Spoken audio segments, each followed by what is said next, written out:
Hello and welcome to the 2024 Spaceport America Cup. You're looking at the vertical launch area at Spaceport America in southern New Mexico, and all of those student teams, 122 of them from 20 countries around the world, are getting ready to launch here in southern New Mexico. I'm Alice Carruth. I'm here to commentate with you today while we wait for some of those teams to get prepared. I'm joined by Scott McLaughlin, the Executive Director of Spaceport America, and Cliff Olmsted from ESRA, the Experimental Sounding Rocket Association that organizes this incredible event. Scott, can you tell me how much effort has gone into preparing this launch site and facility today for what they're going to be doing? Well, there's so much effort. We have a water truck passing us right now. That's how much effort there is. But no, there are so many moving pieces here. It's crazy. And in fact, when you consider the division of labor between Experimental Sounding Rocket Association, ESRA, and then Mexico.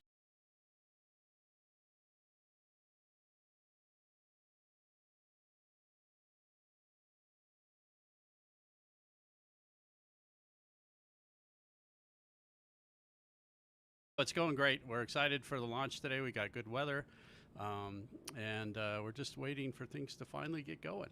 Yeah, we let the students in quite early this morning. And Cliff, could you tell us a little bit about what it is they've been doing to prepare for launches this morning? Sure, yeah. Good morning, everybody, and welcome on the live stream. Students this morning have just arrived. So this is what we call setup day in the morning, and that's followed by flights as soon as possible. So the teams got here bright and early. I'm not 4 sure. o'clock. 4 o'clock. In fact, there were some actually that arrived at 1:30 this morning trying to get queued up. Yeah, super early. And so they are getting their rockets ready. They have final assembly. They've gone through or are working through their safety checks. There's a whole process to ensure that their rockets are safe to fly and ready to fly. The teams are working feverishly to get those ready. The most prepared teams are going to be the ones that fly earliest. The ones who are not as prepared will fly later. And some of those teams have been working to get here for days. I mean, this is like day 3 of the competition. They registered on Monday. They had presentations yesterday. They had to do technical presentations as well. I mean, they're probably quite exhausted by this point, aren't they? You know, it's a big thing for them to come out here. It's a big thing for them to prepare for this competition. And it starts a lot earlier than people realize. Can you talk us through what ESRA does to prepare to get to this day? It starts in what, October time? Oh, yeah. So the competition itself starts in October. And at the beginning of the academic school year, there's teams that apply, and those applications are all reviewed, and we select the top 150 schools to participate in the competition. And so throughout the entire academic year, the teams are working on their designs. They have to provide progress reports. They have to provide a final written technical report. All of those get scored and evaluated and reviewed. And then we've got 122 out of the 150 originally that are showing up for the event. And so it's a lot of work.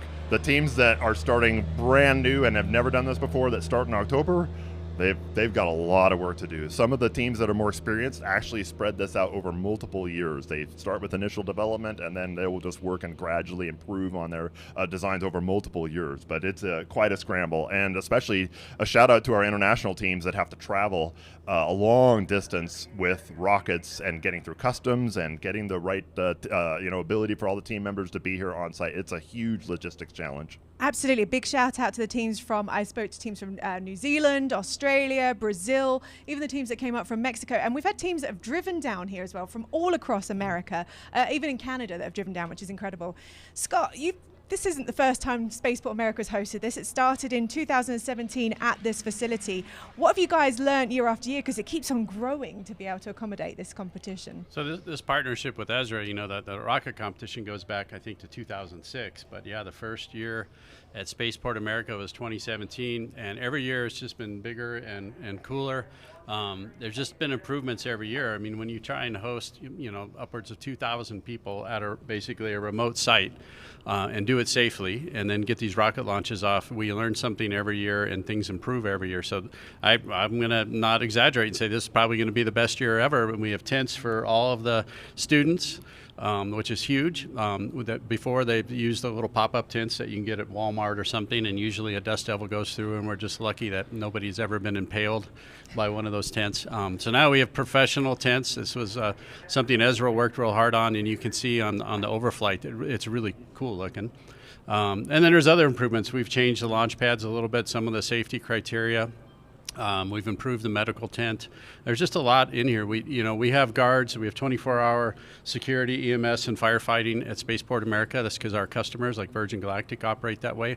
So we're able to provide that, at 4 in the morning. And so it's going to be a cool week. And we are worried about the weather a little bit. So you probably might want to talk about that. I was going to say, it's not really cool here. Cool as in fun, cool as in exciting, but it is hot. What have you guys both been doing to prepare the students? Cliff, do you want to talk first about what ESRA does to prepare them to come out to this area? Because it's definitely different to a lot of the regions that they've traveled here from. For sure. Yeah, absolutely. One of the things we've done this year is create safety videos. We've posted those online. We communicate that out to the students so that they can see and get an idea of what to expect out here. If you can see behind, it's dry and hot. And I'm from Seattle. It's not like this in Seattle, I can tell you that. So if you come here and you've never been in this environment, you have to understand what to watch out for. Not just staying on top of water and sunscreen, but hey, there's animals out here, there's critters, there's thorns, there's things to really be aware of and be cautious of. So we try to communicate that out as early as we can to the students so that they're as prepared as possible, and when they show up here, they're ready to go. Absolutely. I've lived here for 10 years, and I can tell you now, I'm still not used to this region or how hot it gets. Scott, can you tell us a little bit about the facilities here and how high up in elevation it is and how they have to contend with that as well when they're coming here? Yeah, we're in what's called a high desert environment, so we're not at sea level desert, we're at a high desert environment. That means it's very low humidity. It is probably going to get to 103 or something today. We have had hotter. It's going to be cooler in the week. But you do have to prepare it. I think a lot of people who come here come from more humid areas, and you see the sweat coming off your forehead. The interesting thing about being here is a lot of times you don't see yourself sweating. You sweat and it evaporates. You're also breathing and you're losing moisture. And a lot of people have to realize the first day or two that they just have to drink water, even though they don't think they're losing water. But being in a high desert environment is something to get used to. A lot of people even have nosebleeds and stuff because it's so dry. So it's important to put the sunscreen on, the lip stuff, and electrolytes. Don't forget your electrolytes. I was going to say. Might have some cramped legs tonight in bed for some unknown reason. Oh, man. No cramps. Nobody get cramps. Please don't. I've been nicknamed Mama Spaceport because I am known for wandering around with liquid IV electrolyte salts handing out to a lot of the students here because, as I say, I've lived here 10 years. I still am not used to it. And I know for a lot of these students, it's the first time to the US, the first time to New Mexico, the first time in this kind of environment. And people really do underestimate it. You can see the truck just coming in behind me that's watering the roads. Scott, why are they watering the roads? What a crazy idea. It might be because it's dry. Actually, we discovered this a couple of years ago that by wetting the roads down, we cut down the dust, because what was happening is the students were showing up at 3 or 4 in the morning, and we were basically getting a layer of dust everywhere. So, but I should add that all this conversation about the weather, this is a great place to launch rockets. This is why Virgin Galactic is here. This is why we have some other customers. We have some high altitude platform system customers. Those are guys with giant UAVs that fly above 60,000 feet. It's the reason the V2 came here in 1945, 1946. I mean, this is the place to do stuff. And Robert Goddard beforehand. This is really the birthplace of the US space and missile program. And I think a lot of people are starting to get excited about the idea that they can go out to the museums here. They can go and visit White Sands, which is obviously, like I say, the birthplace of the missile program and space program here in the US, just around the corner, which is quite perfect. Cliff, what kind of preparations do you tell the students then? If you're launching from 4,500 feet above sea level, surely that changes the way that they're launching when they've been testing at sea level in other areas.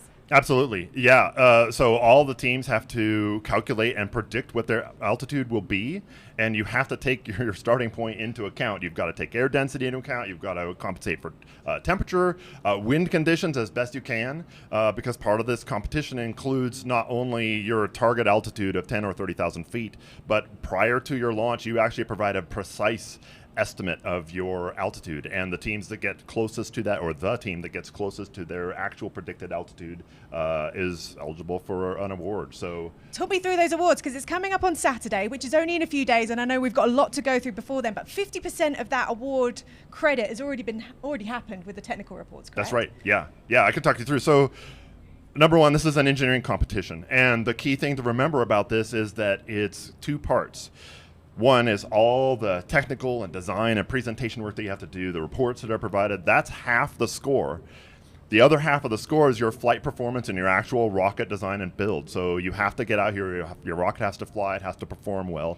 And if you fly well but you don't have as strong a written report, or you have a very well written report but your rocket doesn't fly successfully, unfortunately that puts you out of the running for the top positions. We have different categories for our rockets. We have solids and hybrid rockets here this week. And two-stage rockets, actually.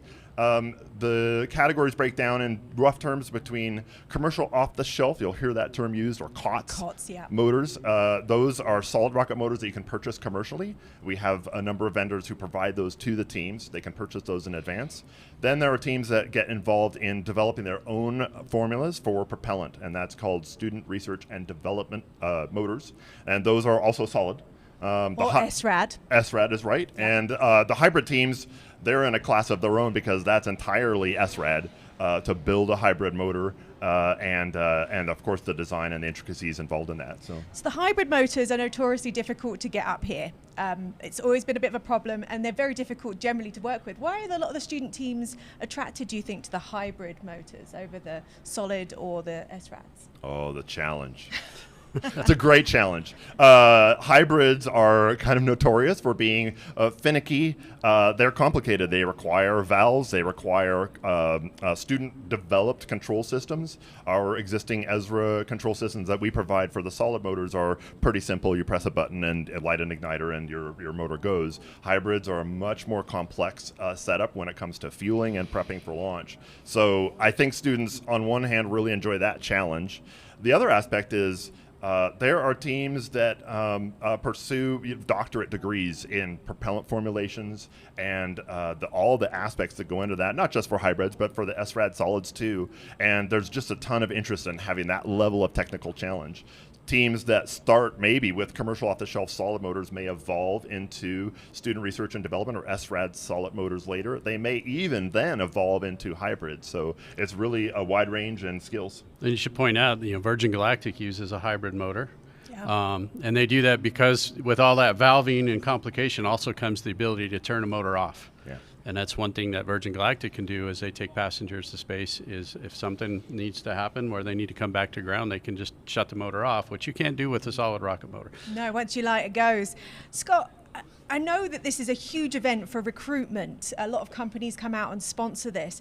What do you think a lot of these recruiters are looking for when they're looking at the teams and their performance? Because it's not always the best that perform. I think, first of all, if you're recruiting in an event like this, a hands-on event, you're recruiting from students who have hands-on, meaning they've written the software, they've gone into the machine room, they've stirred stuff with paddles to make their motors. So it's way different than when when a lot of these companies show up on campus and they start accepting resumes. They don't know for certain that those students have had any hands-on. When they come to Spaceport America Cup, they know those students have been doing stuff, and probably all throughout the year. And some of these students have been on teams for multiple years, so they're very experienced in project management, raising money, doing the research, the technical research to accomplish their goals. Handling stress, that's a huge thing as we go into the business world or engineering world, being able to handle a tight schedule and how you keep your cool. See, we can be cool about that. We can definitely be cool about that. These are all important things, and a lot of these teams are run just like little companies. Yeah. So they're getting all of that experience before they even get out of school. So I think the recruiters love it. Of course, the other sponsors we have are here to sell some of their software or hardware, and then we have other ones that are here for branding. They're trying to push their overall brand and market. So we raise, between ESRA and Spaceport America, we raise quite a bit of money for this event. It's an expensive event to put on, but the sponsors, I think, get a ton of value out of it. So everybody we talked to yesterday in the convention center loves being here and loves the ability to either have their engineers or their HR folks talk to all these student engineers and business people even. So as we're talking about the sponsors, I think it's a really good time for us to be able to push over to talk to one of our sponsors at Estes. Good morning, you guys. We are here live from the Spaceport America Cup interview booth. I am here with David from Estes Energetics. David, happy to have you here. Yeah, thanks. Glad to be here, Abby. So David, what can you tell us about your company and what you guys are doing here and what you guys do in general? Yeah. So Estes Energetics is a relatively new company, started about 3 years ago. We were started to basically address a need in the defense industry for solid rocket motor production capability. So we manufacture solid rocket motors for defense applications, and yeah, we're really happy to be here and to be able to support Space Cup. Awesome. So what are you guys looking for, like being here, and just like what are you looking for, like in the students and such? So obviously we're a fairly small company right now, but we're growing pretty quickly. And this is a great place to recruit. It's nice to be able to be around a group of students where everybody's interested in rockets, because that's who we want to hire. Obviously, we talk to all the students, find out who's interested in solid propulsion, and make connections. And as we grow, I'm sure we're going to be in touch with some of those students. That's awesome. So do you have any tips for students maybe to try to get out there and like looking to make those connections? What advice can you give to them? Yeah, well, first off, just stop by our booth. We're out there at the sponsor tent. Come by, say hi. We have a QR code you can scan to get us your contact information. And also, that this isn't the only place they have to talk to us. They can also look us up online. We post jobs online.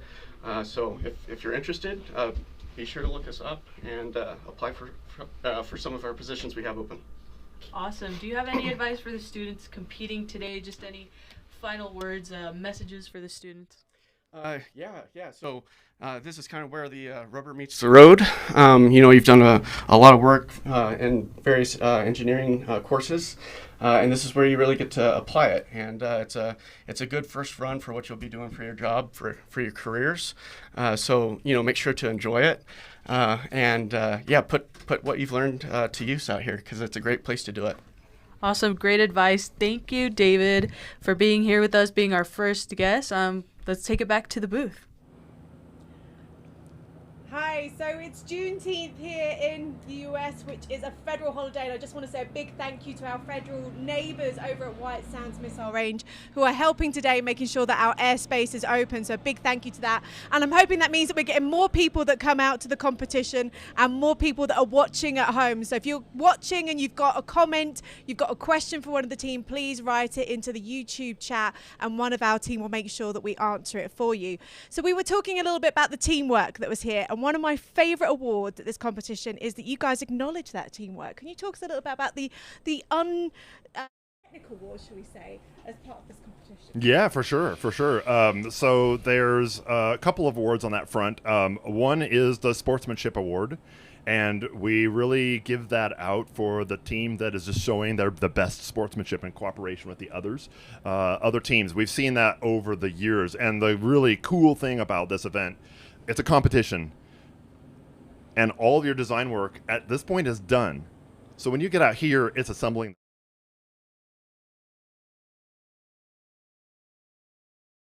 Chance to have their rocket in the air. And so we are looking for the teams that are providing that kind of assistance to teams, other teams when they need it. It's great to see, and it's such an important part of this, and we wanted to make sure that we do recognize that.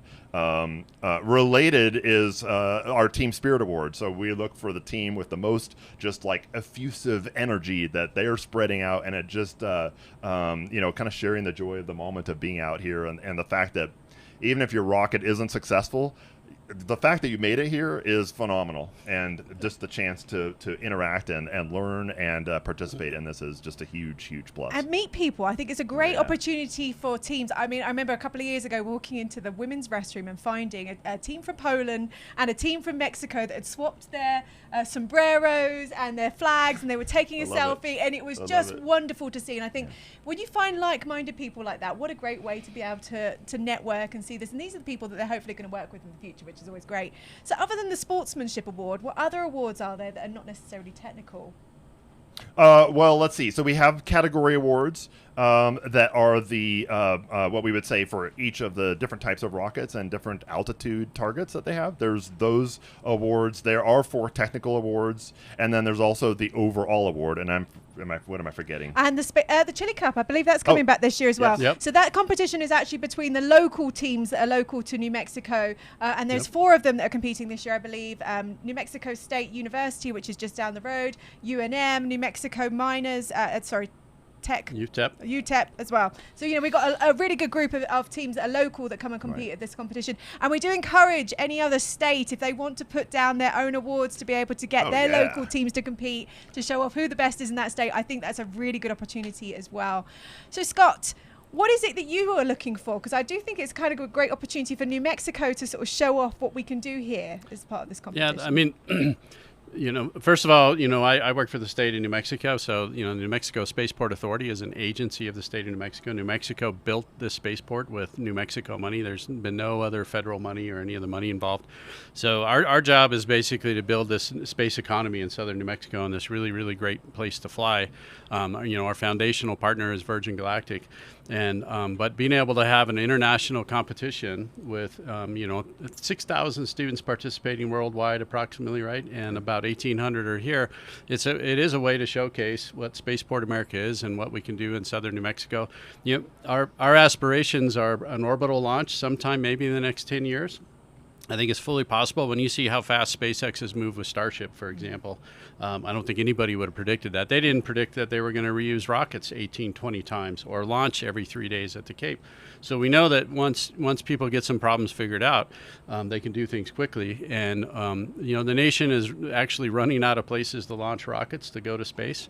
And Spaceport America is a great place. It's an inland site and it will require a little extra safety and reliability. But all these students out here right now are students who could work for the company that has the first orbital launch from Spaceport America. And when that happens, it will completely transform the area. We'll need rocket processing, payload processing, commodities production.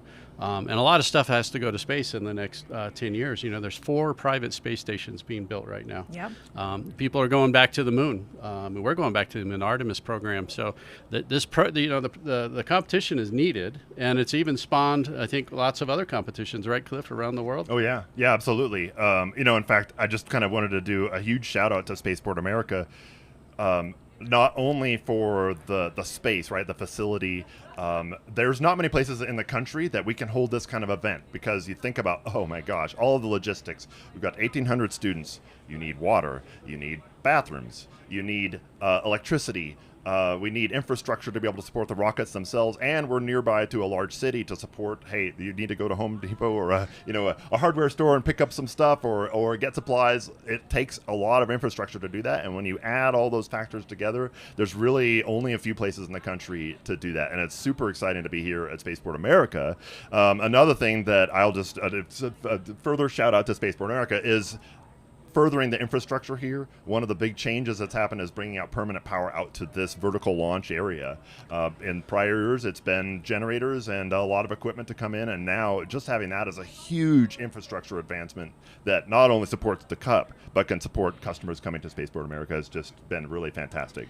Can we talk a little bit about this airspace above us? Because it's pretty special here in New Mexico, isn't it? Can you tell us a little bit more about that, Scott? Yeah, so I'll go back, you know, a couple places in time. One is when the V2s came over with Operation Paperclip, and they brought some folks over from Germany and then they launched, I think, something like 180 V2s at White Sands Missile Range. And when you see the mountains in the image with us, those mountains are actually in White Sands Missile Range. White Sands Missile Range is about 120 miles by 40 miles. So it's the largest inland test area for the federal government. And going back then, when they took that over, they also took over the airspace. So we're sitting under airspace that is controlled by White Sands Missile Range. So as a spaceport, the other place I want to take you back to is about 1984, something called the Commercial Space Launch Act, which allowed companies like SpaceX and Blue Origin and Virgin Galactic to exist. Before then, if you wanted to launch and own your own rocket, the federal government wouldn't have let you do that. You needed to be under contract with NASA or DoD or something. But because of that, you can also have a spaceport. So we're the world's first commercial spaceport, first commercial purpose-built spaceport. And again, this site, like we've been talking about, we're sitting underneath this airspace that's controlled by White Sands Missile Range. Today, because it is Juneteenth, and happy Juneteenth, White Sands took the day off. So actually, the airspace today is being controlled by the FAA. So this is cleared airspace for us tomorrow, which is Thursday, Friday, and Saturday. We'll be back on the calendar with White Sands Missile Range, and they will be controlling the airspace. But it is a really cool partnership in that we can work that way. Absolutely. And it is quite a fascinating area to be into. In fact, those mountains behind us, the missile range actually comes 5 miles closer. They seem a lot closer than what they actually are. We are in the high desert here, which is quite amazing to be part of. And it is a hot, hot day. So if anybody's listening to this out there in the campgrounds over there, hydrate. This is your mother telling you, get those hydration salts in your system, guys, because it might be early, but you're better to get hydrated early on and start going through. So at what point are we going to start seeing launches, Cliff? Because it feels like we're ready. The airspace is ready, and it's difficult, isn't it? I mean, I'm not trying to be facetious here. I know it's a lot of work is going on behind the scenes. Of course. But, for people watching, they're probably thinking, where's the launches? When are we going to start seeing them? Yeah, so there are no set and designated launch times for any team. It's pretty much first come, first serve. So right now we're just waiting for teams to get through their final safety checks. And once they get that, then they get authorization to go out to the range. They'll start loading their rockets. What do you mean by safety checks? What is actually happening? Yeah. So what happens, there's a whole series of checks that happen for each individual rocket. So all 122 rockets have to go through a series of incremental safety reviews and checks by really qualified experts. A big shout out to the EEE organization. They are heavily involved in terms of the certification of the people who are doing those reviews and the flyers themselves. And so the rockets that have now made it out to the vertical launch area now are going through their final inspections, essentially, to ensure that the electronics within the rockets are correct, that the igniters that they use, especially for solids, are ready to go, that their motors are prepared, and they'll get that final authorization that says once that safety review is complete and the rocket is satisfactory and is all buttoned up and ready to go, you'll see, and we'll see this over the week, trucks with rockets on the back, on a trailer, heading out to the launch pad areas. We have several of those for each of the designated class of rockets, and they then get those prepped and ready for launch sequentially as we go. So that's kind of what we're waiting for right now. Yeah, so it is a massive process to be able to get ready. These guys have been out here since about 4:30 this morning, so please bear with them. They are doing their best. It isn't about speed, it's about accuracy. That's what this whole competition is about at the end of the day. And safety, Scott. I mean, you guys have been doing a lot of preparation behind the scenes. I don't think people quite realize how much FEMA training that goes on with a lot of the team here. Could you tell us about some of the safety steps that you guys put in place ahead of this competition? Yeah, so, we are an active spaceport, so we do train, as you said, we do train for our customers like Virgin Galactic and other customers.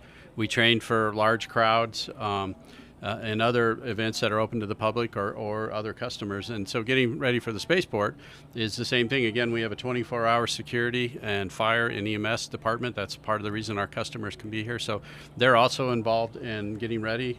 We've got them scattered around. We've got, again, a medical tent. We have an ambulance. We even have a really cool looking Ford F550 brush truck that impresses everybody and still looks cool to look at. So we have, on occasion, had a CATO, a catastrophic on takeoff or other thing that we have to worry about. Maybe there's a little fire out there, so the brush truck can run out there and put the fire out. But we're trying to be prepared for everything. And out here we get even these things called dust devils, which are like little mini tornadoes, and it's really just the hot air coming off the ground.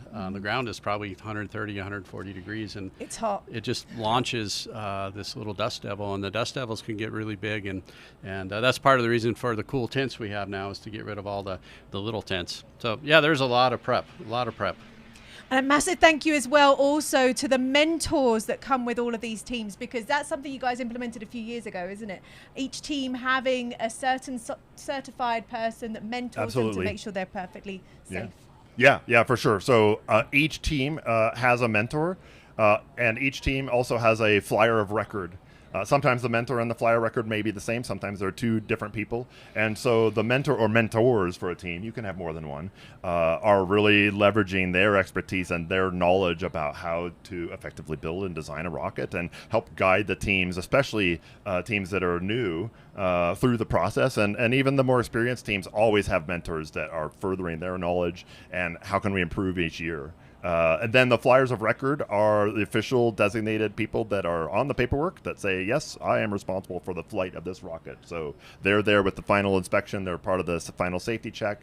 And although they don't actually press the launch button, they're the ones that are the authorizing signature that says, yes, we're going to fly this rocket. So there's 122 flyers of record. Well, I'll rephrase that. There's flyers of record for all 122 teams. Sometimes there are multiple flyers of record doing a little bit of double duty, but that's okay. That's absolutely okay. And can I just also mention those in blue are also volunteers here, and a big thank you to the team at ESRA. Can you talk me through about the 150 plus volunteers that come and do this every year? Absolutely. Yeah, absolutely. It's a huge endeavor. ESRA is a nonprofit organization. We're run entirely by volunteers. I think we have one executive director, and that's the only kind of permanent sort of staff position.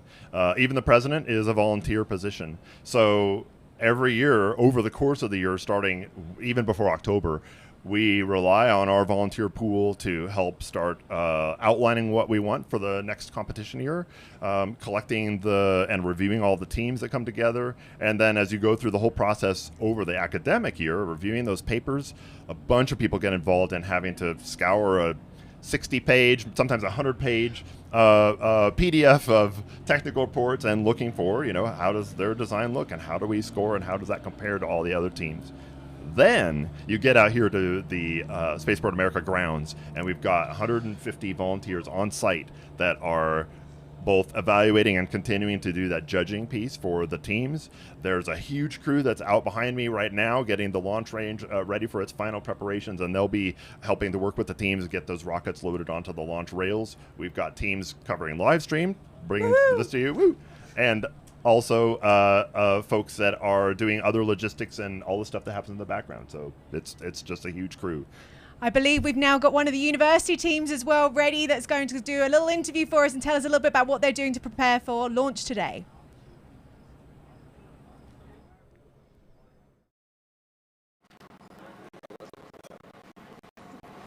Just go with the flow.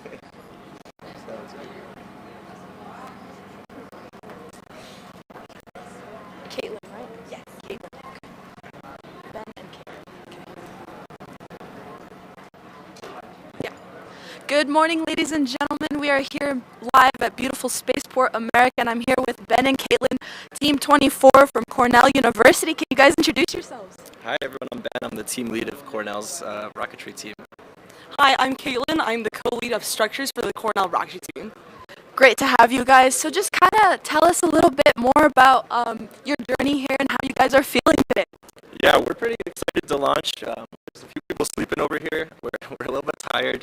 We got up, we left the house at 3:30 a.m., so everyone had to get up before them to get ready. So it was a rough last couple of days trying to get through all the safety inspections and stuff like that, but we're definitely raring to go. You can tell them more about this year, maybe, if you want. Yeah, for this rocket's journey, it has been insane. So for our first 2 semesters, we design, we manufacture all ourselves. For our first test launch, we had an amazing development of it going up, but sadly our drone parachute ripped and our rocket came down 13,000 feet. But luckily everything inside was perfectly intact, so we had the decision either of do we crank out a whole rocket in 2 weeks before the end of the school year, or do we just let it go and just rest up? And then after speaking with the entire my sub team, and then talking with the other people and then the entire leads, we were we're gonna do it. So for 2 weeks, just every single day, it was just constantly of priming, sanding, measuring, drilling of everyone on the team, regardless of who their sub team is. Because usually the job of my sub team to make this happen was everyone's effort and able to do this. So that's why it's even more special to come to this day, because we're this is adds up to all of what we've done. So Awesome. Well, I'm glad you guys are here. We're glad to have you guys here. So you said you guys are from Cornell, so how you guys are holding up with the heat? Yeah, it's a little bit different. I like the dry heat more than the Cornell heat. If it was this temperature in Ithaca, I think we'd all be dying, really sweaty. So it was still a little sweaty today, but we're holding up. We made sure everyone dressed well for the occasion. My second comp. A lot of people here have some comp experience, so we're able to spread the knowledge. But yeah, plenty of jugs of water for sure. talk about. Like, don't want to overhydrate. That happened last year. But we're making sure everyone's staying hydrated, which is good. So. Awesome. And did you guys fly here or drive here? Or? Yes, we flew here except for our motor. We had 3 people drive our motor all the way from Ithaca. It took them 3 days. So basically we rented a car, took the motor cartridge, drove it down. Everything else we shipped in a bunch of crates. We had 7 different crates that we shipped. And then we have 26 people here that flew in from all over different places. Super fun to coordinate. But yeah, it's exciting to have a big team here. A lot of teams bring, only their leads to competition, but we like everyone to get as much experience as possible because there's a lot of awesome teams here that are doing cool stuff that we've never seen before. So it's great for everyone to learn, new perspectives and stuff. Awesome. Well, that's all we have for right now, guys. We'll take it right back to the desk. You guys. I don't do Gatorade. Go visit that. Thank you so much for that from Cornell University. And there is another 121 universities that we're hopefully going to hear from over the next couple of days. So if your team's here and you want us to go and speak to them, send us a little message in the chat and we'll make sure that we go and send someone over to talk to them. So we were just saying that we've not actually seen any rockets go by yet, but we are hoping that they're preparing. It is so hot here. We cannot tell you. If you're listening to this, hydrate. Get your rehydration salts back in your system. I'm going to keep saying it today as your mother spaceport as I'm owning that title. Thank you. I think you should. And we are burning. It's getting really hot behind us. We've got some cars coming by, but we're hoping at the moment that we're going to get some teams going by. As soon as we see the first team with a rocket, we will let you guys know, because I know a lot of people are watching at home hoping to see that their family, their friends that are going to be launching today, and we are cheering them on. If you got any teams that you've been particularly watching this year? Because I know that they pick several for technical presentations. Is there anything you've seen so far that you've been particularly interested in? Well, let's see. So I have not tied in with all the individual teams yet. I don't know if I can pick any favorites, but I'm always interested to see how the teams come together. I know, especially with our international teams, it's just exciting to see that they're here. Teams from India, teams from Taiwan, teams from New Zealand, and I think we have teams from Australia?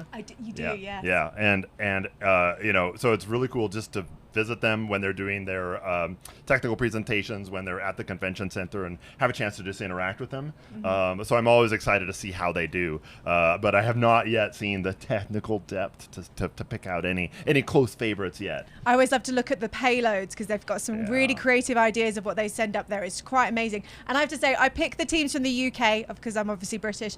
My university will never have a rocketry team. We're a liberal arts campus, but they finally sent team from England. Well, I don't know about that. We're very good at television, radio, and theatre. Not so great when it comes to rocket science. But we do have a team here from Durham University in England, which has just had the first British female ESRA graduate. So I'm really excited to see them here. Yeah. And Strathclyde, Scotland as well has come back for the 3rd year. So I'm very excited to see them. And your university team here is here as well, Scott. That's Scott, right. tell us a little bit about them. No, the New Mexico State Atomic Aggies are here, and I think this is their 4th year, I think. I think they started in 2018. Yeah, and their first year was not a good year. They had a Cato, and it was a demoralizing experience, I think. But they've come back and done really well. That's where I graduated. I left the state for about 26 years, but I came back, and it's good to see them going forward. And like you said, we have University of Texas El Paso, the Miners. We have New Mexico Tech, and we have UNM Lobos, and they're all competing for this Chili Prize. So those are our local favorites. Yeah, you can't help but be a little bit biased, but honestly, we all want to see them all succeed, and that's what we're saying about this competition. It is one of those wonderful things to see. They all want to do well. They all want to see everybody else around them do well, and I think that's really great. I do have a biased favorite, and that's University of Washington, because that's my alma mater. So I am watching them closely. UW better be on it. I actually had a message from one of their parents on LinkedIn that said, my son is competing in the University of Washington, so we'll have to see if we can get them on later and talk to them, because I know that they're watching on LinkedIn right now. Did they slip you like $5, or how they do they did do not, that? but they probably should do, because then I can make sure we get them that little bit of extra time. Maybe a Gatorade, if they give you a Gatorade. Honestly, that's the way to our hearts at the moment, is by giving us lots of liquid hydration, because it's the best way to stay healthy in this environment. I say it and I will say it again, stay hydrated, guys, because it really is important. So I think we've got a weather update coming right now from Honeywell, who have been monitoring our wind speeds over here. So really important. Let's see what they've got to tell us.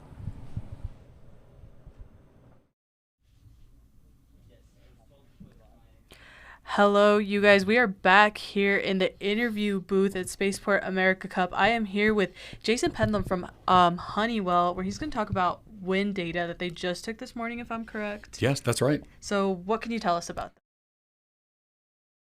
that? With our HALOS technology, our high altitude LiDAR, atmospheric sensing technology, reading atmospheric information to help ESRA and Spaceport America make their decisions for depending on wind data or whatever the atmospheric conditions are, so they can make their decisions to have a safe and successful event. So we took measurements this morning on they may have the plot up on the screen right now. But anywhere, everyone's hitting around the 10 to 30,000 feet mark, and we're looking at winds so far around 33 to 40 miles an hour. So it's coming south-southwest. So the participants can look at whenever they're hit the very top and the parachute deploys and they start coming back down, they know what they're going to be going, not only flying through, but also on the return trip as well. Yes. So are you guys going to be taking these measurements often, like providing updates for the students and such? Yeah, we sure are. We started collecting very, very early this morning. We were out here before the sun rose. And we're going to be taking those measurements throughout the day, each one of the days of the event, to support and provide updated information. If conditions change, we're going to be using HALOS to understand that and give those results to the decision makers so they can make the right decisions. So how does this data help the students and the rockets and just all of us in general to see if we can launch and stuff? It's about getting very spatially focused, relevant information over this location. Mm-hmm. If you do the traditional methods, one of the challenges with a weather balloon is you let it go and it floats somewhere that maybe it's outside of the target area of interest. HALOS gives us that ability to look specifically where the launch site is. And so this is perfect for the altitudes they're hitting, that we're looking right inside that window to give them the best data possible. So they know exactly what's going on right here. Well, that's awesome. Well, thank you for being with us today. We're glad to be here. We're going to take it back to the booth. Thank you, Jason, for being here. So I was just saying to Scott, in previous years, we've only ever had that information coming over from White Sands Missile Range, but you guys have got this here on site now, is that correct? Yeah, every major launch range has a weather department, a meteorological department. In fact, my former life, I built these things called radar wind profilers. And the biggest one I ever built is at Cape Kennedy right now, running and supporting, and it measures winds up to 60,000 feet. It's a big radar, though. It's about 150 meters across. And although that technology has been around for 20, 30 years, newer technology, a LiDAR system like the HALOS is here. And so they're here supporting one of our customers. They've actually moved back and forth because White Sands has been testing out the system. It's a fair weather system. We have to watch if we had lots of clouds, and we may not be able to do it, but this is the first year that we're able to get on site wind profiles, which of course directly affect the rocket, so it's a big deal. Other times we got winds from the closest WFO, the Weather Forecast Office of the National Weather Service, which is about 70 miles from here. So they launch a balloon only twice a day, like all the other WFOs in the United States and all around the world. Balloons are launched at 0Z and 12Z, that's GMT time. So that's the best winds we've had in the past. So having an on-site device, we also have a SODAR, which is a sound. It's like what's in a submarine. It pings and measures wind. And so the LiDAR system that we just saw measures wind starting at about 1 kilometer on up. And the LiDAR system actually gets much closer to the ground and measures up for a few hundred meters. So this is the first time that we have wind profiles as opposed to just a ground sensor that is measuring ground wind. So it's, again, part of the safety improvements and the overall improvements of the event that we've talked about. So it's a big deal. It's a huge deal, and what a great support to be able to have it here. Now, I understand that they're setting up your team, New Mexico State Aggies, so when they're ready, we'll push over to them, which is really exciting, which I believe they are. Let's go and speak to the New Mexico State Atomic Aggies. And hear what go Aggies, go Aggies.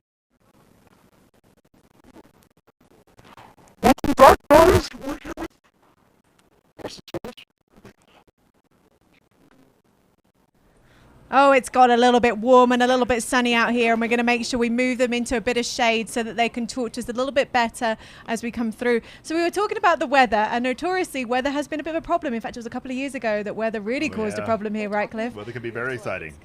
And You guys want it both ways. You want it to be not hot, but then you don't want any weather. Here? Come on, now, I'm which is it? British, Scott. It's exactly what we do. We talk a Rock lot interview. about the Okay, weather. guys, It's welcome very back. We're important here to at know beautiful that Spaceport you're in a America. nice, comfortable Team situation. 66. Yeah, well, New let's talk Mexico about that. State So University. there's a couple Atomic different aspects Aggies. of I'm here weather. with Austin. One, there's the safety aspect.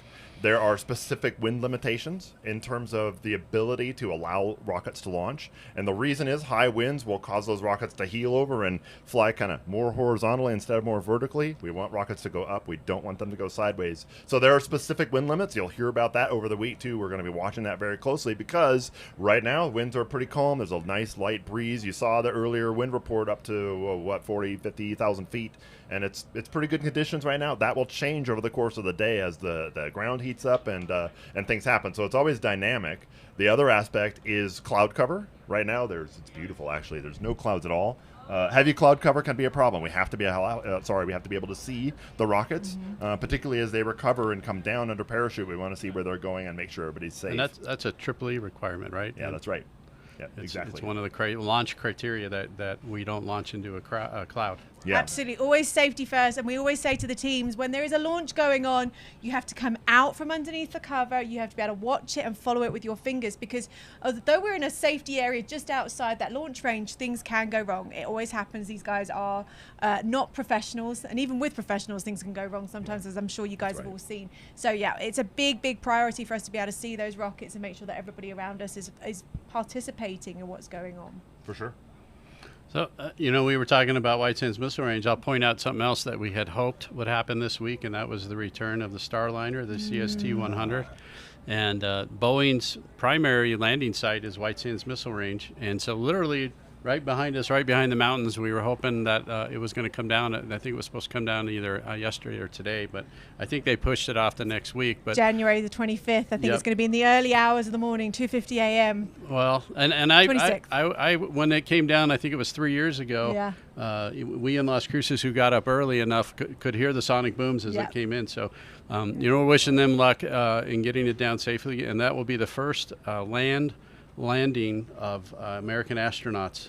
So it's actually a very symbolic event for NASA and Boeing. So we're wishing the best for them. But I sure wish it could have happened during this. I know, it would have been quite special for those students to be able to see that re-entry. But you guys were actually involved in the Starliner mission testing early on. Could you talk us a little bit about how Spaceport America has supported that? Yeah, it's interesting. Everybody's got to test their parachute system, right? If you have a capsule, you have parachutes. If you don't have wings, you're going to have a parachute system. So Spaceport America, depending on the seasonal winds, they would take a helium balloon in the capsule, a mock-up of the capsule, but with the top of it being identical to how the parachute system would work. Took off from Spaceport America, and then they dropped it in White Sands Missile Range, and vice versa. When the seasonal winds changed, they did a similar test where it took off at White Sands and dropped over here. So, and as everybody saw who's following Blue Origin, I don't know if you noticed, but one of their parachutes didn't fully open for New Shepard. And it's really funny when you think about it. Maybe funny is not the right word, but parachutes go back, a long, long time, right? And Da Vinci had designs of parachutes. Right, and when you look at the Apollo mission, they came down on parachutes. And here we are all these years in the future, and parachutes are still hard to model, hard to design, hard to get to work right, and we even see that with the rockets here, right, for Spaceport America Cup. Absolutely, yep. Yeah, talk to me about the drogue system that you encourage a lot of these teams to use, drogue then parachute, to make sure they slow down that process. Right. That's a requirement for the competition, and so what happens is these rockets will go up to what we call apogee, the height, the max peak of their flight, and at apogee they will have a drogue. They call it an event, so you'll sometimes hear on the maybe on the live stream, but certainly over the announcing system, they'll hear an event, and you can see that drogue has come out. And what that drogue does is help just put a little bit of control on the rocket, and also then as the rocket descends, you can have good visibility of that. Then once the rocket reaches, I think it's 1,500 feet, I have to review the rules again, the main chute will eject. So it keeps the speed under control with that drogue, so you're not just coming down in what we would call like a projectile. ballistic entry, as we might call it. And so that also helps that main chute come out and not just get torn to pieces. And then once main comes out, that's really the event you're looking for, and everything comes down nice and controlled in a good spot for us to go recover it later. That's what we're all hoping for happen to all these student teams, but often, as you say, there is the main parachute that comes out apogee, sometimes it comes down ballistic, Right. but these things happen, and hopefully these students can then learn from that. And you've seen those student teams come back again, like you were saying with the Atomic Aggies is a perfect example. They didn't do well the first year, but they've come back and they've done progressively well every year since. Are there any teams that you're seeing that you've noticed over the years that have done particularly well? I walk around and talk to the teams, but I don't follow them intensely. I think if I were a judge, or one of the volunteers who was mentoring, I'd have more favorites. I'm just going to stick with the Atomic Aggies for now, if that's okay. I'm looking at the BYU team because they are currently our reigning champions, and I think that's always a really difficult position to come into, knowing that they won last year and they're coming back and doing again this year. Hopefully they've obviously retained that information that they've got from when they won, but they're going to progress and do particularly well for the next year as well. I keep seeing vehicles going by, and I'm hoping there's a very large vehicle that's coming by now and you can still hear us, so I apologize if we start to get cut off, but actually Just means things are happening. it does. There's a lot happening at the spaceport that isn't even to do with the Spaceport America Cup. I believe that crane that just drove past me has just put in a new rail here at Spaceport America. Scott, could you tell me a little bit about that rail system? Yeah, we're at the vertical launch area. Spaceport America has 3 areas. We have the horizontal launch area where we have a 12,000 foot by 200 foot concrete runway, which is what Virgin Galactic uses. We're in the vertical launch area, and then we have the advanced technology area, which is where spin launch is, which is a designer manufacturer who's trying to use kinetic energy for the first stage. Yeet to space. Which is really cool.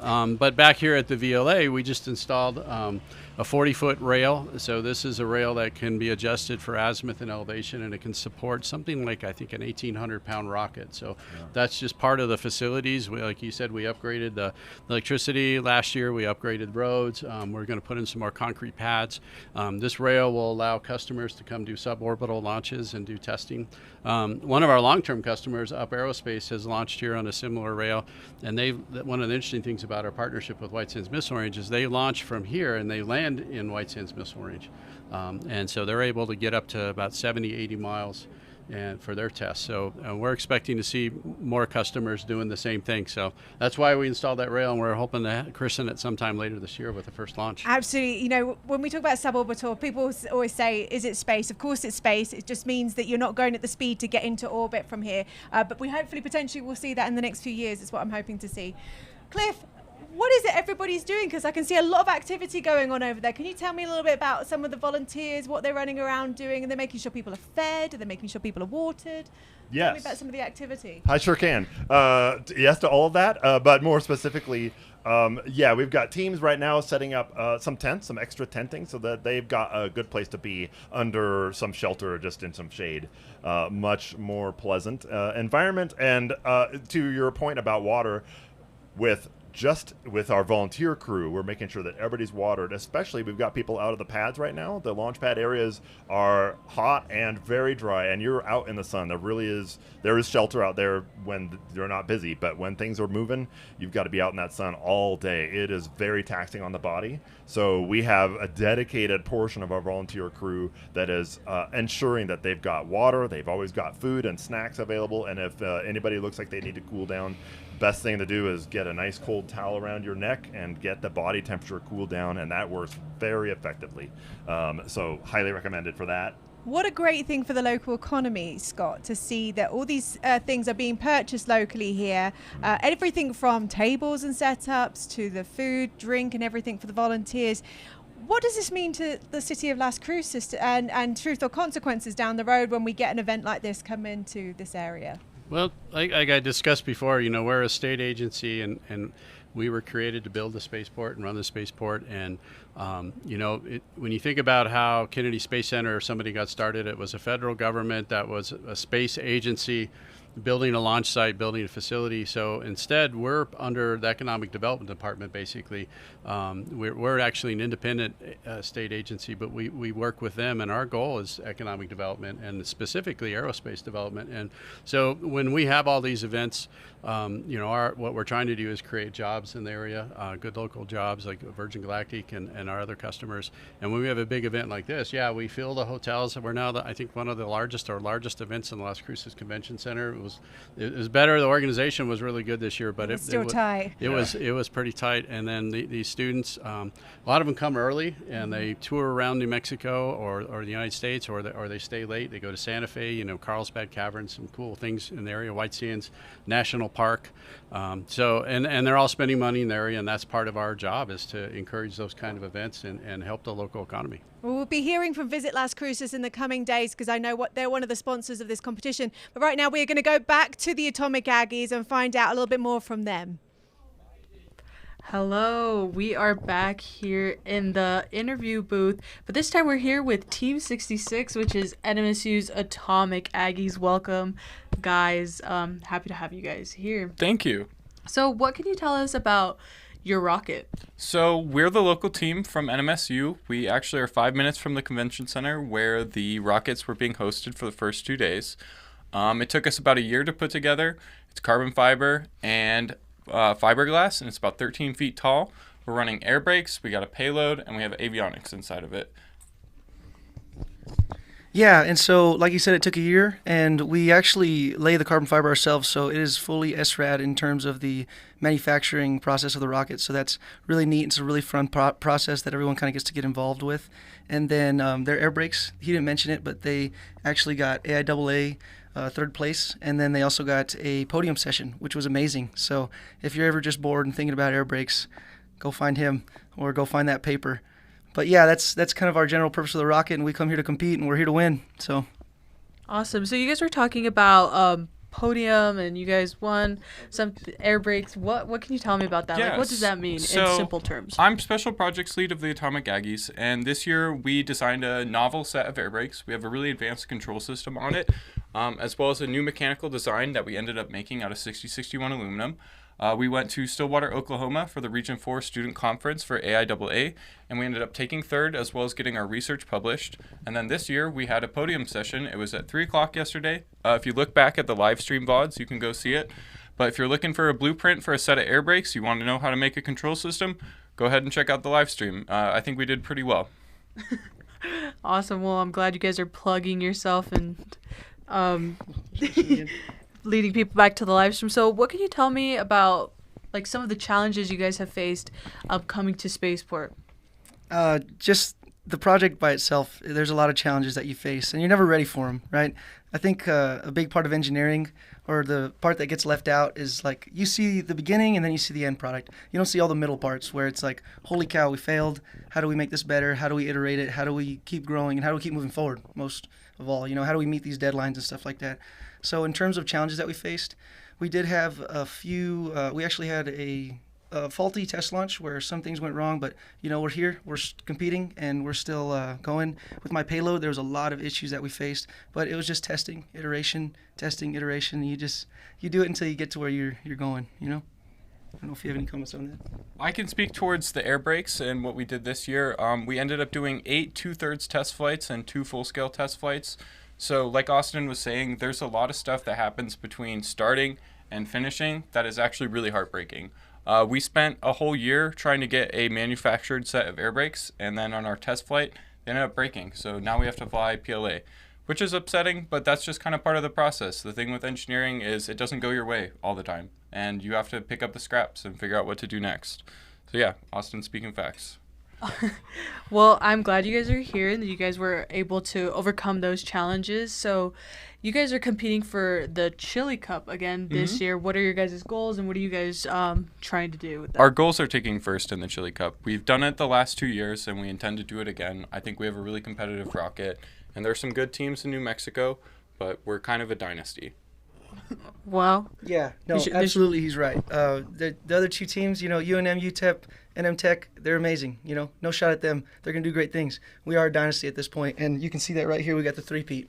2 times in a row, this is number 3. We're going for it, and we're going to go ahead and get it. So That's awesome. I hope you guys get that 3P. I mean, what else would you guys like to add, or any messages to the team? I just want to shout out, the whole team, right? Like everyone. I could give you a list of names, but for sure our lead, Ariana Yanez, and our project manager, Juan Diaz, they did a lot, especially in these last 2 weeks whenever a lot of things were kind of getting closer to game time and stuff. And so big shout out to them. Every single person on the Atomic Aggies team, if you were there for just one meeting and you contributed at all, that it means something, you know?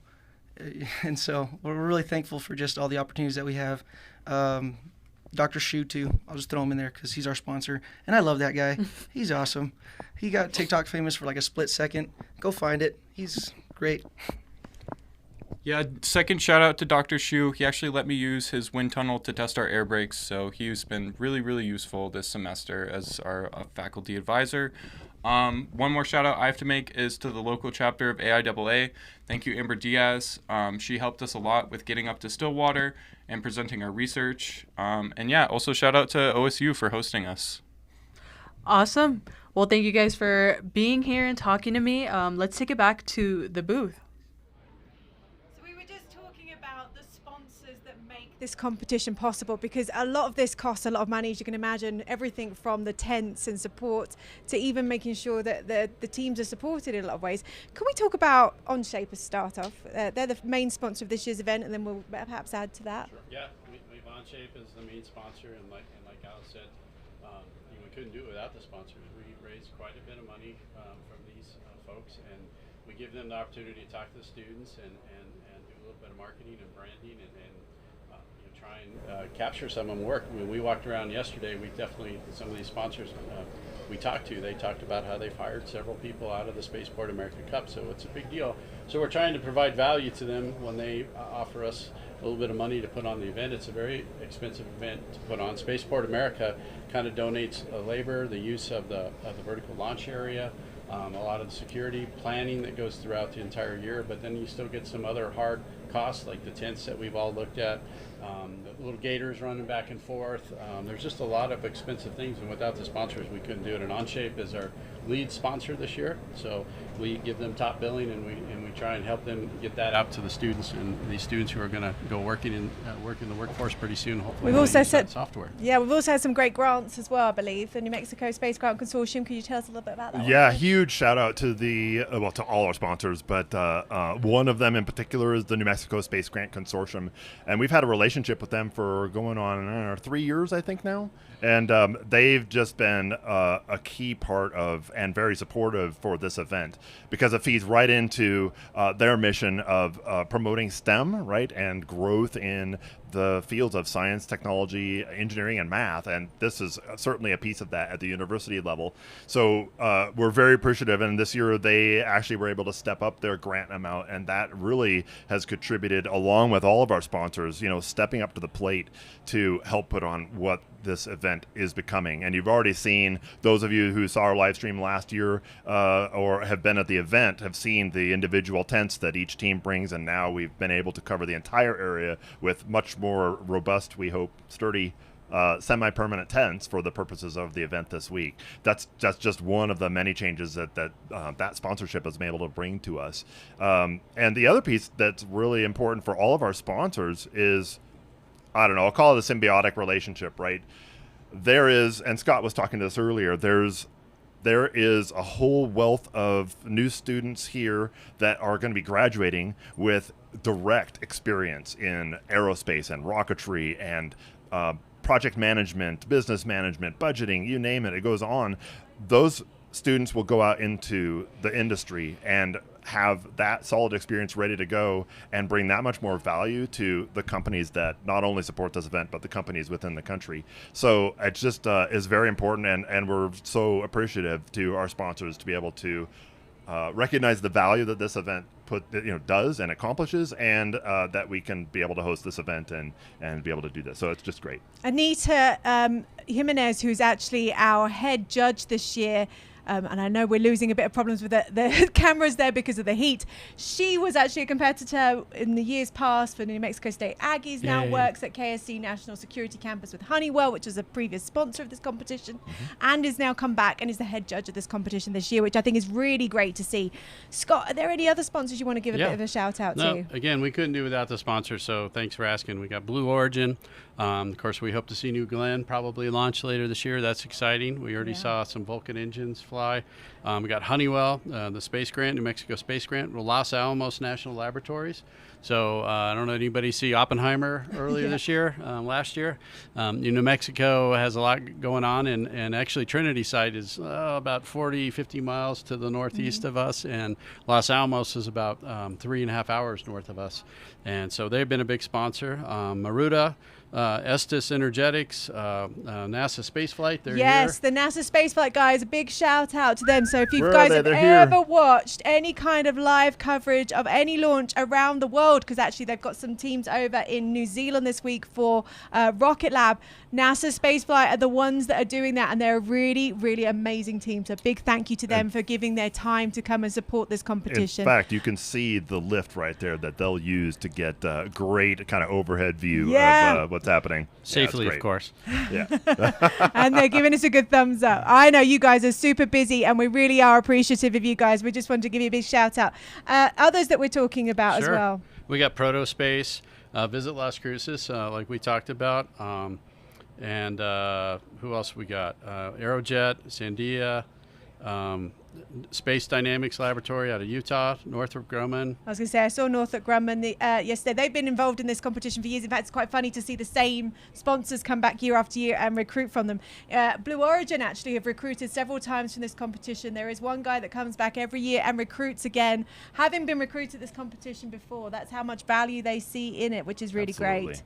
Yep, Virgin Galactic, of course, ANSYS, Fiore, who provides all of our security, Relativity Space, SolidWorks, Siemens, so and SJC, so a lot of good sponsors. Absolutely, and there's some really great companies as well that often give their people time off to come and volunteer for this competition. So as much as KSC National Security Campus isn't here this week, they have given their colleagues, Anita Jimenez, who I said is the head judge this week, a week off as volunteer time. So she's not taking a holiday from work. They're letting her come out and do this competition, which I think is really awesome to see. Yeah, exactly.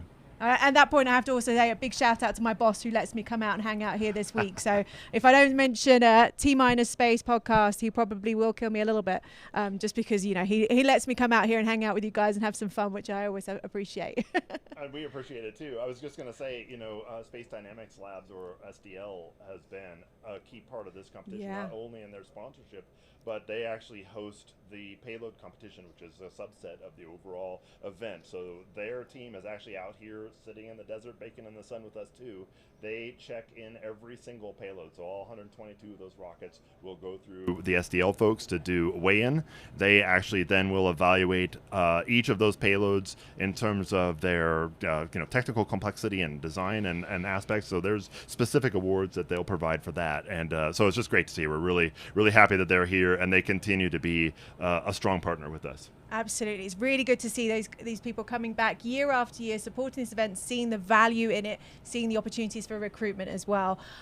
As we're all sitting here waiting for a couple of other teams to come and get involved, because I know that there's things going on, what else can we see around here? Can we see something in the sky? I think we were kind of waiting for the drones to go because we're getting to that really hot part of the day. Here we go. There's some mountains that we see behind us. As I mentioned, the missile range actually comes about 5 miles towards us from those mountain range, which just seems crazy to think they are that far away. Right. But those mountains are pretty impressive. There's some lasers up on those. I shouldn't probably say that, but you know, my husband works over at White Sands Missile Range. A big shout out to all the really cool things they've got going on over there.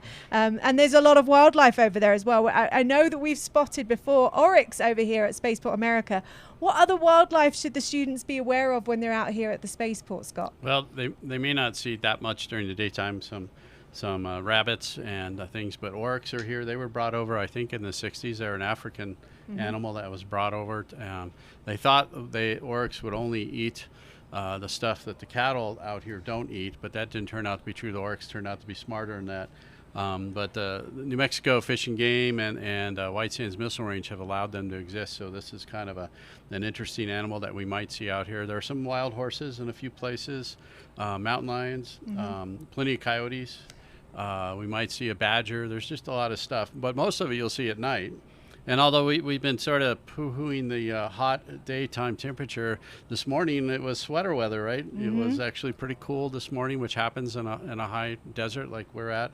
And one of the cool things when you come out here this early, and if your eyes are adjusted, if you come out a little bit earlier, you see more stars than maybe you've ever seen in your whole life. And if it's a really clear day, you'll see the Milky Way, and you'll make out a little bit of color in the Milky Way, which is pretty rare. You have to have really good seeing conditions to be able to do that. So although the daytime is a little rough sometimes, the nighttime is pretty cool out here. I think there's an opportunity to do some stargazing on Friday as well that's been put on for the students. Can you tell us a little bit about that? Actually, you're right. That's Virgin Galactic. There's going to be a trivia quiz at the New Mexico State Golf Course, and with a little bit of food. And then the Astronomy Society is going to be out there later, and they're going to do some stargazing on Friday evening. So that's going to be real cool. Hopefully the weather will cooperate, because we are waiting to see if that weather will cooperate on Friday night. And those that can't make it to the trivia, there is also an opportunity to go and see the full moon night out at White Sands National Park, which I thoroughly recommend. For some of these students, it's the first time coming to the US. It's the first time in New Mexico.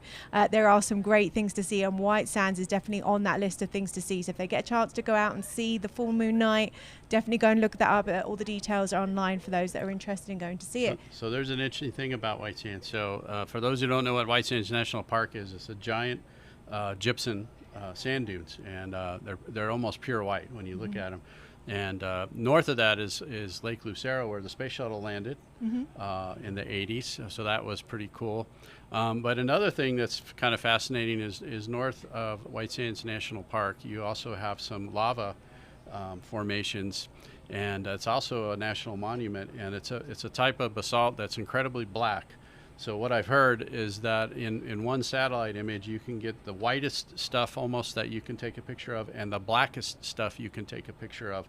So it's a really cool way to calibrate your satellite. I've heard quite a few satellites actually do that. Yeah. Wow. And it has always been a backup landing site for NASA because of that, because it's easy to navigate down to White Sands. Another great little tidbit for you here. As we're looking at the road out right now to the launch pads, I thought it'd be that's really not good. Driving. Jeez, well, that'd be No, that's the drone that's going to be flying down there, Scott. We won't be driving and filming same time. Absolutely, there are speed limits in place to make sure we keep everybody safe. But they are going out to sea right now. I'm not sure which launch pad it is. It might be 2, but you can see there that they're the rails. Are already set up, ready to get the rockets loaded on them. So why is it we use rails for solid rockets? Could you tell me that, Cliff? Sure, yeah. We provide rails for solid rockets, and these rails are, first of all, if a rocket starts off the ground, it's got no speed.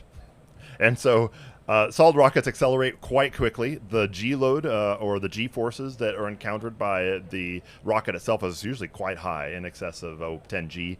So the rail provides stability while that rocket is just getting off the ground. And by the time it's reached the top of the rail, it's going fast enough now that wind speed has an effect. And those fins at the bottom of the rockets, you'll see those fins are very important, help guide that rocket and keep it straight and true on its way up. The nice thing about seeing this view as we pan around, you'll see, I know we saw earlier, a green flag. And that green flag is used to indicate the conditions at each of our launch pad areas. Green flag means the range is open, and we are ready and waiting for rockets to be out there and get loaded on those rails. Once the rockets start actually getting loaded, and we don't want people to start traveling out just freely to the range, you'll see a yellow flag. And when we're actually ready to launch, you'll see that flag change to red. So there's that green flag in the background. And then you'll see the flyover right now. What's missing in this picture is rockets. So they are not on the rails. The rails are just laying flat right now. That's so you can be able to get the rockets out there. There's special pins on the sides of each rocket that slide right into each one of those, and then the team will carefully lift that rocket up into the vertical position.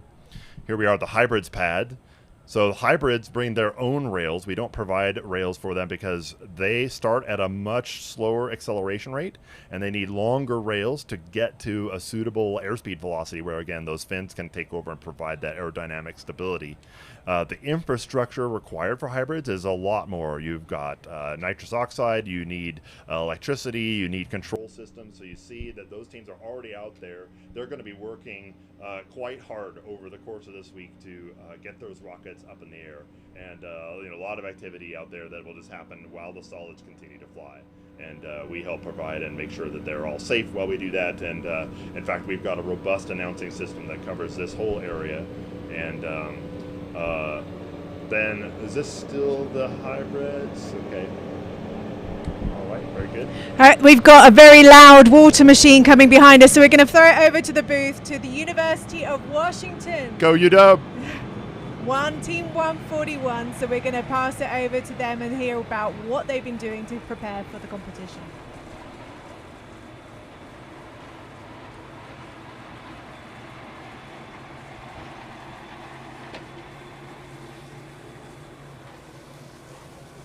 I want to go run in the water. Interview studio's ready. Good morning. We're back here in the interview booth. I'm here with Jacob and Ashlyn. Can you guys go ahead and introduce yourselves real quick? Yeah, for sure. So my name is Jacob Sawyer, and I am a rising senior in aeronautics and astronautics at the University of Washington. And this is Ashlyn. My name is Ashlyn LeClaire. I'm a rising junior at the University of Washington for mechanical engineering. Awesome. Well, we're really happy to have you guys here. Can you just take us through like the journey that you guys went through to get here today, and then the whole year really, because you prepare for this for a while? Yeah, so we'll start with today, or just for this trip here. Sorry. We'll start just kind of with this trip. So we did kind of half of our team driving, half of our team flying. It's about a 1,700-mile trip. So we left from Seattle, Saturday morning at 6:30 a.m. Yeah, so I like to joke with the team that I had the best wake-up to arrival time because I woke up at 5:52, and our car finished the trip. But it's a 2-day trip, so 2 12-hour days of driving to get to Truth or Consequences in New Mexico. And then the rest of the team flew into El Paso, and we picked them up. And, we brought 15 SARPers with us today, and, it's awesome to be here. Really exciting. Yeah. And then a little bit more of sort of why we're here and how we're here. About 5 years ago, in 2019, SARP won Spaceport America Cup, and since then the club had gone on to a research and development for a liquids program. We decided that we wanted to rebuild our muscle for launching rockets, which is why we're back here this year, and we're really excited to have launched one of the first rockets that SARP has launched in about 5-6 years. Awesome, awesome. Oh, sorry, go ahead. Yeah, so one thing that's really exciting, for us is getting into solid rocketry, which is actually a first for the team. We used to only do hybrids and then liquid rockets. And so getting us into like a new launch cadence, getting out to the field more often, and really for me, I'm project manager of the team. And so it's been amazing to just see people out there, see people at launches. It really, warms my heart to see us get back into it. Well, that's awesome to hear. So what's the coolest thing about your rocket? What's the most interesting thing about it? Oh, there's a couple of things. Should you talk about payload? Yeah. Okay, so I'll start with our payload. We have a telemetry payload this year. So the way that works is it has a separate, basically an FPV camera out of a drone, as well as sensing for, GPS, acceleration, positioning, or altitude, and temperature? Is that right? No temperature? Altitude. Just altitude? Okay. And what it does is it sends 2 separate data streams back to our control laptop, and we have a Python script that meshes it. So we have a live video feed from the rocket. We're streaming right now on YouTube. Is that correct? I believe so. Yeah. We're streaming right now on the SARP UW YouTube channel. And hopefully we'll have the telemetry basically live overlay over that feed. Mm-hmm. So we'll be able to watch it go up. That's amazing. That's so cool. So, are you guys going to be participating in the live video challenge? We are, yes. Yes. Yeah. Yes, we are. Oh, awesome. So we'll be seeing your stream then. That's so cool. And then just kind of like a last question. What's some challenges that you guys went through with building your rocket and coming here? Just kind of take us through. Yeah, I'll let Ashlyn start with that one. Yeah, sure. one of the big obstacles this year was relearning how to launch a rocket. There's a lot of logistical aspects that you forget or aren't aware of until you get out to a launch site and realize, weather is an issue, the cloud ceiling is too low, we may not be able to test launch this week. And those kind of issues were a big hurdle for us this year. And we were able to test launch, but not in ideal conditions. And I think getting out there and just relearning how to do this and building those skills was really important for us to be able to do this again next year and hopefully years after this. Yeah, definitely. Well, we definitely hope to see you guys next year, and good luck in the competition. And we'll take it right back to the booth.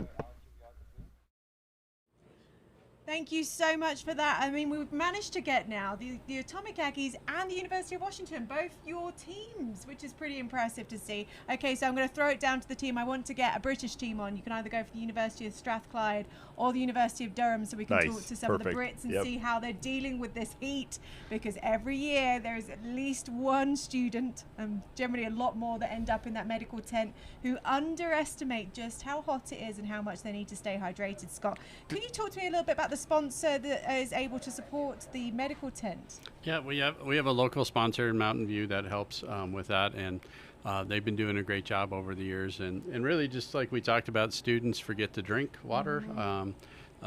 And it's an environment where you're sweating, and like I said, you don't see the sweat on your skin because it is dry and evaporates, and so you basically have to force yourself to drink water. You have to remind yourself to drink water, and that's one of the things the teams need to do, is to remind each other, kind of watch each other, because when someone gets close to heat exhaustion, they don't always know that they're there. There's your ambulance there and the medical tent that we're looking at right now. So, heat exhaustion can kind of creep up on you, and, there's some good signs. One is you don't pee at all, or you pee yellow. Also you stop sweating. You suddenly realize you're not really sweating anymore. And actually there's kind of a feeling that you're maybe okay, but you're not okay. When it's, 100 degrees. You should find some sweat on your body, and if you're not sweating anymore, then you probably have a problem.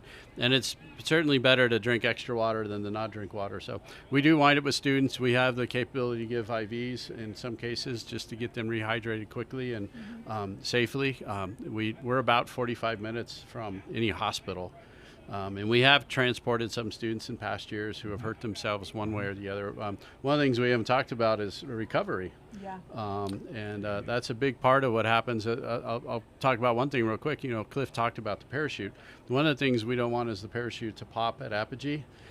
Because then what happens? Well, the rocket can wind up miles and miles, gets carried by the wind, by the parachute. So as Cliff talked about, it's real important that the parachutes come out at the right time, the drogue chute and then the main chute. But the students still have to go get the rockets, right, Cliff? Yeah, take us through that. Yeah, for sure. And actually, we haven't mentioned the crew and the infrastructure that is provided.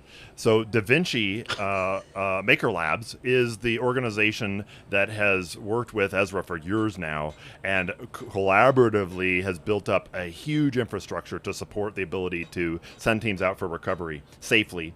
And in fact, we're looking at their tent right now as part of the base camp area, and that tent within there is not only some areas where you can get information on what rockets have flown. I see a rocket. Ooh, I do see that. That's a good sign. But there is, and maybe if we're really lucky this week, we'll get a tour inside the what we call Mission Control Central. There are people that are dedicated inside a trailer that's inside those tents to keep everything cool with some very expensive electronics. And what they do is they hand out special recovery backpacks to a dedicated team of people, of students from each of the teams. Those backpacks have GPS radios.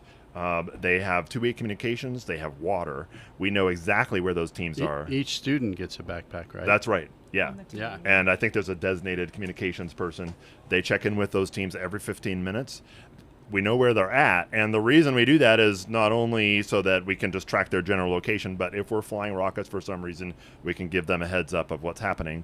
So those teams have to walk out in the desert and go find their rocket. And so it takes a lot of infrastructure and make sure they're well hydrated and supported. They may have to walk for a few miles. Yeah. You know, Yeah. and that it's kind of a punishment if your parachute doesn't come open at the right time. So, and there's not a lot of roads out here. And one of the reasons Spaceport America is where it is because we're kind of in the middle of nowhere. There's not houses. We have just a few local ranchers, and there's some roads that go out there. But most of the places they have to go, they might be able to get closer by driving, which could be a very rough road. But then they're going to have to hike in the rest of the way, and they use the GPS to find it and recover. And I think that's where we've had some of the biggest problems with the students who just don't realize what a long walk in the desert's going to do to them. Yeah, in the high desert, you know, it's one of those things actually, when you're in the high desert, is you actually dehydrate a lot quicker, and the oxygen levels aren't quite the same as you're used to sea levels. So do make sure that your teams are hydrated. Now, I believe we've got an interview coming up now.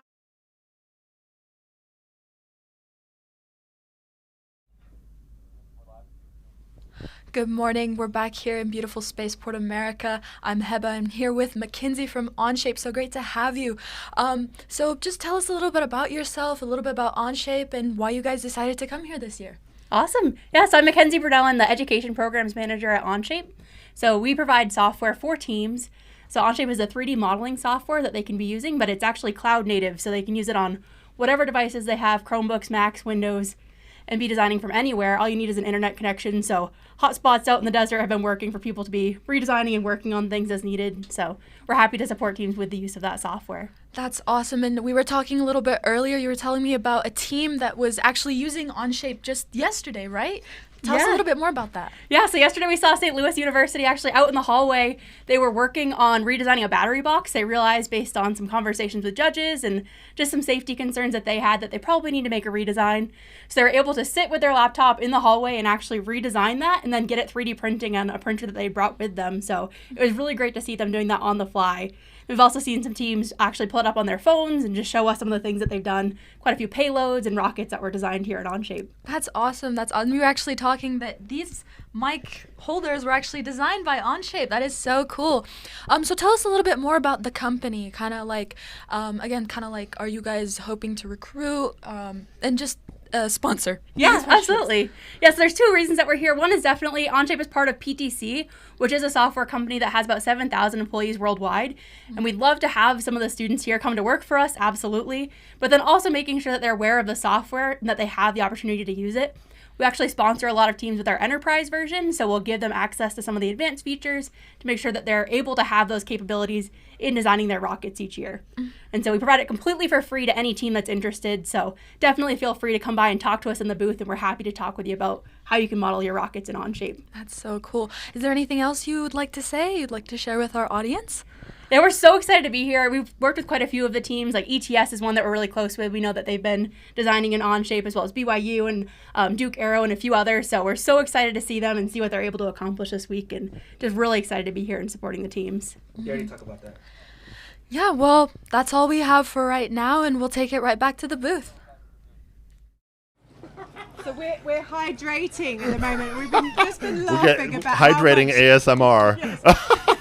A full pour. It's right. super important for you guys to realise. We've actually been sitting here for about an hour, and really we've gone through 2 bottles of water each already in that hour. That's just how hot it is, and we've not even This moving. is bottle 3. I'm just starting. We're not even wandering around. We're literally sat here waiting for everybody to get themselves out there. I keep seeing trucks going by and keep trying to keep an eye out to see if there's any rockets on board, because that's really how we're going to find out when people are starting to get ready. We're seeing activity, which is really exciting. I mean, look, who's that, Mizzou? Oh, nice camera shot. Yeah, that's what excellent. a shot, So, yeah, we can see the rocket. You see the fins on the right kind of lower corner of your screen, and the business end, as we call it, the nozzle for the solid rocket motor is right there.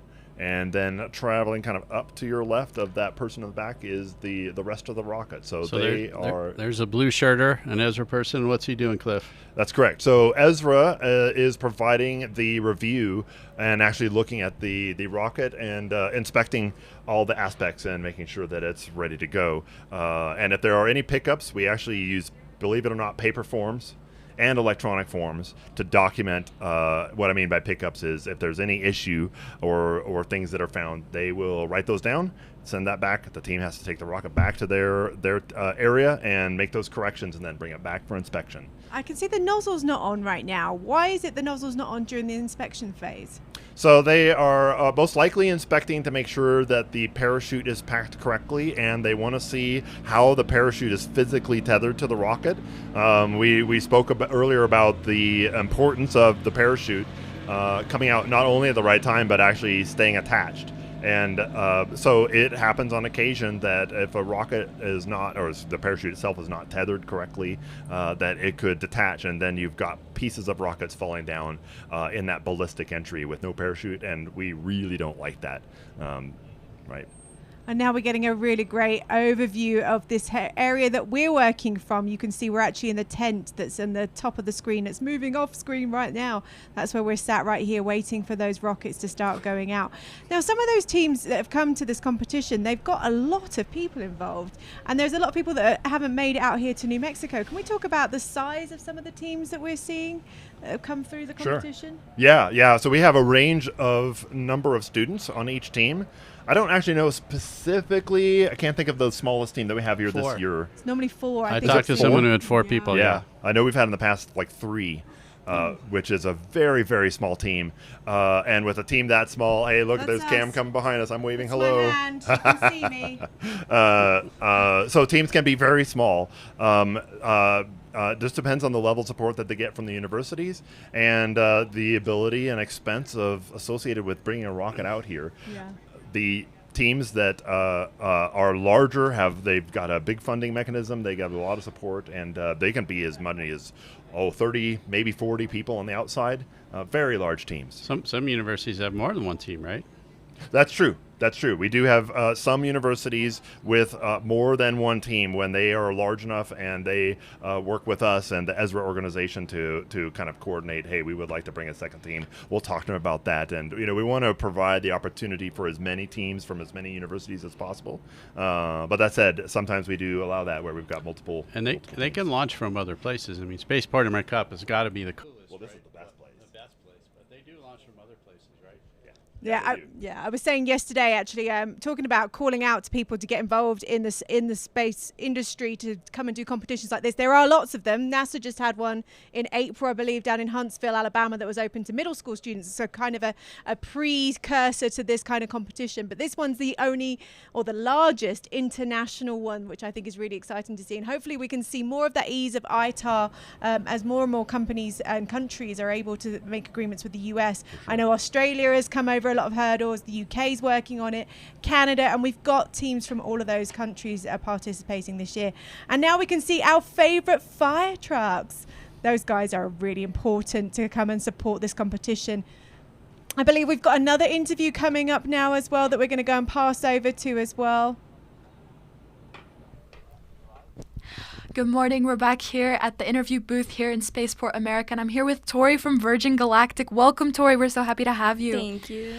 So kind of just tell us a little bit about your journey to Virgin Galactic. I mean, you had a pretty interesting backstory. We were just talking, so just kind of tell us a little bit about that. Yeah, so I was born and raised here in Las Cruces, New Mexico, and I went to shuttle camp as a kid, and I always had a big passion for space, and we would build little rockets. And with that, the dream just kept getting bigger, and when I made it to college, NMSU was perfect with the Aerospace and Mechanical degree, and then found the Atomic Aggies, where I was a part of that team for 3 years, and competed twice here on Spaceport itself.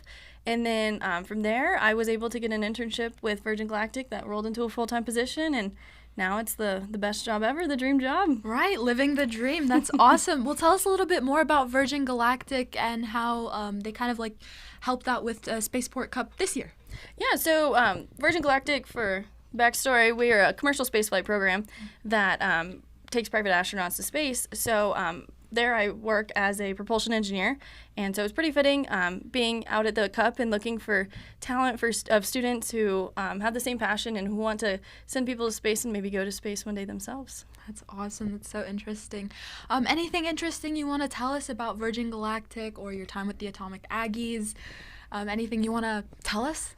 Yeah, Spaceport Cup was absolutely one of the most fun experiences I've ever had. There's nothing like it in this world. Just getting to send crazy rockets to space and just the group of people that are out there and all the colleges you get to, students and people you get to meet. It's just a great experience and a great networking, and a lot can come out of it if you work hard at it. That's awesome. And obviously, like, as a sponsor, is there like a certain person or where can students get to know, like, to get to the dream job at Virgin Galactic, like yourself? So I think a lot of it is having the passion for it. If you show your want to be part of a program like this, that's the first step. We have internships available. They come online around October, and anyone's available to go and apply. We take a number of students every year between all of our site locations and a number of different fields, so you don't have to necessarily be an aerospace engineer to do it, all fields. And it's one of the greatest experiences I've had, and it all started right here. Yeah, that's awesome. And what kind of advice can you give to students launching this year as a former competitor in the Spaceport Cup? Oh man, it is one of the most frustrating but exhilarating competitions. So it'll get hot and everyone will be frustrated, but don't give up, because it's really rewarding when everything goes up in the end. Yeah, definitely. And speaking of the heat, be sure to stay hydrated, guys. Yeah, that's all we have right now. And we'll take it back to you guys. It's so lovely to see Tori come back as once a competitor and now working for Virgin Galactic and supporting this competition. How wonderful to see things like that. So Scott is just going to disappear for a minute to go and speak to the media, because we've got a lot of media that are here coming and talking to the people that are competing, that are covering it both locally and internationally. Oh, look, I can see some rockets. How exciting. I think we're looking at an injection test. What does that mean, Cliff? Sure.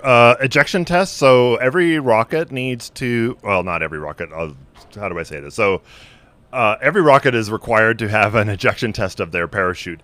Preferably they do that before the competition, but sometimes there's changes and last minute things that happen, and they need to go take their rocket to a safe area. They don't put it all together, but they will put their charges in for the parachute ejection, and they want to make sure that that works successfully. Some teams use black powder, small quantities of black powder, to have that happen. Other teams use CO2 cartridges, and so that's the area that they're using to be able to do that. Can I just say, we are seeing vehicles lined up. That's really good to see. What does that mean? That is the staging area for vehicles for rockets and the teams that have completed their last safety inspection before they go out to the rails. And so they are queuing those vehicles up, and once those are ready, we should start to see a convoy of vehicles travel out to the solids pads, is my guess. Yeah, I can count 1, 2, 3, 4, 5, 6, 7, 8, 9. I think we're going to have about 10 vehicles going out soon. So they'll literally drive straight past us. They'll go out to those launch pads that are behind us and start to put those rockets on rails. Can you talk me through about how long that process takes? Because we can't rush it. It is a bit of a process to go through. So if we're looking at them now and they're about to drive out, how long do we think it's going to be until we start to see first launches? It's typically about 30 minutes. If you, when we had the earlier flyover, you see that we have a very large solid rocket launch area with a lot of rails. Yeah, there's what, 16? It's about that, yeah. And so we probably won't fill every single one of those, but we do want to get as many rockets as possible out and loaded, ready to go. So what you'll see is they're going to queue these vehicles up. And the reason they're going to have those vehicles wait is the rockets are in standby right now. Once the rockets are loaded onto the rails and are lifted vertically, they go through a process called arming.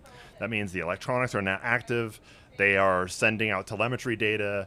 They are waiting for that ignition signal and to launch. And once that whole process has started, batteries start to die. It's very hot. It's really hard on electronics when you're in this kind of sun and heat. And so we want to maximize the ability for teams to be out there and be successful. And if it takes too long to get rockets on the rail, batteries die, then certain teams can't fly it. We really want to try to avoid that as much as possible. Absolutely. So I think we're going to go and take a look now at that journey that they're going to do. So Mexico. I believe our camera now is looking out at where the launch areas are going to be. So these guys are driving down.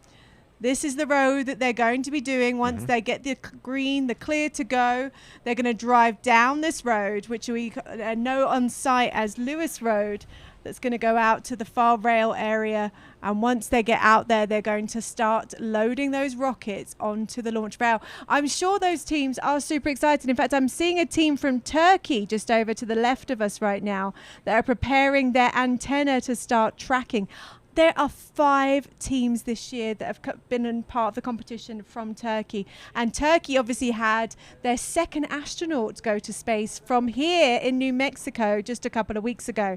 They went up as part of the AX-3 mission that was part of Virgin Galactic. So it's really great to see that international collaboration going on. And those teams are now coming out here and following their space agency to be able to launch at Spaceport America in New Mexico. What a great full circle moment. Exactly.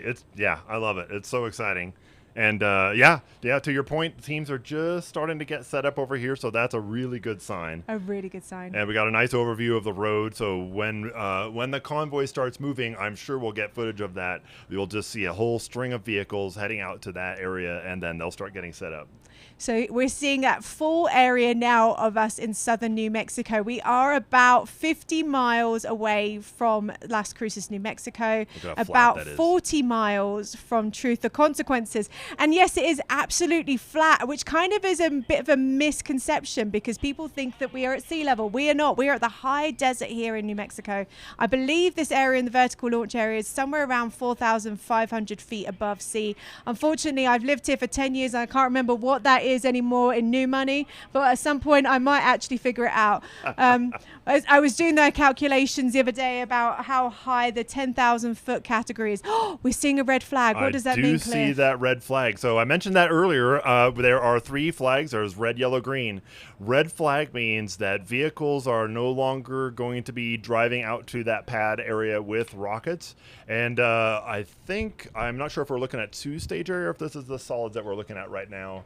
And I would say that's a 2-stager. That might be 2-stage, so that's a really good sign. The really 2-stage rockets are solid rocket motors, so they are a little bit easier to set up in terms of complexity. We'll still be waiting for those hybrids. They are going to be working feverishly to get ready, and when those happens, we'll certainly switch over to them. Can you tell me about the 2-stage system? Because a lot of vehicles that go to orbit are 2 stages, obviously, because it takes a lot of thrust to get out into that 17,500 miles per hour speed that you need to do to get out of Earth's orbit.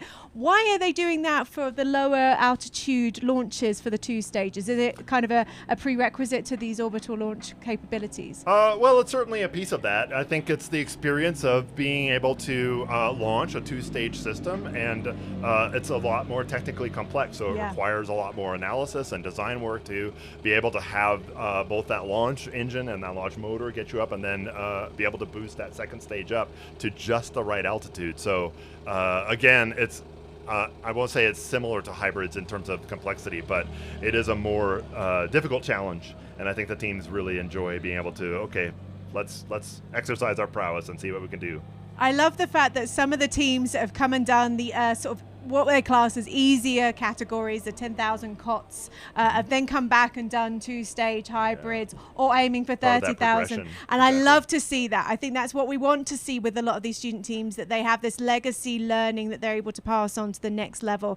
And I'm seeing some more rockets. This is super exciting, guys. We were sort of internally taking a little bit of a bet about what time we're going to see the rockets launch, because as we mentioned earlier, the airspace did open at 9 a.m. Mountain Time here in New Mexico, but that didn't necessarily mean that the teams would be ready. Traditionally, it's been opening at 12 o'clock Mountain Time on day 1. So they decided this year, because it's Juneteenth, because we weren't having to worry about the federal range airspace, to open it up early to the teams. And it is looking like we're going to get to see some launches before noon, which is very exciting to see. Look, I could see between those blips, we saw some vehicles heading out, which is a definitely good sign. Do you think they're heading away from the launch area, or do you think they're heading to? That's a good question. So I'm not sure quite what we saw there. It could be vehicles that are actually departing the 2-stage area. That's highly possible, especially because they were under red flag. It looks like they probably just had a team meeting right there where all of the teams that are queued up right now got a briefing about what to expect when they head out to the area. And you can see that trailer with rockets loaded, so that's excellent sign. I think I saw 12 vehicles loaded there. That doesn't necessarily mean that there's 12 rockets, because some of those vehicles could be support vehicles that are going out. But we are seeing movement, which is a really positive sign. Guys, when I was going around talking to a lot of the teams yesterday, I did say to them, aim to get up early. Get here early, get the launches done as soon as possible. Now, I'm not trying to encourage them to speed the process up. It is a long process. But as we've talked about before, the weather can be problematic here come the afternoons because of the heat. Exactly. And I know that can cause a lot of problems with the winds at higher levels. So I always say to the students, try and get out early. It's always a little bit better, guaranteed that you're going to get that nice and easy flight, which is super important. Exactly.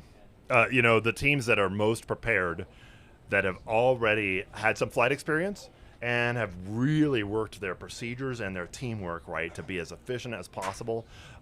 You'll see those teams that are coming out the soonest. They're the ones that are just ready to go. They show up early. They're banging on our tents before we're even awake and asking us to do reviews. That's what we love to see. And, it does take some time to get through the process, so everybody has to have some patience and flexibility. But that's what we're seeing here is these teams are getting pretty close to ready. You can see that red flag in the background. So we're going to be listening for announcements that may happen.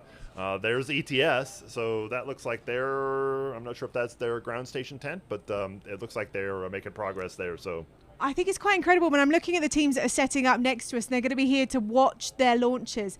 How many international teams are already ready? Now, these guys have come in, some of them quite early. I believe the earliest team arrived from Australia, and they landed here in Las Cruces about a week ago. What a great way to be prepared for this, to turn up early, to make sure you are acclimatized, that you're ready for the different time zone changes. Through your jet yes, lag. yeah. That to me shows full commitment, and I think we're seeing the results of that early arrival. Yeah. Obviously, not all teams are able to come out here early because some of the universities around the country are actually just finishing up. And that's a question I get asked a lot. Why June? Because it is the hottest month of the year over here. Who picked this month? Why would you pick the month of June to come to New Mexico to launch, Cliff? Right.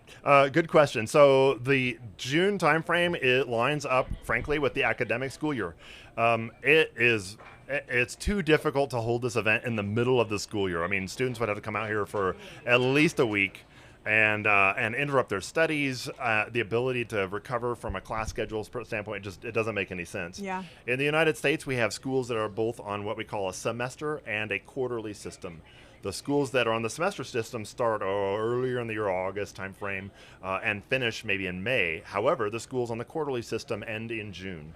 And so we want to accommodate all the universities. That's why you see that third week of June is really the best time. They've just completed their academic year. They can get right out here. The students that have just graduated, they're right out of school. They're still part of the team. They come and travel and be that, and it doesn't interrupt the studies or finals. What a great way to finish your university degree, to come out here and launch at this event. Honestly, I think I've seen so many students that have come out year after year, and this is the absolute feather in their cap when it comes to graduation. What is it we're seeing now? Vehicles. Yeah. So coming our way, it looks like we've got the start of a convoy. I see 4 vehicles. In fact, they might be just coming behind us pretty soon. They've got rockets on what we call the sled or the trailer there behind the ATV unit, and then the support teams. Support vehicles for the teams are right behind there with the students in there. They'll be the ones that actually put the rockets on the layout. We've not seen those sleds before, have we? Is this a new thing to have the sleds to take the rockets out? Because I've normally seen them in the back of trucks that people have driven out. That's new. I think we did that last year as well, but we probably had a mix. And so that's really nice to be able to put the rockets on that vehicle. It's just specially made to be able to put everything. It's all secure and safe for transport. And we can bring them all out together, too, so we don't have to have vehicles parked all over the place out at the launch area. So they are just circling behind the tent that will be to my left, and we'll see them circle behind us momentarily. In fact, I can see them now. I see rockets that are covered in foil to help keep them cool, and just as he comes around the corner, it looks like we've got about 4 rockets on there, maybe more. And so we'll see them soon, and you can see them there as they're coming around the media tent here. I can see them coming round. And as they're going to start to get very loud, I think it's a really good opportunity to go and speak to one of our university teams. Abby's got Team 51 with her in the booth. Hello, welcome back. I am live once again from the interview booth with Team 54 from Lenore Ryan University. Thank you guys for being here. Thanks for having us. Thank you. So what can you tell us about your guys' trials and tribulations? I guess you guys have had a couple of complications getting here. What can you tell us about that? Yeah, it's definitely been a bit of a rough journey. We've had a huge growth in our team. We've gone from 5 people to 9 now that have come with us to Spaceport, so huge growth for us, including Kaylee here. But getting here was a bit of a task. We've had some issues. If you want to tell them what happened. Our advisor and a team member missed their flight by only a couple minutes, and we didn't know if they were going to make it on time because they were the ones that were supposed to check into our Airbnb, and it was craziness. But we're here. It made us stronger as a team. Yeah, the whole time I was driving our trailer down from Indiana, my dad drove it up there to where I was from North Carolina, where the school is, and driving back down, just along the road, you're catching sights of service, and you're getting, hey, we're gonna head to Chicago. Actually, they're routing us to Milwaukee. We're going through Dallas, and finally they got on a flight, and thankfully they made it here Sunday night. Well, I'm glad you guys are here. I mean, it sounds like it was tough, but you guys are here. You guys made it. So, what can you guys tell me about, like, your rocket? What can you tell me about that? We're actually, since we're a little team and our fly record's only an L2, so unlike a lot of the teams here, we're flying on an L motor. We're in the 10K COTS category, and it's a lot smaller than most people's. Ours is a little 4-inch diameter, 9.5 foot tall, about 33 pounds. We're getting ready to launch. Hopefully it'll hit that 10,000 foot mark. Awesome. Are you guys hoping to launch today, or what are we predicting? Absolutely. The weather is not ideal for Thursday and Friday, so today is definitely our best bet. Yeah, we're hoping we're getting some parts in still. In the packing process, our motor retainer didn't make it to New Mexico. Oh, God. So we had one overnight shipped from our vendor, Performance Hobbies, and he's up in Pennsylvania right now. So he overnight shipped it, and one of our team members' parents is driving it up to the VOA as we speak. Oh, my goodness. Well, hopefully they make it with that. Hopefully you guys get to launch today. What can you tell me, like, what is the thing you guys are most proud of in your rocket and your team? Just any special shout outs, I guess? I definitely think our team diversity. We've got a great, wonderful group of people and only one engineering physics major. It's a bit different for these teams. We've got Kaylee here, who's biochemistry. We've got another biochemistry major, computer science, mathematics, chemistry, and even business and economics. So we're really proud that even as a small team with such a diverse group of members and being even majority female as well, it's an interesting journey. That's awesome. Okay, well, you guys have any special shout-outs for your team, your advisor? Hopefully he's here. Yeah. Thankfully, Doug Knight, our advisor, fly record, he made it, and our team are home back in North Carolina and Lenore Ryan University. If you want to add anything else to that group. Follow our Instagram, LRU Rocket Team. Yeah. Plugging. Okay, well, thank you guys so much for being here with me. Let's take it back to Alice in the booth. We're just filling a little bit of extra time now because we know that those teams are going to probably take about another 20 minutes to get themselves set up for those solid rocket launches. And the 2 stages are probably going to be the first ones to go. I really want to introduce Rick, who's part of the team here, ESRA. Rick, what is it you're doing as part of this competition this year? Well, this year I am a judge, and I'm judging the hybrids, and I've judged a few of the more advanced solid propellant rockets. You've been involved in this competition for quite a few years. Yes, I have. Tell me what it is that your judging standard. You know, what is it you're looking for that winning team? From the winning team, usually you can walk up. There's an old adage: you walk into somewhere and you can just smell the right place, right? And I like the first impressions when you come up. Do they have? Are they organized? Can you look at their equipment? Is it well put together? You ask them some questions, and you don't ask the team lead. You ask maybe one of the people in the back. What about, what's your max altitude? What's your, something on this or something of that? And you'd be surprised. The teams that are well integrated will give you snappy, quick answers. Then I've had some people. There's a young lady I asked about a payload thing. She said, "Oh, I don't know. I'm not the payload person," but she drugged me over to the payload person. So I thought, so she had a fairly good acumen of what to do when you had a question she didn't know. So those are the insights. You get to the details, and you can look at the design. You ask them about, is this like their first rocket? Is this I've had a couple teams now, they're on like their 5th or 6th rocket. Yeah. Some of these teams, these got guys that are seniors this year that were here as freshmen. So that's an advantage. So all those give them a little leg up on a team that's brand new. Yeah, so absolutely. That's the thing. So those are the sort of things I would look at for get a higher score. So you're in charge of the hybrids, or judging some of the hybrids this year. Yes. How many hybrids are we looking at for this year's competition? We have 5 hybrids this year. One from Canada, one from Rice in Houston. Mm-hmm. We have the Mexican team from Mexico City, the National Autonomous University, the Argentine team from Buenos Aires, and I'm trying to think of the 4th team, and it'll come to me, but I said Rice. It's great to see so many international teams that are trying for the hybrid system. This is. In and fact, we talked a little bit earlier about how difficult hybrid is, but you're the one that's really judging it. How much more difficult is it to do a hybrid rocket launch? Well, to be honest about it, I could argue that if you do it right, it's fairly simple. Now, a solid is a solid's always fairly straightforward. You slide it in, and you make sure everything else in the front works. Hybrids can almost be that simple if you design them right. Now, if you design them, of course, the bigger you get, you can't use a lot of the smaller techniques. That's one disadvantage of getting a big hybrid.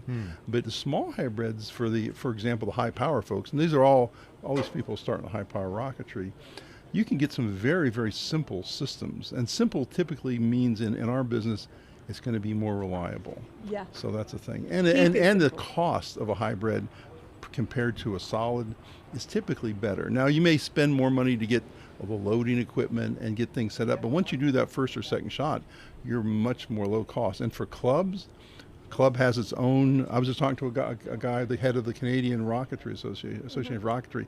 Their club has their own load equipment.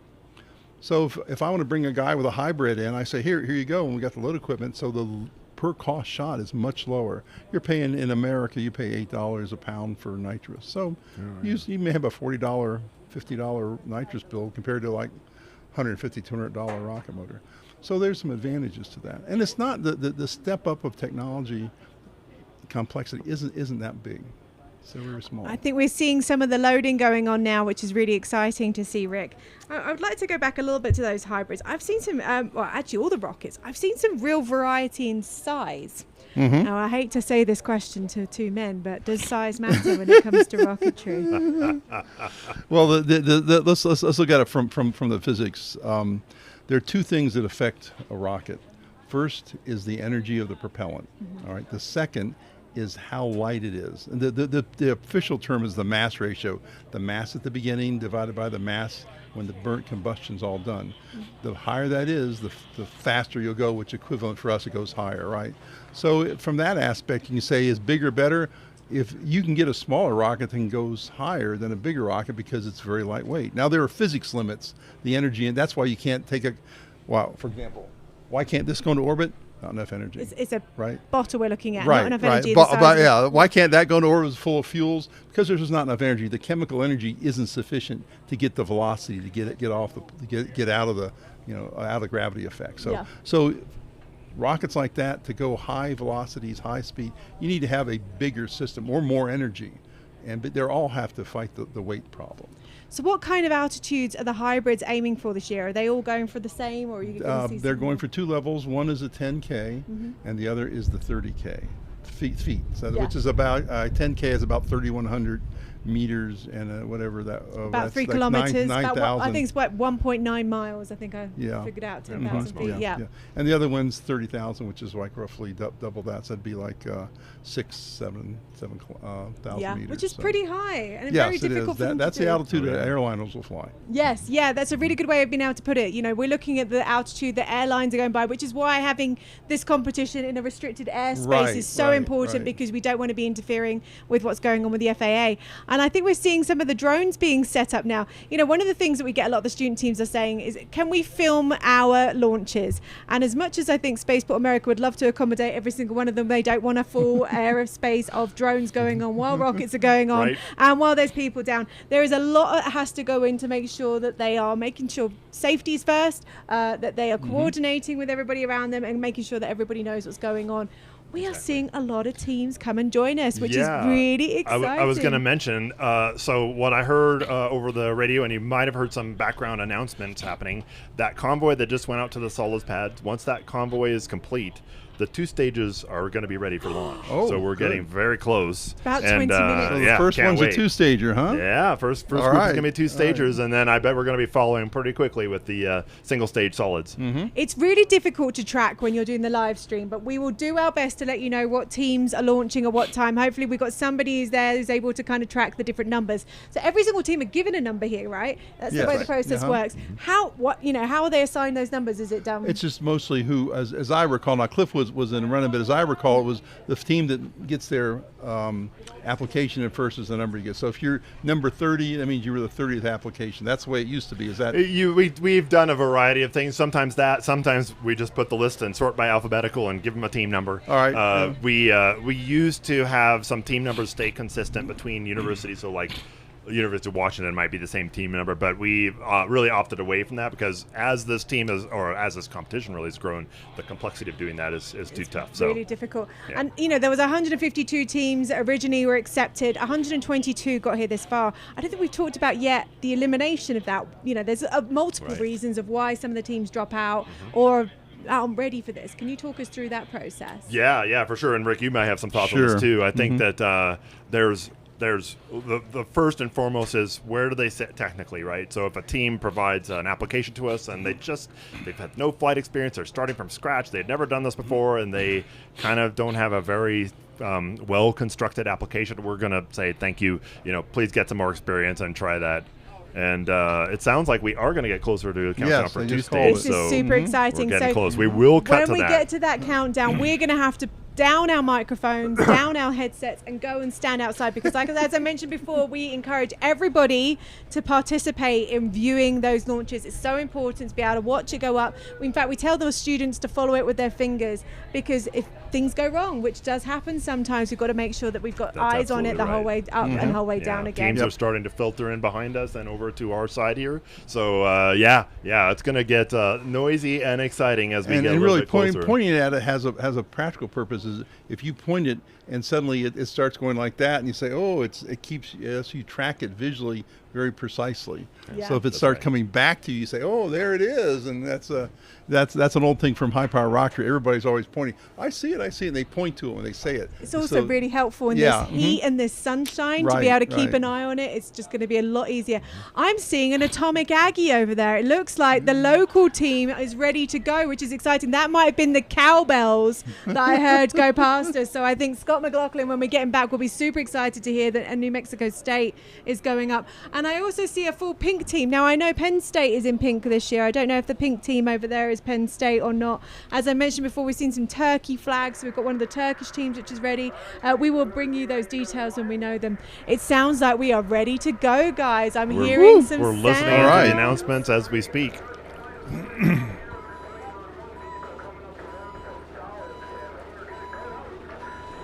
Guys, what team are you from? Ohio State? Awesome. So it's Ohio State that's in the pink next to us that are getting ready. So it's good to see that. I'm the I got to kick this in. I am the liquids mentor for Ohio State. Oh, nice. So, well, I can tell you that the team that are up in the launch area from Spaceport America, 2 of them are Ohio State graduates. So I know they always have a bit of a favoritism towards Ohio State. If you ever see Alan Turk, do not get him to start doing the Ohio State chant because he will get everybody going. That's right. It's always fun to see. And as we mentioned before, we're all a little bit biased, but this isn't a biased competition. It really is the case of what teams perform the best. I've had a few people accuse us of saying there's bias going on. It really isn't. We want to see everybody succeed. We really genuinely do. I'm going to break right in because they're about to do a countdown. How exciting. Okay. Hopefully we can tune into some of that audio. Okay. Here we go. 3, 2, 1. So we're looking. I see good signs. Look at that trail. Straight up. That is beautiful. Beautiful. Excellent launch. We look closely for how that trail goes up, and we can tell if there's any issues with the rocket. Sometimes they'll corkscrew. Looks okay. Still see that trail drifting up. I'm told that's team 28. I don't know which team 28 is. Let me see. We're going to have a quick look to see what team But we're 28 looking is. for, or listening for, the announcement of that event. I mentioned that earlier.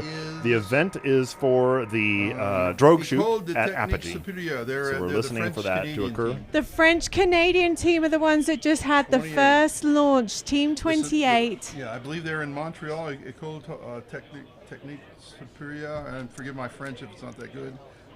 They're the school in Montreal. They're the school in Montreal. Excellent. Really exciting to see that. And as I mentioned, it's so exciting to see when you get the international teams that have traveled down here get off of first, which is really impressive. And again, if you just tuned in, that is the first launch of Spaceport America Cup 2024. At 10 minutes, at 8 It's minutes 9 after minutes. the hour. I was going to say, it was 8 minutes past the hour of 11 o'clock Mountain Time. As I mentioned before, we didn't normally open the airspace until 12 noon. So this is the first year we've opened it up at 9 o'clock, which is why we've been doing this coverage since 9 a.m. These were the first team that were ready to go, and how exciting for them. It looks like it was a successful launch.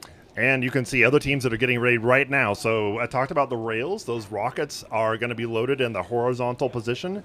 They slide onto those rails, and then the teams will lift them carefully into the vertical position and arm all the electronics. So, in fact, I can't tell if that rocket is on the rail yet, but they're getting ready to do that. That's out of the solid pads. And once those are ready, again, we'll have another, we call it a salvo, or a group of rockets that will all launch together. Not all at the same time, but in a grouping, one at a time. Now that looks like where that's the is that the second stage pad that was they just showed on the video? There's the contrail from the second stage. Down. They're trying to track it where it's going to. See if we can find that parachute. Yep. So I think that was a 30K shot, wasn't it? 30,000 foot they were trying to get Sounds about to. right. We were just being notified that the next team is holding. They're having a few little issues. Hopefully they can get those sorted as soon as possible and we can get the second launch going. So we've got a really great coordinator out at that 2 stage at the moment who's making sure that we're prepped and ready and know Who was exactly that, Jim Jarvis out there? That was Holly that was just giving us a bit of a heads up on who's coming up next. Okay. Yep. And I'm not exactly sure who our ESRA person is out at 2 stages, but it could be Jim. Yep. Okay. Excellent. Yeah, so here we are. Our team's holding their rocket. We're getting some nice footage. Excellent. And they're getting ready to load. They look excited. I mean, it is an exciting thing.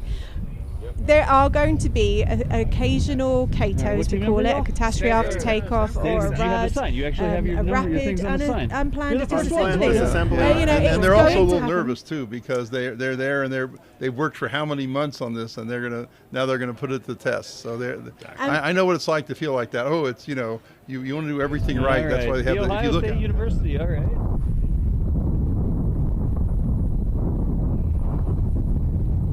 And down here, what team number are y'all? 143. 143 from? University of Wisconsin. University. No gang signs.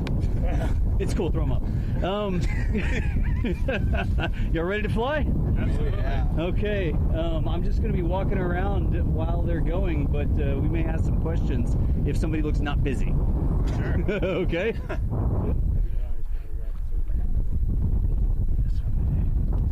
Like we've got another team that's also ready to do an interview out of our booth as well, so we're going to pass it over to them and see what they've been up to today. Yeah, fantastic. Great. We'll cut to them soon. Okay. Well, we'll let you there know we when they're go. ready. Meanwhile, It's the joy of doing this live, isn't it? Things don't always go to plan, and I have to say, we're a team of volunteers that run this. They do an incredible job prepping this live stream. This is only the 3rd year that it's been happening now. That's true. That's Yeah, third year in in real live stream, fashion. yes. And it's been very exciting because we've really stepped up the level of commitment, both from the Spaceport side and the ESRA side, to drive this event to you in a live stream fashion. And this is also the largest event we've had in teams and it's in people, not teams. They were a few teams off, but it's still very large. This is the largest event rocket competition in the world. Absolutely, and it's incredible to see. But we're going to hear from one of those teams now that's over with Abby or Heber. Good morning. We're back here in the interview booth here in Spaceport America with a team all the way from Canada with Jack and Jack. So just briefly introduce yourselves and tell us a little bit about your team and yeah. Yeah, so I am Jack. We're from a team called CU in Space, so Carleton University in Space. Every year we launch a student-designed rocket at the Spaceport America Cup and at Launch Canada competition. This year we're launching a rocket to 30,000 feet under the 30K COTS competition. That's awesome. So take us a little bit through the journey that you guys went through to get here. Obviously, we talked a little bit earlier. You guys started prototyping and developing your rocket back in September, and then talk about your journey here today as well. So yeah, we left I'm also Jack. Nice to meet you. We left from Ottawa and we drove down through Sarnia and then Illinois and all that. And we got here with the rocket and all of our tools, and we met the rest of our teammates down here.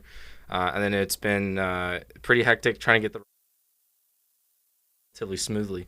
And we're here. We're excited. And yeah, just happy to be here. Yeah, we're definitely happy to have you guys here. Tell us a little bit about your rocket. What's the most interesting thing about it? I'm going to give this one to Jack. He knows the rocket better than I do. I mean, I think personally the most interesting thing about the rocket this year is our payload. We have a payload with frog cells, and as the rocket takes off under 23 Gs, the cells will become compressed, and there are things that you can learn from the membrane viscosity that can help with teach about Alzheimer's in humans. Oh, wow, that's so interesting.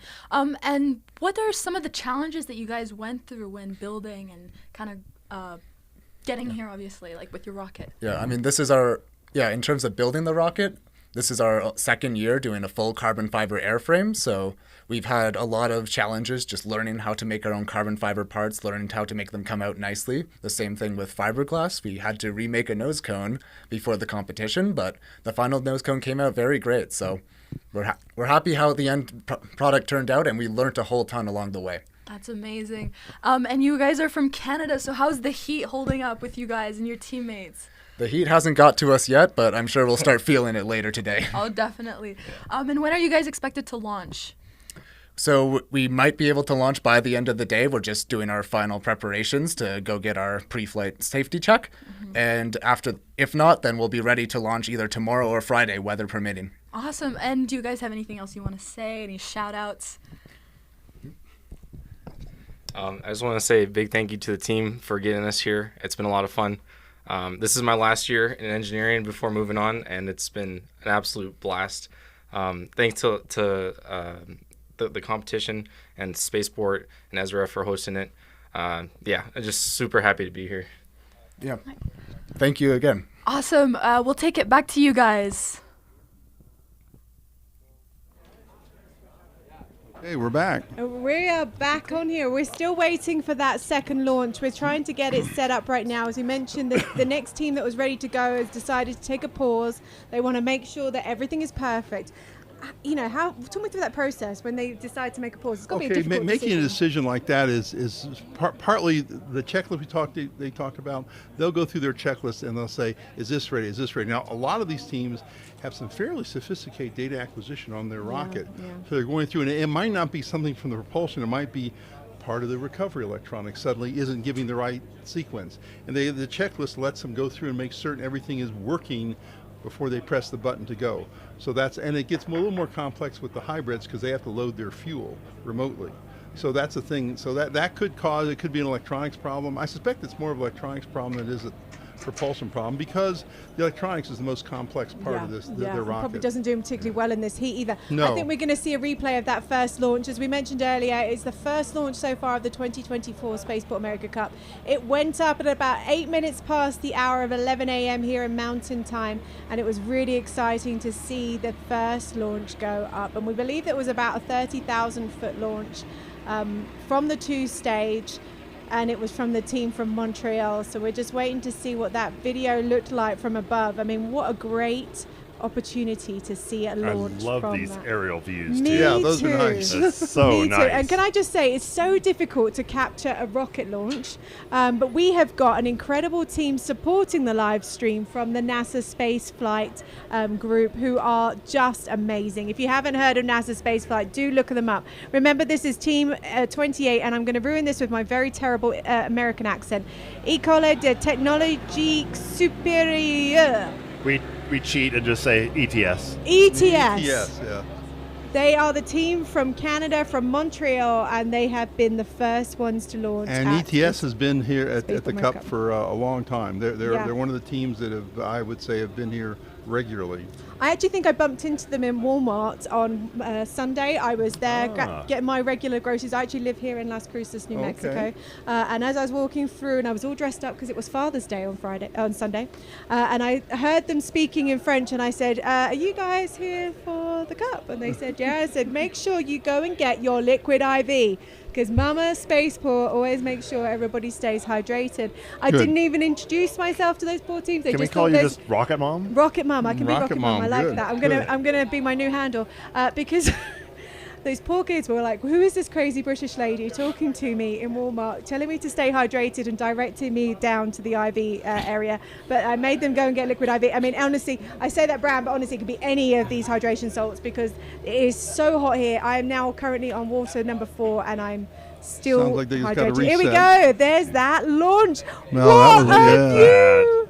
Honestly, Great view. I have now seen hundreds of launches for the Spaceport America Cup since being here in 2018, and I'm never disappointed. Did you see how that contrail didn't move much? That says the wind's very low. That's a good sign, That's the right? point. Yeah, that's what we like at this point. That's why everyone wants to launch in the morning, Yeah. low winds, and not as hot. Yeah, I tell everybody, honestly, if you can aim to do first thing in the morning, that's your aim. If you think you're going to be last thing at night, I would recommend to wait till the next day. And they do have 3.5 days. It isn't always about speed, as we mentioned before. This is about accuracy. There is extra points, though, if they're able to get their launches Yes, in if they early. launch today, I don't know what they get a bonus point. And bonus points, which at the end of the day, that 50% is already done with the technical papers ahead Yes. of the competition. Mhm. It's a nice little extra, but it isn't the be all and end all. So No, it's great to no. see these teams getting up first. That doesn't mean that they're going to win the awards. Right? That's right. That's That's absolutely right. right. Yeah. The discriminator is how close are they to their predicted altitude, Yeah. and that's where I've seen a lot of teams that look very good. They have good papers, but they miss their altitude by 500, 1,000 feet, and that hurts. It's very difficult when you're having to think about what it's like launching here when you're perhaps at sea Right, level and you're at a right. different Mhm. temperature. Oh, yeah. There is a Yeah. huge difference when Well, all we're of a at sudden 2,000 feet here, aren't we? Oh, 4,500. 4.5, almost a mile You up. are Okay, really, yeah. almost a mile. It's really quite high. I mean, it's deceiving because it's so flat here. Mhm. People don't realise just how high up. How high And you it have is. to take that into calculation. You have to Right. take in that heat constantly. So it does catch quite a few teams out. Mhm. It's not a bad thing to catch you out that way. This is a learning opportunity. Even those that don't necessarily get their launches off on the way they hope to, they are still achieving incredible things. Cliff, Well, you- I've called this before. I call this the NCAA equivalent of Love it. academia because Yes. we see so much here in the US about student teams when it comes to sports, and they're really celebrated. Well, you also remember that there are a lot of students that here that are going to go on and work professionally. And in that's one of the rocketry. things I always say And as well. I've seen that many times. Yeah, so- you see all these student athletes that don't go further than university, but majority of these students are going to go on to careers in aerospace, and that's what That's really right. excites me when I see these student teams coming through. What a great thing to be Now able you to also say. might remember, I'm too old to go to space, right?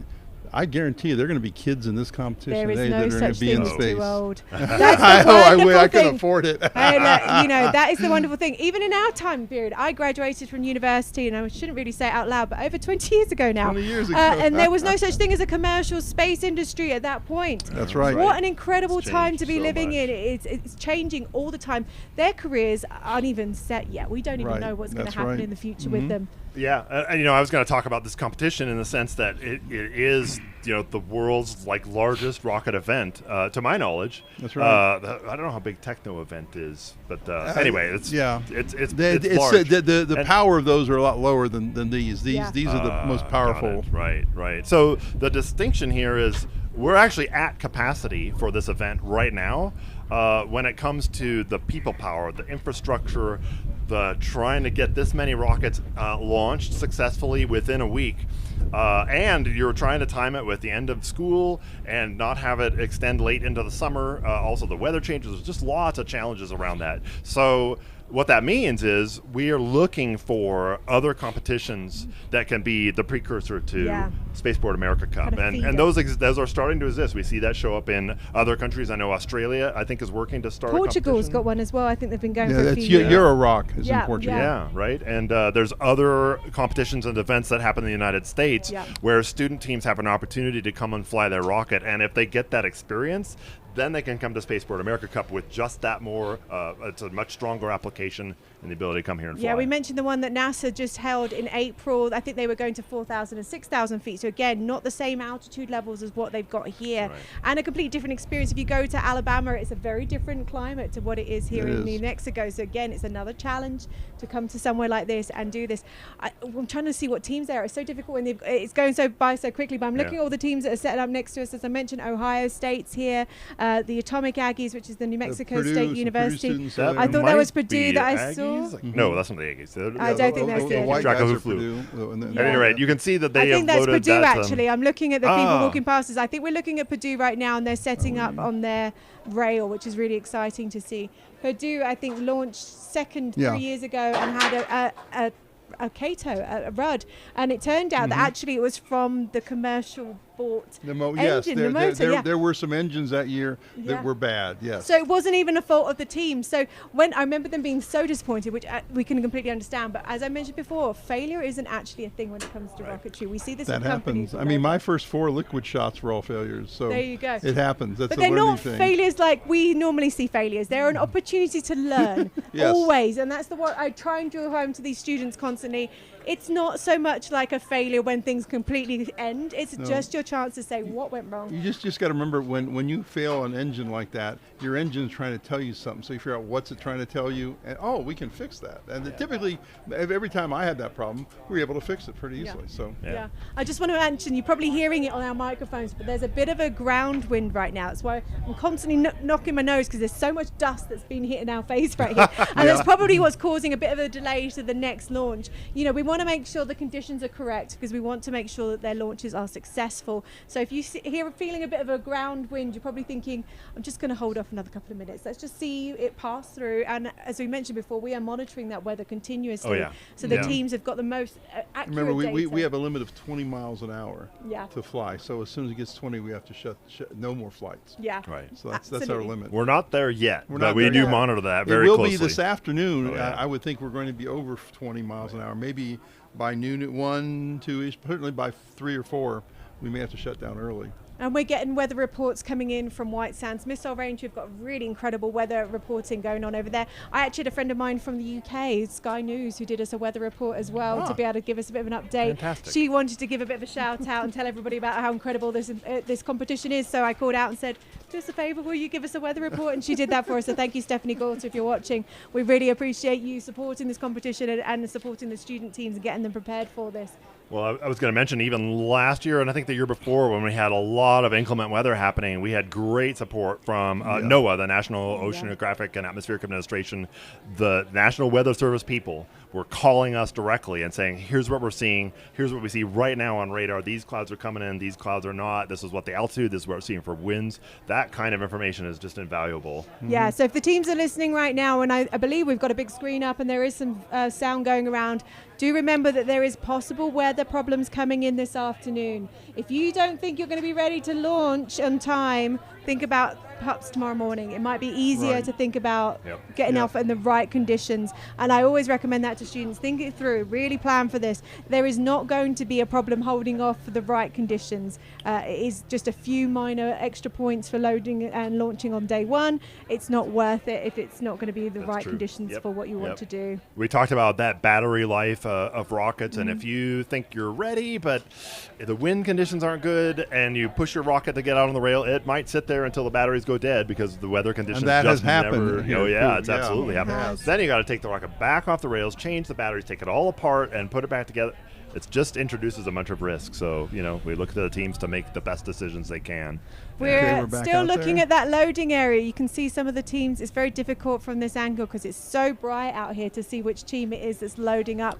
That's 49. So they do have those large numbers there, which is an excellent addition this year. I like to have. So that was Istanbul Technical University. Oh, that was one of the university teams from Turkey that I mentioned earlier that are setting up. In fact, I think I can see some of their teams here ready with telemetry. That's a classic example of how people load high-power rockets onto the rail.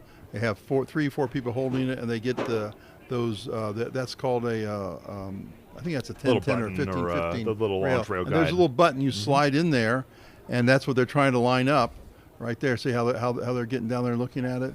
And then once they get that one on and it slides, they'll slide, and there's one in the front, 2 or 3 typically per rocket, and they'll make each one of those fit. And the purpose of those buttons is to keep the rocket aligned until it has enough velocity where the fins become effective. We talked a little bit about that, why we use rails when it comes to solid launch. It's like having a directional arm. That's the way we tend to describe to a lot of people. And you want to set it off in the right direction. The Turkish team has what looks like a dragon or some sort of a reptile painted on their rocket.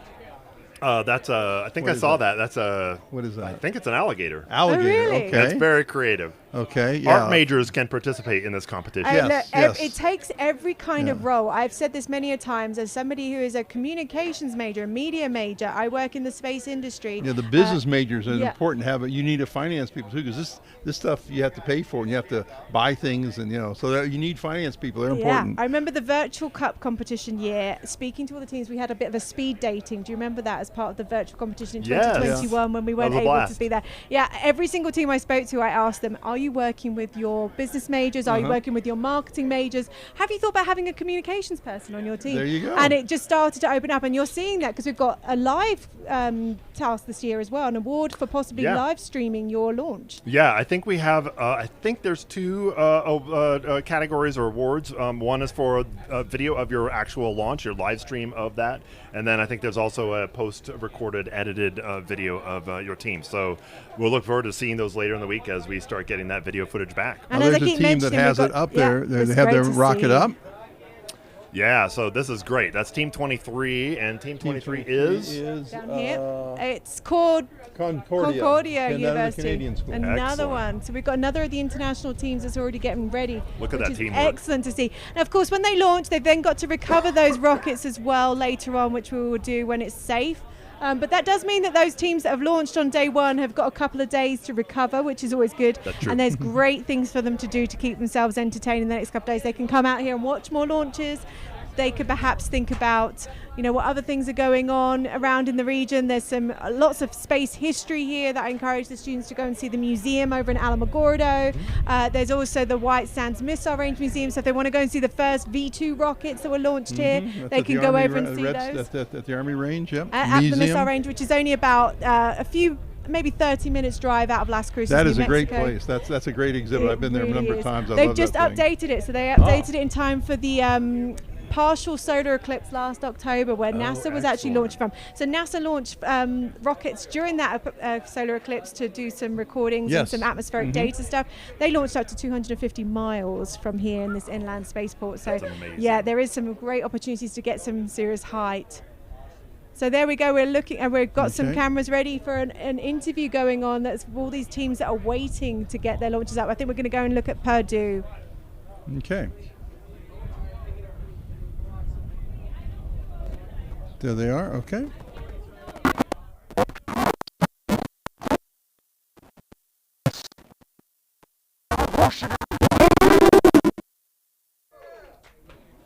Okay, well, we're working through some audio technical challenges. We might have to let them take one of my microphones because they're literally just stood behind me. I don't know if you can hear them. Give us a yell, guys!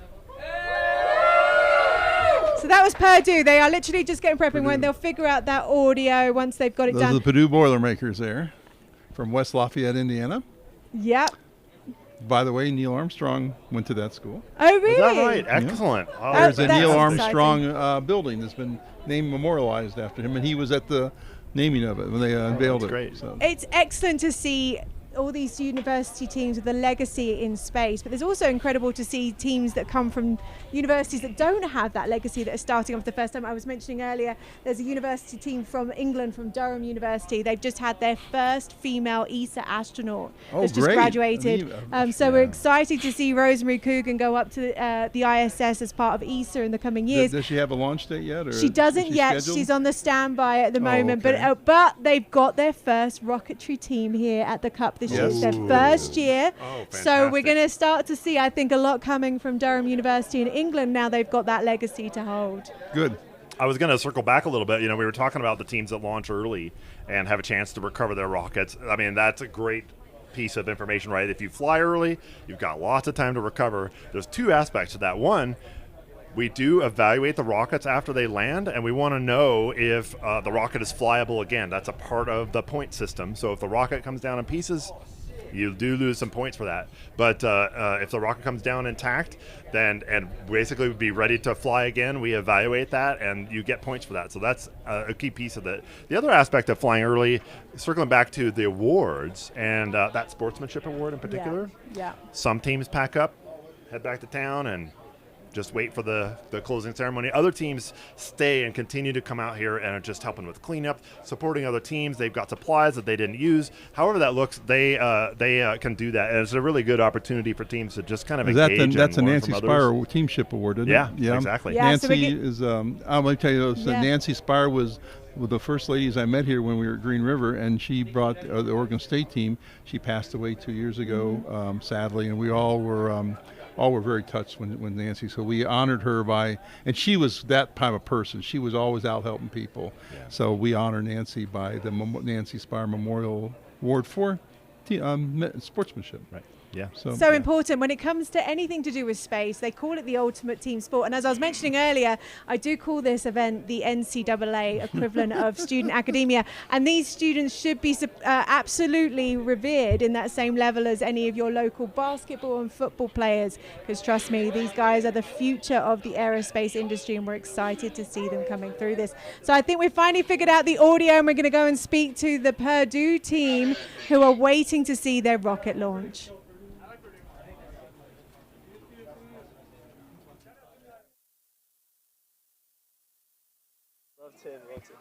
Oh yeah, we should. Good morning, everyone. We're here back at Spaceport America with Purdue. We're getting ready to launch, and introduce yourself, guys. I'm Jackson. I'm Elliot.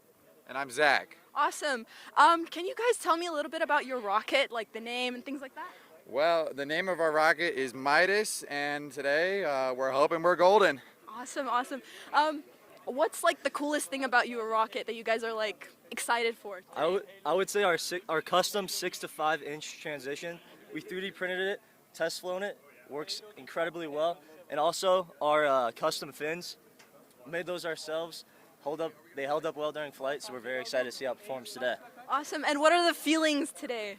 Well, we put a lot of work in for the past year. We put a lot of improvements into our previous rockets, and everybody here, we have a lot of like new faces, and everybody's just really excited to see our rocket go up and hopefully have a great flight. Definitely.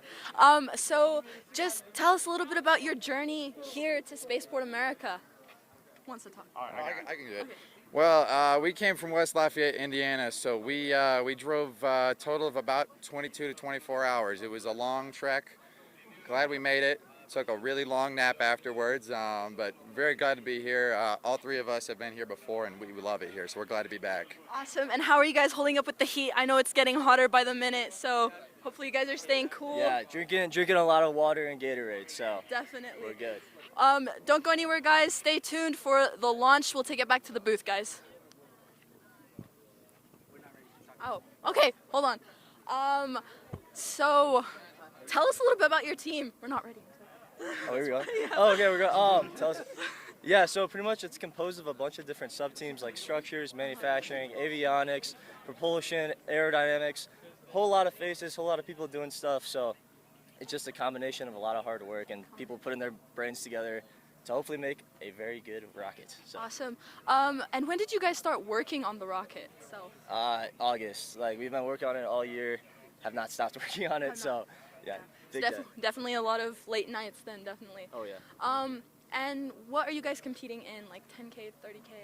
Yeah, we're working in the 10K COTS category, and we competed in that one last year. We were hoping to switch to ESRA this year, but we had a slight problem with our final test for the motor casing, where the casing kind of blew up a little bit on the backside, just a tad, but enough so that we couldn't do our SRAD because we didn't have enough time to remake that and get a new motor casing for it.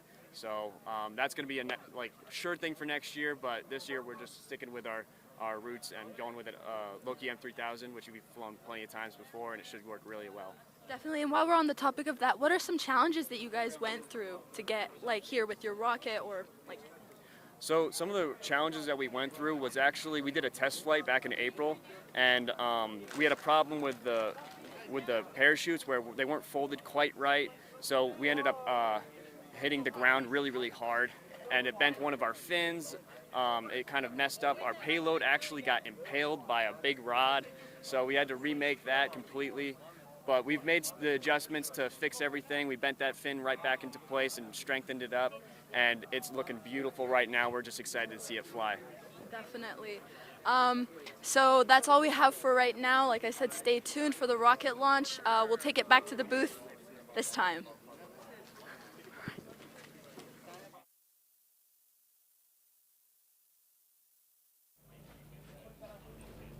We're up? Okay. Yep, we're on.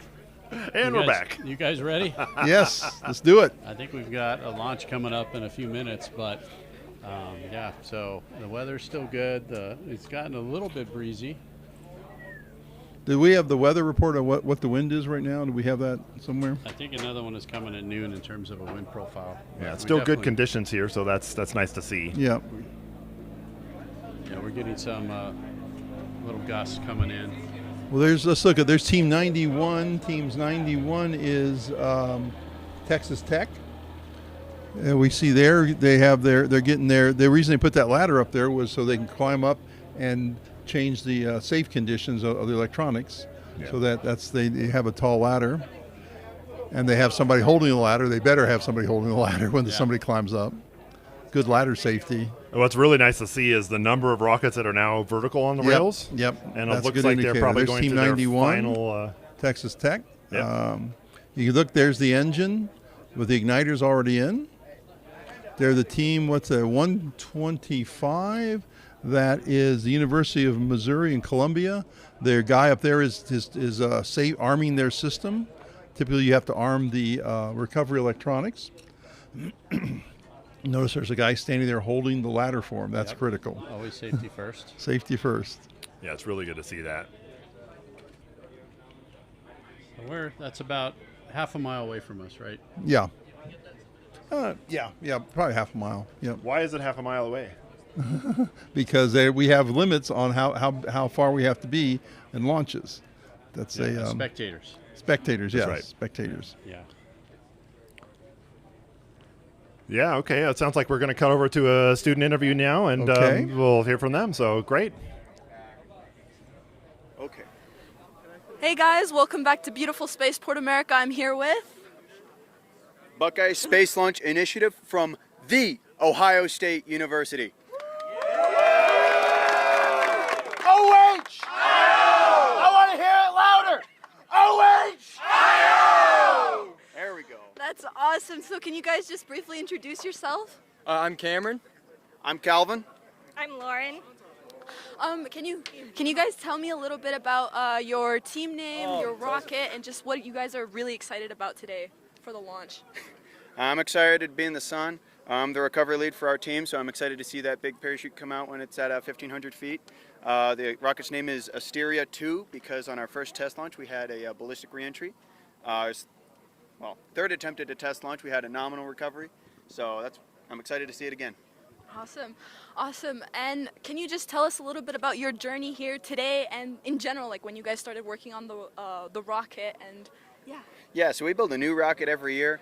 It's been a real tough journey. Like I said, we had a crash test launch, our first try. Our workshop burned down start of the year. We had a failed test fire, so that was unfortunate. and just all kinds of tribulations, but we're still here. We made it. We had to downgrade from 30K ESRA to 10K COTS, but we're still having fun. We're still learning. Still, yeah, having a good time. Awesome. So definitely a lot of challenges this year then. Oh, yeah. But the resilience is awesome. The resilience is amazing. So tell us a little bit about your teammates. This team, how your team members. Yeah, so we kind of operate like a family. I mean, obviously we brought 40 people here with us. Our team, what is our numbers like? Like, what's our full team? We got about so probably around 150 people have actually worked on the rocket throughout the year. And then obviously we bring down 40, which is just, big group family, a couple vans, a couple people fly down, but we try to keep it together. Stop in Oklahoma City on the way, and then we make it all the way down to Las Cruces in 2 days. So a lot of time in the car, a lot of fun hanging out with each other, but we all love them. No one stands out above the rest, so we like our family. Except Cam, you're like 6'4". Yeah, I guess I'm tall. Awesome. And then the journey today, what time did you guys wake up? Like, was that a bit of a challenge? Yeah, we woke up at 3 a.m. to get here at a lovely 4:30. We're still waiting in a big long line. We're not complaining though. We got integrated nice and fast, called out to the pad, and I think we're on the first volley. So awesome, awesome. And what are you most excited about for this launch? For the launch, as previously mentioned, I'm excited to see recovery work. I could talk to our next year's project manager here. See what he's most excited about. So obviously, with all the trials and tribulations, this rocket came together pretty last second. Shout out to our structures lead, Corey Mays. He spent 24 days straight working on the rocket while, kids were taking finals, going to internships, that kind of thing. So just the fact that we're here, we have what we have, and, everyone's getting to experience it. It's just a fantastic event. We're just happy to be at. Obviously, seeing the rocket go up is one thing, but seeing it come down is one other thing. And so we're just happy to be here and, be with everybody. Definitely. So that's all we have for right now. Don't go anywhere. We'll take it back to the booth. We're just waiting for activity to happen. I think right now we're getting ready for the solids pads.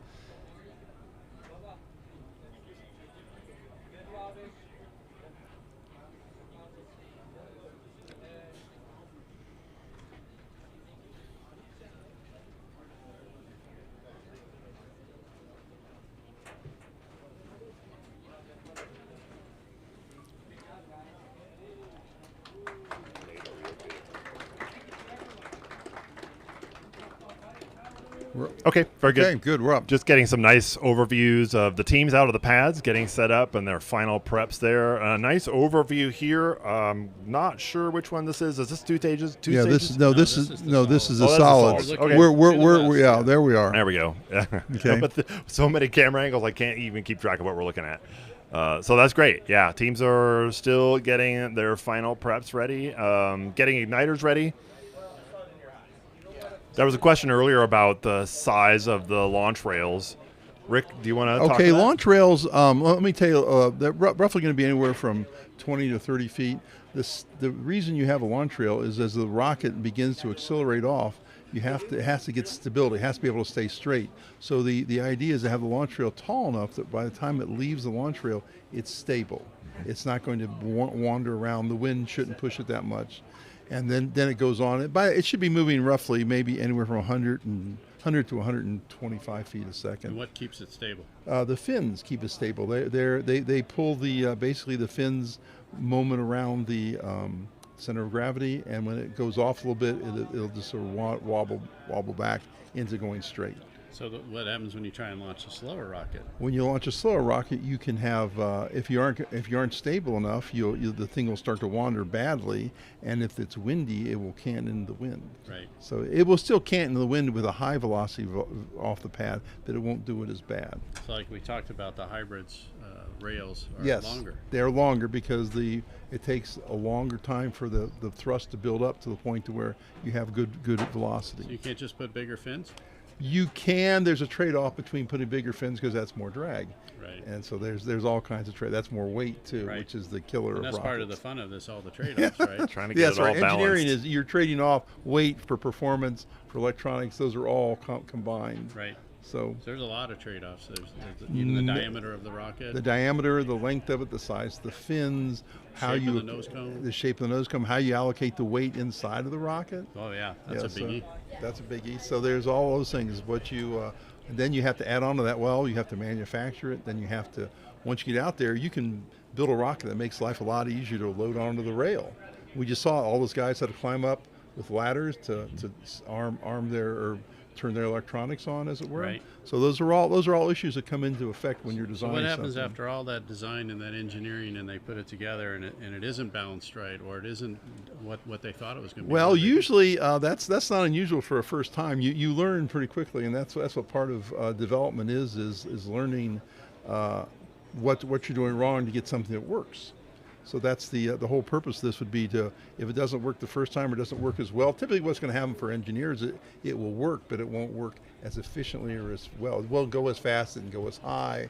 Those are the things you have to, then the next version of it, you try to fix it, which for engineers is classic, and people always beat up engineers, that criticize iteration them. of design. There's an iteration, right? You engineers want to make it perfect, and sometimes from a business standpoint, and a certain range of perfection is all you need. So they can do things like add more weight. Or I have weight, seen right? many teams add weight, particularly to shift the center of gravity forward.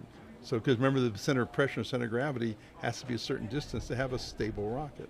So you add weight to the nose, and maybe you can add a little weight. It'll help you maybe 3 or 4 inches, and it'll make your stability But better. that's not how, say, a Falcon 9 works, right? No, Falcon 9 has active guidance systems, so a Falcon 9 has to be somewhat balanced, but the issue of stability is, because there are no fins on a Falcon 9, issue of a stability finless rocket is the rocket is being gimbaled with thrust vector control, and the computer and the inertial measurement unit is keeping track where the rocket is and the velocity vector, and basically the velocity vector has to stay in line with the thrust vector. And So none of these rockets have any sort of active control. No, there is no active thrust, although that is an issue. Right? They're all ballistic, but there are many people in the collegiate level that are actively they're currently looking at thrust vector control, and it's not a difficult technology. It's fairly straightforward. It takes some astute design, but it's within the range of college students. Right. Mm-hmm. So and there are a lot of competitions that are actually playing on that right now. So when you see something like a Falcon 9, or you go all the way back and look at a Saturn V, which is ancient technology, that's doing thrust vectoring, right? That did. Falcon 9 had some small fins. Not Falcon 9. The Saturn V had some small fins on it, but it was generally thrust vector. Although, interesting point in history, there were some people that advocated recovering the first stage of the Saturn V. They didn't. Von Braun toyed with it, and they built those things in and they had to build a much more stiffer because they had to land, and they would have had to have them a little bigger because they had to carry recovery system parachutes.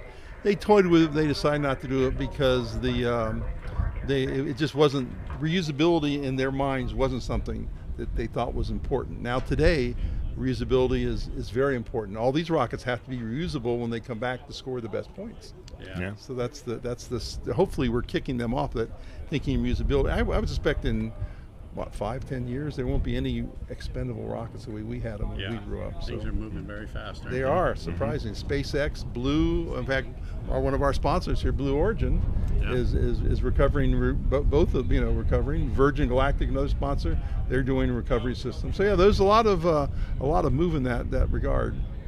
Yeah. So when you watch that slow-mo of a Saturn V taking off, it's like a pencil being balanced on your finger, right? Yes, it is. Yes, it is. Millions of calculations are going on to point the nozzle to keep it going straight up. And you remember that the size of the electronics that did that filled the entire between the third stage and the lunar part. There was a whole rack of electronics. There were a number of books written on the electronics in that, and it was a state of the art, way beyond. Today we could do the same thing with this. Oh, we're not on. We could do the same thing with a cell phone. Most cell phones have an adequate technology. Now the interface would be a challenge, right? But as terms of throwing on an initial measurement, accelerometers and rate gyros, it'd work fine. I guarantee you. That's what. That's why suddenly a lot of students are actively looking at active guidance, because this is the same technology that's on every drone in the world.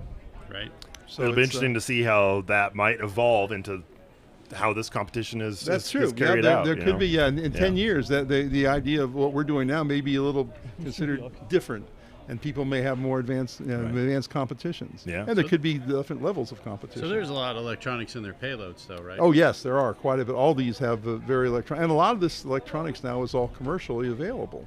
For most high power guys fly electronics. Very few people build their own. Now these kids have built their own. I've seen a number of students that built their own stuff. Wow. So I was just going to mention, as we're watching footage of the solids pads, it sounds like they're going to go red flag, which means they're getting imminently close to launch. You can see a lot of the teams that were standing back from the rails, which means they're ready. They're just waiting for the go-ahead to come back. So eventually they will load back into their vehicles. We'll see a reverse convoy coming back towards base camp here, and that'll be a good sign that we're really ready to go with the first solids salvo. We're all ready to go. We're definitely ready to go. I'm ready. What we're looking at right now is where the people who run that particular bank sit during the launches. So there's a safety officer at each of these banks, Yes, right? there is. Separate, Yep. a unique safety officer for Yep. each one. Now, how does that work exactly? Okay, the safety officer is responsible for ensuring that the rockets have that are installed right and that everything is done according to the spec that they have. And he's there watching the students use a checklist. So that's another too. volunteer. That's another volunteer. Ezra Yep. volunteer. Ezra volunteer. That's true. And they have a lot of power, right? The guy in charge there can stop the operation. He can call a range shutdown if he has to. He has that. The range safety officer has that kind of power. So yeah, I'd say. And there's what you're seeing there is a box of all the electronics going to the igniters. And then they control that through over Yes, here. they're controlling that right behind us. Where you'll hear them call it up there, and they'll fire it from there. Yeah, we mentioned before that there's the flyers of record, and they're kind of the final signature on the page that says, yes, verily, this rocket is ready to fly. Mhm. The actual button is up at the launch control officer's station, and they have a wireless transmission system that goes out to those control boxes that we saw to send the right signal to the right rocket at the right time for launch. And there's somebody setting up their own personal camera to videotape their launch. Might as well get some good footage right of the launch itself. I hope they set it for slow motion.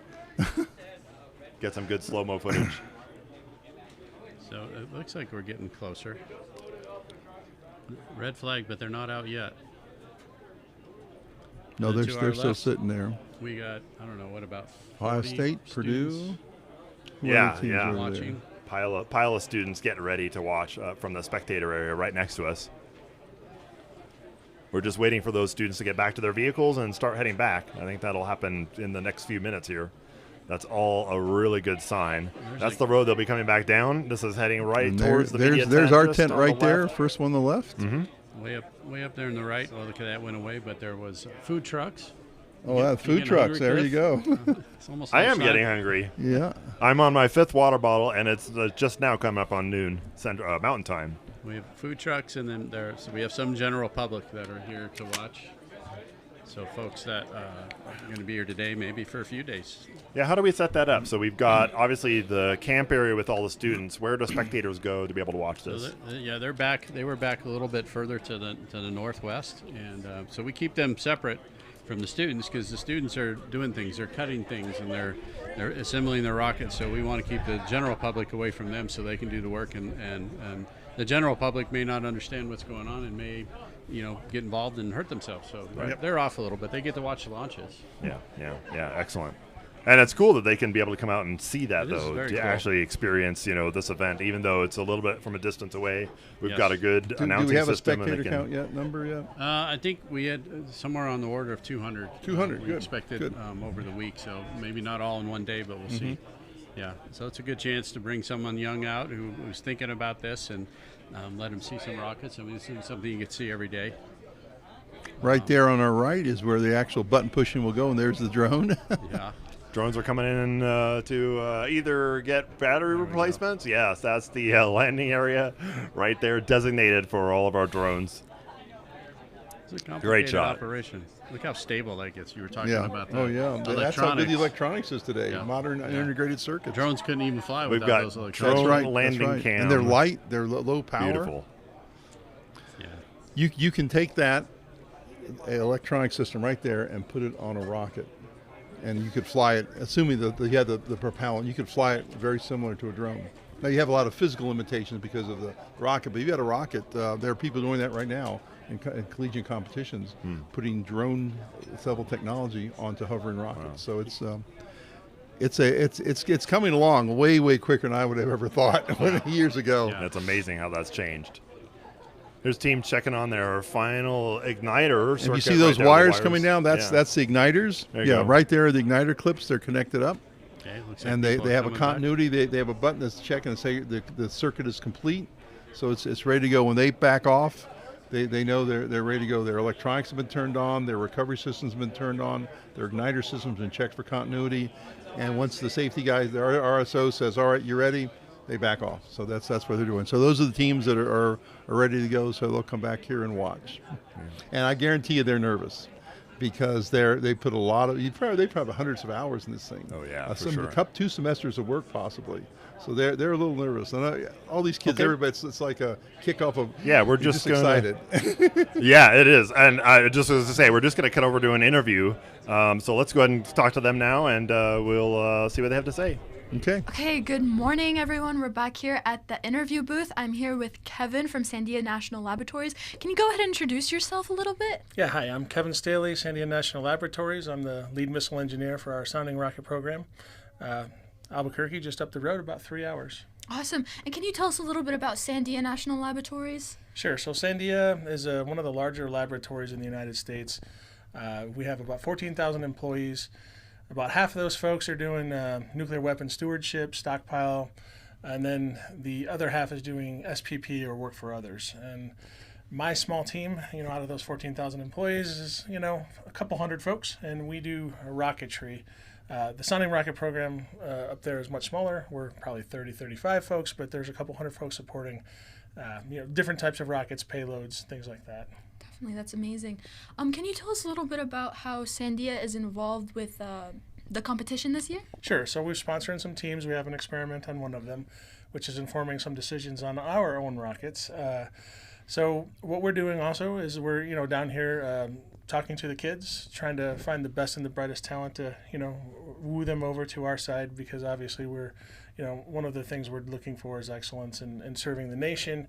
And, what we do, at least personally, what I do is we're, launching rockets, and we want the best and the brightest. And I think they're all here, judging by all the kids I've been talking to over the last couple of days. Definitely.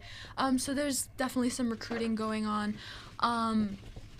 So tell us a little bit about do you guys have internship for students? So we do. So we have both. We have summer internships, year-round internships, and I think we just hired about 40 to 60, somewhere in that neighborhood, interns. So we had a kind of a funny story. We have a Costco that's right off base where we live up in Albuquerque, and I heard someone ordered online and had to wait an hour and a half for the $1.50 hot dog. So we have a lot of interns that just showed up. Currently, pretty much done with interns for this year, although in the fall we'll be hiring for the following year, because with our internship, it usually requires a security clearance. So it's nice, especially if we can get, for our program, the year-long interns in there, get the security clearance, get them kind of queued up so that we can bring them in, get them hands-on with the engineers. Definitely. Can you tell us a little bit more about some of the teams that you sponsored? I know you mentioned that.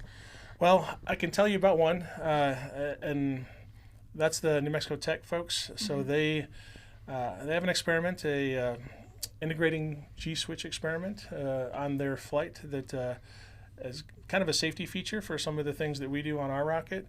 And so they've, the kids designed their own interface, they designed their own centrifuge, and now they're flying representative facsimile of what we actually will fly on the real rocket, and one of my own personal experiments that I flew. Awesome. And what are you most excited about this year at Spaceport America Cup? So this is my first year at Spaceport. I think this is our second year, but my first year. So I think the most exciting thing for me was seeing all the different nationalities coming together under one big tent or one big room, and then going and talking to all the different individuals and trying to figure out what excites them, and tell them what we do, because basically we're doing the same thing they're doing here, except we do it with a little bigger scale and we get paid to do it. So we're trying to lure them in, and that is exciting, seeing them kind of light up, because not a lot of people have heard of Sandia National Laboratories. Definitely. And it's really hot outside. How are you holding up with the heat? Whew, well, I'm sweating now, and I probably should take my sunglasses off, but the sunscreen's dripping into my eyes. But we have a cooler, and we have a shelter, and so the kids engaging the tent, I think, are keeping us going pretty well. Definitely. Is there anything else you'd like to say? Anything else you'd like to add? I'd just like to say this has been a fun thing. I think I'll be back next year for sure. I would imagine we've probably found a few folks that we've interested in maybe coming to do this full time. And if you know anyone looking to come and do this full time, we are hiring. And so, look at the Sandia.gov, the Sandia.gov website, look for jobs, and, give us a look. Yeah, definitely. Well, we look forward to having you here next year, and we'll take it back to the desk. Hey guys, welcome back. We've had a bit of a switch around here at the booth because Cliff needed a break. It's really hot here. We're getting to that point in the day where the sun is high, it's getting hot, although the real peak of the heat is generally around about 4 o'clock in the afternoon. So hopefully the teams are starting to get themselves ready. I know they've got a few that are loading up. You can see some pictures now.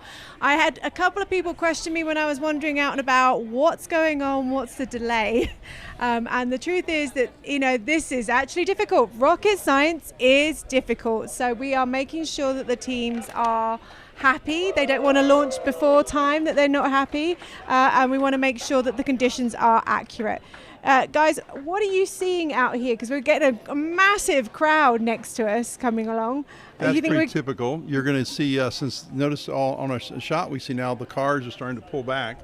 So once everybody pulls back, then we'll be ready to shoot. So these guys will be the cheerleaders, as it were. So they're, all these folks have a lot of invested money and time, so or time mostly.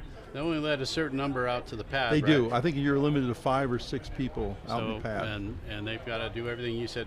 Get it upright, get the igniter in, do the checks, turn it on. Yes. Because it has batteries. It has live electronics. Yeah, the batteries typically have, a few hours of life, so they should be out there. Although they have been times when there's a hold, how rocket launch on, there's a hold and you go for 2 hours and the batteries goes out, so you got to pull it down. So hopefully now that you might is a have problem. to disassemble the rocket just to change out a battery, right? Right. I mean, it's right. not as if it's a You have to disassemble it. That's right. Yeah. Wow. I mean, it's a lot of work. I can even see some antennas over there. Are some of the teams tracking their rockets themselves? Those teams have. Those teams are tracking, like the Turkish team I see there. Yeah. They have data acquisition that's being transmitted right back to their. And those are called Yagi antennas. Yeah. They're very directional, and they have it on their laptop. I can see some vehicles coming in behind us, and I believe we've got Baylor University getting set up for an interview. And when they're ready, I'll make sure that they're ready to go and speak to you guys now. And let's go and speak to Baylor University.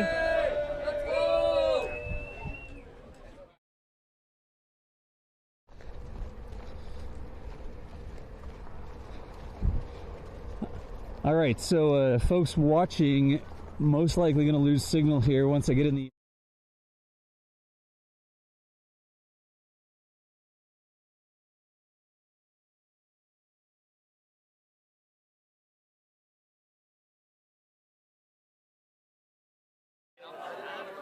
No audio.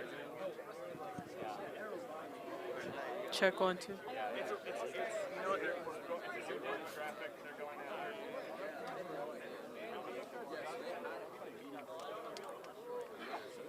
Hello, we're back once again. I am here in the student viewing section with Baylor University's whole entire team. I mean, this is crazy. There's so many people here.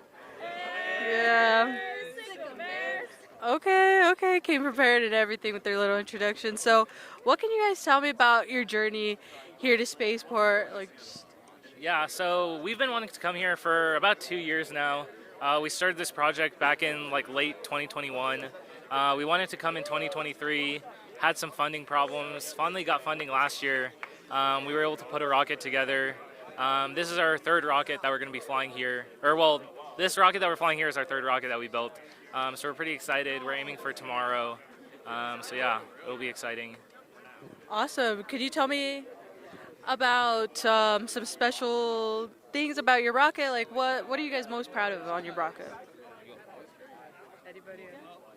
Okay, we're most proud that we got the rocket done in time for this, and also we're pretty proud of our paint job. Not gonna lie, it's green and gold with gold paint. So yeah, we like how it looks. We think it's gonna look sick flying up. What are your guys' goals coming here, and what are you guys expecting to see tomorrow? You guys said you guys were trying to launch.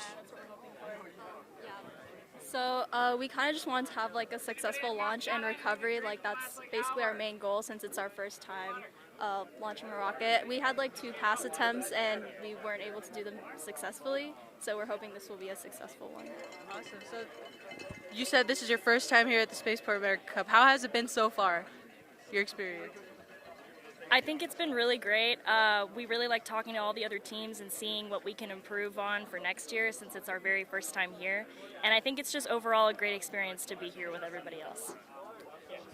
That's awesome. Well, I wish you guys the best of luck. Do you guys have any shout outs to anyone, any special? So we do actually have a couple shout outs. We'd like to shout out our wonderful advisors, Dr. Spence and also Mary Chandler for supporting us. And also we've had a lot of graduating seniors who have helped us build this rocket, mainly Dylan, Annika, and Josh Clark. So we'd also like to shout out everyone that from our school that has put in the work for this, for us to be here. Awesome. Well, thank you guys for being here, and good luck on your first time. I hope everything goes well tomorrow. Let's take it back to inadvertently moved in twice. To booth. Post-flight data recovery. They're coming to us. Okay. Hey guys, I'm being joined now by Bill Hanson, who was the previous lead head judge, but this year you're in recovery, is that correct? Yeah, I'm the post-flight recovery judge, so my job is to, once the teams land, bring their rockets back. I review their rockets to see that they're in flyable condition, and then I get their altitudes and so that they have that scored. So basically, my little piece of the world is responsible for half the scoring. Yeah, and I understand that the first launch, which we had 8 minutes past 11 local, and we were still waiting for that second launch, which is coming, had a bit of a problem. Do you know what we know so far? So far, the only thing I saw on the system is that they came in ballistic, so no shoot, and no shoot on the booster on section, the second stage, so which is bad. Yeah. I mean, it was just such a beautiful straight boost, and it's clean separation, great boost for the second stage. So it just looked super. I mean, looked really good, going up, but. But that's the that is the challenge. Getting it up to altitude is one thing, but getting it down in one piece is that's really separates the winners from the losers. And hopefully the team can learn from this opportunity and figure out what went wrong, because I do think that's really part of the whole opportunity. So we're seeing some of the cars that are coming back behind us right now, and the trucks. They have gone red, I believe, on the solid pads. We're just waiting at the moment to make sure those teams are ready. And we've said this a few times, it's all about the batteries, it's all about the area and the times that when they're ready to go. It's not just a case of let's go push the red button and hope for the best. So we are waiting for that, and hopefully we'll get them going soon. Right. I think Purdue are a bit excited. They're going to get ready to go soon. We're thinking it's either going to be them or the Turkish team that are set up next to us that are also ready on that solid pad booth. And once we've got some more information, we will bring that to you. Scott, you've been sat with us all morning, which is great. I mean, how wonderful that we get to have the executive director of the Spaceport sitting here talking through this amazing competition. You guys have been ready for a couple of hours now, but teams aren't there yet. That's normal in rocketry, right? Say that again? It's so loud. I was just saying that as much as the airspace is open, as much as the teams here that are supporting the launches are ready, sometimes there's delay. That's quite normal in rocketry. Oh yeah, correct? it's quite normal. I mean, we see it. We see it with the big guys, and you see it with the little guys. And when I launched Model Estes rockets, I had my own little problems. In fact, it was always the igniters. And I lived on an acre of land, and my dad had a little tractor, and I would go get this tractor and I'd bring it over so I could use the battery off the tractor. And I never had an igniter problem when I used the full-size car battery. That's definitely an inventive way of being able to do rocketry. It went up quick. Yeah, I think your parents probably knew at that age you were definitely going to be an engineer. They might have known that. I used to take things apart, So yeah, they kind of. I didn't always get them back together, but I knew how to take them apart. But, definitely a problem for a lot of people when they start out with engineering. But our other customers have the same problems. Weather is always a big factor. You got to have the right weather. Mm-hmm. Multiply what's happening out in the pads right now times, probably 10,000, and that's what a real rocket has to deal with in terms of all the things they're sensing. There's an irony that when you have a sensing system, like what's happening in the Boeing capsule right now, where you have helium leaks, right? That means you have the system, the helium system, which is doing something with a reaction control system so they can maneuver the rocket. But now you have a sensing system to measure the helium. And the irony is the mean time between failure actually goes down in a lot of cases, because now you have two things that can fail that screw you up, the original system and the monitoring system. And if the monitoring system goes down, you might not be able to launch either. So just you're always trying to build in redundancies, use high-grade components. One of the things that happens, we've been hearing about Boeing is in the aerospace industry, you have to have a chain of custody for even the metal that comes out of the mine. Everything that came from a mine, in terms of where it came from, where it was smelted all the way up, you have this chain of custody to prove that the alloy you ordered is the alloy you got. Yeah. And we talked about paperwork before, right? For the safety. Now that's paperwork. Yeah, that is. And we keep mentioning Boeing Starliner because they are actually coming back to New Mexico, hopefully next week. They'll be undocking from the ISS on the 25th and then coming back to this area right behind the mountains behind us on the 26th in the early hours. Now, I believe we've got an interview set up in the booth, so we're going to pass over to them. Good afternoon, everyone. We're here at Spaceport America, and I'm here with Addison from Los Alamos National Labs. Please introduce yourself, Addison. Hi, my name is Addison Miller. I am an R&D engineer at Los Alamos National Labs. I competed in the Spaceport America Cup 3 years in a row, and I was actually here last year as a student. This year, I am back as a judge. I'm very happy to be here. I'm excited to see all the rockets go up. It's a very nice day. Sometimes we have bad weather, so. Definitely. So tell us a little bit about Los Alamos, where you work. Tell us about the sponsor. Okay. Yeah, so Los Alamos is here sponsoring the event. They want to be more involved, especially with local competitions. I think Spaceport America Cup is a great opportunity for students to grow in their engineering discipline. It's a great way to combine multiple disciplines, like you get the aero side, mechanical, and you also get electrical with the avionics. So there's a lot going on, right? Mm-hmm. Definitely. And you said you competed here 3 years before, correct? Yes, okay. correct. Tell us a little bit about that experience. Yeah. How did you feel? How was that? And I believe you competed with the Atomic Aggies, correct? I did, yes. Awesome. Tell us a little bit about that experience. So I was competing with the Atomic Aggies, and weirdly enough, this is the first time I've actually been out here to see the rockets launch. In previous years, we put in all the work, and up to the very last second, we're working on the rocket, right? Mm-hmm. And then, sometimes the weather's not so great. So unfortunately, I was unable to be out here. So it's super exciting to see the teams actually out here, to see how things run, and to see all the rockets go up. Mm-hmm, definitely. Yeah. And speaking of the weather, how are you holding up with the heat? I know you said this is the first time you're out here at the VLA, so yes. Hopefully you're staying hydrated. I am. Okay. Yeah, lots of sunblock, lots of Gatorade and water, mm-hmm. and try and stay in the shade when you can. Definitely. And you are a judge, so tell us a little bit about that. I am. So I've never been on the other side until this year. Mm-hmm. So before I was always being judged. And so I know exactly what to look for, which is an amazing part of being on the other side, is you've been judged so many times that you know what to ask and you know what you're looking for. So I think that's really important when you're looking for people to judge something, is to have some sort of knowledge base on what to ask.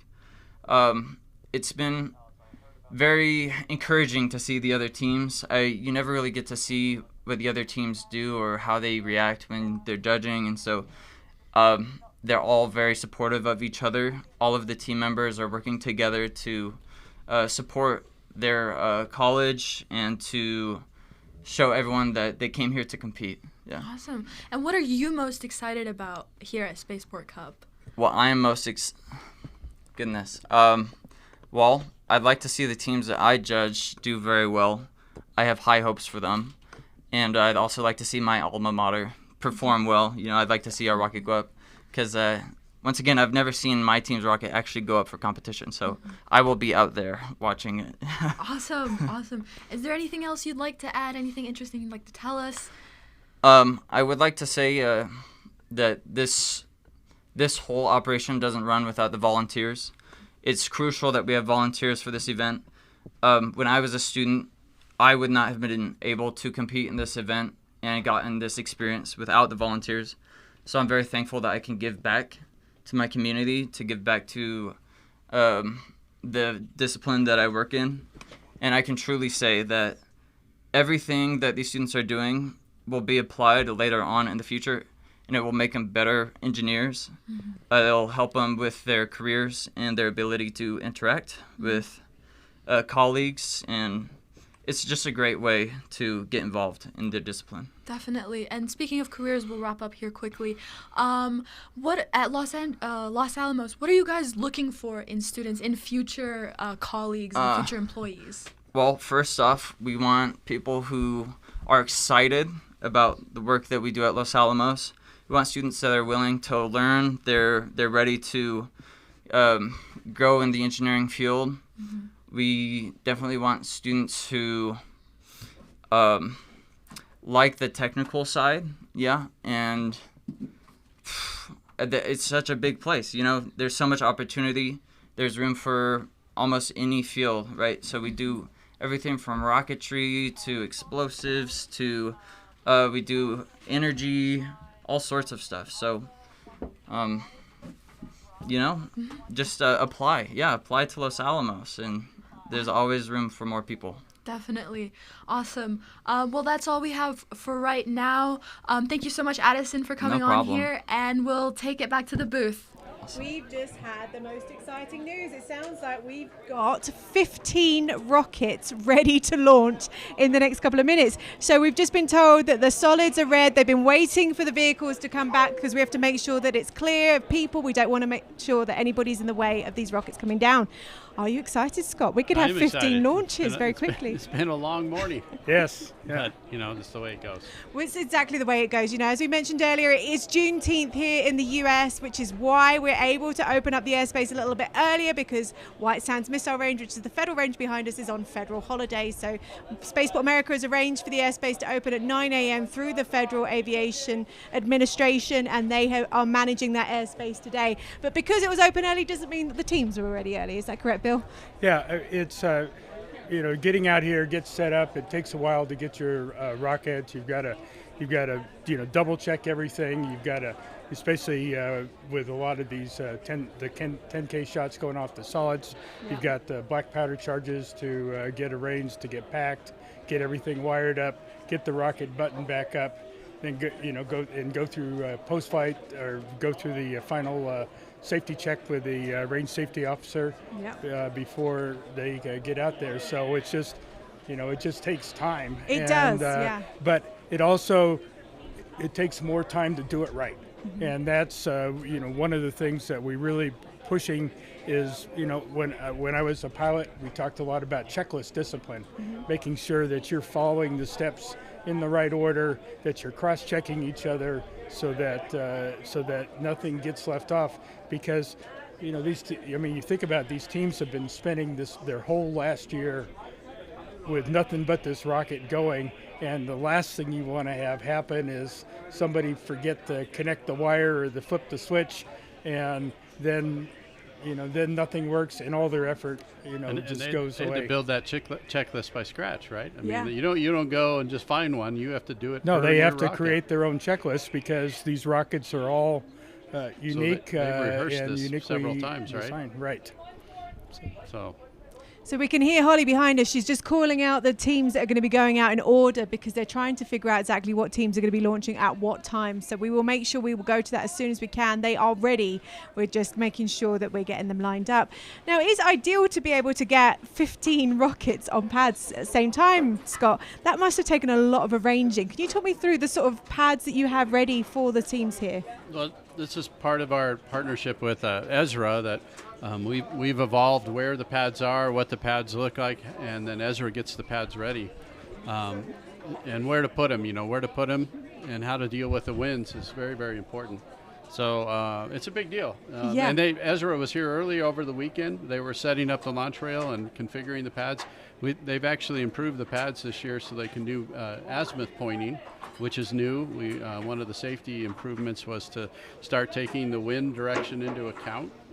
So previous, the rails were kind of hard to reorient. But Bill, I don't know if you know much about how they improved that? Yeah, so basically what they've done, instead of going to kind of a tripod system that you stake down, the launch system is actually sits on a vertical post, and then they're able to rapidly switch that while they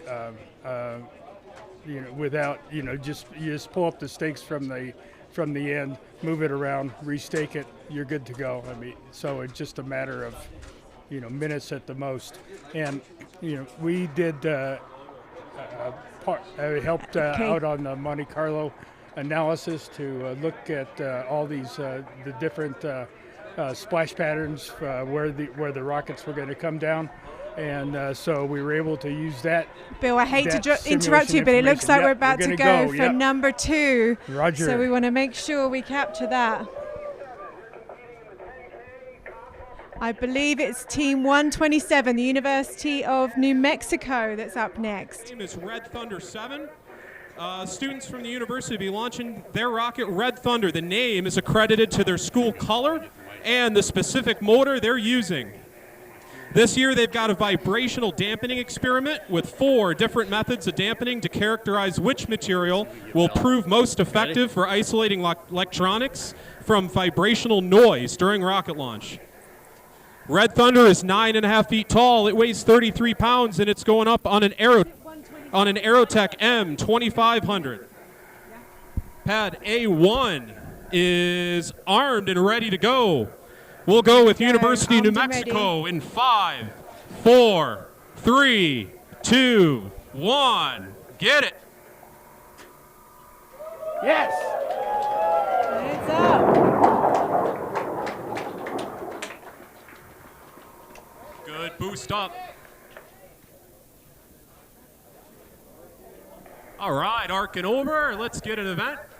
So we believe Team 92 is next. That's the Ohio State University. So if you are here with the Ohio State University, you're up next.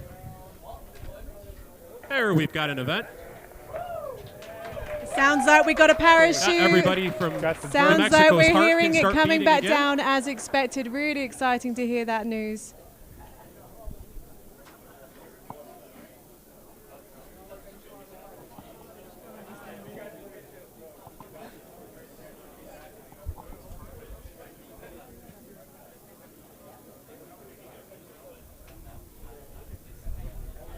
So up next will be the Ohio State University, if all goes well. Here we go, Team 92, the Ohio State. All right, we're going to move on. We're going to move on over to pad number 2. On A2 is the Ohio State University from Columbus, Ohio. They're also competing in the 10K COTS competition. Their team's name is the Buckeye Space Launch Initiative. We're going to get a nice view of it and their from rocket's above. name What is a great Asteria. opportunity to see a rocket launch from a drone. Asteria is a We're very minimum lucky that the diameter team at the rocket with NASA a space 5U flight payload. have come over The and payload supported is a this live capsule stream today. stabilization system mounted on a custom vibration isolator. This year, the team is particularly proud of their SRAD focus, especially in their recovery, structures, avionics, and propulsion systems. We're just making sure And that we just the heard that airspace New is Mexico's clear, got a ready main. for that rocket launch. We obviously don't want to send a rocket into one that's already gone up, which the chances are pretty slim, but you never know.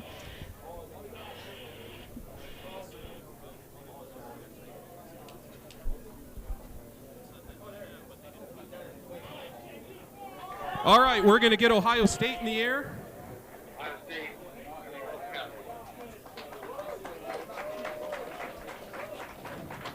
All right, Ohio State's on Alpha 2. The pad is armed. They're going up on an M2500. And we'll send Ohio State University in 5, So if we 4, go 5, 3, 2, 2, 1, go. Yeah. There it goes. Little wobble as it started.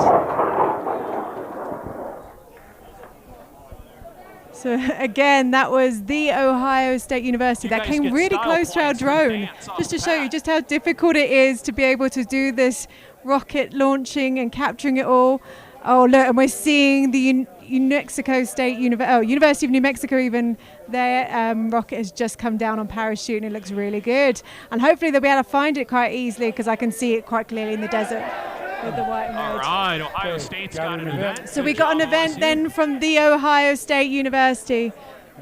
That's a good sign. That means that the drogue, at the very least, has come out, and we're hoping then that the full parachute will then come out and it'll be able to land safely. This makes Bill's life a little bit easier when their drogue and their parachute comes out. Exactly. So over on Team 87 is going to be going next. So Team 87 is Stanford University. So Stanford University will be going next. Category competition. The team name We've got a bit of a weather event at the pad. It sounds like we've got a dust devil coming in. These things happen. They're like little mini tornadoes due to the heat. You can see it there on the camera pretty well. But as soon as that passes, we'll be getting that Stanford University. The Stanford Space Initiative's Phoenix rocket has been reborn from the embers of its past failures to vie for glory in this year's prestigious 30K competition. Transformed and vindicated, Phoenix is poised to ascend into the skies above with the booster stage, which is named Simon, propelled by an Aerotech N3300, and the sustainer stage. Yeah, stand by. Is this a 2-stage? All right, stand by just a second. We're going to check the flight card on this. So we're standing by on this one. We're just going to check in. Hopefully we can get that up quite quickly.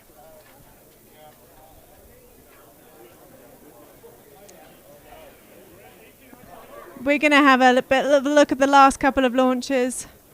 Look at that. All right, Stanford, we're going to stand by in a second for you because we've got a flight card for a 2-stage. That was a replay of the last launch bank from, says that you're a single stage, so let us I clean believe that was up, the and we'll be right Ohio back State with you. University team. And as we mentioned, we're going to have Stanford University up next. We're just waiting.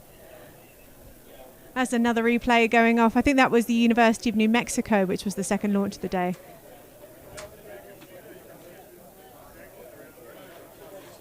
I mean, you can't get bored watching replays of these rocket launches. This team have done an incredible job capturing all these images. There it goes. That was the Ohio State University. They had a bit of a wobble when it came off that rail, didn't it, Bill? All right, Stanford, I just got a new stack of paperwork, so I'm going to say all this over again. So Stanford University is next up on A3. The only thing that's keeping that rocket going straight is they're the fins. flying Phoenix on an Aerotech M1600 red.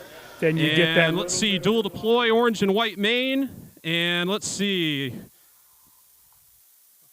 paperwork together here. Main's coming out at 1,000 feet. I'm working with the paper flight card, guys. So 10,400 feet is the projected apogee. And it sounds like Ohio State just got a main. Congrats, Ohio State. All right, so Ohio State's clear. Alpha 3, we're going to go with Stanford University next. And we'll send Stanford in 5, 4, 3, 2, 1, go. Whoa. Oh, hold together. So there was an all that went round here, Bill. What did everybody see? Well, they saw that beautiful red flame coming out of that rocket, and you know, All they right, had Stanford, good straight boost there, arcing over.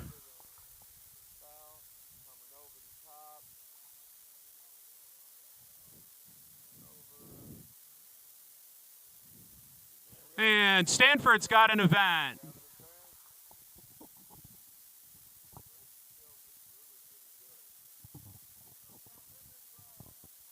Say again? All right, we've got a drogue on Stanford.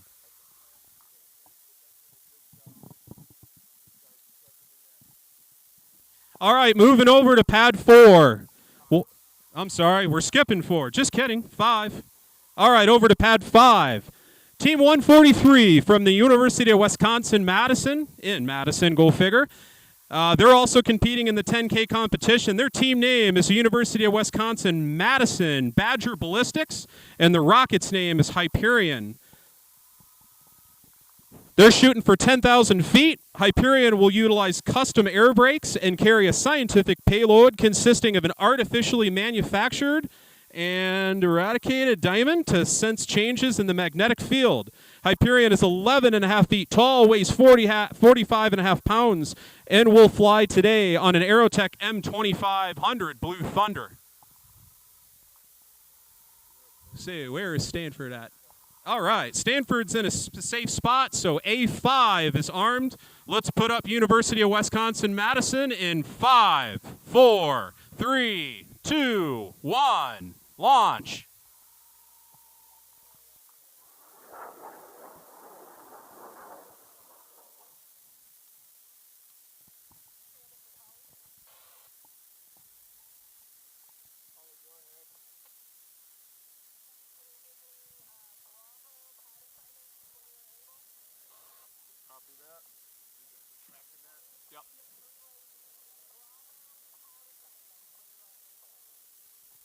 And there's an event for University of Wisconsin.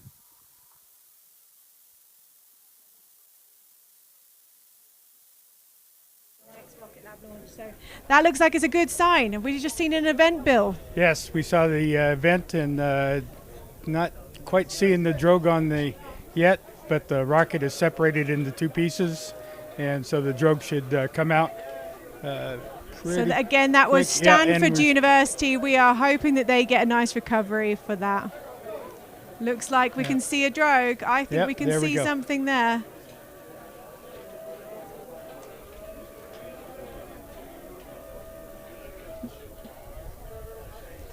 It's very difficult to track these rockets, so what incredible, incredible opportunity for the teams to have NASA Spaceflight here to be able to help us with that. They're doing a really good job.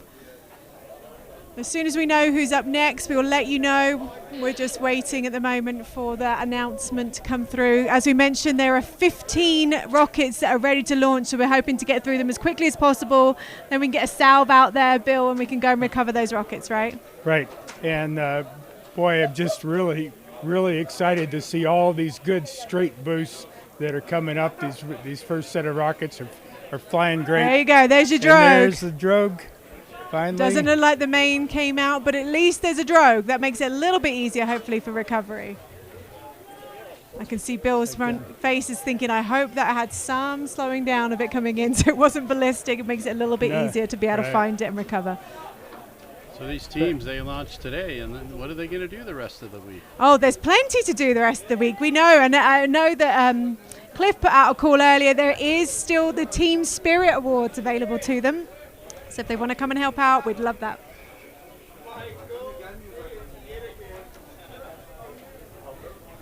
So it looks like we've got Concordia University coming up. Istanbul Technical University coming up. Okay. Purdue University. We've got University of Missouri, Columbia. And then I missed that last one. Yeah. And we've got a good shoot for we've got Stanford. a good shoot on screen. So How incredible.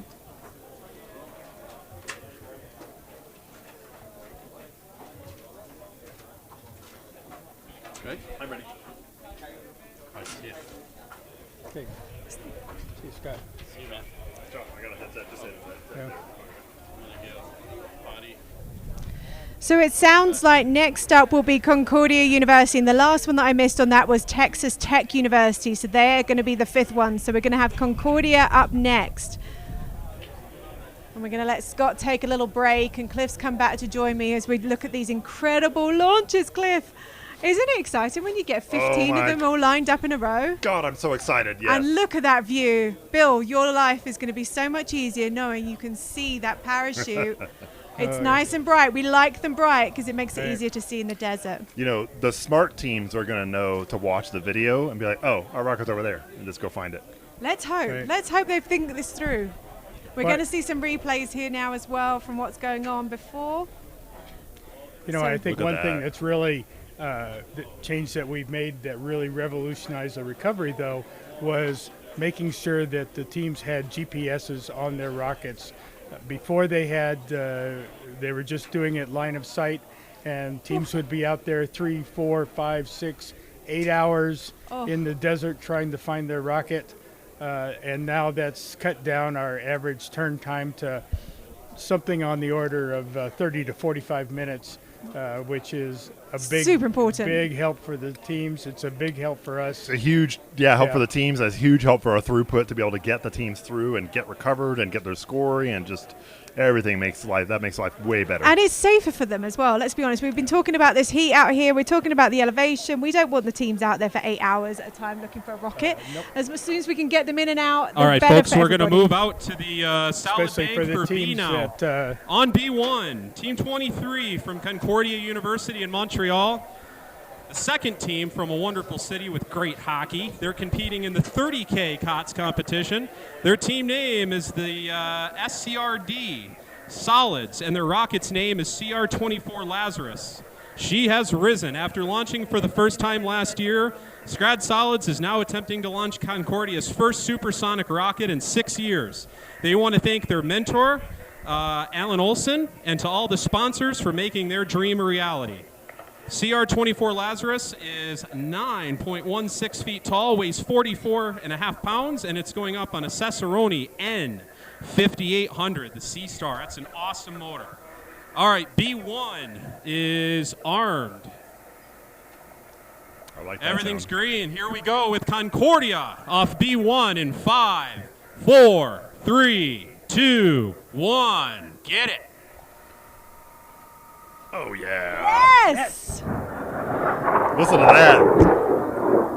There is nothing that beats the roar of a rocket. Nice thuds from that motor. That's cool.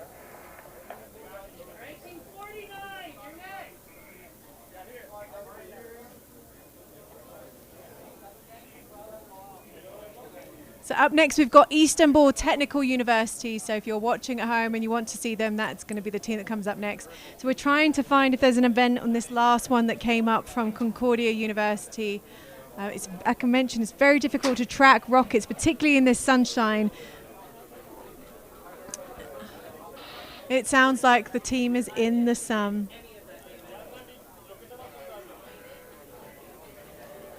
You can see just how bright that is. And the teams here that are helping us track are experts. So if they're having troubles, I'm telling you, it's a very difficult one to track. Yeah, for sure. All right, we're going to hold just a minute until we can get tracking on Concordia's rocket here, and then we're going to head over to the next pad, which will be Team 49 from Istanbul, Turkey. And once we're tracking so on a few Concordia, we'll replays call here. Istanbul's flight and get them going. Yeah, we're going to do some replays while we're tracking that. They're calling out to the team right now, finding out if they're able to track what apogee they reach, where they are, so that we can sort of see it. Because we lost it in the sunshine, we want to make sure we don't launch another rocket until we know exactly where it is. So we're going to watch some of those great replays. I've lost count already, but I think we're about 7 launches already today. That's what I count, 7. Yeah, which is really exciting to see, and we've got a lot more on the way as soon as we've tracked that rocket from Concordia University. So that was Team 23 Concordia that just launched right now, and we're waiting then from Istanbul Technical University, which will be up next. And they have 2 teams in this year, I believe, which is pretty exciting. Really exciting to see the Turkish teams turn up and have quite a few people turn up with them. Yeah, that's really great. Yeah. So they've overcome a lot of challenges, with the earthquake last year, and then recovering from that, and then having to work through their own competitions, and then of course the travel and visa. That's one of the things I don't know that we've talked about is how much it costs, especially for these overseas teams to come out here to bring all their team members and to get their rockets shipped and work through customs and everything else. So that adds just another layer of difficulty for them.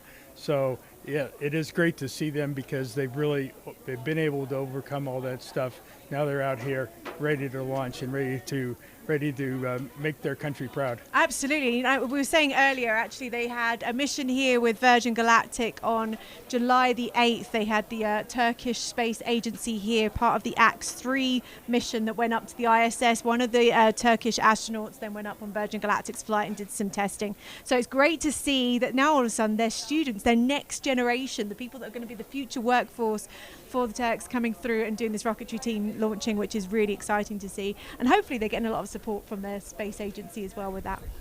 For sure. Yes, because the Turkish aerospace industry has really started to take off. You see what they're doing with their drones and with some of their other things that they're producing themselves, and they're doing great work, and like you said, these teams are their future. Yeah, absolutely. I think we focus so much on the American space industry that sometimes you lose sight of how much is going on around the world. I mean, you look at China, they're almost toe-to-toe with the US now. And I know the Arabic teams are countries and nations are doing really great job. All right, moving on over to B2, Team 49 from the Istanbul Technical University in Istanbul, Turkey.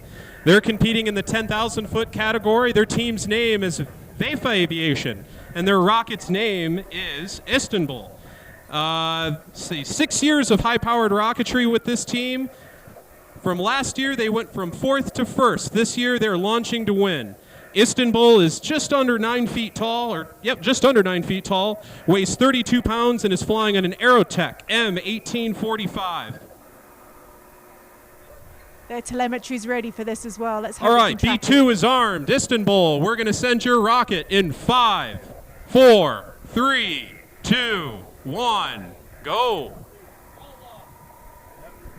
And it's off. Again, that had a little bit of a wobble as it took off, but it's up. I can see a lot of Turkish students watching, anticipating, There's hoping. people holding like 5 antennas. That is right a now. lot of antennas. I don't think I've ever seen that many antennas for one team. What a great opportunity for them. They're tracking it because like we mentioned before, it's very difficult to track that rocket. So hopefully they've got an idea of what's going on. And they can monitor everything. They got an event. Yep, just listening in. That's a big probe. Is that the main? Okay, so it sounds like they've had an event. It sounds like their drogue is out, which means that Team 72 is up next, which is Purdue University. All right, it sounds like Istanbul might have a main at Apogee, and it's coming down here just behind the flight line, so we'll keep an eye on that one for a few minutes. Okay, so if you didn't hear that PA announcement, it sounds like the main parachute came out at Apogee, and what that means is it's going to be a bit slower as it comes down. Right, because the drogue on drogue, it's going to descend. All right, roughly heads up 100 feet per to second, and heads then up the to main everybody in the prep slows area that for the down rocket to that is about 20 feet descending per behind second, the flight so line that with a it's gonna bright be orange in the air parachute up 5 high. times as long Heads up for as everybody in the prep it, area. As it would be ordinarily, and with the New Mexico winds, it's going to. They may have to.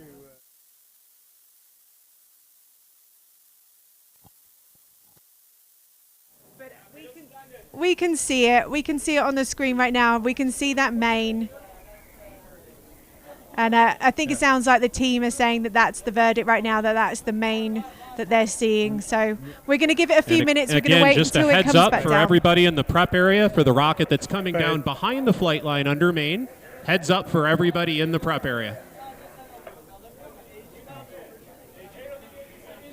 Yep, so we'll be watching this slow descent. There's still a bunch of folks holding their antennas to get that telemetry data. I can literally see 4 antennas for one team. It might even be 5 for one team. They are tracking that. They know exactly what's going to happen. And hopefully that data will mean that when it comes to recovery, Bill, it's going to be so much quicker for them because they'll know exactly where it is. They can get out there, pick it up, and see what happened with that and why the drogue didn't come out and why the main came at Apogee, which is not a bad thing. Honestly, it's quite better than that than ballistic. Nothing, right. Yeah. They're going to get their rocket back at least. I don't know when you notice that the rocket tilted to one side, so the wind is coming from the south. So as you would look at it from the screen, wind's coming right to left, and so because the rocket's long and very stable, as soon as that southern hit that wind coming from the south, it tilted right into that wind, what we call weathercocking. And so that's why it went off kind of at an angle like that. Yeah, we definitely saw it wobble a little bit as it came off that rail because, as we mentioned, the rails are used because they haven't got the speed to be able to go dead straight from takeoff. So it's always good to be able to guide it a little bit. And the winds here are different. I don't think people quite realise how different the layers are. We are, as we mentioned before, about 4,500 feet above sea level. So we're already in a situation which is much more difficult to a lot of what these teams are used to. And then they're having to deal with these winds at different levels because of the heat as well. It always makes it a different type of launch to what they're used to. So it sounds like we've got wind speed at 11 and gusts at 16 miles per hour. Thank you so much for that update, Holly. And that does make a huge difference when these rockets launch. Right, because now we're starting to tickle up against the maximum wind that we could take, and depending on what it is. But 20 miles an hour, when we start seeing that, then we're going to have to curtail launches. At 20 miles per hour, we will have to stop launches. We are keeping an eye on that. We've got plenty of data coming in. We're tracking it because it is all about safety at the end of the day, making sure that the teams get good launches in. And that's 20 miles an hour sustained, is that right? Sustained. Yes, Yeah. sustained. So we may see gusts that peak just a little bit over that, Yeah. but we're really watching that average sustained wind speed. Exactly. Yep. So we're still tracking that parachute as it comes back down with the rocket. And again, that's the team from Istanbul Technical University that are coming down now. Right. And I can see their team. They have got smiles on their faces. At the end of the day, they launched a rocket. Right. Yeah. And one thing that all the tracking antennas that they have is pointing out is that the difference that I saw with the rockets kind of qualitatively is that you're seeing a lot more sensors on board the rockets. And so we have teams who have actually embedded strain gauges in their fins, so they can All right, study Purdue, the stress of, you ready to go? Aerodynamic stresses on the fins. Team 72 from Purdue University, West Lafayette, Indiana. They're out on B3. They're competing in the 10K competition. Their team name is the Purdue Space Program, and the rocket's called Midas. The space program is thrilled to see the last year of hard work and dedication take flight. They feel that Midas showcases the team's heart of gold and passion for rocketry, and we would not be more proud of each and every one of their members. They wish everyone clear skies and happy flying. Midas is 10.5 feet tall, weighs 21 pounds, and it's going up on, they put an SRAD 0. Let me see if I can find the actual motor that it's flying on here. Stand by. A Sump 3000, that sounds fun. All right, M3000, let's go with that. So B3 is armed. Purdue, let's put you in the air in 5, 4, 3, 2, 1. See ya. Yes, a nice straight launch. Fantastic. Right by that camera. Really exciting to see that dead straight launch coming off the rail there. That's exactly what we want to see. Hopefully either that was powered through the wind, or we just had a moment where the wind was down, which is exactly what we hoped for. So they're tracking right now. All right, Purdue, looks like you've got an apogee event there. There's your backup charge. So that's the drogue we think has come out already, which is definitely a good sign. So far, picture perfect, Purdue. Nice job. So while we're watching that come back down, and hopefully we'll get that main coming out as well, we have the University of Missouri, Columbia, that's going to be coming up next. Yeah. I'm not. Uh-oh. Uh-oh's never a good sound, Bill. Yeah. Okay. What are we seeing, A lot Bill? of spinning. Okay. We're thinking ballistic? Yeah, well, I'm seeing the two pieces of the rocket here. It looks like they've got the drogue is out, but it doesn't. I don't know that it's inflated. I can't quite tell from there. We're looking for that main. Right. So the drogue's come out on one side, and the second side of the rocket, which is the main part of it most likely, because it looks like the nozzle's got the drogue out, is coming down ballistic. So it's coming in a little hot. It looked like it had a little bit of All right, we're an going to incident. hold for a minute here and let Purdue come on down in their descent. They're just beyond the solid rails there out that way. Okay, they've got the drogue working now, but you can see the pieces of the rocket attached on the cord. That's about 30 feet from between the drogue and that one piece of rocket, and probably 10 or 15 from the other one. So you can see it moving around quite a bit. Doesn't look like the main came out. So we're going to replay. There we that. go. Oh, we got the main. We got the main. Well done. Round of applause for Perfect. Purdue As you can hear, University. they're Nice very, very flight. pleased to finally see that. Yep. And And it's coming, you can see it right behind us, which is pretty amazing to see it come right down. It almost went dead straight up, dead straight down is what it looks like. All right, moving out to Bravo 4, Team one. 125 from the University of Missouri in Columbia, Missouri. They're competing in the 30,000-foot contest. Their team's name is the Mizzou Space Program. Their rocket is called Project Big Mach. They're a team that's attended the Spaceport America Cup since 2016. This year they fly their scratch-built minimum diameter rocket to 30K using an Aerotech N3300. Let's go Tigers. Project Big Mach is approximately 8.4 feet tall, weighs 15 pounds, and is going up on the Aerotech N3300 red. So B4 is armed and ready. Missouri, you ready? Let's go in 5, 4, 3, 2, 1. Get it. There she goes. What a great shot. Look at that flame. Oh, she's got some go. That's just like that Stanford rocket launch, wasn't it? That bright red flame. All right, everybody keep an eye on that rocket coming up over the flight line. Let's keep an eye on that one. We're listening to the team right now to see if they captured telemetry and see what's happening. Yeah, with a 30,000 feet shot, it's a lot harder to see what's going on. So telemetry will be very, very important for so that we can make sure this thing's flying the way it should. So that's the second of the 30,000 Okay, we've feet had an launches, event right? reported. That's great news. You know. Oh yeah, And there one she thing- is coming down with the tracking smoke. Looks like the drogue's out. Great sign. Yeah, definitely good sign. And one thing, if you noticed on this, they did a 30,000 foot rocket on an M-class motor.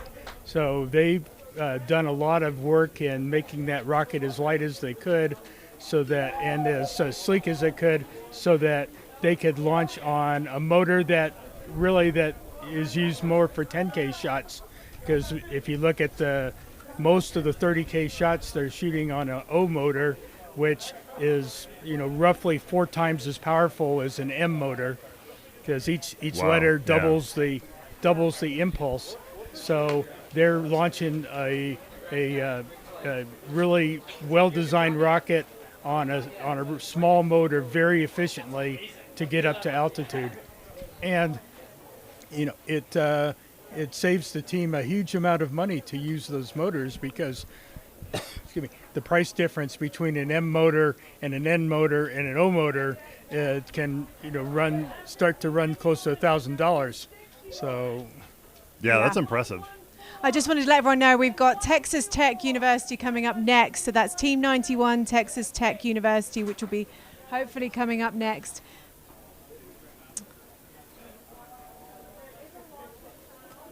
There we are.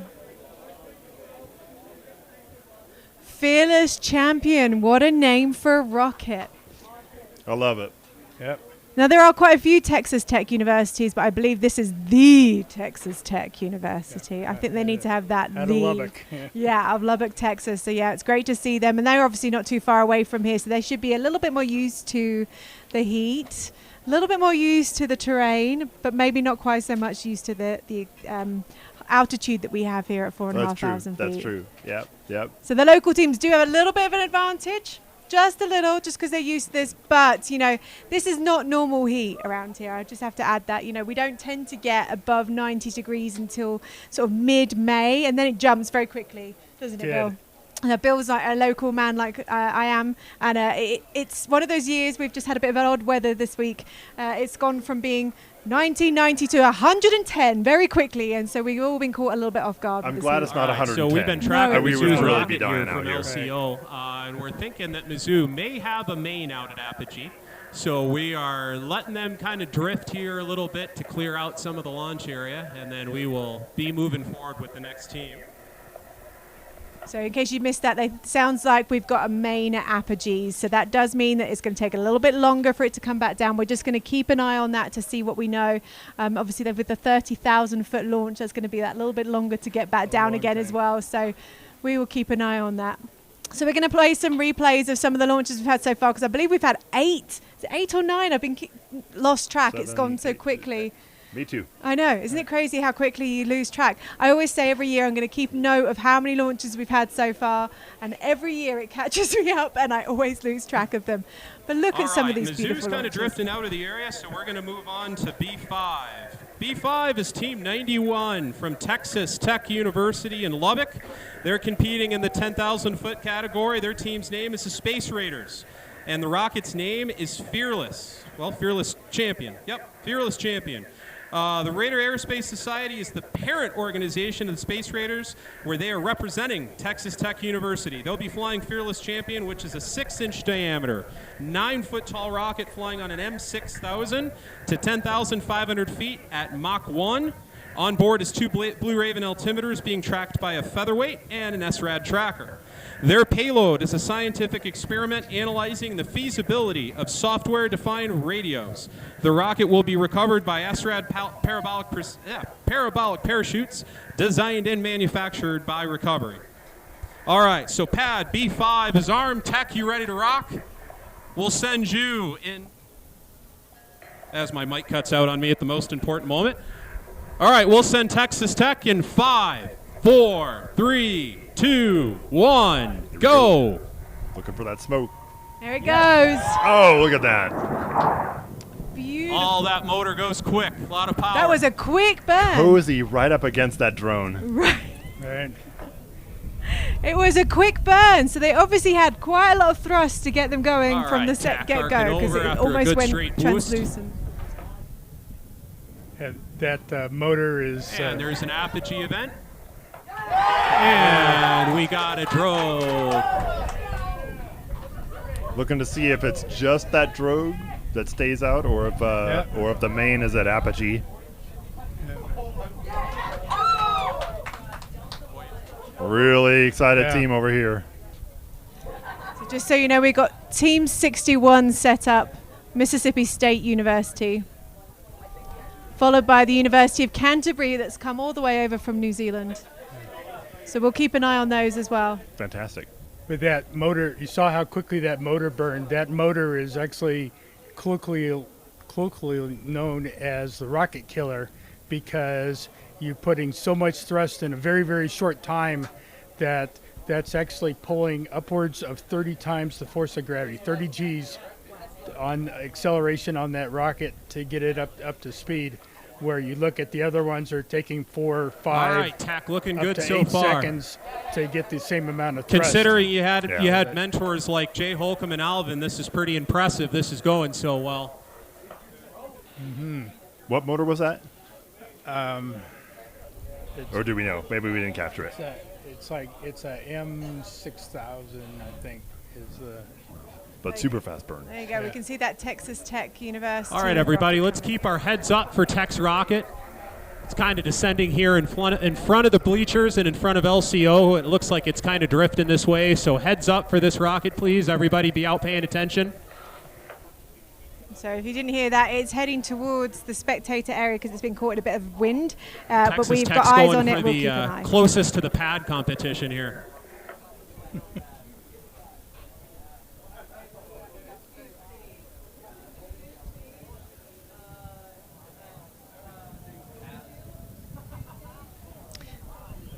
So it actually seems like we're going to switch over now. We're going to go over to the 2 stages soon, which will be Team 68, Oregon State University. Oh, sorry, Team 78, which is Rutgers University. So we were going to go to Mississippi State, but it sounds like we're going to go to the 2 stage, which is Rutgers University, Team 78. All right, Tech, we're getting down here where we should be seeing some fun stuff go down. Great shot of that parachute you can see in the... Again, I'm going to keep calling them out. That team from NASA Spaceflight are doing a great job. Come on, open up for us. There it is. Round of applause for Texas Tech. Nice flight. You can hear those teams excited to see that it's not too far. So again, they're going to have a nice short walk to recover their vehicle, which is what we all want, really. Exactly. Particularly in this heat. It's going to be a little cooler tomorrow, but today... I believe the weather, we're expecting it to get to somewhere around 104. We're currently at 97 degrees Fahrenheit, according to my satellite connection, which is, but honestly, it feels much hotter than 97 degrees when you're out here in the desert, and the ground is reflecting that heat back on you, and the wind is gusting that dust in your face. These guys are in very difficult conditions, and I can see that parachute coming down right now. Looks like it's heading right over, not far from here at all. So they've possibly now got the championship of being the closest walk from what I can see. That's going to be a very easy recovery for them. Really easy. I think we could probably see it from here. I mean, that lovely bright parachute makes it a little bit easier for him to see. But look, guys, you're going to have a nice, easy recovery. Congratulations. That was a great flight. It was, wasn't it? Yeah, really nice to see that. Great camera work by our NASA spaceflight folks to get in so tight on that and see what exactly is happening. Absolutely. You guys did so well. So we're still waiting for more word, I think, on the 2 stages? I think we're looking at possibly the 2 stages coming up next. We're just going to figure that out. We're going to watch some replays right now of some of these amazing launches that we've seen so far. If we end up going to the 2 stage, it will be Rutgers University that we'll be watching next. If we end up going back to the solid pads, then it'll be Mississippi State University. So we're waiting for confirmation of which way they're going. We're still thinking it's going to be those 2 stages to go next. Now it's just a great drone shot. It is. It's really amazing. Us rocket nerds over here are salivating over all of these launches. Look at that. As Rocket Mama, as I've now been named, is getting very excited to see this. And if anybody's watching, just make sure this is your reminder. Get hydrated. Get water in your system. Go and get some rehydration salts in your system. It is getting hot. It is getting dry. And that wind is a bit of a misconception. People think it's cooling off. It's not. If anything, it makes it worse. So go and get yourself hydrated, pretty please. That was an important safety message from Rocket Mom. Yep. Get hydrated.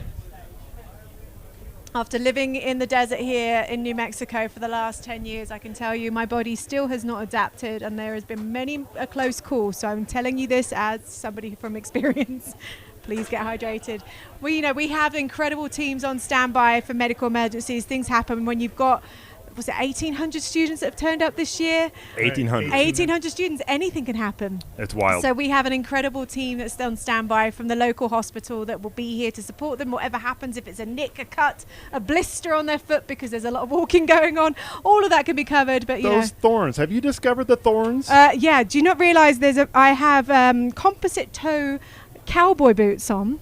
That's called Alice has lived here for a very long time, and Alice has come across those thorns and they hurt. My rocket shoes are not good for thorns. I believe sorry, apologies. I believe we've got an interview that's coming up as well, so we're going to head over to see one of the sponsors. Good afternoon, everyone. We're here at beautiful Spaceport America. I'm here with Carter. So tell us a little bit about yourself. We're so happy to have you here. Yeah, thank you very much. Hi, my name is Carter Breckenridge. I'm the Innovation Program Manager at New Space Nexus, where I run the New Space Igniter program. We're out here today supporting Spaceport America and the Spaceport America Cup today, supporting all the college teams out there. We're one of the founding members of the Space Valley Coalition at New Space Nexus, so we work together with Virgin Galactic, Spaceport America, a lot of the different companies around this region to try to make New Mexico the place to be for space. So we're out here today supporting everyone for that. Definitely awesome. So you said New Space Nexus. Tell us a little bit about that. Yeah, absolutely. So New Space Nexus is a not-for-profit based in Albuquerque, New Mexico. We were founded in 2017. We've been around just a couple years now, but we do a lot of different things. We do a national conference called the State of the Space Industrial Base Conference.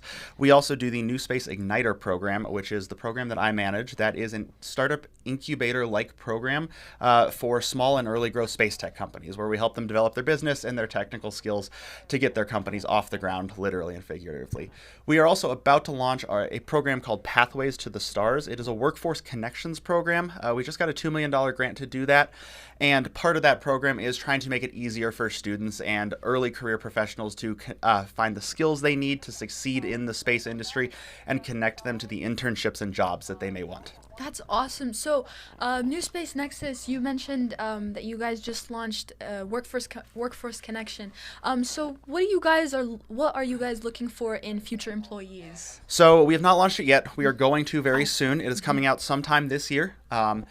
And we ourselves are not looking for any employees. The idea is to make it easier to connect students and existing employees to companies that are looking for good talent. Right now, it's really hard. You have to go on one website to try to find a job at Sandia Labs. You have to go on another website for Los Alamos. You have to go on another website for any other government job. You have to go on another website for any industry job. If you want to work for Lockheed, Northrop, any of that, it's hard to find all the internships and it's hard to find jobs. So we are trying to bridge that gap and become the nexus of sort of that job market community, help connect talented and young professionals to the jobs and internships so they can succeed in the space industry. Awesome, awesome. That sounds amazing. You did mention it's your first time here. We were talking a little bit earlier. How are you liking it so far? It's fantastic. It's so cool to see all of these student teams out here. They've all worked so hard. My alma mater, WPI, is out here. Shout out WPI. And we're happy to see all the students succeeding. That's awesome. That's all we have for right now. We'll take it right back to the booth. Thank you.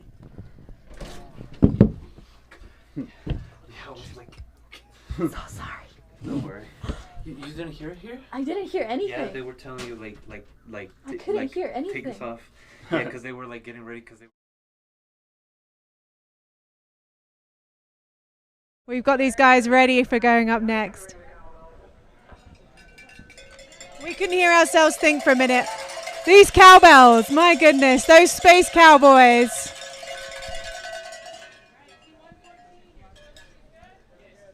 So we're just tracking that University of Mississippi and those cowbells, those space cowboys, to make sure we've got that rocket coming back down before we start then launching the University of Canterbury from New Zealand.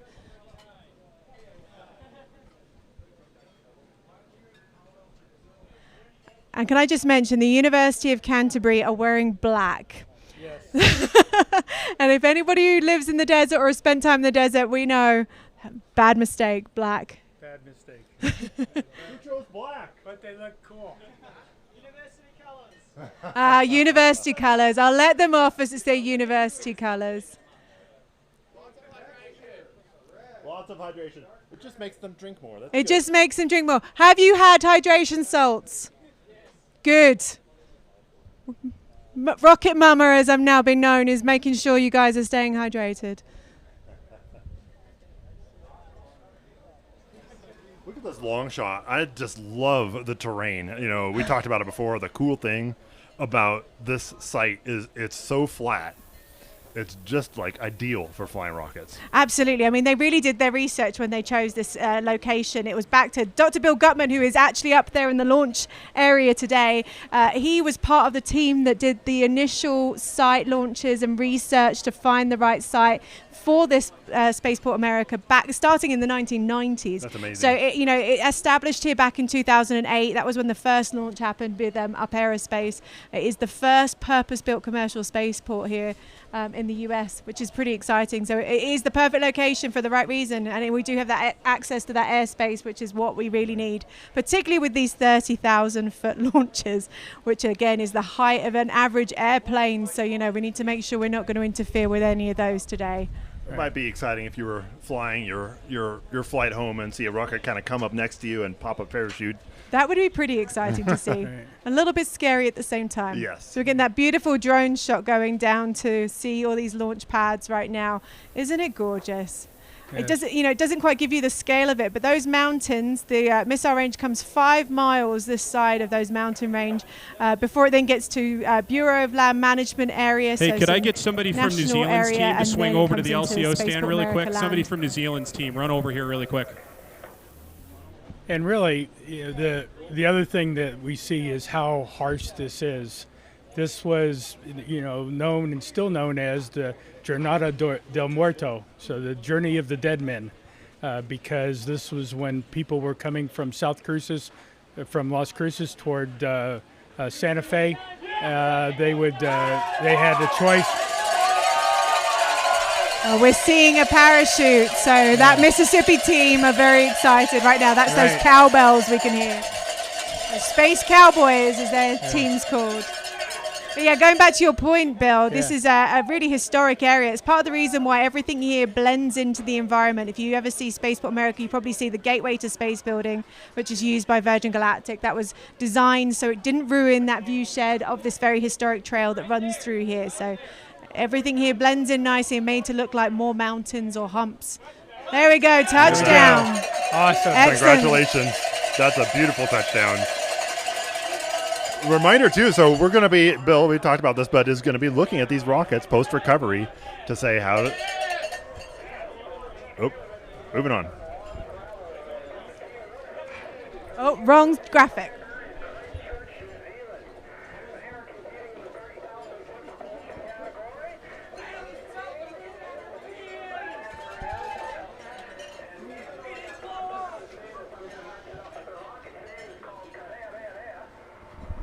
Did I say it right? I didn't get any boos over there. So the rocket is named Superieure, the New Zealand Falcon, and will soar through the skies at Mach 2 to exactly 30,000 feet, not an inch higher, they swear. The vehicle implements the third iteration of the team's active air braking system used to actively predict and control the rocket's apogee, which is probably why it's going to be right on. So Superieure is 10.8 feet tall, weighs 33.4 pounds, and it's going up on an Aerotech O. Pouring water all over me. See, I'm talking. We're just Okay, let's waiting get for that launch to go. There we go. I'm talking so much that it cut me off. It's going up on an Aerotech O as an Oh My O5500X. So D2 is armed. You guys ready to go? Let's go in 5, 4, 3, 2, 1, go! There it goes.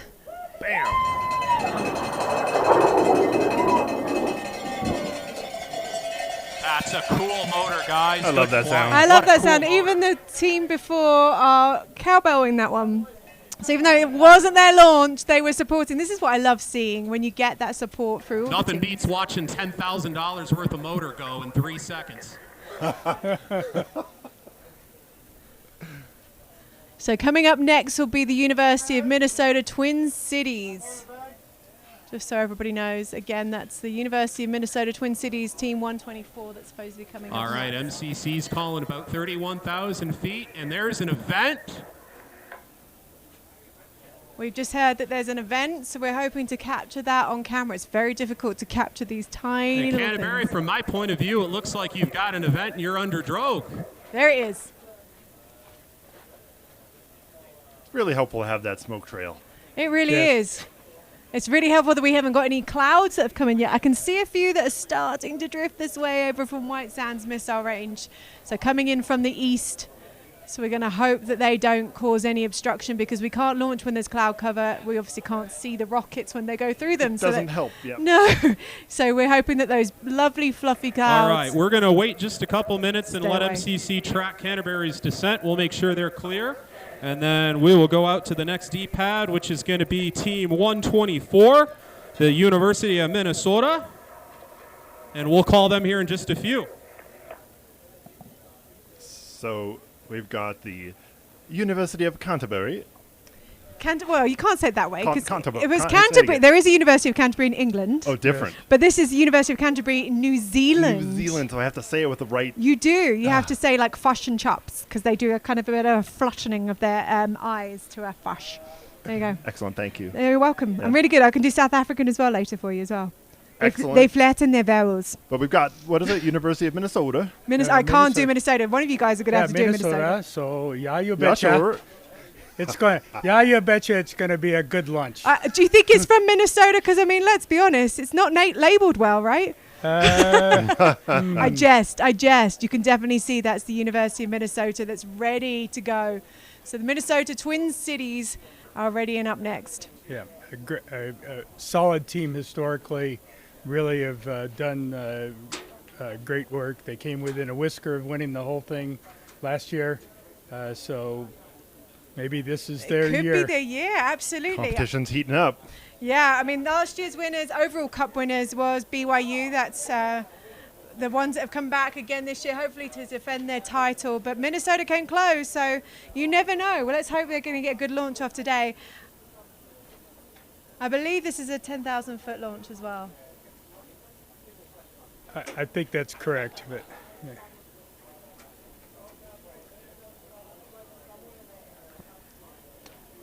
Shout out to our drone operators. I know, they make it look so easy, but I'm telling you, to track a rocket is very difficult, which is why we brought in the experts from the NASA spaceflight team. And they are here as volunteers to do this today. All of the people don't quite realize it takes 150 volunteers on top of the team that work here at Spaceport America full time to put on this event. So a massive thank you to all of those that are involved with the ESRA team, all the way through to those that are making sure we're hydrated and fed and everything. Oh, and we can see a dust devil. I don't know if you just saw that came out. That's causing the delay at the moment. Dust devils happen here in the desert a lot. They're like little mini tornadoes. They're nowhere near as devastating, but they can cause some problems to our rockets, particularly if they're not well on their rails. And secured, yeah, exactly. Yeah, we really have to. We've had a couple of instances, I believe, in the past where they've been knocked off a little bit by dust devils. So we're watching that right now. That's what the cause of the delay is. We do have to make sure something's fallen over. Yep, that dust devil's causing a bit of a problem. They're like little Tasmanian devils that come in. So put our cameras to the test out there and make sure they are you stable put a remote and camera secure. out there. That's one of the things that could possibly happen, is that a dust devil comes in and knocks it out. But hopefully that Minnesota that's coming up next is still fine, and then the dust devil didn't come near.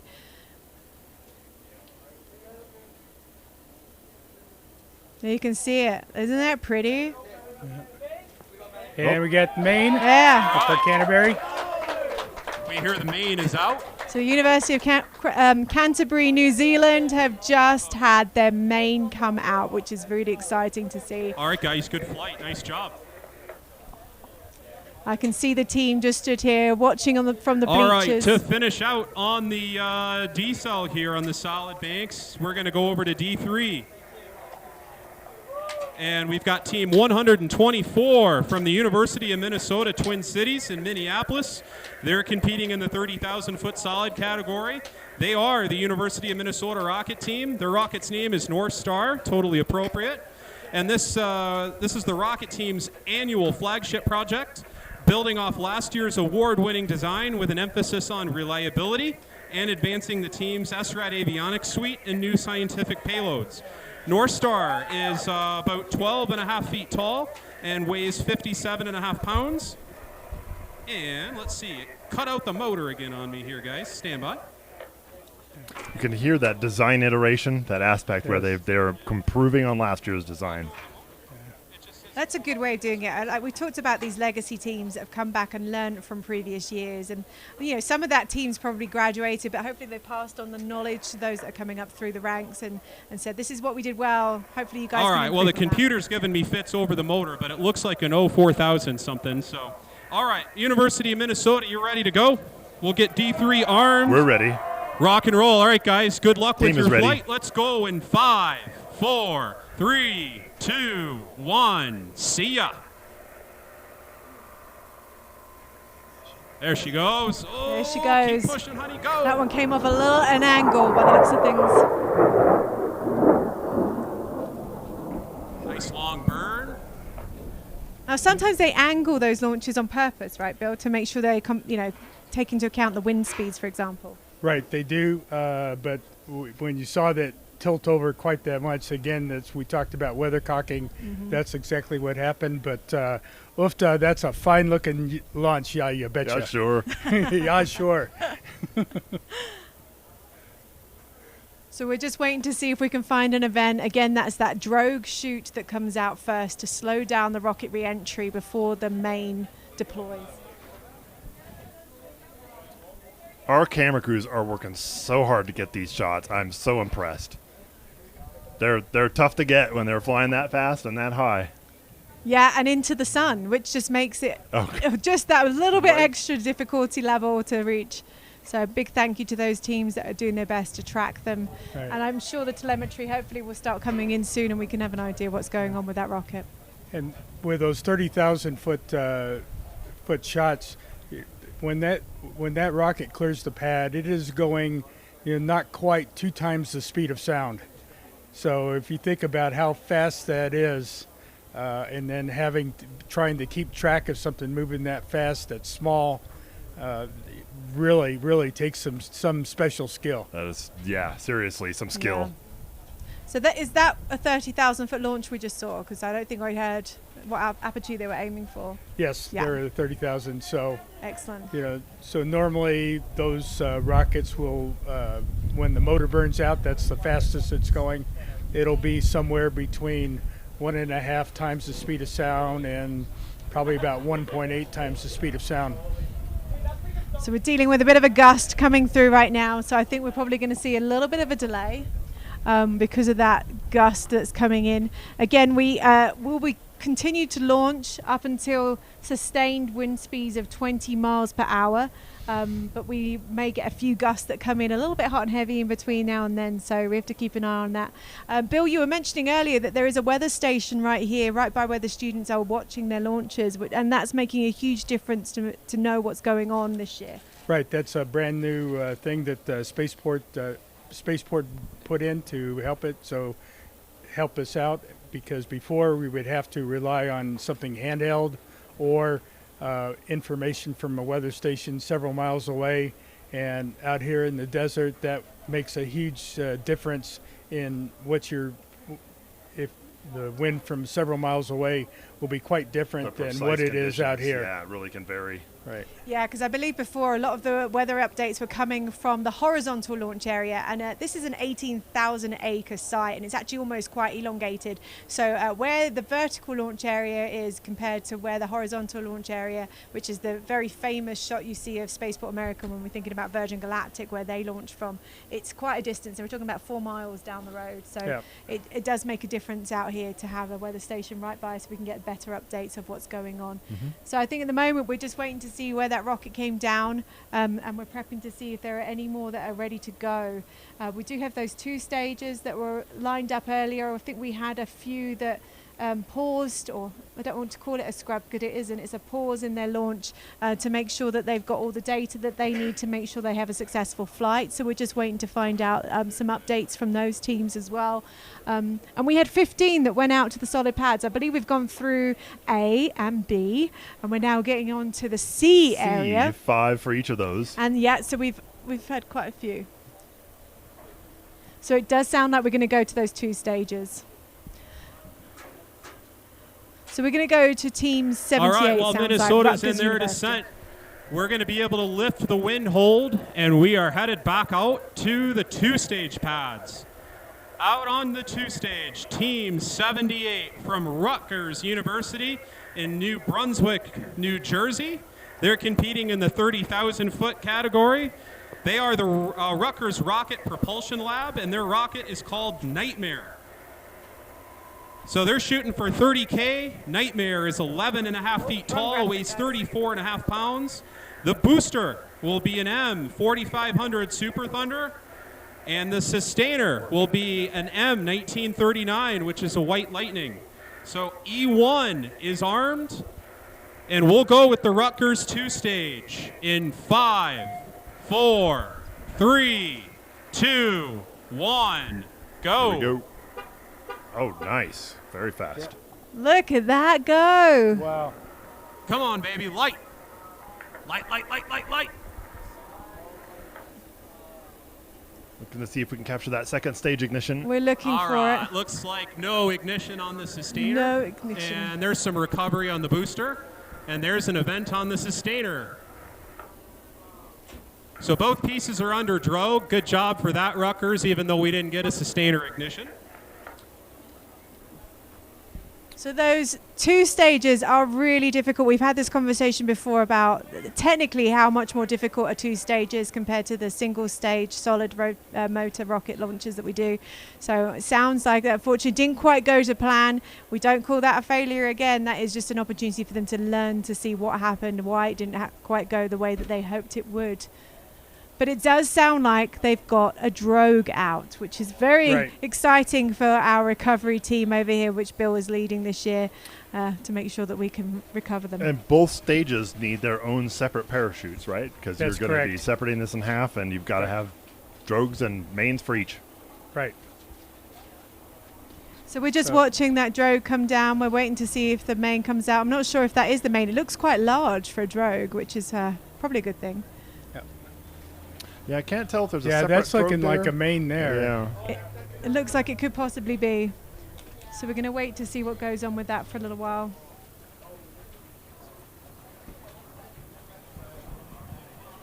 Again, it is so difficult to track these vehicles when you're up against the sunlight in this vast open sky to try and make sure you capture it all. So we're doing our best to see if we can capture that. It looks like it's coming down here.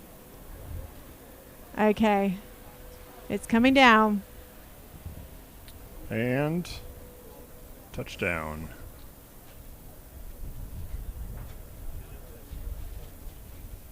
So that again was Rutgers University, and a big shout out to Susan Raitt, who started the Spaceport America Cup with ESRA, who was working at Spaceport America at the time, and she's a Rutgers girl, so I'm sure she's very excited to see her team do well, even if it didn't quite go to plan today. They launched a rocket. I mean, how cool is that? I love it. That's fantastic. And a launch is far better than a CATO. That's a catastrophe after takeoff for those who aren't used to the lingo, or otherwise known as a RUD, a rapid unplanned disassembly, as we call them. So we're seeing some good launches, even if things don't quite go to plan. And we're seeing some more vehicles going out. What are those vehicles? Are they recovering, do we think? They're not salves, or are they setting up? Recovery. We did switch to 2-stage, so I don't know if we're done with our solid salvo, but I see students walking. So I see students walking, so I'm thinking they must be the salves going out there. Bill, can you talk me through what a salve is? Because it's a term that you don't really hear too often. Okay, so a salvo. Yep. So salvo is actually comes from the military. So when you're shooting a whole bunch of cannons or rockets at the same time, it's a salvo. So you're firing for trying to put as much weight of metal and explosive on the bad guys as you can. But so we're not trying to do this here, but at the same time we are launching multiple rockets in rapid succession. So that's essentially a salvo. Yeah, and as we mentioned before, all of the members of the salvo teams actually have their own backpacks. They are being tracked by our supporting team. Of the recovery teams. Yes. Yeah. Recovery, right. Yeah. And that's important so we don't lose them in the desert. As we mentioned before, and you've seen some of those great photographs, those shots from above, there aren't many roads out here, and it's very difficult to land a rocket near the road. So sometimes these teams have got to have to dredge through the desert to find their rockets. They need their carbon fiber boots to they walk do. through that. They yeah. do. I need to get some of those. Honestly, it's worth the investment. And as a New Mexican, I tell you, they'll come out multiple times a year to have some composite toe boots to go through there. Because you were talking before about those thorns out there. We also have scorpions this time of year that come out. Something called a vinegaroo, which is actually a really scary looking thing. It's kind of a mixture between a scorpion and a spider. It makes a kind of vinegary scented smell. They're actually not as scary as they look, but if you ever come across a vinegaroo, do not touch it because you'll get sprayed with a very stinky smelling spray. Good to know. And we have tarantulas out here as well. I mean, at the moment we're waiting for the rains. The rains really bring out the tarantulas. They do a very good job of digging themselves down. So we are having to compete with the elements out here, not just of the weather, but also the wildlife and the plant life that you'll find out here as well, which are all a little bit against you at this time of year. Well, and teams really have to watch out because you get out there and the big parts are easy. They're laying on the ground. You can pick those up and carry them back. But sometimes there's small bits and pieces that you may want to pick up, and depending on where you put your hand, yeah, you're either going to get stabbed with a thorn or, there's snakes out there. And didn't even talk about the rattlesnakes. Yeah, I mean, be really generally careful. speaking, during the middle of the day, you won't find too many rattlesnakes out and about. But if they're going to go out and do salvos early morning or in the evening, do watch out for those rattlesnakes. They are very difficult to spot. If you hear the rattle, do not go near that area. Mm-hmm. And the worst of them are actually the baby rattlesnakes. Did you know that rattlesnakes do live births? No, not exactly. I know. So reptiles you expect to lay eggs? Right. No! I learnt the hard way. Oh, wow. They have live births. It's like extra level. Fun fact. We're learning all kinds of things about rattlesnakes today. Living in this environment, you do become a little bit of experts of the things you need to keep away from. Right. So we're watching that vehicle come back down now, and it looks like there's a main, which is always exciting to see. And really going back to your point about how difficult it is, these motors are design. They're actually tough to light even on the best of circumstances, and you need a really hot electronic match to get those things going. Now you think about, you've got to do that, but now you're carrying it up in the air, pulling 10, 15, 20 G's, and you've got to hold it. Everything's got to stay together to separate, and then to light that motor. You've It's really real added rocket science. multiple degrees of difficulty to the exercise. Absolutely. So it sounds like we are done with the launches for a moment. They're about to release the next group of Cup vehicles to go out there and start setting up more launches, which is a good sign. It might be That's a very good wave. sign. Yeah. That means we're moving on and getting more rockets out there and ready to go for more launches. So we're just waiting on those vehicles to start going by and find out what's going to happen next. Okay. Well, I'm going to have to sign off, because all those successful launches means we're going to have successful recoveries, and I'm going to have a lot of business here. So you're going to be busy. You need to come back and update us later, Bill. But thank you so much for joining us and giving us the commentary for today. Okay. Thanks. Thank you, Bill. Take care, all right, man. take care. Don't forget your lunch, Bill. Go grab a lunch there.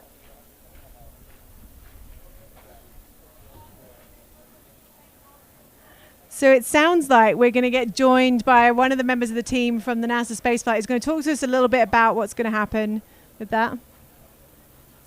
But before that, we're going to see if we can get another interview going on inside the live stream area, which is nice and air conditioned, unlike us out here in the heat. We love sitting out the heat. It's just great. It feels so refreshing.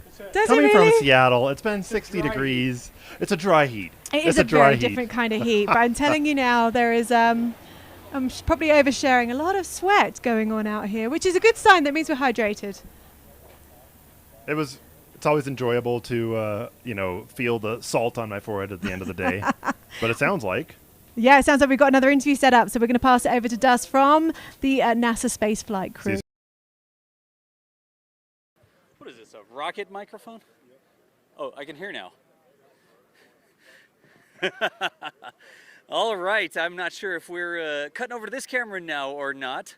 But we are out here. It is hot. You heard we were just in a little bit of a hold there. We had quite a few chutes coming down, which was an exciting thing to see. A couple popped a little higher than they're supposed to. A couple came down right when they were supposed to. But if y'all don't know, I'm John Galloway. I'm out here with NSF. We're supporting the ESRA live streams here at Spaceport today. Some of those tracking shots you've got, we've actually got up over on top of the boom lift. Can we point at the boom lift over there?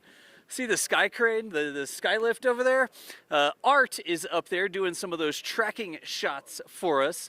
I don't know if he's going to hear what's going on, but he's doing a fantastic job. 6-7 years out here tracking rockets at Spaceport. We also have the walkabout pack. If y'all saw some of the shots out there from the rails when they were setting up, that was me with a broadcast pack on that I took off because it's charging right now.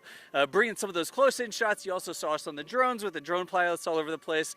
And we've got some other tricks up our sleeve that we're working on as well. But right now, they are getting ready to clear, it sounds like, the next queue of vehicles to go back out, or to go out in the first place, and set up for some launches. They have an entire staging area over this way. Can't see it from here. It's on the other side of the sponsor tents, but good sponsor mention all of a sudden, making the event possible here. What I did last time is I literally just went over to the queuing area where all the teams were stacking up to drive out there when the range was ready, and I just asked for a seat. And I hopped in the vehicle with a seat, and they drove me out there, and then that vehicle left, and I hung out with all the ESRA staff as they were getting ready. We watched the entire process, if y'all saw that up close, getting the rockets on the rails, actually making the rockets vertical, all the safety things, turning them on, activating batteries and stuff like that is the step they go through. And then when they start to clear out, they get a minimum number of teams there, or team members there, and they put in the igniters. Once they get the igniters in, they'll actually do the connectivity test where they connect them to the system that'll actually launch them. and they press all the buttons, they get all the beeps. If one of them doesn't get a beep, then they'll go and try to figure out what's wrong with that. I think one of them, they just needed to switch some wires when we were out there earlier, but after that happens, they've got the range all ready to go, or they've got that, like a site all ready to go, and that's when we start to see the pads clear and we get launches again. So in a little bit here, I'm gonna see if I can't go walk about again and get the mobile pack and go back out there. I think I wanna visit the hybrids. The hybrid rockets are always so interesting in how they have to fuel them up and they have to get them ready to go. So that's the plan for now. I think we're getting ready to get back into some of the other views here, it sounds like. But anyways, folks, I don't know if y'all are enjoying what's going on. I do hope you are. It's Spaceport America Cup 2024. Always a good time out here. It's hot. I should have put my hood on before I came over here, but that's all good. We will be back to see some of these teams getting set up for the next salvo of launches just shortly. I think we're going to get some drone views of rockets going to the pad. Actually, they're getting ready to start coming past us over here. How much cable do we have? We're about to find out. All right, good deal, y'all. Here we go. We'll see the vehicles.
Thank you.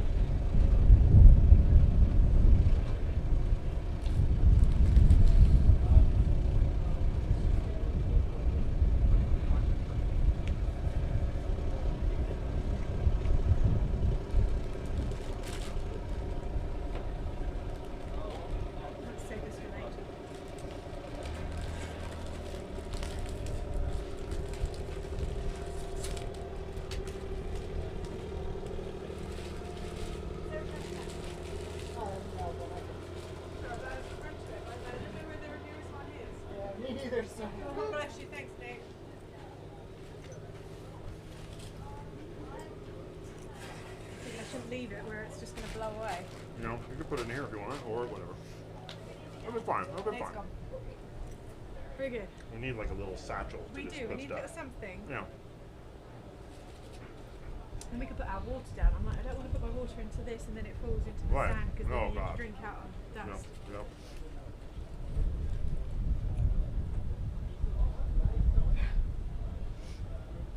Okay, give me 30 seconds. Cliff's just eating up. Let him finish up for a second.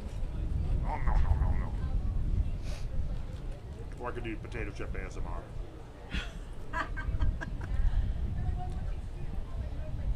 They've probably got mustard everywhere. Those screens are so ridiculous. That screen. I was like, oh great, I've been picking my nose. You can see it all the next I'm like, it's dust. I know, they're so bright.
So we took a quick break right then just to make sure we're hydrated and fed, because it's kind of important to make sure you've got all your levels ready. Extra hydration. See the drinks. Yeah, And lots of hydration. Yeah, we're in between a few launches at the moment. So what you've just been looking at is the convoy that's going out to the pads. Now, most of the launches that we'll see over the next 3.5 days go from these solid pads that we literally directly behind us. You can see that line of vehicles now waiting to go out there.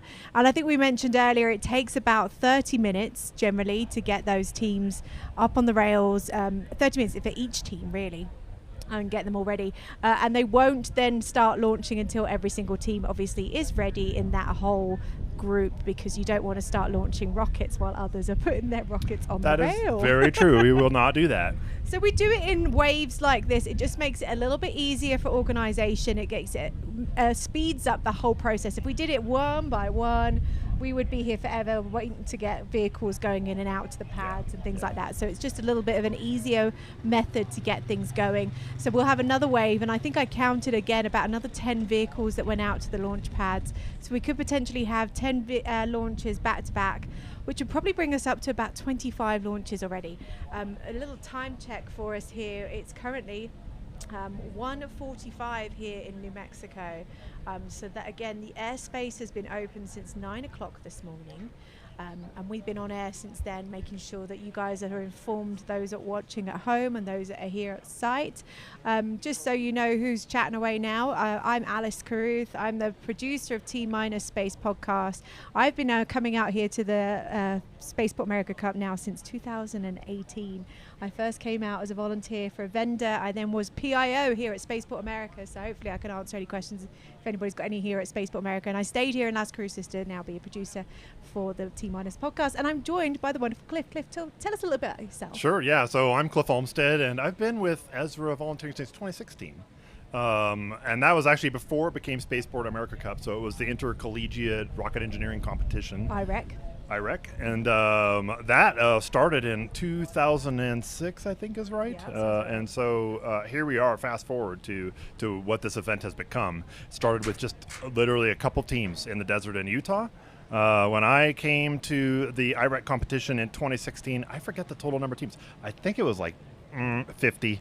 I'm sure I'll get some corrections on that, but it was about that number of teams, and with basically no infrastructure. It was very challenging, and so being able to come here and get more involved with the organization for the Experimental Sounding Rockets Association in particular, and volunteer, become the director of judging and rules and all that. And then in 2019 I became the president of the organization, and we hosted the event in 2019.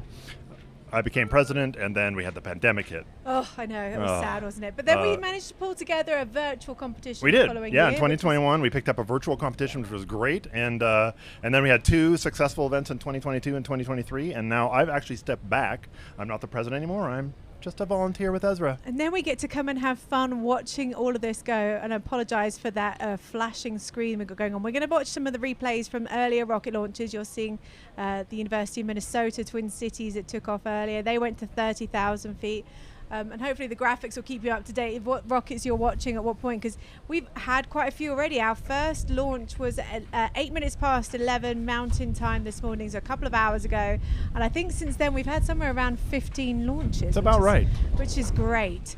It's really good to see that, as we mentioned in previous years, we normally only get launch starts around noon. And then it's a bit of a rush to get them all out there. This year we had the airspace open at 9 a.m. In case you're wondering what's going on with all the interference, we're getting a bit of a gust coming through. New Mexico is notorious for its winds. If that weather gets sustained winds at 20 miles per hour, we will have to close the range down. So we've got people monitoring the weather right now. Gusts can be over 20. We don't mind that. It's just a little bit blustery for us. That's a sustained wind, I feel like I'm going to end up taking home half the desert in every crevice, because if anybody who's ever been here before, you know that wind that brings the dust into places you forget you even have. That is very true. It's good to get cleaned up every night. Rinse the salt off and the dust off. I take my socks off, and there's a ring around the socks on the upside of my shoe with all the dust that's collected there. So we'll deal with the winds. That doesn't prevent, generally, our teams from getting set up. So that's good news. The solid pads, as we had seen earlier, are still going to continue to get their rockets in place and ready on the rails and ready to go. And then as soon as the wind drops down to a level that is suitable, we'll get those in the air.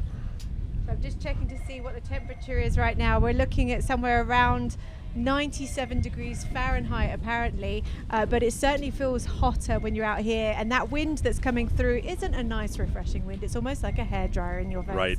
So we're not we're not in nice conditions right now, but we will get back to that rocket launches as soon as we can. They're still going to start loading up the pads in hope that the wind dies down quickly and we can start launching again. So far we've had 2 stages go. We've had rocket launches to 10,000 feet and 30,000 feet, Cliff. Can you tell us again about all the different categories that compete in this competition? Yeah, for sure. So especially for those that are just tuning in, if you go to our website, soundingrocket.org, and you look for the documents and forms page, you can actually see the full competition rules. It's the same rules and the same documents that we give to all the teams that outlines exactly what the categories are, what the altitude limits are, what are all the rules and how points are collected, everything. I won't go into that much detail here. But in general, we have 2 sets of rockets. More than that, but we'll keep it simple for now. We've got solid rocket motors, and we have the hybrid teams. Within the solids team, it breaks down into commercial off-the-shelf motors, meaning rockets where the teams have done the design and the build of the actual rocket, but the motor they purchased commercially. Also known as COTS. That's also known as COTS, exactly. Then there are some teams that have developed their own propellant formulas based on existing literature. Sometimes they make small tweaks for performance, whatever that looks like. Those are the Student Research and Develop motors, or SRAD. And so we have on the solid side both commercial off-the-shelf or COTS or the SRAD rockets. And those are both at the 10,000 foot category and the 30,000 foot category. So you've got already kind of 4 categories at the 2 different altitudes and the 2 different types of rockets just for solids. Then also we have the hybrid teams, and hybrid teams are broken up with their specific altitude targets as well. So it's quite a range. We also do have availability for liquid rockets. This year, I don't think we have any particular liquid rocket designs. That introduces yet another level of complexity and challenge with having those rockets be successful. So this year, we're just focused really on the solids and those hybrids, but we're always welcoming teams that have good design potential and experience and can kind of break into that liquid side. So we're looking over at the pads right now, and you can see that their teams are taking their rockets over there, and they're going to start putting them on the rail. Hopefully we can get some images of that up. But as you can see from that image that we're seeing on the screen right now, that is the wind that's coming through. So we are worrying about whether or not that's going to get above sustained wind speeds of 20 miles per hour. We are monitoring that, and we will let you know if that causes a delay or a pause to any of the launches today. That doesn't mean that the teams stop working on their rockets, though, when we can't launch. Surely they are working feverishly over there in Tent City, as we're now going to call it. I like it. Yeah, to get themselves ready. What do you think it is that takes them so long to finalize their assembly? Well, a number of issues. Some teams may have particular technical challenges that they're still working through. Other teams, especially the international teams, sometimes they have to really heavily dismantle their rocket to get it here. They've got to get through customs, they've got to have it shipped here in parts, and then when they arrive, they only have a few days to put everything together. And on Tuesday this week, which was yesterday, they have to be ready to go with technical presentations. They got to be in the room presenting the rocket. They're getting judged and scored and evaluated on their technical kind of capability and knowledge.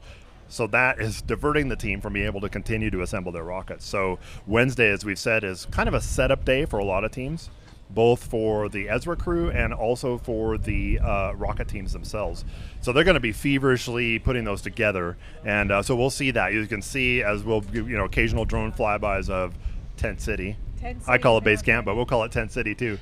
There'll be teams just tinkering away, getting it all together. And the more teams are prepared and the more ability they have to have written procedures, have practiced this, the better, because they can really put it together and get it done more quickly. You'll see some teams that are maybe less experienced or have had a little bit less practice, and so it's a challenge.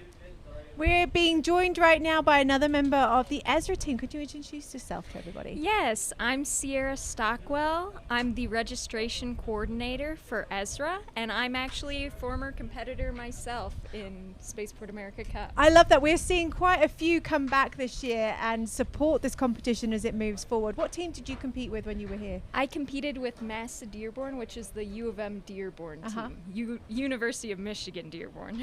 Nice. So you've come back this year, now you've graduated to help support it, and you were mentioning you were managing all of the registration, which is quite a huge task. I understand you made it seamless. Can you talk us through the changes that you made this year for the registration day? Yes, of course. So as a former student competitor, I knew that registration was flawed in the past, to say the least. No, it was perfectly fine. No, it Yeah, wasn't. totally. It wasn't.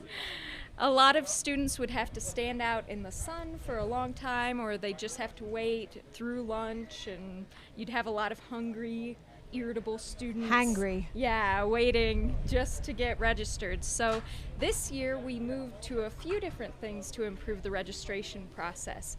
We started a pre-registration, so when the teams show up to registration day, they need to show us their EEE cards that are required from all of the teams. That is basically just the insurance for Rocketeers.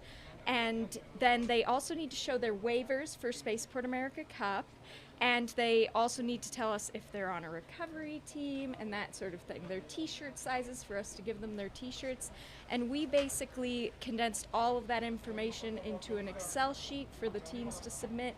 So they just submitted information for each of their members along with proof of their waivers and EEE cards to us ahead of time, and my team has been checking through all of their pre-registrations to make sure that there's no issues, that they're not missing any waivers or EEE cards, or that they've purchased tickets ahead of time, so that on registration day we just had to check if anything had changed, if they'd swapped any team members, and if they hadn't, then they got their swag bags and they went on their merry way. It went very seamlessly. And Yes. how many students are we talking about this year? Do you know the number of how many participants we've got? Yes, I believe it's about 1,800 participants this year. That's a lot of students to have to organise. Oh, yeah. We were saying Oh, how yeah. much it's grown over the years. When I first came in 2018, I think there was probably 75, 80 teams. It's slowly moved up to then, and we're now up to 122, I believe, that turned up on the day, which is incredible that they managed to make it seamlessly through registration day to be able to get out here.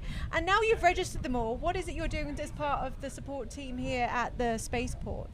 Yeah, so at the VLA, I'm replacing badges for anyone who may have lost their Are badge. you making them do dances? Yes, we did have our Excellent. first missing badge yesterday, so we did have a dance. Excellent.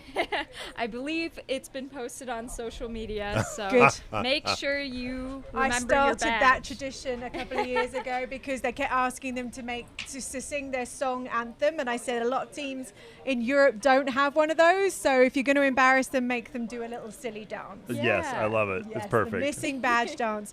I mean, it takes a lot to manage all of this out here, and now you're seeing it from the other side. Now you've been a student and now working with ESRA. Are you learning much about this organization and realizing just how much behind the scenes work goes into it? Yeah, it's very interesting to see the other side of it, because there's some things as a student that you can be frustrated with and you're like, why is this happening? But then when you're on the other side of it, you're a volunteer, you have a job, you have family and friends, and then there's handling multiple companies that you're working with and different registration, like I guess I'm trying to say rules and all of All the those requirements and right. Yeah. Which are all in place to be able to keep us all safe. And I've said to a couple of students before, I said, if you think there's a rule out there that's a bit odd, just know that rule has come into place because something has gone on in the past. Some of those rules exist for a reason. They exist for a reason. And I'm like, when you see those videos where they're giving you the directions to go out to Spaceport and they say, do not follow Google Maps, for example, we know that people have followed Google Maps and they've got lost out here in the desert, and we certainly don't want to see Some any of more us that. have personal experience in trying to recover students that may have fallen into that trap. Oh yeah, these students don't realize just how lucky they are. In 2018, the road wasn't even finished. So, in 2017, there wasn't even a proper road at all at that point. So they've certainly overcome a lot of barriers to be able to get this site ready to be able to accommodate the whole competition that we've got going on out here right now. So I'm just wondering, did you get a career in aerospace after competing in the Cup? I am not in aerospace. I'm a mechanical engineer in Michigan, which is very automotive central. Yes. So most of the members of our team actually end up going into automotive in some way, shape, or form.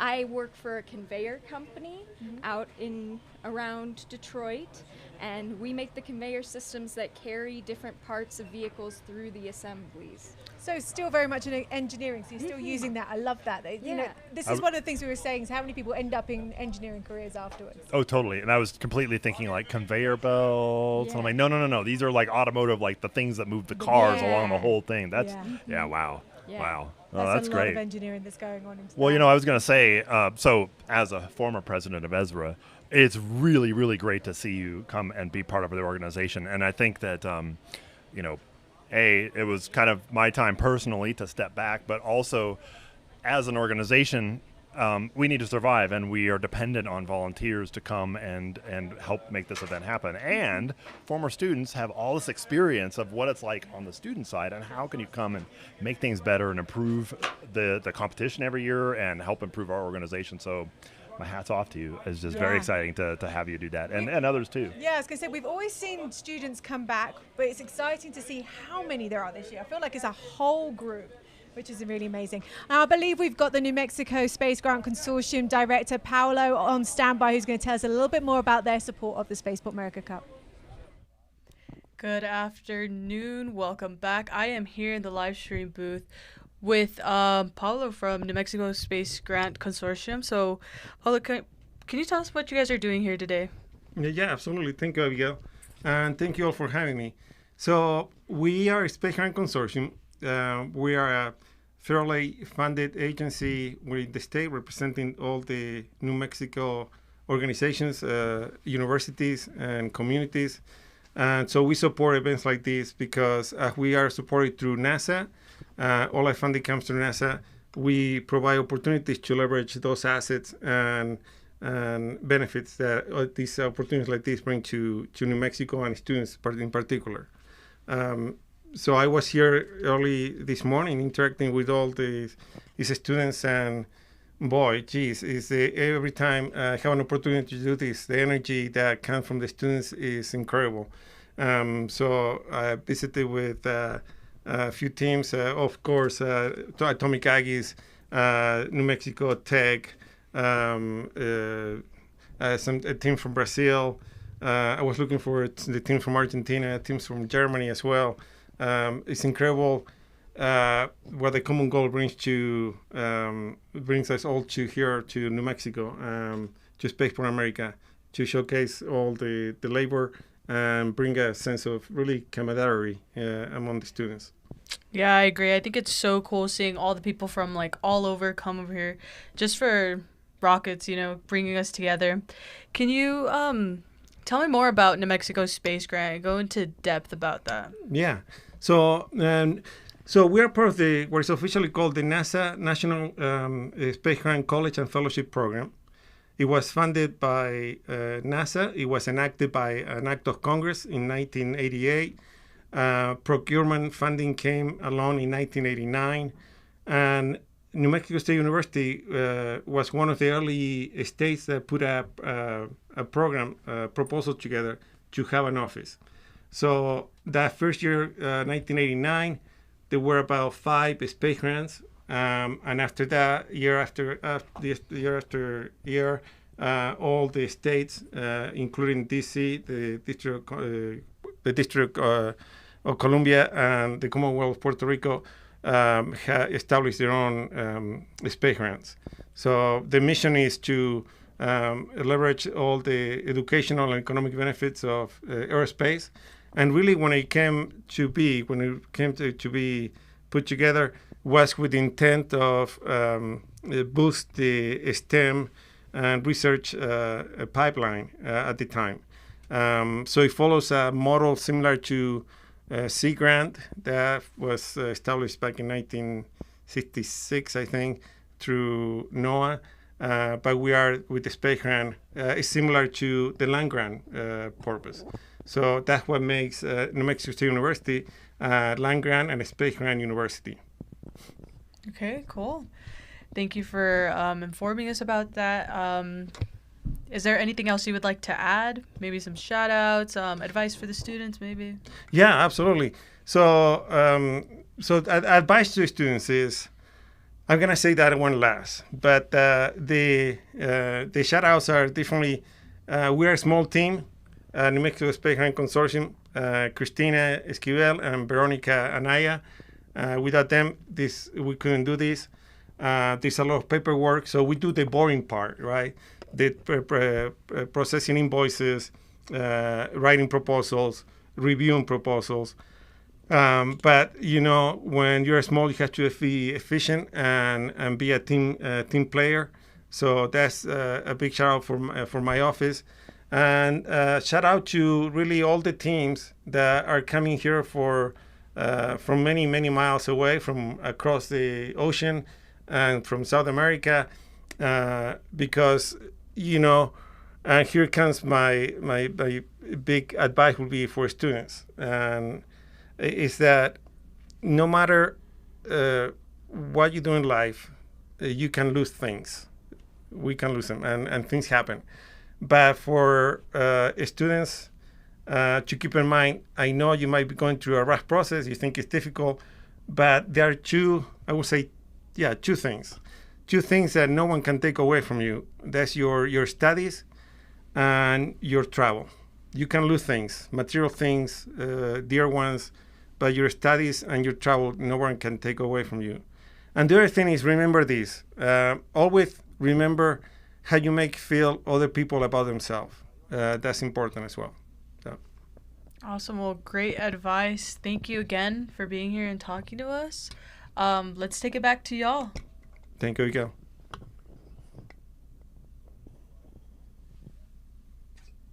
We might still be on. Oh, we're still on? Yeah.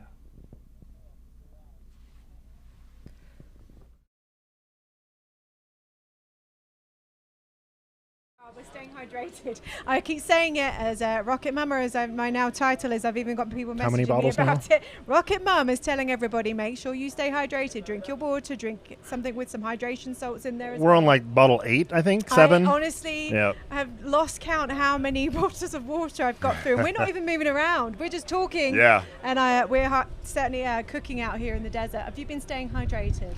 Yes. Good. Excellent. Good answer. I'm going to get a T-shirt next year that just says, "Are you hydrated?" Yeah. Hydrated. Like Got Milk campaign that went around many years ago. It's going to be Got Hydration. Got hydration. I like it. Got water. Got water. Maybe a little bit clickier. So we're just seeing that the trailer's just come back actually, and it's empty. That's a good sign, right? That's generally a good sign. So we can look out at the pads right now. You can see some of those rockets are already ready on the rails. So there are about 16 rails out, launch pads out there, and there's about 5 rails per area. So there's about 15 that could potentially go up at the same time. It is dependent on whether or not the student teams are ready to go. We are having a bit of a weather issue with the gusts starting to pick up. We are expecting them to possibly get to that 20 miles sustained winds this afternoon. So when that happens, we unfortunately have to close the range, which is very sad. That is true. First. When you launched out here a few years back, how did you find the experience of coming to New Mexico from the north of the US? Oh, it was definitely exciting. It was a long road trip. Oh. We drove from Michigan, so that's about 26 hours Ouch. away. We'd split it up between days over the weekend and then have another weekend on the way home. That's the way to do it. We've had a few teams that have driven down. In fact, I've seen Washington State.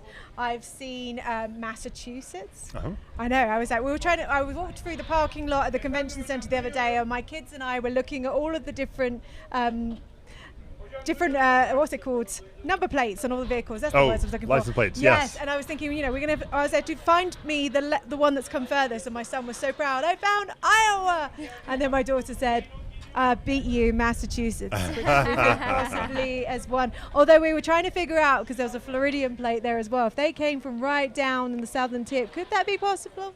I don't know. We'll figure them out soon at some point. As you can see, those rockets are getting ready on the rail. How exciting.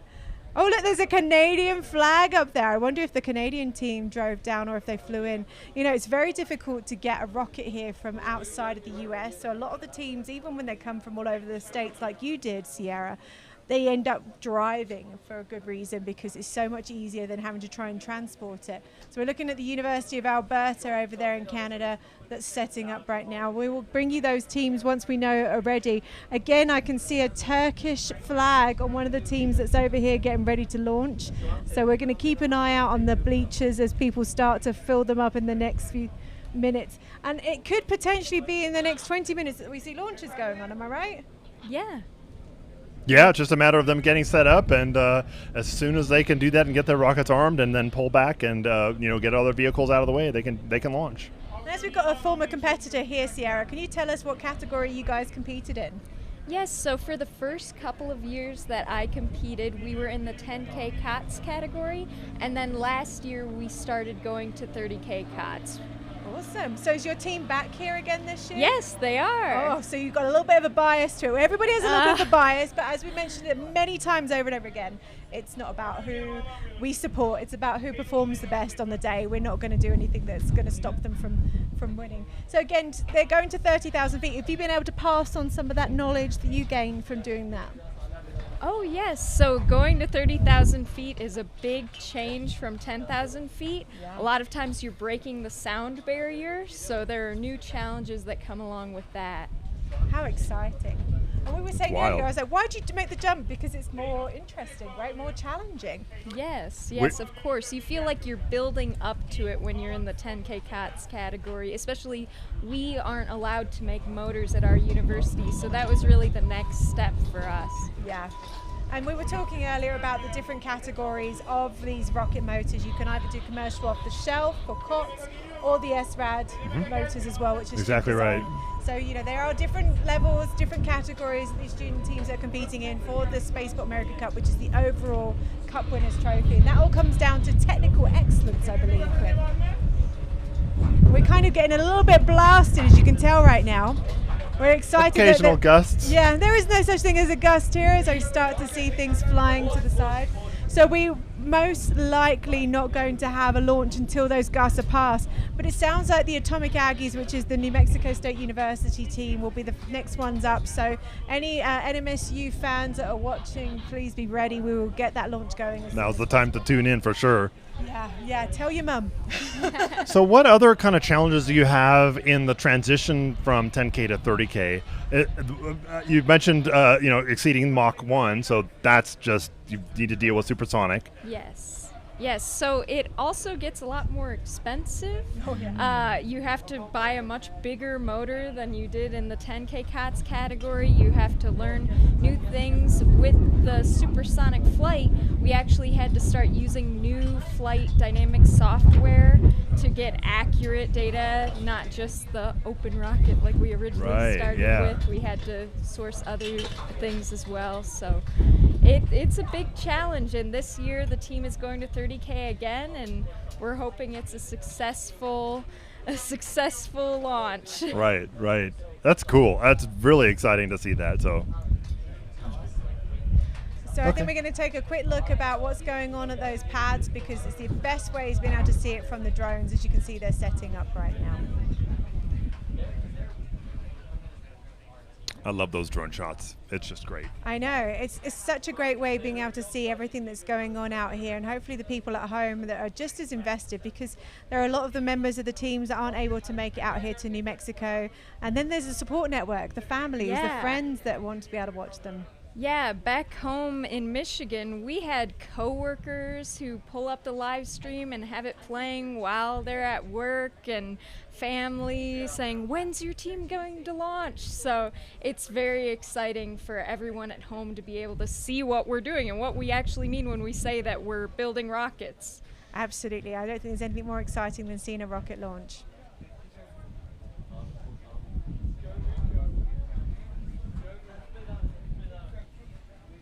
Yeah, so as a student, there's a lot of things to worry about. I mean, you're worried about your recovery if you're going to have to walk out miles and miles and miles to find your rocket, or if your parachute will deploy at all. In the past, we've had teams who have a main parachute, which is the larger parachute that's meant to deploy when you're closer to the ground, deploy at apogee, which makes the rocket go much farther than the drogue, which is the smaller parachute that's meant to deploy at apogee, would have gone. So you have teams who are dealing with range issues with their GPSs when that happens, and other things like that. So there's a lot of concern about recovery, and then also just when you go to launch, are you going to have a motor failure, a CATO? If that happens, then there's not much the team can do to recover from that. Yeah, so it can be very difficult when you work an entire year to come to Spaceport America Cup and you see your rocket fail. So it can really hurt, but it is motivation for the future for teams to improve their systems and get back and launch again and succeed next year.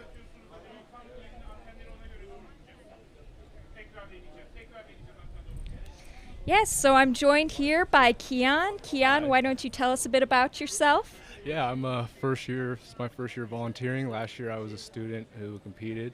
It was a great experience. Just did the 10K COTS, but I was actually, I got the Lone Ranger Award last year because pretty much ran the whole thing. So knowing all the ins and outs, it's been awesome being able to see all the other teams running it. Obviously, they're a lot more established than I was. They got teams of 10, 20, and it's awesome to talk to them and be here another year and see what's going on, because I know I would just got big FOMO if I wasn't here seeing all these rockets launch and meeting all these people.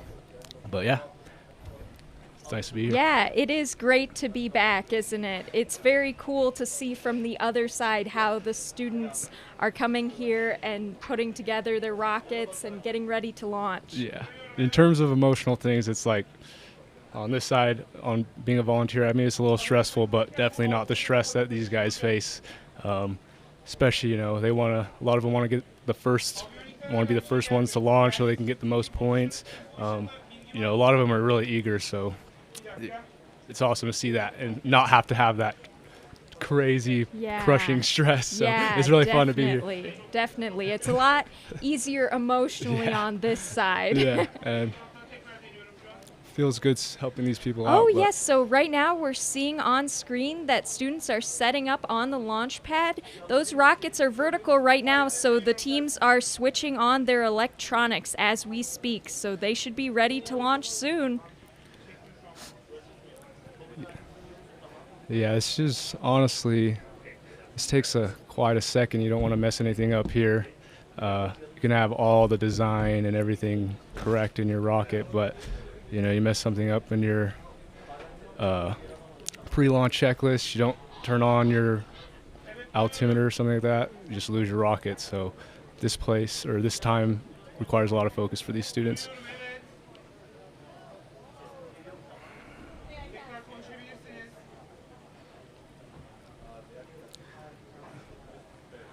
I think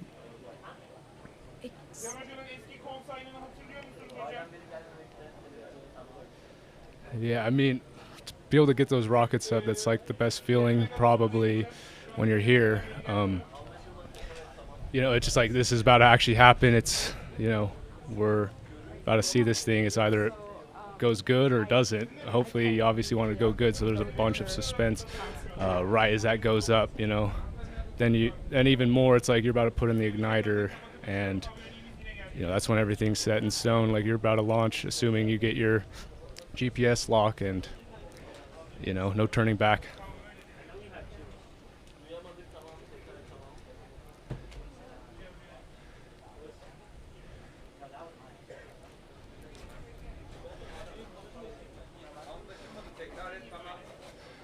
Yeah, I mean, look at all these ladders. They need to make sure they can get up to their rocket, especially because a lot of these are so long. I mean, I don't know what the average lengths of these rockets are, but at least 10 feet, most of them, it seems like. So getting up there, twisting in any power screws, plugging in any last altimeter or avionics stuff. I'm back here with Nate, another volunteer. Yeah. Introduce yourself. Hi guys, I'm Nathaniel. I volunteer with the ESRA team, specifically the live stream. So we get to see a lot of our visual stuff right here, and that's what you're being able to see right now. And honestly, it's kind of amazing. And currently we're looking at, I believe it looks like the solid pads as our teams are setting up their rockets. And it's kind of amazing how difficult it is to get out there, to endure the hot heat, just kind of enduring it and getting out there, setting it up with telemetry, and our teams back here at base. I'm just looking over to my left here, and there's just students upon students just making sure that they're getting signal from their rockets and making sure that when they're ready to launch, we can see what they're doing and things like that. Hopefully, we're even having this year, it's kind of interesting. We're having a little challenge with it. It's going to be a little bit of a live feed stream into to our control room. So we may be able to see a lot of their graphics and their telemetry as they go up. So it's going to be quite exciting as things kind of move forward. And we're looking at this team and trying to see team 1, 2, 3, so 123. Hey, I do believe, who is that? Who is team 103? That is, yeah, that's going to be University of Minnesota. That's awesome. Bulldogs rocketry. And we pan over to, looks like 97, which that is going to be our, let's see if we can get that. Oh, that's going to be the University of Melbourne. Probably butchering that name, but yeah, it's okay. That is awesome. And it looks like they're all set up and good to go. Team 105 over 150, not 105, apologies.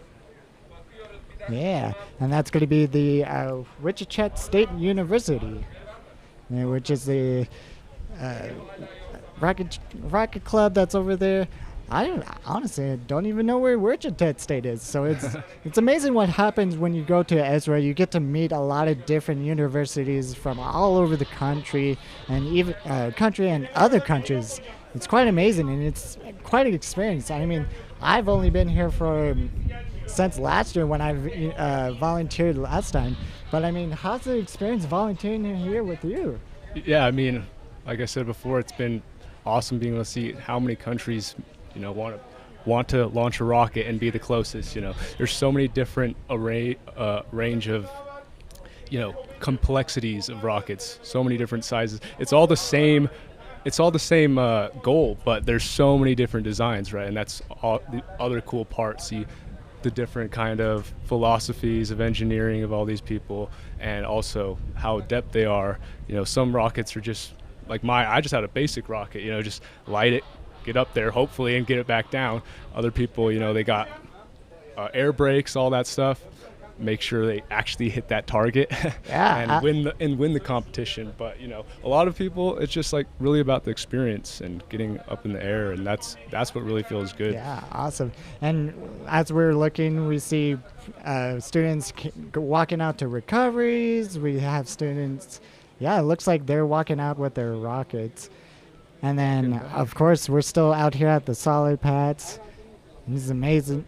And ooh, look at that little dust storm. So dust devils are kind of quite interesting because as we've heard before from Alice, they can quite mess up the system. It could either be a little bit of a knockover, or it can mess up electronics. So we're always worried about that, and just keeping an eye out on dust storms, weather reports, things like that. And of course, the wind is going to affect everything with the rocket launches. Another gust right here. But I remember another thing, just behind the scenes, it's like you're working at your table as your engineering team, and a gust comes by, you're looking the other way. All your stuff off the table is going everywhere. It happens all day long, and that's another thing, is another challenge these students have to face.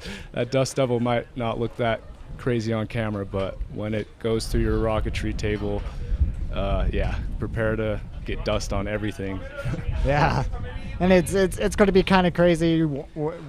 I went out there with last year with the NMSU team to recover the rockets, and it was kind of just an amazing experience to go out there.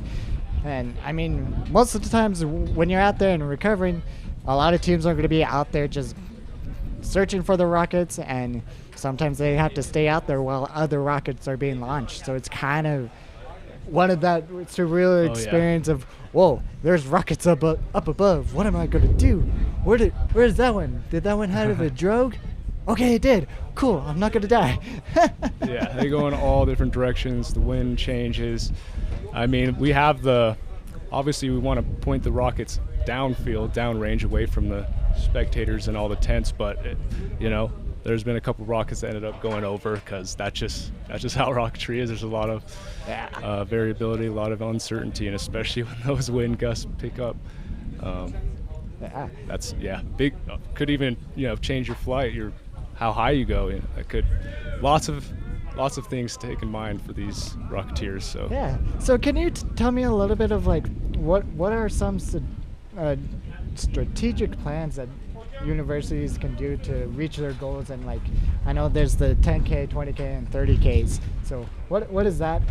How do students go around getting to that goal? Yeah, I mean, obviously it's different for every university, because depending on how much funding, how much experience the students have, it's that really decides what kind of rocket you're going to be building. If you're a newer team, you're probably going to want to be doing the 10K COTS, or just nothing.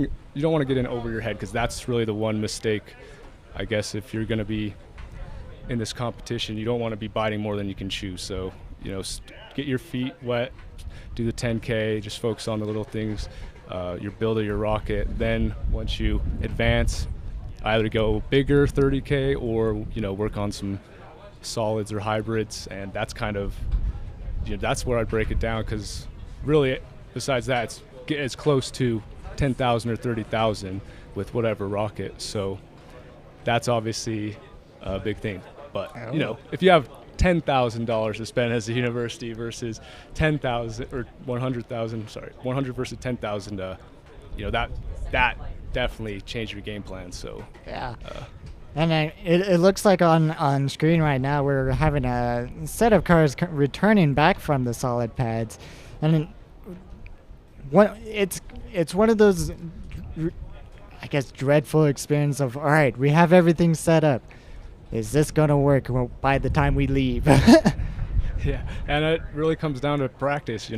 These teams, they got to put trust in themselves and their work. All the hours they put in the last year or two, sometimes multiple years. It took me 2 or 3 years to actually get out here, after planning. So, 3 years of work, up to three years. So, I don't want to mess it up here. Yeah, absolutely.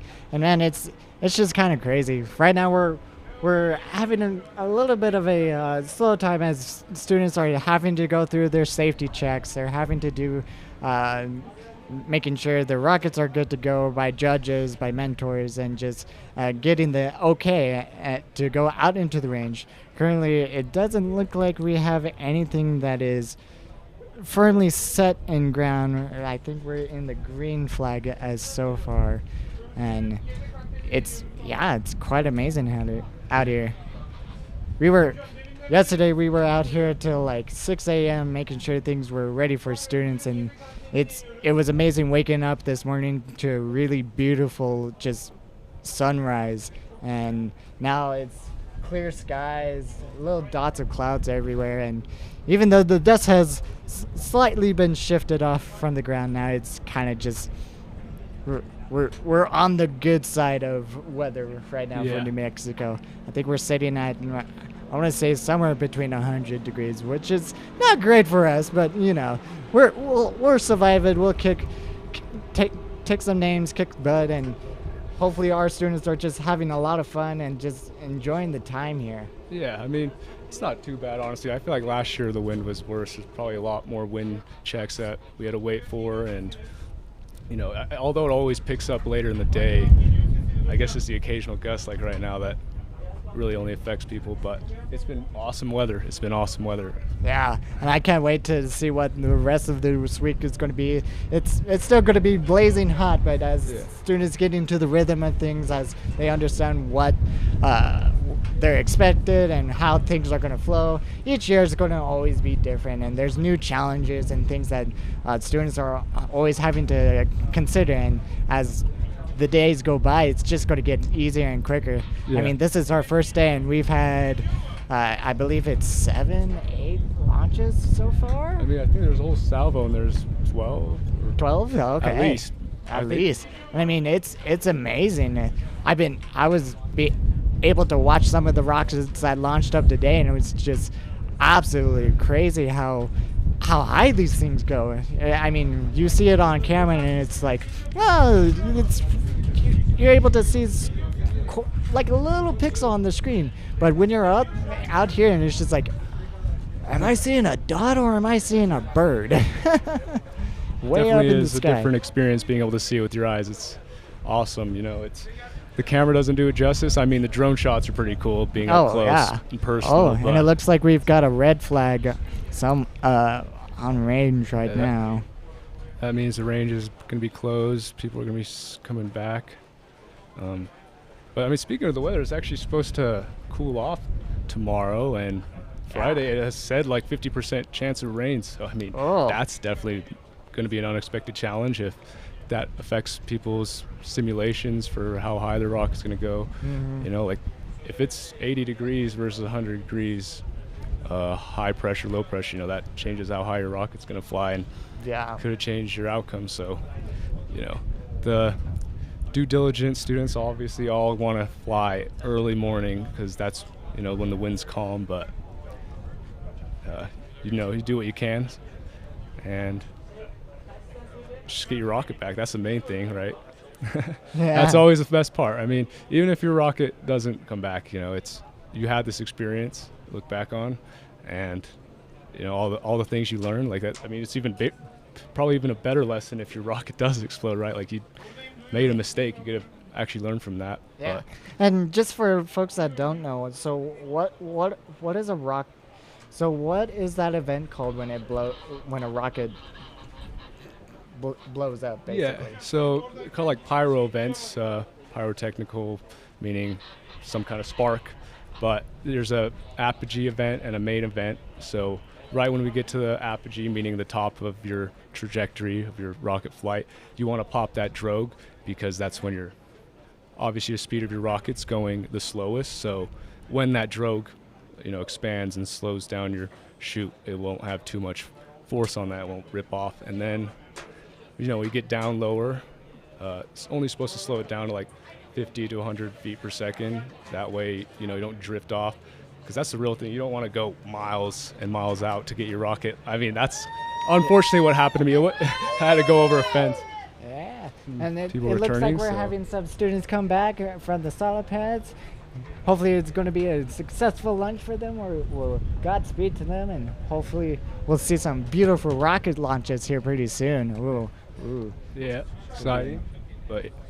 But main and pyro event obviously are important for scoring too, because if you pop your main at your apogee, that's going to lose you points, because that's in the, design goals. Make sure you have that main actually pop when you want it to, which should be around like 1,000 to 2,000 feet, just so have some time and cushion to really soften your landing. But red flag, they're all coming back, so looks like we should be getting some launches soon. Yeah, it looks like some things are happening right now. Ooh, the anticipation, it's too much right now. I'm ready to see some rockets. Oh, yeah. Some replays going. Yeah, so for example, so you were talking about the drogue. So which little parachute is the drogue? Is it the orange one, or is it the one that's actually being? Yeah, I mean, you can kind of deduce. I mean, if you're ever trying to, figure out yourself, you can think that the main one's obviously higher up. Yeah. Because it's the one actually slowing down, because the drogue won't slow it down as much; it'll fall down. So if that is, I believe that orange thing is the drogue chute that is no longer really effective. So it's just providing a little bit of Yeah. drag for the yeah, rocket. and, Absolutely. And you know it's a drogue because you won't see 2 parachutes. So that's, I guess, if you're viewing and not sure about it, that's how you know. Yeah. And do each rockets have their own separate ways of releasing their drogues and parachutes? Yeah, I mean that's another thing where it comes to creativity of these students and teams. Like, obviously there's basic ways like the black powder charges, which is pretty standard. That's what I did. Just, using E-match to shoot off a charge, and then it splits your rocket, and that's how you actually, that's why the rockets break open, because there are explosions going on in them, and they expand, and then that parachute gets released, and hopefully, the right parachute gets released, and then the rocket will detect its height.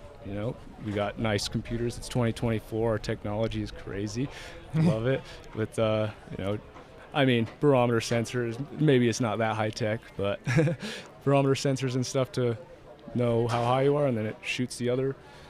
Either might be another black powder charge, but some students use like CO2 charges where it shoots on a solenoid to actually release. There's a lot of cool mechanisms that you don't really get to appreciate unless you're actually talking to these students and they explain to you their work.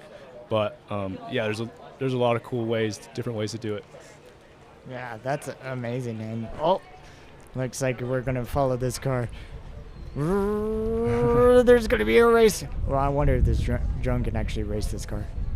Maybe. Yeah. Yeah, I mean, this is where you get butterflies in your stomach right here when your team's coming back. You guys got your GPS lock, and hands free. You're about to let it go.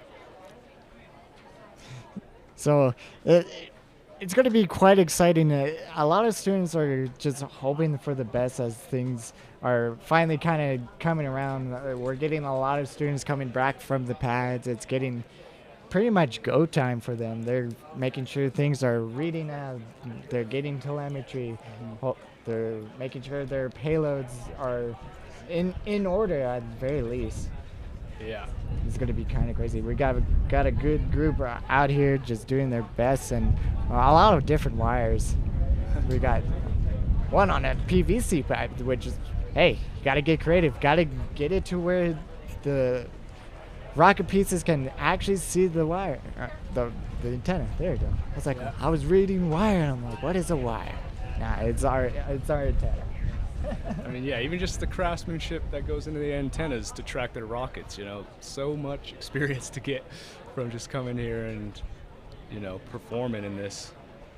Yeah, and so how would somebody who is inspiring to be a rocketeer or going into these space industries, what are some key things to keep aware of as they move forward in their life? Yeah, I mean, if you're young and you're either not in school or you're just starting school, I would say, find hobbies that really get you, those technical skills that you don't really even get in school. I finished my undergrad, and there's a lot of things that, outside of class I learned in terms of FPV drones, making those, the engineering behind that, transferred over to rocketry. And obviously, if you actually go out to, your local launches, there should be local chapters that you can look into that, do launches every month, every other month, and even just meeting with people like that, talking to them, trying to build your own, getting certified in high-powered rocketry. That's the way I did it. And then also meeting people, that's important too, making connections. Yeah, absolutely. And as you saw over the drone, and there's plenty of students that are in love with rocketry, just love getting out here, meeting people, being able to test their rockets and just launch and just seeing those rockets fly in the air. So I'm hoping the best for these students as the time comes closer and closer. It's getting exciting. Even more cars are coming by. It's just quite amazing. Yeah, I think there's a few more cars out there, but yeah, I mean, these even if there's one group that takes a long time, we got to wait for them because Mhm. can't launch while people are out there. So, but I mean, you don't want to rush this part. This is literally like performing surgery, except as an engineer on a rocket, because you're out there making sure every little last part is right. Lots of people, everything's perfect, but they just don't get their ignition just because the igniter, like pops out too early or the igniter was bad, and then you got to scrub your launch and set everything up again. And I'd say that's probably something you want to avoid. That might be infuriating, but at least try again. But that's exactly why these people want to take their time, make sure avoid all those little mistakes. Yeah, absolutely. It could be as simple as a unloose screw to just your parachute or drogue weren't packed correctly. It's amazing what just simple little details can mess up the entire thing. So these students are having to be very detailed oriented, and it shows. They show it in the rocket, they show it in the reports, and it's just kind of crazy. Oh, and we're kind of looking over the viewing area, and yeah, we just got a lot of students. We got students on our bleachers, as well as what you're looking at in front of us is where we're at the moment. We're kind of right next to the students and just kind of hanging out and talking about just things about spaceport, just honestly experiencing how what it's like to be out here at Spaceport. I know for a fact myself, I've only been here for about maybe 2 years. Last year was my first time coming out here to Spaceport America Cup.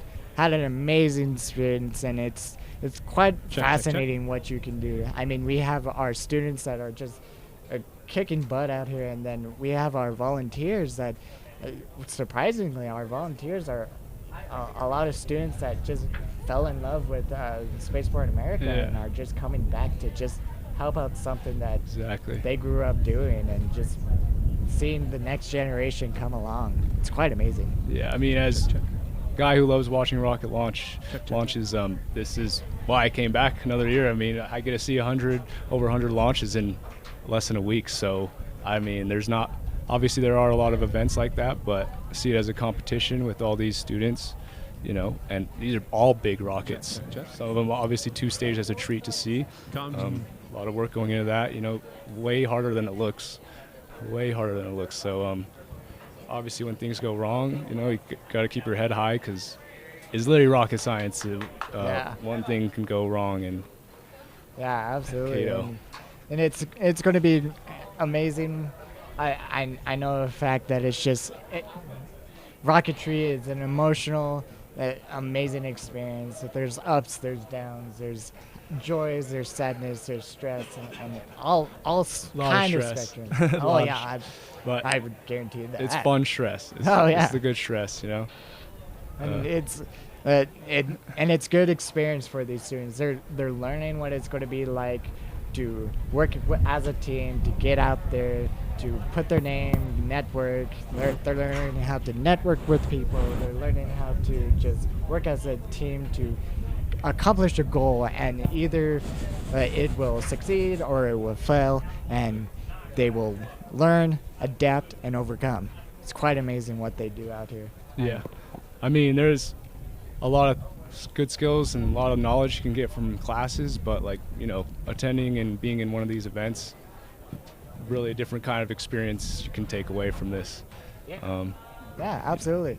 And I mean, this is only day one for our for the competition, or for our launching competition. Yesterday we started off with our opening ceremony. Hello. And that was amazing, seeing Andy and all the crew and just students out there cheering and being excited for just the upcoming days. And I mean, tomorrow we'll even have more rockets. We'll even kind of start off a little bit earlier, hopefully, because even though we have rockets launching now, there are still students that are in the back getting their safety checks, going through the process, and they'll get the okay, and then on the next day they'll be ready and go. And it's kind of just a go. It's quite amazing. Yeah, it's awesome. We're going to go to Virginia Tech for an interview.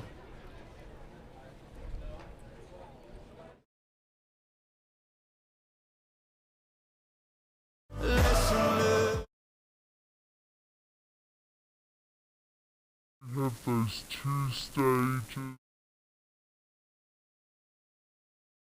To come here and experience my first spaceport. Awesome. Hi, I'm Daniel. This is my second year here. I'm going to my junior year, also studying aerospace engineering. Amazing. Okay, so Virginia Tech, welcome. So just tell us a little bit about yourselves, your team, your rocket, what you guys are looking forward. Yeah, so it's really exciting. One thing that I've been working on, and our team has been working on, is our second iteration of our active drag system, where we have flaps instead of tabs that expand outwards. So we're planning to overshoot 10,000 feet, and hopefully the drag system will take off that extra couple hundred and get us as close to 10,000 as possible. That's amazing. So while we're on the topic of your rocket, tell me what's the most interesting thing about it? I mean, I personally have to say the ADS, as we call it. It's my favorite part. I've been able to work on it all year, and it's been pretty awesome. Awesome. And what are you guys competing in this year? 10K COTS. Okay, awesome. And have you guys been here before? Yeah, we've been coming here since 2017.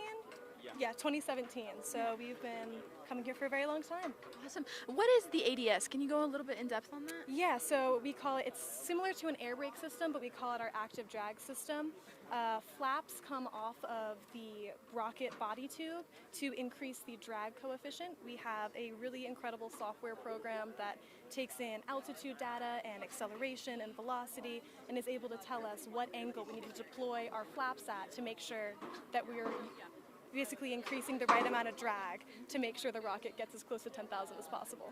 That's amazing. And can you tell us a little bit about your journey coming here? Like, when did you guys start building the rocket? What was that process like? Yeah, sure. So we, as I said, came out last year, and so we're using a pretty similar design. Shall I continue? Launch orders, okay? First is Okay. So we're using a very similar design. But we had a few issues with our tubes not being perfectly cylindrical. So I'm on the structures team, so I'm very excited that we have really improved our design for the tubes that we make in-house.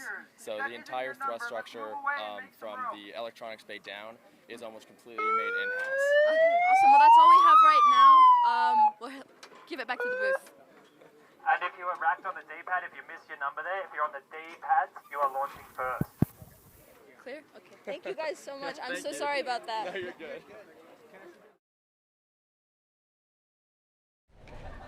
good. Kind of starting to get things set up right now.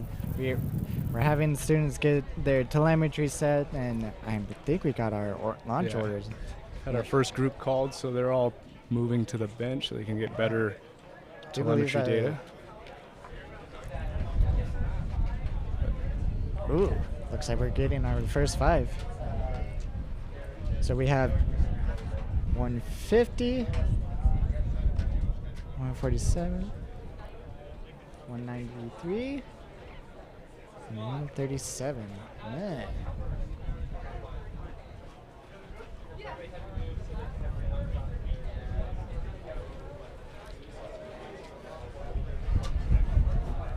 We're just standing by for the rockets to be called. Can be shot off in order. Awesome.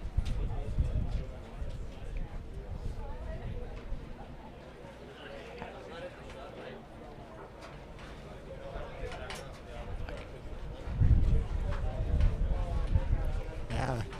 So the wind is kind of picking up a little bit. We're noticing some students are just having to grab their stuff and make sure, like, all right, we're not going to lose anything. So it's kind of crazy what the wind can do, and absolutely for the heat-wise, we want to make sure students are drinking and staying hydrated. Please, please, please. We don't want anybody to go to the medicine part. And yeah, it's being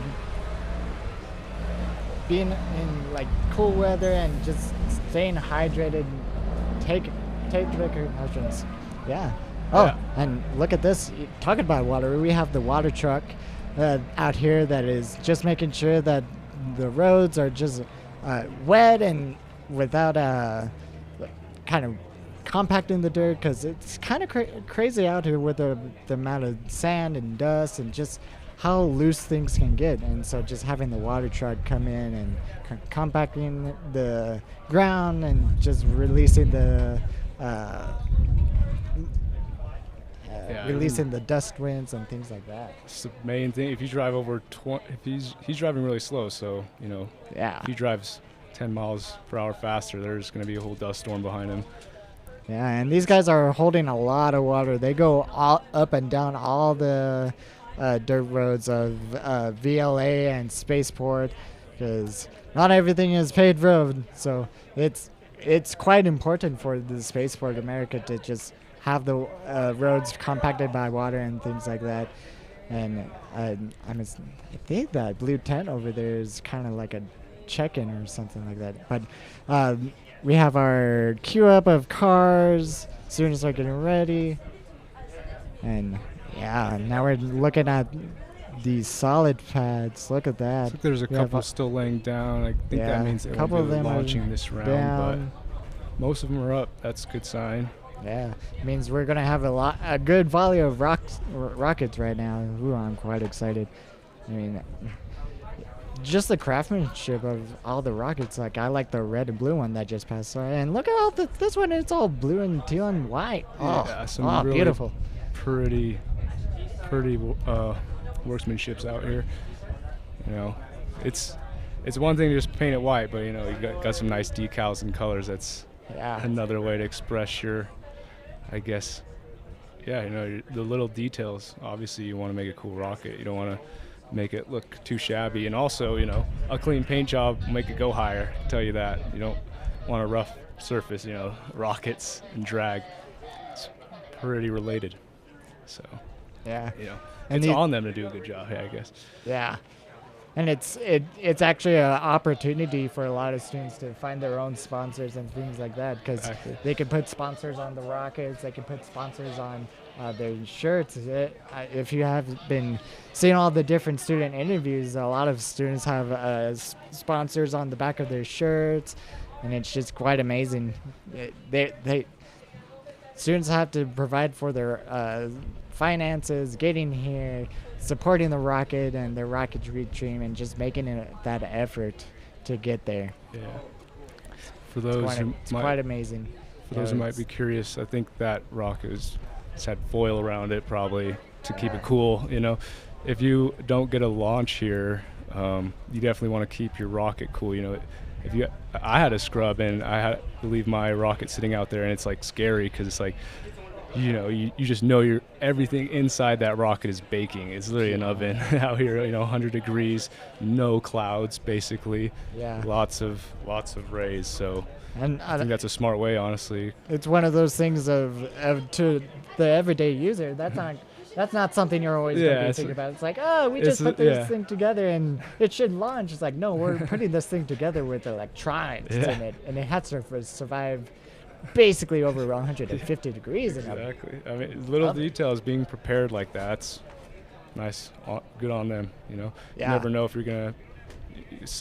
I don't know exactly what was wrong with those two rockets. Maybe they didn't get GPS lock, or they couldn't wire up something in their avionics. But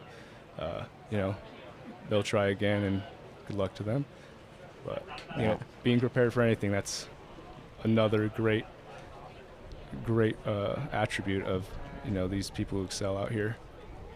Yeah, that's awesome. And you mentioned a word about avionics. Can you please explain me what avionics are? Yeah, so I mean, the avionics are basically the brains of your computer, right? You got flight computer or an altimeter. I think a flight computer is just like a fancy altimeter, which has a little more features, but basically an altimeter, the basics of it is either have barometric pressure sensors or GPS even to detect its altitude and speed, and that's what you also use to actually get the data, send it either to your antenna receiver and then also off-board it when you get your rocket back.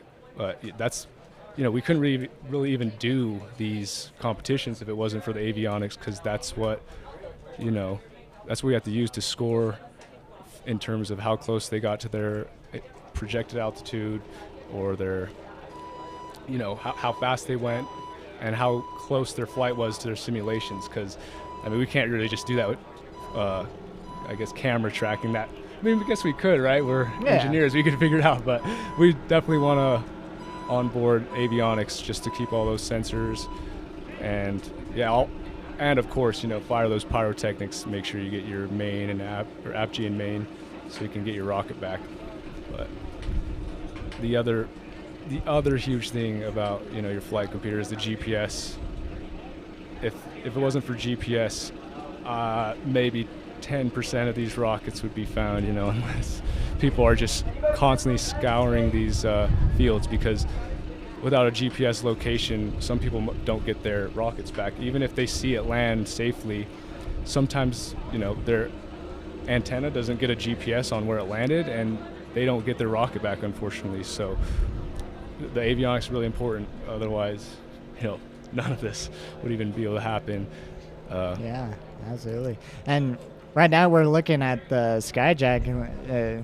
I do believe that is, oh goodness, I'm so bad with names. Oh goodness, that is a NASA spaceflight operator. He's got one of our rocket tracking cams up there. He's doing amazing work up there. I was looking at some of the rocket shots from our last launch, and it's just like they're kicking butt out there.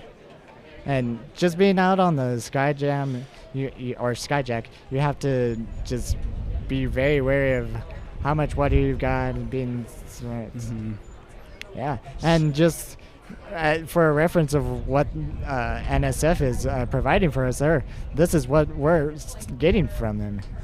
It's like we're able to see, I believe that's our hybrids, hybrids, and then it's just they're able to see all the different things.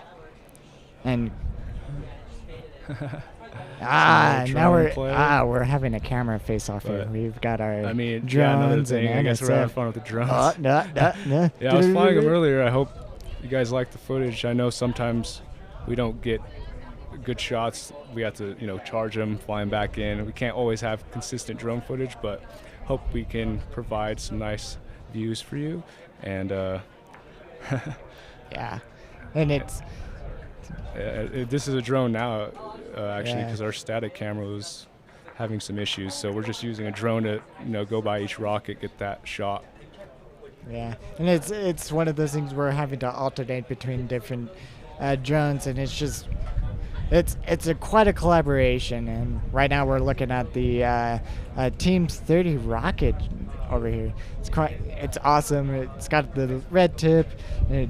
I think I was comparing it to the other rocket that I saw next to it. It's quite shorter. What are the benefits about like having it shorter compared to longer? Yeah, I mean, obviously, all depends on what you're trying to do. But if you obviously don't want a super long rocket if you're not going that high, you save mass and don't have to accelerate as fast. But if you're too overstable, a shorter rocket will do.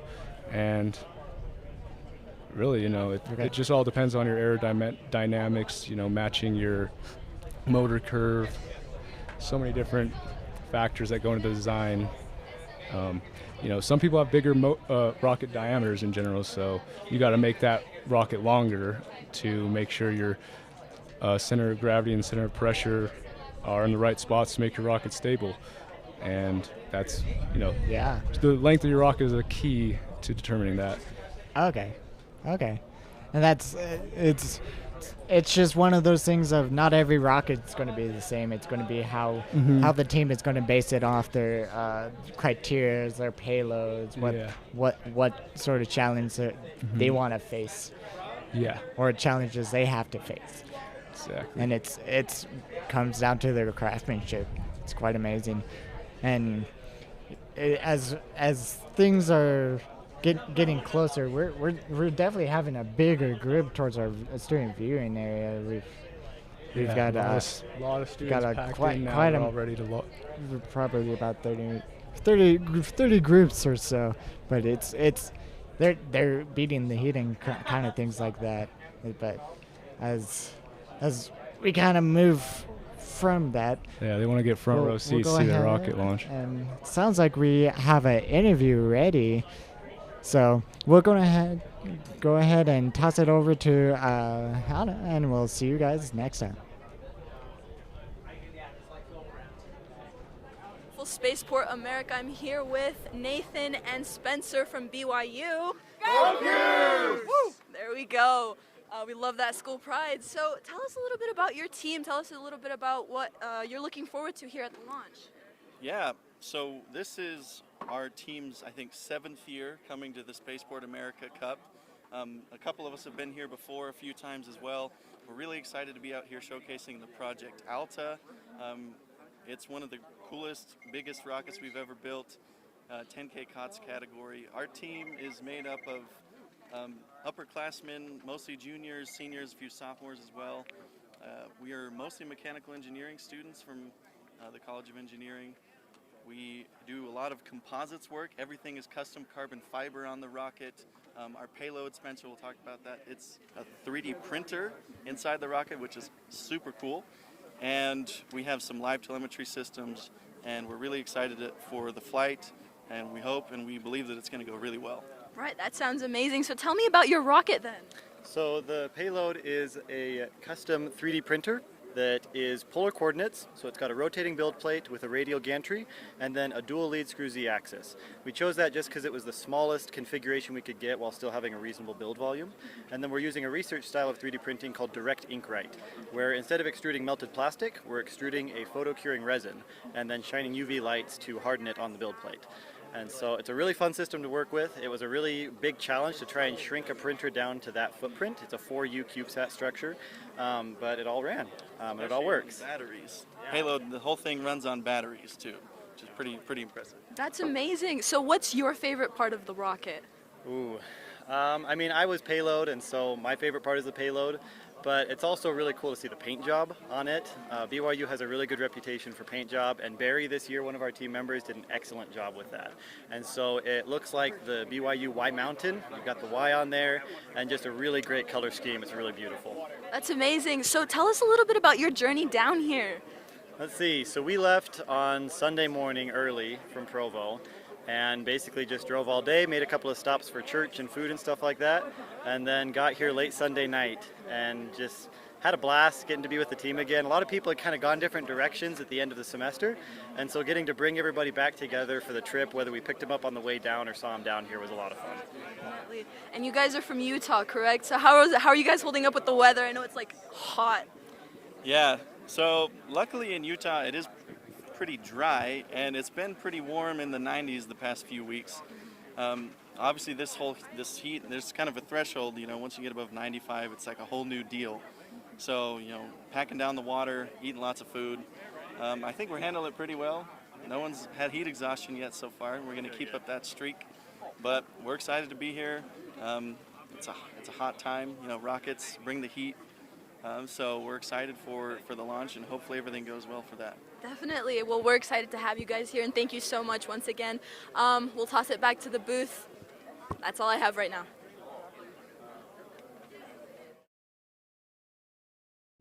That was awesome. And I'm going to introduce you to Hannah Cruz right next to me. Thank you for joining me today. Of course. Happy to be here. Yeah. And so tell me what you are doing here at ESRA. What are you a part of? So I'm part of a few things this year. I ended up first signing up as a judge just because I ended up competing last year and I wanted to come back and help with the event. And then I sort of slowly started volunteering for a few other things. So I also ended up helping run the merch store and some of registration. And all that good stuff. So I've been doing a little bit of a lot around here so far. That's awesome. And so tell me the different process between judging and doing merchandises and registration. Like what is probably the hardest role that you've done so far right now? Well, they're all hard for slightly different reasons. I would say that registration the first day was a little bit hectic, at least from checking in like advisors and flyer of records kind of perspective. The student check-in all went fabulously, and I would like to shout out Sierra, who I know was on previously for that. She and her team did a fantastic job of organizing registration this year.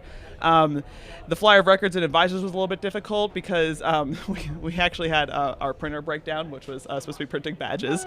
And so I ended up having to hand type them in Word. And so I spent a lot of the day very quickly trying to type in Word to get everybody their badges that were needed. So that was a little bit stressful, but it was only one day. Judging itself, I would say, is a little bit more energy intensive because it's not as mindless of a task as just like typing up badges. Judging, of course, you got to go around and you have to give each team like their due diligence and examine their project and go through the designated rubric in order to score them. And it's interesting because as you go through the day, I had personally had 8 teams to judge. I think this year that was about average for most judges. And so as you're going through each team, you're not only having to think how good is this design and what do I want to score it, but also how do they score against the other teams that I've also been judging. Because you don't want to end up in a situation where you are more harsh at the beginning of the day or more harsh at the end of the day. You want to give everyone a pretty even playing field. And the merch store has been nothing but pleasant. Amin Khan and Holly, who have been also helping with the merch store, have been nothing but pleasant. And I have had a good time selling patches to people. Yeah, and I mean, what do we have at the merch store? What were we selling? Oh, what don't we have at the merch store? We have all the patches from all the previous spaceports. So if we have any collectors out there who want to get more of the patches, we have those available.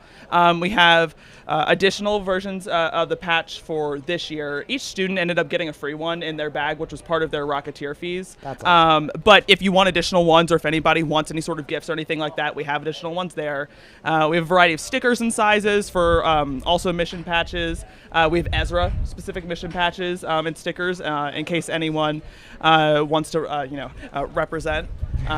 We have some coasters and some dog tags that have been custom laser engraved by our executive director Andy this year. Those are very popular. If any of you guys want jackets that we have made, we are running out of jackets. So if you are in the market for a nice like sports jacket, I recommend you head over to the merch store ASAP in order to get one. Yeah. So we have all sorts of stuff available. So what I'm hearing is I need to leave this commentator booth and go get myself a jacket. Exactly. I'll take over both talking positions. I'll be talking back and forth to myself, and you can go get a jacket. I appreciate it, but I don't think I'll do that to you. I appreciate it, but I want to talk about. So you were talking about just judging students and on a criteria. What are those different kind of criterias? Yeah, so judging is slightly different from the flight safety review team, which can sometimes be a common misconception. So the job of the judges here is not necessarily to determine whether a team's rocket is safe for flight or not. That is left in the hands of people who have very specific rocketry certifications and certain years of experience. Judging is more so approaching it from an engineering perspective and analyzing, how has this team, how has their vision changed throughout the year? How has it been realized? How many student research and design parts do they have on their rocket? How much stuff is custom? And then there is a section that asks whether they end up following the design testing and rules guide. But that again it's not our job to tell them like, oh, you didn't do X, Y, or Z, so you can't fly. That's totally left up into the hands of the level 3 certifications. Yeah. Absolutely. And so tell me about the level 3 certification. I know that's something that you kind of have to go through this process of one of making rockets and making sure you can actually make a rocket that doesn't blow up. Yeah, of course. So full disclosure, I'm a level 2 certification. And so if anything that I say here is slightly incorrect, please reference your local Tripoli, NAR, or other certified rocketry organization documentation, and please don't sue me. Yeah, just realize I have 0, so I am absolutely a newbie here. Yeah, anything I say that is incorrect, I was completely out of my mind, completely sunbaked, completely wrong, of course. But yeah, so level 3 certifications is the highest level of high-powered rocketry certification you can get in the U.S. There's a slightly different system in Canada and sometimes other places abroad. So like Canada has 4 level certifications where their level 4 is sort of the equivalent to our level 3. And the basis of these certifications at a very high level is based off of motor impulse. So as you end up going up in the certification level, the motor impulse range ends up doubling each time. So the very kind of like loose association is that the higher the certification is, the more qualified you are to launch larger rockets. Yeah. And can you tell me a little bit of what do you mean by motor impulse? Is that like the level, a grade of the, I guess the motor itself? Like what is that? So the impulse of a motor, it's the Newton seconds of a motor, and I think in order to better explain this to the common man, like the way that you can basically associate it with is that the bigger the impulse is, usually the more thrust the motor produces. That's not always strictly true. It's just kind of like a loose association as you end up going up the chain. And the way that they're labeled for their impulse range is actually by letters. So as you end up going down the alphabet, the impulse range ends up doubling. So if just purely for the sake of example, if I were to call, this is not going to be actually correct, but like if you had like a G motor that was like ranging from 20 to 40 like Newton seconds, the next step up would be double that range, and so it would be 40 to 80, and then you just keep going up and up and up.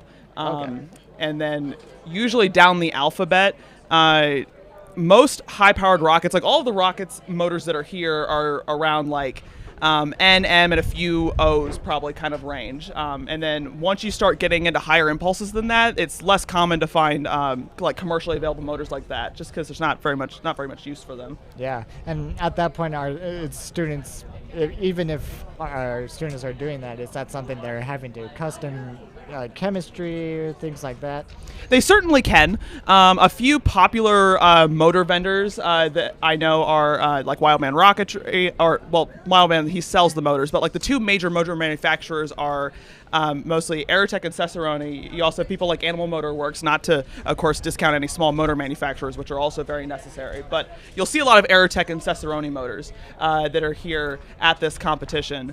And so those vendors, have their own chemical compositions for their motors that have been previously certified and accepted through one of the certified high-powered rocketry organizations. When students here end up doing their custom motors, you can have a variety of chemical compositions, and it usually depends on what kind of university approval they have and what kind of experience support they have at their university in order to do that. Yeah, and I was talking with Keanu, our last commentator last time, that the challenge of adversities that they have to go through to just get approval for things and what their college allows, it provides a little bit of a creativity challenge, that's for sure. Yes, I would certainly agree. So especially when it comes to motor manufacturing, because, manufacturing, if you tell somebody, especially someone who's not familiar with high-powered rocketry, I want to build a rocket motor, they will be concerned. It's the USPS, why are we bringing this stuff to this house? Should we be concerned? Why does this say hazmat on it? Yeah, and it's kind of crazy. That's the cool thing about rocketry. We can get into the basically rocket science of how to get something that's 10 grams, 20 pounds, or 10 pounds or 20 pounds and getting it up 10, 20, 30K in the air. Oh, yeah. And it's crazy. Yeah, so any teams that you see out here who have ESRA motors, huge kudos to those teams, because I think that sometimes it's not totally appreciated, all of the admin work that those teams have to go through in order to get these motors approved. And even if it's like a solid versus a hybrid versus a liquid, all tend to be equally difficult to get approval for, because you have to go through EHS. You usually have to find some sort of professor who does that type of research or who is interested. They don't typically just let students run off and just start mixing motors on their own. And part of the reason why I know is because my team has never mixed any custom solid motors, but the team that I was on when I was in college was doing hybrid engine development. So even though it was not my area of expertise, I can appreciate some of the difficulty that goes into getting that approved and moving through the design and development process. Yeah, that's awesome. So sounds like we are ready to launch a rocket here. It sounds like it's going to be Team 150, which is going to be Wichita State University. So that's going to be awesome. Oh, wow.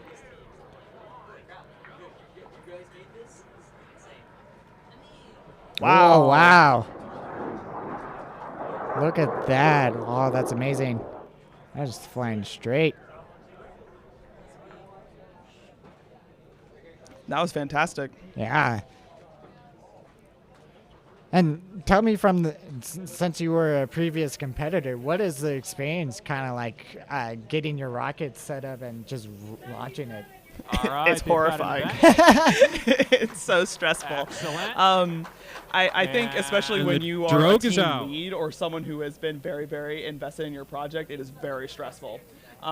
Once you have your rocket out there on the pad and there's sort of some stuff that's going on behind the scenes. Also, I apologize, I keep getting distracted because I'm watching, trying to see what happens with this rocket here. It seems like they have a drogue out. As the rocket's coming down, you can sort of see the two pieces of the rocket that have separated in order to allow the drogue to come out. We're going to be looking for, once they hit a certain altitude, to hopefully have a main ejection event. We'll see the much bigger main chute pop out. Yeah, and somebody was telling me, I didn't know about this, when you're specifically out here and trying to look for the rocket and hoping for the drogue. All right, you're moving looking on for that over to helix pad D2. that's happening, and that's kind of D2 is Team 97 from the University of Melbourne in Victoria, Australia. Thanks for coming all the way, guys. They're Yes, competing you're in the certainly 30,000-foot competition. Their it's team's sometimes name is the difficult to see, Aries, and their especially from launch rocket's name is distances, Florence. like- Florence is Aries' third entry into the SAC, named after Australia's first female electrical engineer. Florence Violet Mackenzie. It is Aries' most technically advanced rocket to date, featuring air brakes, SAT avionics and telemetry, and an advanced single-stage looks like, separation and recovery mechanism. previous rocket got Florence their will be flying to name. 30,000 feet on an old 5500, carrying a CubeSat payload investigating the effects of acceleration on bacteria through Raman spectroscopy. Man, my mouth doesn't go in that direction, guys. Sorry. All right, Florence is 9.5 feet tall, weighs 28 pounds, and is flying today on a CTI N 5800. All right, D2. D2 is armed, and we'll go with the University of Melbourne's rocket in 5, 4, 3, 2, 1. Ignition. Wow, look at that. Woo! It looks Nice like and the straight. students are Good boost, excited guys. with that Very good. launch. That was a fantastic shot. Yeah. Oh my goodness. Commending our camera operators over here. It's a tough job trying to follow a rocket that is going super fast and eventually turns into a small pixel. Yeah, It's- especially because in most rocket launches, you're far enough away, you don't always get to appreciate how the motors look when they start going off and the rocket starts going up in the air. And so I'm also a little bit mesmerized because I'm like, wow, I haven't gotten to see the motor up this close before. Yeah, it's like we're not allowed to be that close. Yeah, look at that. We got a little bit of the smoke. Yeah, looks like. Oh, look at that. Pretty Wow. motor color, too. Yeah. And that's something I didn't realize about when I came here last year. I saw all kinds of different smokes. I think my favorite smoke scene was the black one because that was so easy to see. Oh, yeah. Yeah. And All I feel like right. everyone's got Moving at least a little on bit of a over favorite to motor color. D3. One of my favorite On pad questions. D3, Team that used to be 123 to, from the ask- University of Minnesota Duluth, in Duluth, Minnesota. They're competing in the 30,000-foot category. Their team name is Bulldog Rocketry, and the rocket is called Sub-Zero. This year, Bulldog Rocketry's 7th year competing in the solids SRAD 30,000-foot category. They've put countless hours of work into improving their design to be better than it ever has been before. The team's very proud of their work, and they're thrilled to see Sub-Zero fly. The rocket's a little over 13 feet tall, weighs 28.25 pounds, and it's going up on an O 3400. D3 is armed. Duluth, you ready to go? We'll go in 5, 4, 3, 2, 1. Get it. It's smoking. Good track. Good easy, baby. track. Look at that. Oh, that was Easy, baby. wonderful. Wow, nice pretty smoke trail. Whew. That was amazing. Team 123, University of Minnesota. Bulldog Rocketry. That was awesome. Wow, and if you look behind us, you can see just a giant smoke cloud left. Yeah. It's it's amazing to think about having a wonderful backdrop for us here at ESRA. Oh, and it sounds like Drogue just got All right, released. sounds like Duluth has got an event.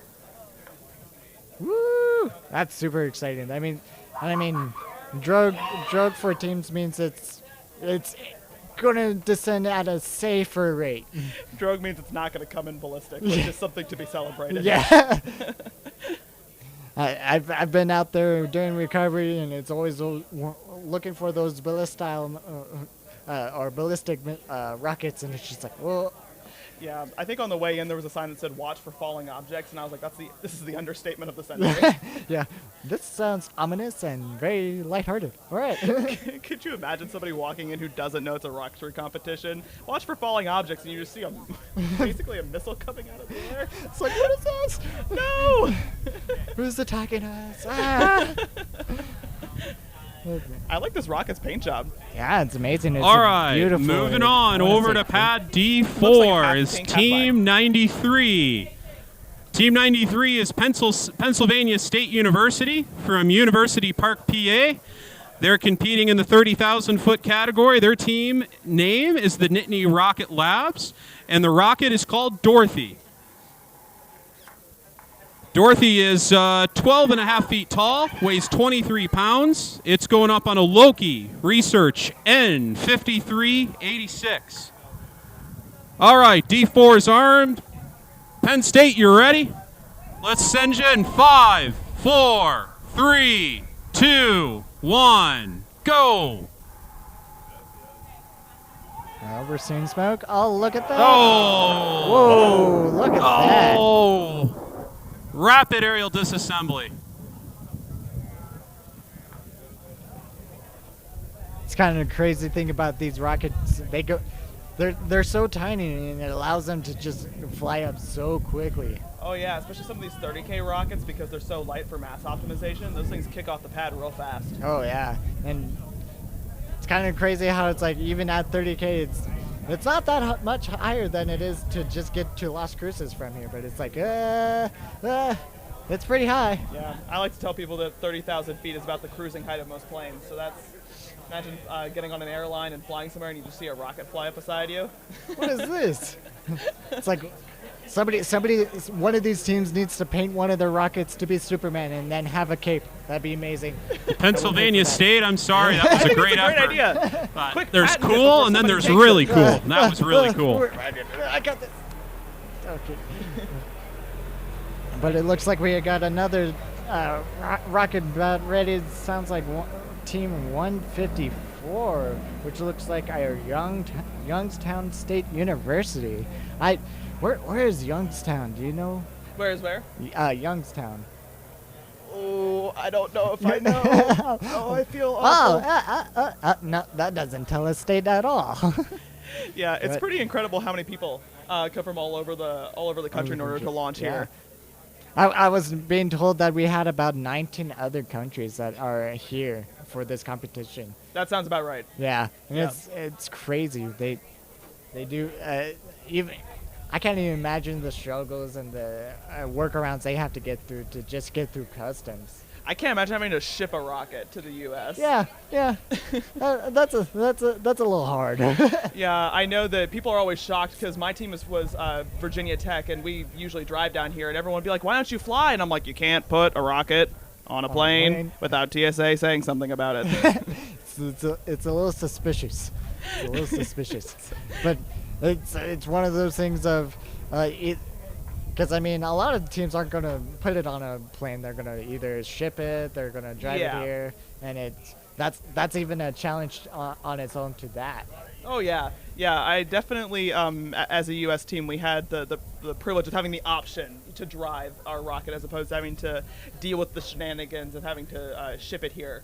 And giving customs a heart attack. Yeah, absolutely. And I mean, so you were part of Virginia Tech University. Go back. Tell me a little bit of. Here we go. Now we got it working. All right, ladies and gentlemen, we're going to go back out to the solids and switch over to the A bank now.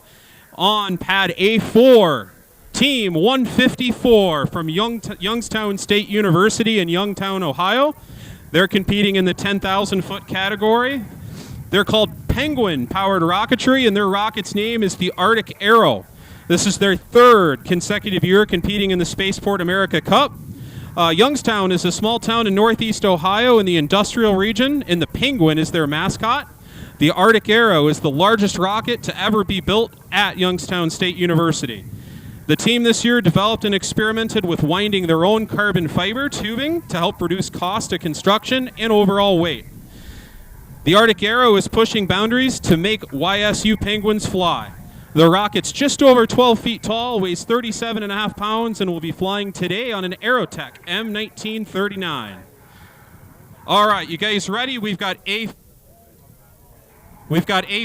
ready to go, and we'll send Youngstown in 5, 4, 3, 2, 1, go. Okay. Yeah, look at that.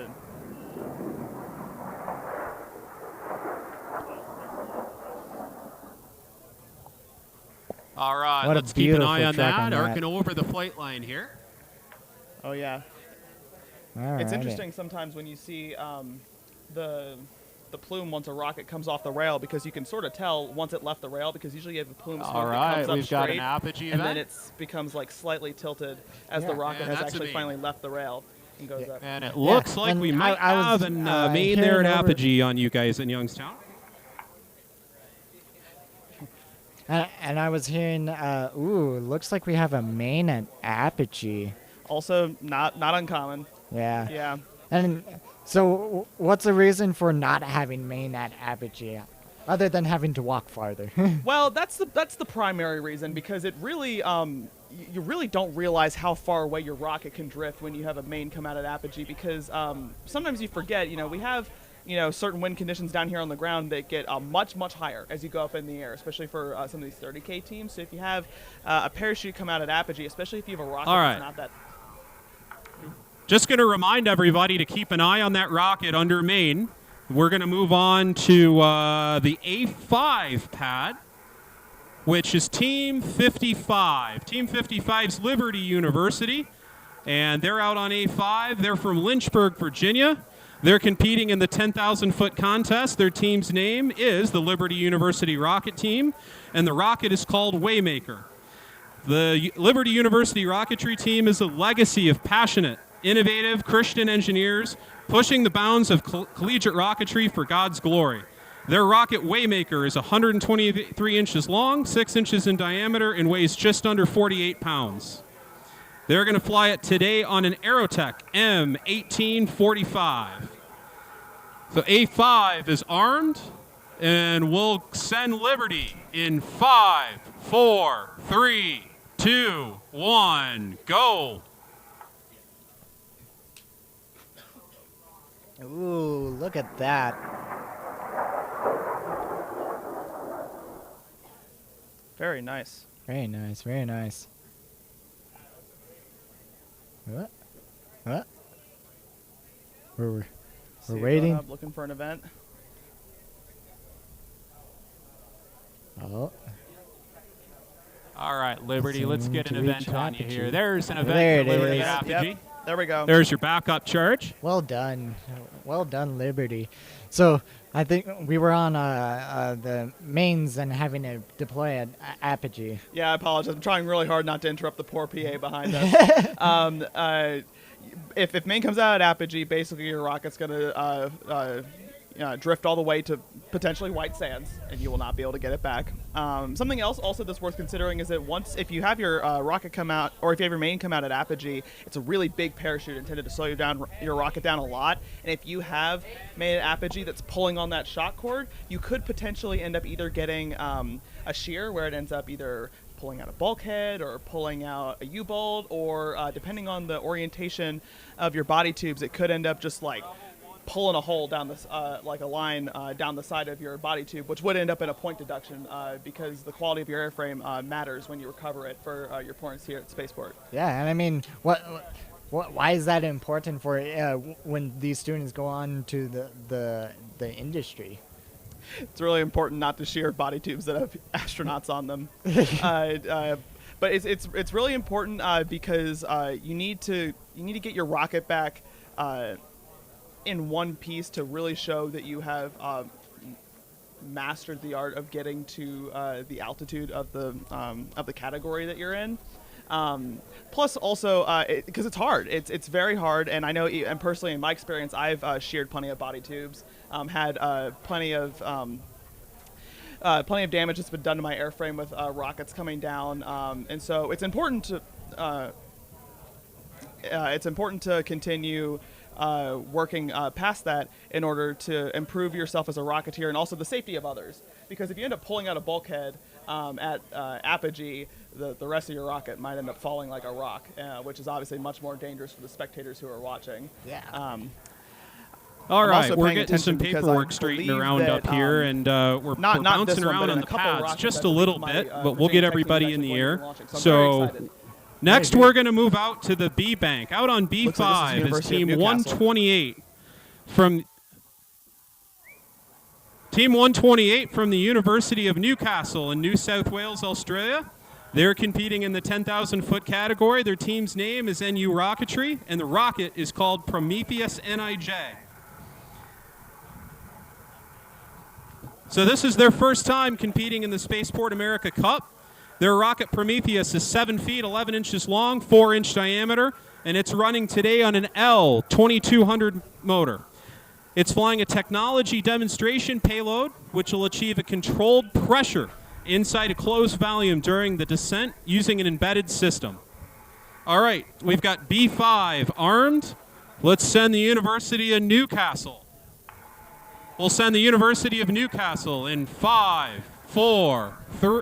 Holding. There's a rocket. Looks like we just got a hold on our rocket launch.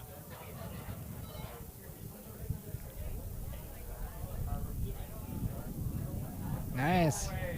Good stuff. All right, in an effort to prevent a midair, now that they've landed there, let's get Newcastle in the air in 5, 4, 3, 2, 1, go. Wow. Oh. Newcastle. Yeah. That was a very fast off the rail motor there. It's very quick, pretty much in an instant. Newcastle. So we're having some technical difficulties. All right, they've got an event. There's the backup charges. Looks like we've got another launch coming up soon. Yeah. There we go. Alrighty. Yeah, I it love sounds how you like can see the little drone shadow. Yeah. It's crazy. These drones have to go out pretty far out to get all this footage. And it looks like this is our next rocket to launch. The UGA is what I'm reading on this rocket. All right, well, that rocket's under descent. We'll go ahead and call the next flight. What? Out on Alpha 3, Team 30. Oh, Team 30. There you go. All Is it EG University from Bornova, Izmir, Turkey. They're competing in the 10,000-foot category. They are EG Aerospace, and their rocket's name is the Feza-24. You're witnessing the dream of their team, consisting of students from EG University in Turkey, coming to life. The rocket is 8.5 feet tall, it weighs 36 pounds, and it's going to fly today on the Aerotech M2500. All right, A3 is armed. EG University from Turkey, have a great flight. We'll send you in 5, 4, 3, 2, 1, go. Whoa, look at that. Wow.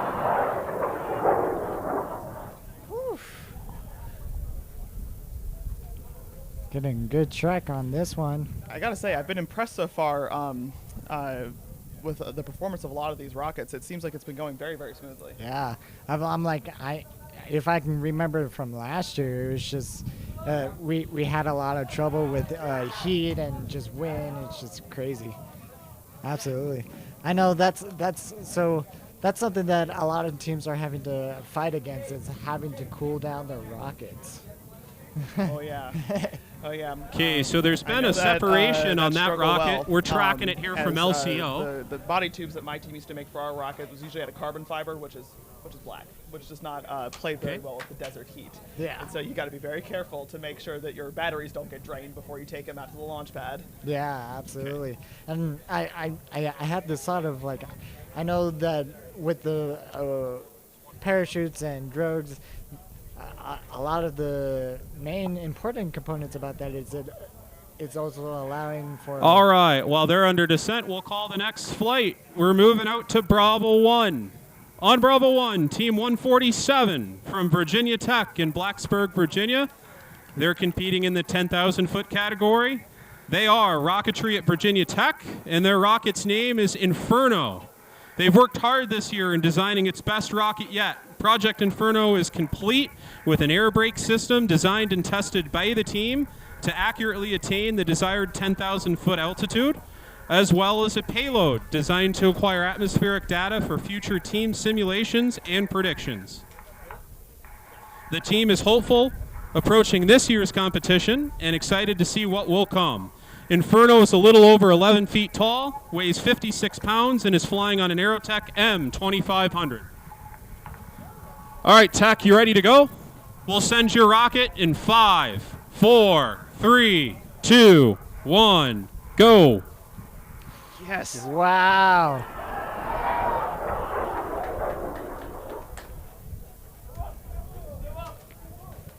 Oh, come on. This is your team. Let's see Yes, how this they... is. So I am all right, holding my breath.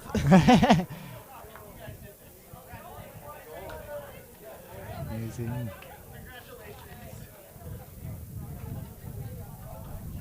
All right, there's an event. Good event with a good backup. Oh, I think we see a drogue. That looks like a drogue. That looks like a successful release of the drogue right there.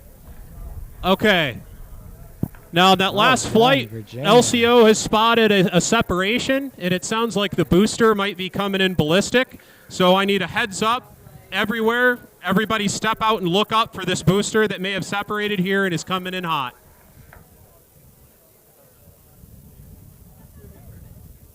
Okay. Awesome. Okay. I'm Looks looking like very intensely to see if I can see a main chute come out. Yeah.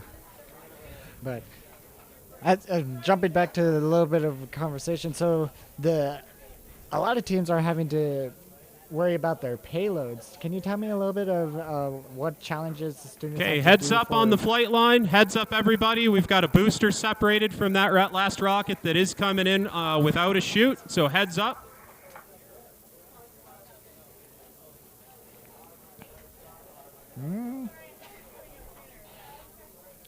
Still looks like we're waiting on a main. Yeah. Oh.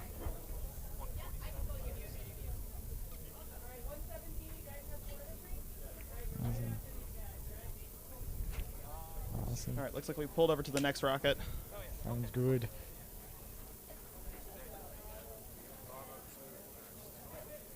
And it looks like we got Team 11 up next, the Brigham Young University. Very nice paint job once again. Yeah. Love the grading and the yellow text that starts at the bottom and just kind of just transitions. Very hard to do a paint job like that without having all the drips come down the side of your rocket. Yeah.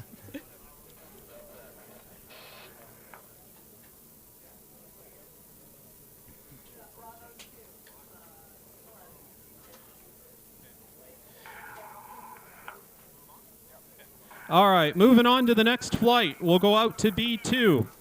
On B2 is Team 11 from Brigham Young University in Provo, Utah. They're competing in the 10,000-foot category. Their team's name, their BYU Rocketry, and the rocket is Alta. Alta is going to fly, looks like on an M2500. Their payload, which is DR3AM, is a miniature, robust resin 3D printer, and it will survive the rocket's flight and ground impact, hopefully not too hard, and then print a component after touchdown. The ESRA carbon fiber airframe and live telemetry systems will showcase the team's engineering prowess and enable Alta to have a successful flight. This rocket is 12 feet tall, it weighs 43.2 pounds, and it will fly on the Aerotech M2500 Blue Thunder. All right, B2 is armed up and ready. Brigham Young sounds kind of rowdy, and they're ready to go. All right, Brigham Young, let's send you in 5, 4, 3, 2, 1.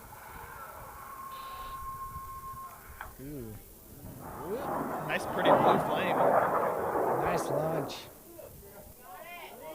It's kind of one of those amazing details about aerospace. It's, I just noticed on the screen, like as soon as they get off the rod, sometimes they're trying to find stabilization. For example, you can see on. Oh yeah, especially in winds like this. Oh yeah. And somebody was telling me about how rockets will try to will dive in towards the wind. Yeah, I had a friend of mine who his favorite demonstration. All we don't have right, a pencil here. Brigham Young, right looks now, like you've got a drogue. But what you do is that the winds act through the center of pressure, and so if you have the point on your finger that gets pushed back, you can see the tip of my finger gets pushed like in the direction of the force that's coming at it, and so that's why rockets end up going into the ring. Oh. Well, if you didn't know about that, we'll keep an eye on BYU as they come down, and we'll move over to B3. On B3, Team 117 from the University of Georgia. Let's see if they build rockets as well as they play football.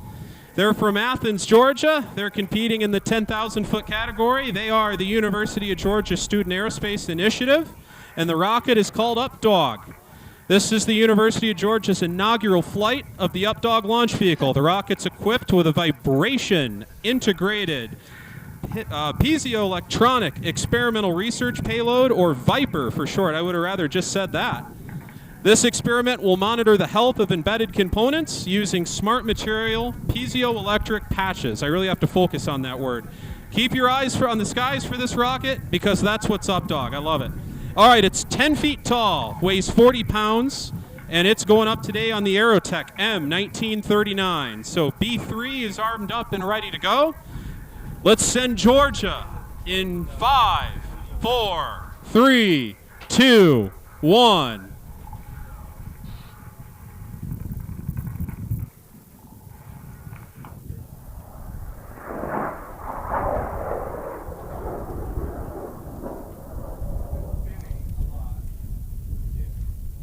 That was an awesome launch from... That motor took its time trying to light. Yeah, exactly.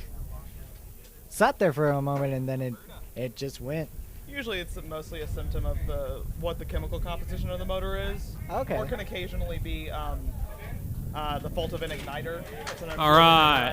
Looks like we've got an event there on that rocket, maybe with the main out. And that's the And collaboration. the LCO spotters are reporting both the main and the drogue is out on that one. And that's the collaboration. All right, we're going to move over to Bravo 4. This is a group of students that are really hoping their hockey team can take Florida down here from Edmonton, Alberta, Canada. So on B4, we've got Team 109. They're from the University of Alberta. They're competing in the 10,000-foot category. They are the student team for Alberta Rocketry Research, and their rocket's name is Ringo 2B. The student team for Alberta Rocketry Research is a team of undergraduate students from the University of Alberta. This launch of Ringo 2B is the culmination of 2 years of work for STAR as they have iterated on past rocket designs. Ringo 2B will be STAR's third ever high-powered rocket launch and their first here at the Spaceport America Cup. So welcome. Ringo 2B is just over 6.5 feet tall, weighs about 21 pounds, and it's going up on the Cicerone M2075. So we've got B4 armed up, University of Alberta. Good luck. We'll send you in 5, 4, 3, 2, 1, go.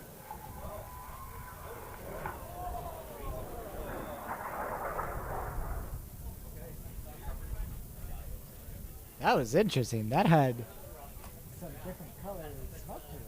Yeah, interesting beginning smoke color. It had a very black smoke heavy flame to begin with.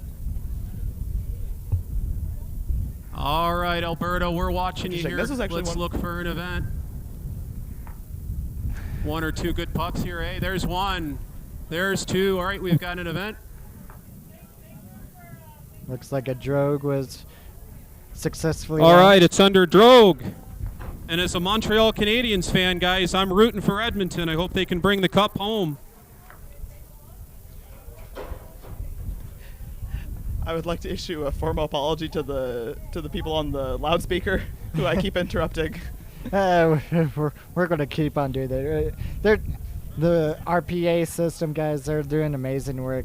Oh, look at that! Look at the Wow. We got a rocket that has been recovered. Nice big main. It's also right. All right, as Alberta descends here, we'll call over the next flight. We're going to C2. On pad C2 is Team 121. They're from the University of Maryland in College Park, Maryland. They're competing in the 10,000-foot solid category. They are the Terrapin Rocket Team. Their rocket's name is Hanu. You guys are really testing my ability to move my mouth this quick. It's the University of Maryland's project for SAC 2024. The name Hanu is Hawaiian for the Pacific green sea turtle, representing longevity, peace, safety, and good luck. The rocket features an air brake and a deployable drift control payload and has flown 4 times, so this is a veteran. All right, good luck, Hanu. Hanu's about 12 and a half feet tall, weighs 48.9 pounds, and anytime they put ESRA at 0, I'm assuming that's an 03400, so I think it's going up on an 03400. All right, C2 is armed, and Maryland, let's put you in the air in 5, 4, 3, 2, 1. See ya. Ignite. Ooh. Did you see that pink? Yeah. Well, that wasn't an 03400, but it was really nice, clean pretty, launch on the whatever way it up. was. Doing pretty good. And this is University of Maryland. I almost went to college there. Oh, really? I'm like, never would have left New Mexico. Born and raised here, so ain't gonna never move me. All right, spotters are reporting a drogue on that rocket. I was mentioning about LCO and RPA. They're doing amazing work up there, making sure and igniting, and I'm pretty sure they're the ones that kind of just give the green light for everything, correct? Oh, yeah. Yeah, that's definitely sort of where the heart of the operation is right now. Alrighty, that's awesome. Okay. Ooh.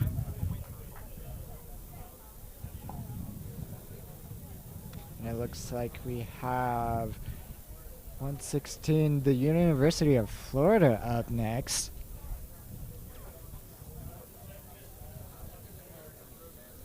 The Swamp Launch Rocket Team. I love that team name. That's awesome. Swamp Launch. I live near that university now. Oh no! Is it humid in Florida right now?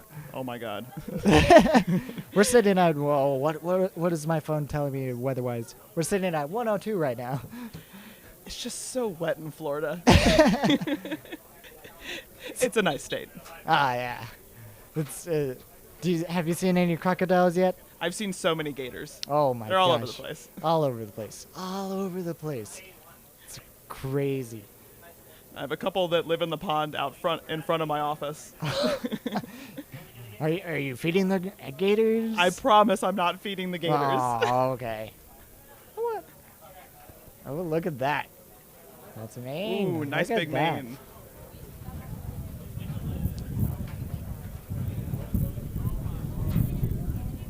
We're getting a little bit of a pickup of wind here.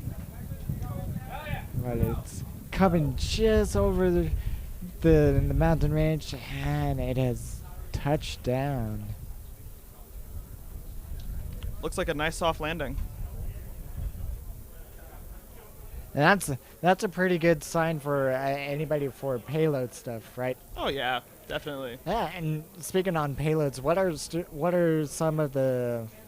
the payload challenges for this year? Do you know? So every year the payload challenge allows for a team to design their own custom experiment or technical demonstration for the competition. Some really common ones to see are like sensor suites. doing a lot of weather sensing. You actually see a surprising amount of like experimentation on bacteria at high speeds. Okay. Yeah. That's amazing. I have many friends that are biologists, and they're telling me about all the different germ and how to germinate things, and even this is good research stuff for even having plants going up into space. That's even though these students are just doing simple competition stuff, a lot of this stuff could be used for research stuff. Oh yeah, especially because there's right now not a whole lot of research on long-term effects of on like living organisms and reduced gravity or hypergravity while going up in the motor, or going up in the rocket. Sorry. Yeah, absolutely. Also, still keeping an eye on University of Florida here. Yeah. Once again, high quality. All paint right, job. we're heading back out to the Charlie Bank. Out on Charlie 3, Team 116 from the University of Florida in Gainesville. They're competing today in the 10,000-foot category. They are the Swamp Launch Rocket Team, and their rocket's name is He's Right Behind Me, isn't he? If it was a Canadian rocket, it would be He's Right Behind Me, eh? This is this team's second year attending the Spaceport America Cup. The team's flying the largest rocket they've ever built, composed of student-fabricated fiberglass and carbon fiber composites, a modular motor retention structure, avionics, and air brake control surfaces. The team has designed a deployable Chase Cam CubeSat payload, along with this to live stream the rocket's descent. He's right behind me, isn't he? Is 13.5 feet tall. It weighs almost 55 pounds, and will fly today on the Aerotech N3300. All right, Florida, you ready to go? C3 is armed up, and we'll get Florida in the air in 5, 4, 3, 2, 1. Get it.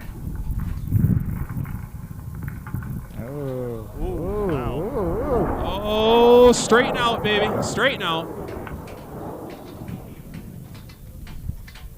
That was an awesome launch. And I heard this is their second year here. That's amazing. I mean, yeah, I know a couple members on the team who actually interned with me before. So. Oh, wow. Good job, University of Florida. Interesting to see the flight on the way up, definitely. It looks like we had a lot of activity in terms of wind gusts and interaction with the stability of the rocket there, which is usually the cause of any sort of like waving back and forth or odd movements or anything but just exactly straight up. Yeah, we saw on this launch it launched at a very interesting kind of angle. Not a bad angle, but... No, any angle that is up. Yeah, is as good. long as it's going upwards, as long as it's not coming back towards us, we're good. As long as we're like above a 45-degree angle, we're golden. Very good. And it looks like we have Clark College here up next, Team 19.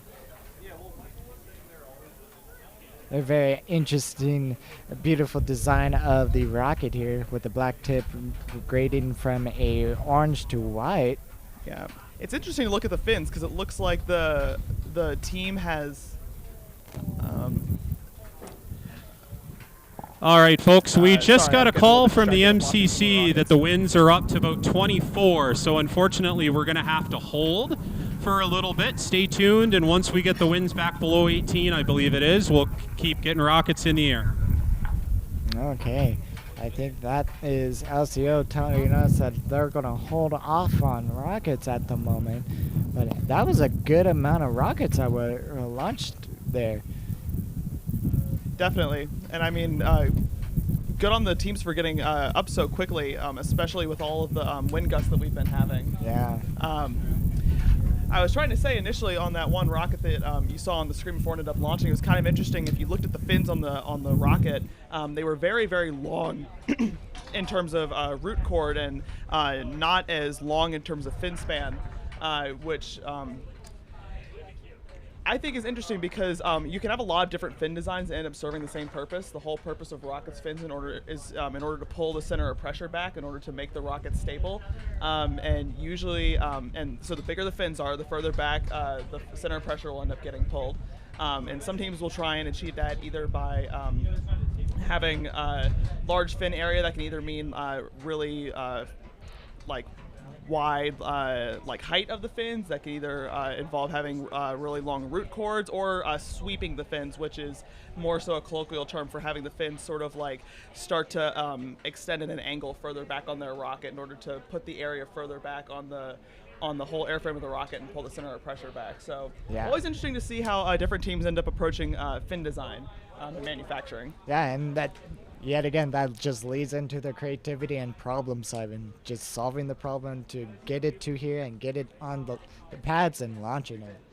Also, quick shout out to our live stream team who has been doing a fantastic job of catching all of these launches that have been going up and hosting this live stream. Really undersung heroes of this event they are. Yeah, and they've been slaving out here since Saturday. I know I was here since Saturday, so hey, it's all good. And there's many teams that are out here that even though they're working weekends, teams will come out here or even not even out here virtually working for about a year just to make sure this is running smoothly and getting ready for our students to enjoy their time here and launch their rockets. Oh yeah, you definitely takes a certain amount of behind-the-scenes peeking in order to appreciate all the work that the ESRA volunteers year-round and both just seasonal that goes into making this event happen. I know that I've gotten a good dose of that in the past couple of days, and I now have a whole new appreciation for a lot of these teams that I did not quite have as a student. Yeah, and this is your first year as a ESRA volunteer, is that correct? Yes, that is correct. Awesome. And what are you? I know it's only day one, but it's like what are you excited for the next couple of days as a volunteer? What are you excited to see students and just experience? I think I'm definitely excited to see, as the days go on, how the different rocket designs end up changing, because you can appreciate that sometimes more complex rocket designs like 2 stages or hybrids or liquids or anything like that can take some more time to prep, which doesn't always mean that you're going to launch on the first day. And so, kudos to all the teams who have gotten a chance to launch today, because speed and precision are definitely the name of the game, but I think as the week goes on, we'll end up seeing very, very diverse rocket designs, for whether it's regarding the motor or the altitude that they're going to. Also excited to talk to all the students because they're all so nice. Oh yeah, I've personally have met with the team from New Zealand, and it's just crazy. It's sort of a culture shock for me because I've always been here in New Mexico, never been anywhere else. And it's just like, wow, there's people outside.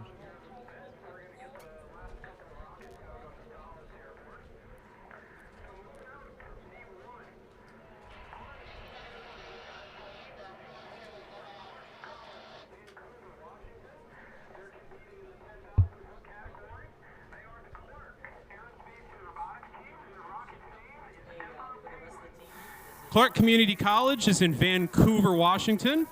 The rocket's just over 10 feet tall, weighs about 31.75 pounds.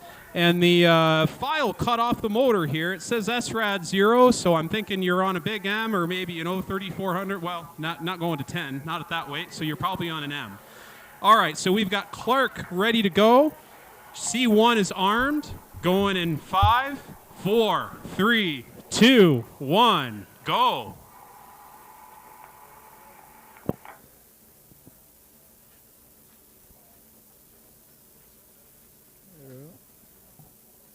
I'm pushing the button as hard as I can, guys. I'm basically sitting on it. There it goes. Oh, there we go. Wow. Woo, that was a very, very anticipation. There was a lot of thrill on that one. Yeah, sometimes that just ends up happening with the igniters. It's really not the fault of any of the teams or anybody involved. It's just sometimes it takes the igniters a little bit longer than expected in order to get that motor lit to start the burn. Just adds to the anticipation, I guess. Yeah, absolutely. And I bet they're very happy that their rocket launched and they're good to go and excited to go back out and recover their rocket. And I bet they were sweating waiting for the thing to go up. It's almost like the entire. All right. Now, for the last on the salvo of salads here, we're going to finish up with the University of Michigan. They are on C4, and they're getting rowdy. I love it. They're on C4, Team 122, U of M. They're in Dearborn, or I guess kind of Ann Arbor, too. Or this is University of Michigan, Dearborn. All right. That's even cooler. So they're competing today in the 30,000-foot category. They are the Michigan Aeronautical Science Association Dearborn, and their rocket's name is Project Sage. Project Sage is 9.54 feet tall. It weighs 28.5 pounds, and it's going up today on the Cicerone N5800 Sea-Star. All right, U of M Dearborn, you ready? All right, they're armed up. Let's send U of M Dearborn off a C4 in 5, 4, 3, 2, 1, go. Wow. No. Oh, no. Looks like we may have potentially had an early deployment event. Tell you, that motor has got a lot of power. That was a very powerful motor. Yeah. Very powerful launch. I was hearing that this basically has been shredded. Yeah, usually when you hear people in high-powered rocketry say a shred, that usually involves either typically involves a pre-deployment of one of the parachutes, and typically involves the separation of one of the parachutes from the rocket, just colloquially known as a shred. It's coming back down. I can see the drogue out. Yep. That was... Look... That motor launch, was beautiful. Yeah, motor flew wonderfully for that amount of time.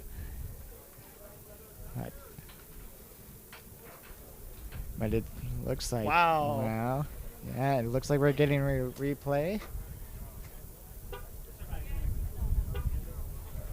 That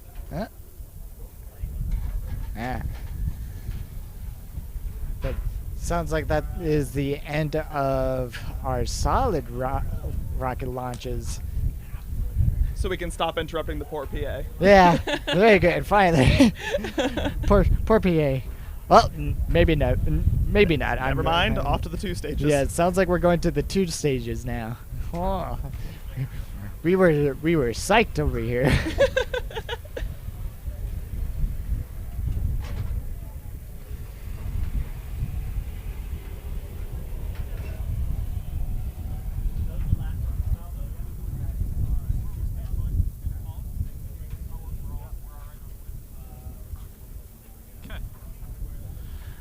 All right, ladies and gentlemen, we're going out to the 2-stage pads now.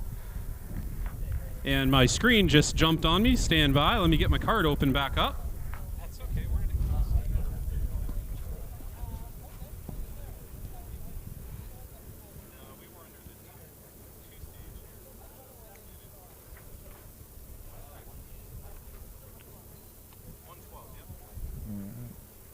It looks like we're making our way to the 2 stages right now.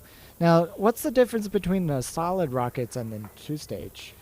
So, a 2-stage rocket is not necessarily not a quote-unquote solid rocket. So if you're talking about a solid rocket or a liquid rocket, you're referring to the type of propellant that their motor is using. And a 2-stage versus a 1-stage rocket, basically... All right, we got the computer all sorted out here, so we're going to head out to the 2-stage pads. In the rocket, a single-stage out on rocket E1, University of California, Berkeley. They're competing in the 30,000-foot category. They are the Space Technologie and Rocketry Star Team, and their rocket's name is Caldera. UC Berkeley Space Technologie and Rocketry Star is competing this year, and they will have this 2-stage vehicle with a projected apogee of around 32,000 feet, hitting Mach 1.4. The staging mechanism features a novel explosive bolt design supplemented by controlled air brakes. that form an incredible student design flight computers to reach apogee. The payload, which is named Kelsey, is a proof of concept life support system to simulate oxygenated organ transport at high acceleration conditions. This rocket is just under 15 feet tall, weighs 64.5 pounds. It's going to boost on a CTI N5800 and stage to an Aerotech M1939. All right, Echo 1 is armed, UC Berkeley. I hope you're ready. Good luck. We're sending you off the 2-stage pads in 5, 4, 3, 2, 1. See ya. Nice. Oh, there we go. First stage lit. All right, good first stage. Come on, baby, light. Second stage looks like it's separated from the first stage. Let's go. There she looks like we have a light on the goes. second stage. That's Let's fantastic. go. Well done, That was UC amazing. Berkeley. And typically, how high are these 2 stages going to go? Usually. All right, looks like 30K? we've got an All event right. on the booster. And that looks like a drogue on the booster. It's like a Great flight, guys. Well done. Oh, here's our replay. Oh, look at that. Whoa. Very look nice, at UC that. Berkeley. Got to see the rocket launch pretty sweet. And now we have our second 2-stage. I'm trying to see what I've got here. Yeah, I'm trying to see whether it's a 2-stage or not because I'm trying to look for that second pair of fins. Oh, okay. I'm having a little bit I did not wear my glasses to the launch site today. It's okay. I even have mine, and I can't see quite.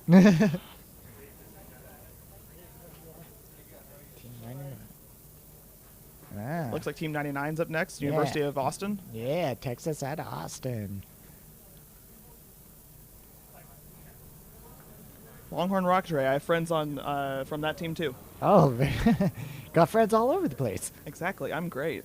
Hey, that's what we need. We need friends everywhere.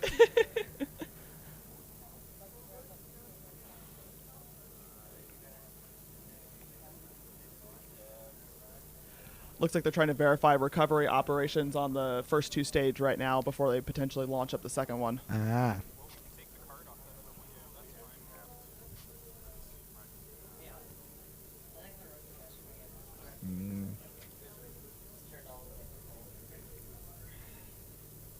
So, what are the complexities about the 2 stages? I know as far as like having a recovery for the solid rockets, it's you can have the stage kind of separate and just have these 2 dangling things. Yeah, so 2-stage is definitely a different beast. It's typically here at Spaceport America Cup, if you were talking about a solid rocket, usually people are referring to a single stage rocket with a solid rocket motor. Technically speaking, the correct way to refer to it would be a single stage solid rocket, whereas a lot of these 2 stages would be 2-stage solid rockets. So 2 stages can have either solid rocket motors or liquid or hybrid rocket motors, although those are very, very hard. Because the thing that's kind of interesting about a 2-stage is that you're getting much closer to the type of rockets that companies will build for the government to launch payloads into orbit. All right, folks, we're going to go back out to the 2-stage pads again. And out on E2, on Echo 2 is Team 99, University of Texas from Austin. They're competing today in the 30,000-foot category. They are the Longhorn Rocketry Association, and their rocket's name is Triton. The Longhorn Rocketry Association would like to thank all who supported the Triton project over this past year. In particular, they want to thank Jim Jarvis, who's helped mentor and advise the team for many years. We'd also like to thank all the members who gave their time and work towards Triton, whether they were able to make it to Spaceport or not. All right, let's launch the rocket. We'll hook 'em horns. Triton is 10.41 feet tall. It weighs about 20 pounds, and it's going up on a Cicerone O 3400. And the second motor did not make the flight card, so it's going to boost on an 03400 and stage to a mystery motor here. We'll have to see what we get. All right, UT Austin, we're ready to send you. Echo 2 is armed, and we're going in 5, 4, 3, 2, 1, go. We got smoke, and wow. Up it goes. Whew, these things are fast. All right, good straight boost on the booster. Come on, sustainer. Let's go. We're waiting for a second stage. Sounds like it.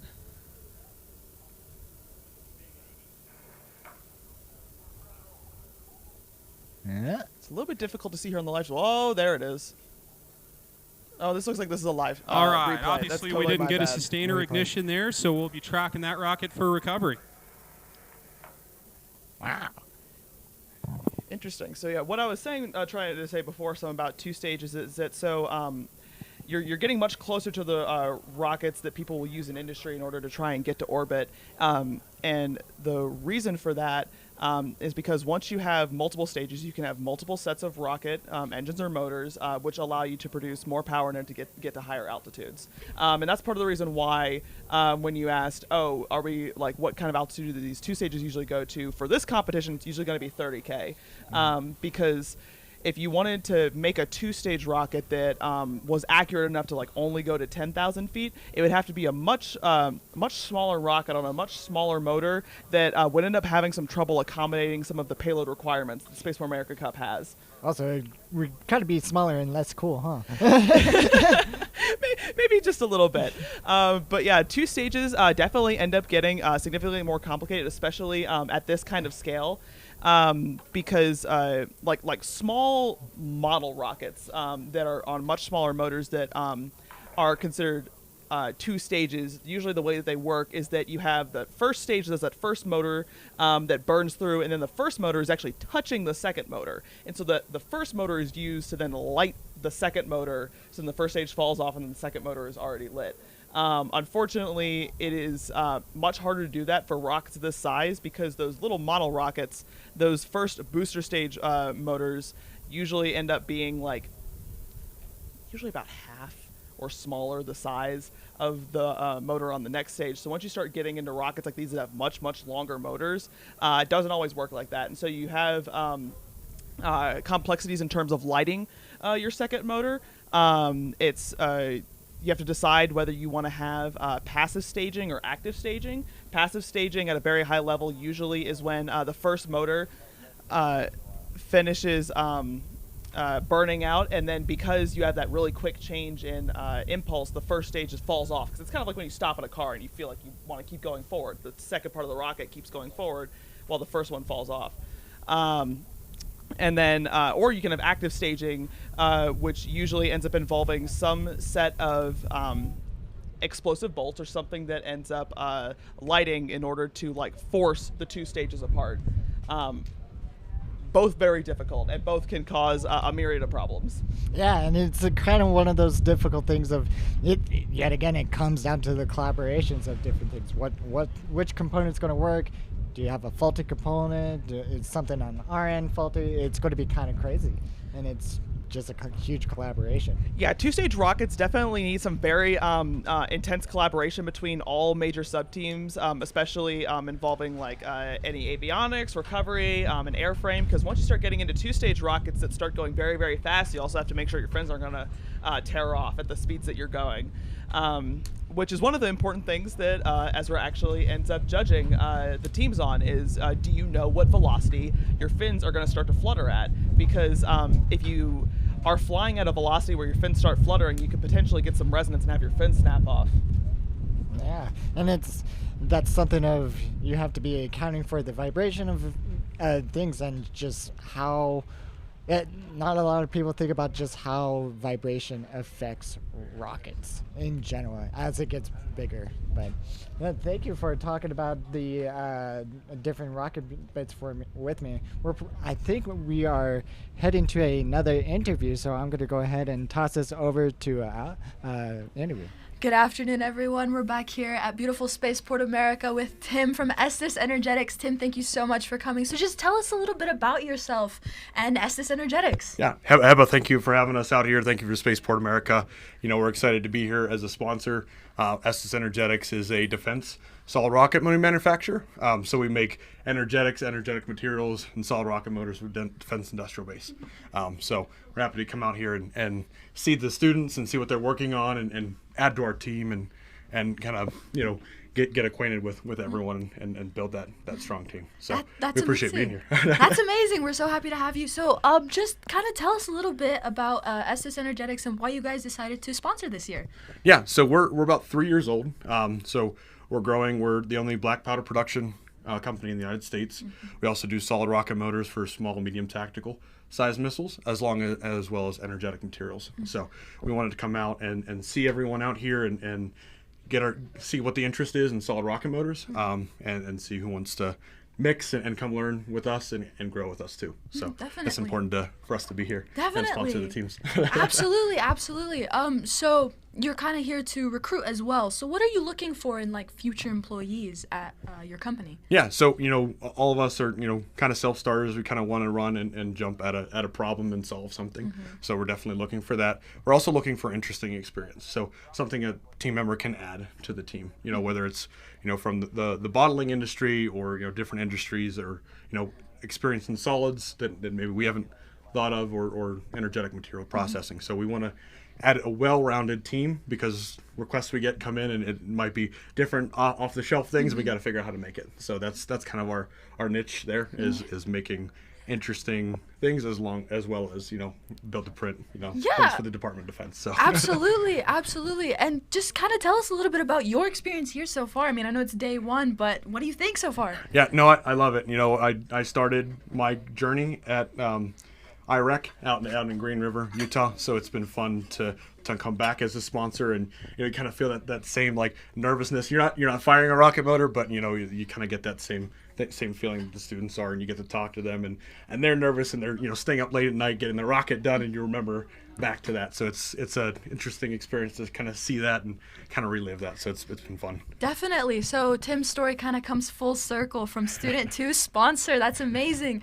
And I know you guys are located in Colorado. I think we were talking about that earlier. Yep. So how's the weather treating you? I know up there you guys have it a little bit cooler, but it's kind of dry down here. I mean, we're still in the high desert. So, you know, when we left, it was still 100 degrees up there, and it's 103 here. So it's still hot. Sun's pretty intense, but, you know, it's a little bit like home, so it's not too terrible. But if you stay out of the sun and keep hydrated, everyone keep hydrated out there. So 100%. It's really important. 100%. All right. Well, that's all we have for. Keep going. Okay. So yeah. Tell us a little bit about your experience so far as a sponsor. You're sponsoring some teams, correct? So we're not sponsoring teams this year. You know, we're looking at, you know, what we're going to do next year. But you know, giving advice to teams when they're asking about mixing. You know, so David, who you guys interviewed earlier today, is our subject matter expert in formulation. So, you know, he's giving tips and tricks here and there when he can on how to mix, and we're helping, you know, with different questions and things, and helping the students, you know, where we can. And then maybe next year we'll look at doing that, and we're looking at also doing internships and things. Definitely. And what kind of advice would you give to students right now that are kind of going through challenges and struggling? You know, obviously as sponsors, what do you want to say to them? So, you know, the teams you come out here with, the people that are surrounding you, you know, lean on them. If there's something you want to go after, you know, there are people out there that will do it for you. You know, there wasn't a rocket team at West Virginia University, and a group of us got together and said, hey, let's go do this. So find your passion, push through it, keep doing the things that you like doing, and you'll never work a day in your life. I don't work a day in my life. I love everything I do. Coming here, talking to students is so much fun. So, you know, if my biggest point is, you know, drive forward, do the things you want to do, and find a way to, you know, have fun doing it. Definitely.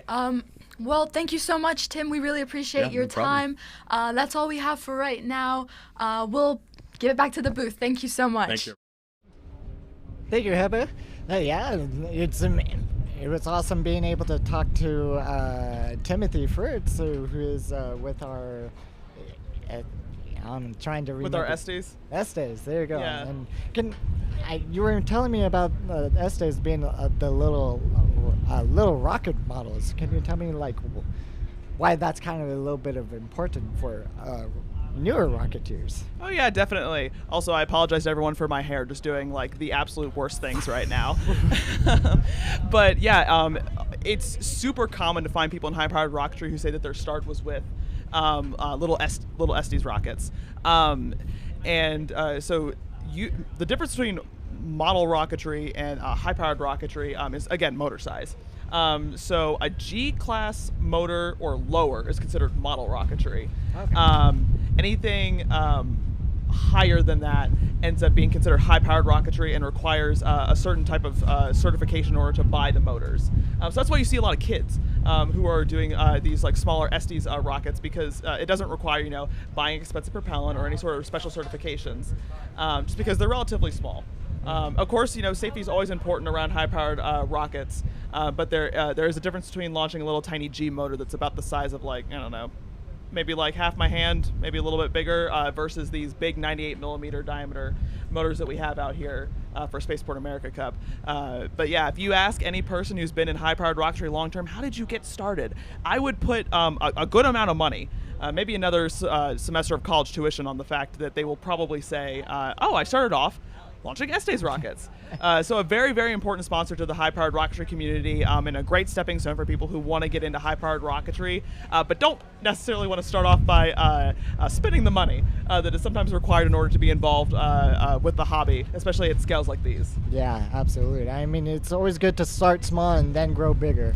Oh, most certainly. Most certainly. We always there's like this saying that goes around that I know my mentor in rocketry told me, where he's like, oh, if you're doing anything new or anything that you're not particularly experienced in, it's always good to go low and slow to begin with, which is sort of following that same motto of start small and then build it up, because when you start off, you don't know what you don't know.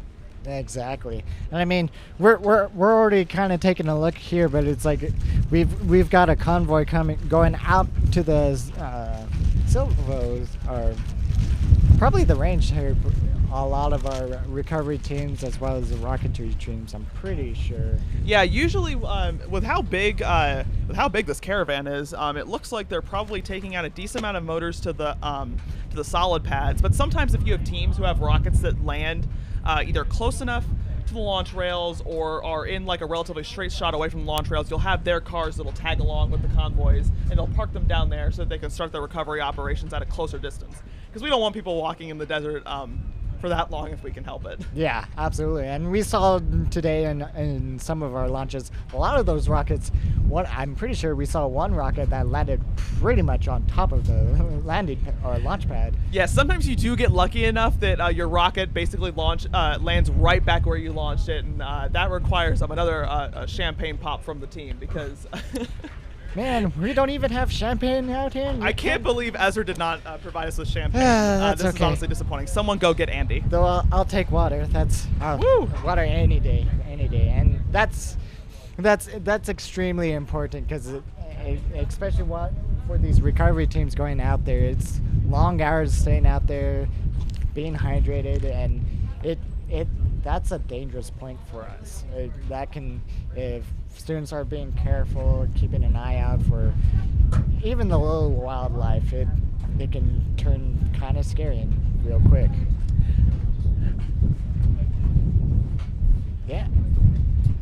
All right. And yeah, it's something that we're just having to be careful about. Yes. So let's take a look at our rockets here. Look at this. We have, oh wow, I forgot about this one. That was a straight launch. Oh yeah, definitely straight launches, very important in a competition like this. Really quickly, I again was going to apologize for blinking a lot. The winds up here are picking up enough that dust is flying around, and that ties into how important it is to have rockets going straight up, and which is part of the reason why ESRA has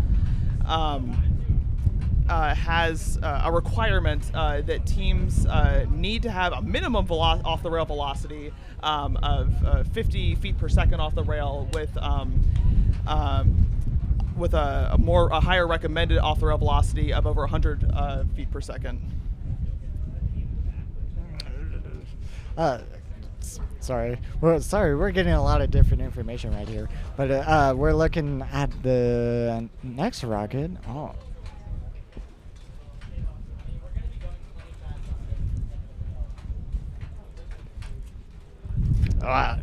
And we talked about the different smokes, kind of how that plays a part into not necessarily the performance, but more of the aesthetic of it. Oh yeah, every team always likes at least a little bit picking out what color they want their motor to be. A lot of the popular ones I see are some of like the dark black smoke. There is a certain type of rocket motor that I know some brands will call Sparky motors or metal store motors, where there are small flecks of metal that are in the rocket propellant that when the motor burns and all of the smoke comes out, you see these really bright flecks that is in the motor smoke, and it almost looks kind of like a Starry Night effect, I guess you could call. They are sometimes prone to setting grass on fire, and so you have to use them very, very carefully. Please tell me somebody can use glitter in a smoke, please. Quick, Aerotech, patent that. This man is full of ideas. Nah. Somebody put glitter in their rocket motor, so then once the rocket comes up, you just see just like a pile of glitter just as far as the eye can see. Rainbows everywhere. Whoa, that'd be amazing. But I got to commend our drone team that's out here. They're getting wonderful shots. Even within the high power winds, we saw a lot of beautiful shots here that just are quite amazing, and we can't thank them enough for it. Including where they land. But it's amazing that we're able to be out here and kind of help students get this experience and just have fun doing it. Oh yeah, it's so fun out here. Anyone who's watching this live stream who wants to volunteer for ESRA, come do it. Oh yeah, do it, please. We love meeting new people. We love having the help, and trust me, and of course, there's always wow, I just totally got distracted. Oh no! Make sure to smash that like button and subscribe to the ESRA YouTube channel for more rocketry content. Yeah, we have many volunteers that are doing a lot of different things. We have even volunteers that are supporting our volunteers. So we're always asking for volunteers with ESRA. That is true. We have a volunteer support group. Yeah, so that's a tongue twister. Volunteer support group. I don't think I can say that 10 times fast, but it's quite amazing. Maybe you should drink some more water. Probably. Yeah. But either way. It's, as far as like how many water bottles I've been drinking, it's like I think I've done about maybe 5, 6, 7. I feel like it's been 7. It's been a lot. Yeah, you definitely got to be careful. If you do not feel the urge to use the restroom in about half an hour at a time, you have to chug a bottle of water. Yeah, yes, please. Stay hydrated. Don't get dehydrated. It's going to be really bad for you later on. Especially for our recovery teams. The recovery teams, it's very important for them to stock up on water when they're going out and getting these rockets, because some of them get surprisingly far away, especially wind speeds like this. Oh, yeah. And I'll tell you experience. It's like one time I've gone out with a team, and it's just we've been out there for maybe about 3 hours, and sometimes you can be lucky to have all the parts in one central locations, and it's like an hour in, hour out. But sometimes it could be 3 hours trying to locate for the things and locate all the different parts, because that's a huge criteria about the judging. It's you have to have all your parts together. Exactly. I actually remember, if you guys are up for a very short story, one year my team came out here. We had a payload that was ejected from our rocket, and we had some GPS issues, which is fairly common. And so the team was out doing their recovery. And God bless one of our avionics members is about 6'3" or 6'4", and he was standing on top of a hill and noticed something shiny in the distance, and he walked over and picked up our payload. And it was miles and miles away from the launch site. I'm honestly absolutely flabbergasted that they were able to find the thing without a GPS signal. So I don't know if there's a lesson you take from the story. Get a tall recovery member. Hey, that height difference can make a change, a world of difference to everything. I mean, it's one of the things we didn't really talk about is the design of parachutes. A lot of teams will design their parachutes to either be easily visible or be aesthetically pleasing. Oh yeah, definitely. You see a lot of the common parachute manufacturers will use really bright, sometimes neon colors in order to better view their parachutes, which is not only for finding them in the desert, but also for seeing them against the sky. Yeah. Because sometimes rocket colors make them a little bit difficult to spot, which is why some of these bright parachutes are useful, because you want to know where your rocket's coming down and you want to be able to see it easily and keep eyes on it at all time to make sure everybody's being safe. Yeah, absolutely. And to the account, as our recovery teams are yet again making their way out there, that's kind of one of their tells of what to be looking for flapping parachutes, anything that's shining, things like that.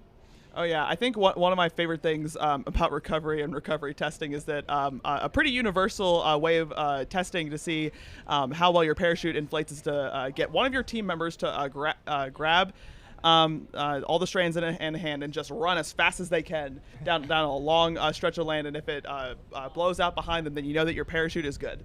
Hoorah! Hoorah! And it looks pretty good.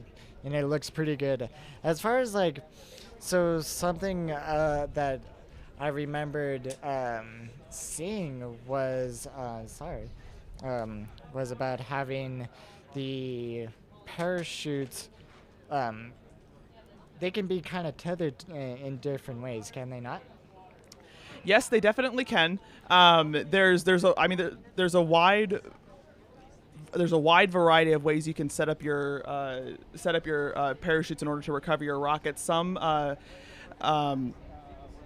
One of the more common ways to tether up your parachutes is to have two separate parachutes and have two separate recovery bays, so that when the parachutes come out, there's a much lower risk of them tangling. You can also tether up your parachutes in a way so that they are both in one bay, like one section of the rocket.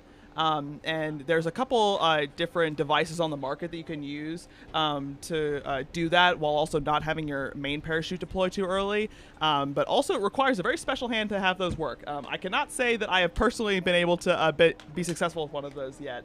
But not a common thing for teams here at Spaceport in order to use on their rockets, especially when you have all these fancy payloads and all these extra systems that are in the rockets. Sometimes you don't quite have the space for two separate recovery bays, or for whatever reason a team might decide that it's best for them in order to just have one single parachute bay, and that's when you might end up using devices like either like a cable cutter or a tender descender, which are all fairly common use in the high-powered rocketry community. That's awesome. So if we take a look at what we're seeing here, this is actually a little feed from the LCO, I do believe, which is our launch control operation over here. That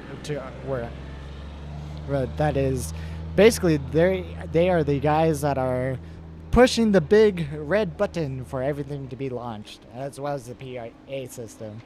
Yeah. These are the guys who made the comment, I'm pushing the button as hard as I can, I promise. I was going to make a comment about, somebody made a joke.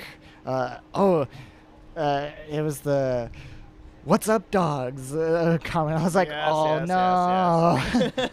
Why? I guess we have a dad here. A very college team thing to name their rocket. Oh, yeah. I can appreciate it. Oh, yeah. And that's... What is the best name that you heard for a rocket? I'm trying to decide if I should say this on air. Remember, PG-13. I mean, so far, I've seen a bunch of names that are usually puns. I've seen a couple at Virginia Tech that have all been turkey-themed. So I've had my fill of turkey-themed rocket names so far, just from being from Virginia Tech.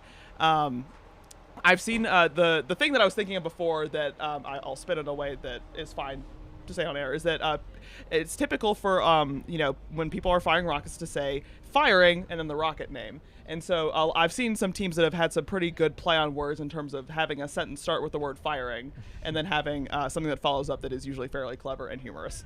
That's very awesome. And that's yet again more to the creativity of all the students, and it's amazing what they're able to do out here.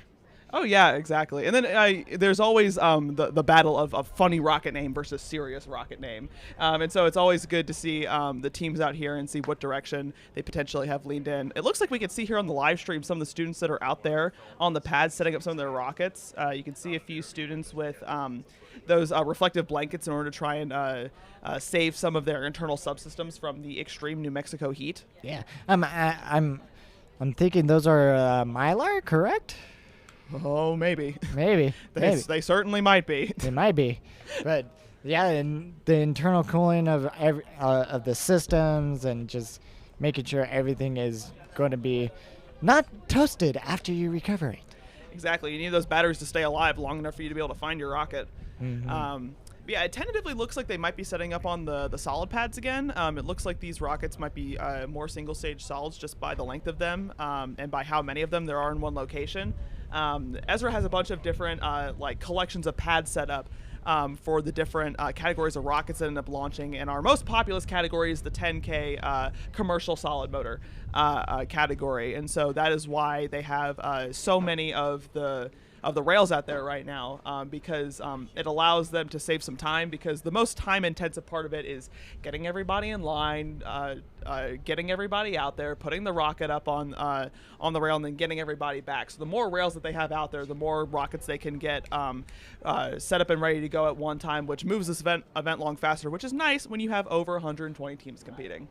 Yeah, absolutely. And I kind of want to just talk about the weather right now. I'm noticing we're having a lot of cloud coverage right now, and the breeze is actually really nice right now. It's quite amazing. Oh, I've been sitting out here all day, and it's like, oh. Don't jinx it. Somebody knock on wood. Somebody find me wood right now. Somebody who's listening to the live stream, knock on wood right now, please. Please. Also, hit that like button and subscribe, please. That also works. That also Remember works. to smash that like button.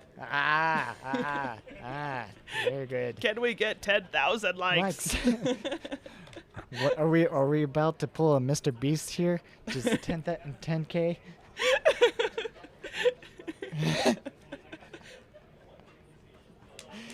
But yeah, but it sounds like you made a note about the cloud cover, which is fairly important still for launching rockets, not only for our comfort, but you have to be a little bit careful of cloud cover when you end up launching rockets up, because you don't want to be launching into clouds because you can't see where the rocket's going. Awesome. But thank you for the talking about that. And so I think we do have another interview in our interview room, so I'll go ahead and toss that over. Hello guys, this is Alvaro Fernandez reporting here from Spaceport America, and we're here with the team from Guanajuato. We're going to do the interview in Spanish so our English speakers know, and yep, so we're about to starting. And we're going to have it translated, so for our English speakers, don't worry about that. Bueno. Primero, ¿cuáles son sus nombres? What are your names? ¿De qué universidad vienen? Where are you guys coming from? Y, bueno, por ahora, las introducciones. Ok, bueno, mi nombre es Odalis. Hello, my name is Odalis. Soy del Instituto Politécnico Nacional, Campus Guanajuato. Y she's from school in Mexico, and she's school from Team 46 in Mexico. García, igual soy del Mr. Instituto Isaac, Politécnico Nacional, also from the same school, National School. Y venimos con el equipo número 46. And the kind of team number 46 from Guanajuato, Perfecto. Mexico. Entonces, Perfect, thank you. Vienen de Guanajuato. You guys are coming from Guanajuato, Mexico. ¿Cómo llegaron acá? How did you guys get here? ¿Llegaron primero a Ciudad Juárez? Did you guys y después get to Juárez first, or how did that happen? Directo al Paso? ¿Y cómo transportaron el cohete para acá? Bueno, primero, para nosotros llegar acá, well, first getting here, volamos, it was pretty. León, We flew from León, León, Guanajuato, to Juárez, Mexico. En carro llegamos hasta las Once we got to Juárez, Mexico, we drove to Juárez, y para el cohete lo enviamos unos días antes de nosotros venir para acá. The rocket was shipped to Las Cruces a few days before we got here. Platíquenos un poco de su cohete. Tell us a cómo little está bit about hecho, your rocket and how en it's qué made. categoría está, What etcétera, category you're in. Estamos en la categoría de 10.000 pies. We're in the COTS, 10,000 hacemos feet un COTS. cohete hecho de fibras naturales. Our rocket's made out of Utilizamos natural fibra de fibers, coco, coconut yute y fibers. enequén. Bueno, somos el primer equipo que realiza un cohete con este tipo We're the de first fibras. team to make a El rocket enequén, por with ejemplo, fibers es from una coconut. fibra, de México, viene de México. We're one of the first schools to do this Y, in pues, Mexico estamos because muy this comes from emocionados Mexico. por volar esta vez. And we're really happy and excited to launch ¿Algo today. que decir? Bueno, pues algo que nos diferencia y que nos hace muy felices Something that es saber separates us and makes us que real happy nuestro is cohete sale de lo común. Saber que our rocket las is not fibras, common. Usualmente usadas es The fibra de materials we're vidrio y fibra de using, carbono, y nosotros traemos people una use fibra carbon fiber to make compuesta, rockets. We're bueno, un using material a compuesto composite hecho de material fibras from naturales, es algo que nos coconuts. emociona demasiado. And we're really excited about that. ¿Y ya lanzaron su cohete? Todavía And no. have you guys launched a ¿Y rocket? Are you guys waiting for qué, that? qué es lo que esperan? What are you guys waiting for? Y dependiendo de lo que pase, de qué es lo que Depending on les what goes espera a on. su equipo en el futuro, qué les depara. Okay, bueno, How are you guys preparing for esperamos this? lanzar nuestro cohete mañana. We're hoping to launch Es la tomorrow. segunda vez que el equipo It's the second time we participa launch en esta at Spaceport America Cup. Y pues esperamos que después de este lanzamiento We're hoping that after this launch, recuperar nuestro cohete, we can of primero course que get our nada, rocket y pues dar el siguiente paso. and then do the Seguir next con la step. investigación de los Keep the study we're working on fibras naturales with y, natural pues, fibers a lo like mejor en algún coconuts. futuro también hacer nuestro propio motor. And in the future, we're hoping to make our own motor. Perfecto. ¿Y algo más que quieran agregar? ¿Algo más que quieran decir? Bueno, pues como equipo, Anything you guys want to do extra, let us know. utilizando fibras naturales, somos un equipo We're de studying a lot México, of natural coconut que fibers. We're está a team from compuesto Mexico, mayormente de mujeres. and we're mostly made up of Buscamos women. hacer como que dar visibilidad a que hay mujeres We're trying to make estudiando sure and carreras give de STEM visibility to también. women in Y, STEM, pues, en este make tipo sure de that they know they can competencias also se become puede notar engineers. que es una minoría de mujeres a And comparación engineering con is a de todas field las where personas. women are minorities, Y, and they're pues, hoping they could change eso that. existe pues en todo el mundo, como sabemos, no nada más en México. It happens worldwide, Entonces, not just hacer este Mexico. proyecto So we're nos ha hoping traído, that pues, we can also inspire muchísimo- other women. Emociones. This brings us a lot of conocer excitement. nuevas personas We también love de- meeting new y people. sobre todo mujeres que están interesadas en este tipo de competencias, en este tipo We love de, participating in these kind of de competitions. carreras. Y pues es como que uno de nuestros pilares como equipo, seguir one of haciendo our que pillars as a esto team. siga creciendo To make y sure this que keeps on en growing. un futuro a lo mejor el equipo sea 100% de mujeres. o Hopefully algo one así. day we can be a team that's made 100% of women. Perfecto. Bueno, pues muchísimas gracias por venir. Les deseo mucha suerte mañana y back to you guys. To A message to their families back home in Spanish. ¿Tienen algún mensaje para sus familias allá en Guanajuato o no sé, en algún otro lado de la República? Bueno, pues primero que nada agradecer al apoyo que nos han brindado porque pues para estar aquí ha sido un largo proceso y bueno, creo que es fundamental el apoyo que nos han dado nuestras familias para poder nosotros llegar al punto en el que estamos. Sí, de la misma manera, pues agradecer no solamente a nuestras familias personales, sino a las de todo el equipo, porque sin todo ese apoyo, todos nosotros no estaríamos aquí hoy, y pues han sido una parte fundamental para nuestro equipo que siga creciendo, y pues eso, agradecerles profundamente a todas las familias de todos los integrantes de nuestro equipo, y a todas las personas que están detrás de este proyecto. Bueno, muchas gracias por darnos su tiempo y les deseamos mucha suerte mañana and that's everything for now. Back to you guys to the booth. Hello, everybody. Welcome back, and I have somebody new with me. Greetings. This is Cliff Olmstead. He was the president of ESRA last year. That is absolutely correct. How are you doing, Cliff? I'm doing very well, thank you. It's been a busy day. I was here on the live stream this morning with Alice Carruth and Scott McLaughlin and a few other people. And yeah, so I've just been walking around and kind of exploring camp and seeing what things look like and what teams are getting ready. It's been busy. A lot of teams are still putting their rockets together. They're loving the tent city that we set up for them. That's a huge improvement from last year where people just had their individual tents, and every time a dust devil blows through, tents go flying, and it's amazing that people don't get too hurt when that's happened. We've been lucky, so I'm just very thankful that we got a new tent set up and a whole new way to run the competition, so that's good. Of course. We've had some great improvements this year. And out of curiosity, Cliff, since you're not acting as a president this year, what have you been doing to volunteer for the spaceport? Yeah, so I've been volunteering with ESRA. My primary focus has been really supporting the live stream crew, actually. That's just been something that's fun and of my interest, and since I stepped back from the presidency role, I want to allow others to kind of come in and fill that role for me, right, and let the organization survive on its own, and get new people like yourself and others involved to bring their ideas to the table and bring those to reality. And so meanwhile, I can just take a step back and enjoy doing some fun stuff, and if we ever get a chance to see the control booth, it's impressive. We've got a lot of equipment set up to be able to get you all of the footage that you're seeing now, even the teams right now, Team 56 setting up on the rail, and and be able to do this with the drone footage and everything. So it's really quite an impressive setup, and it's been fun to be able to learn all the things that go into it.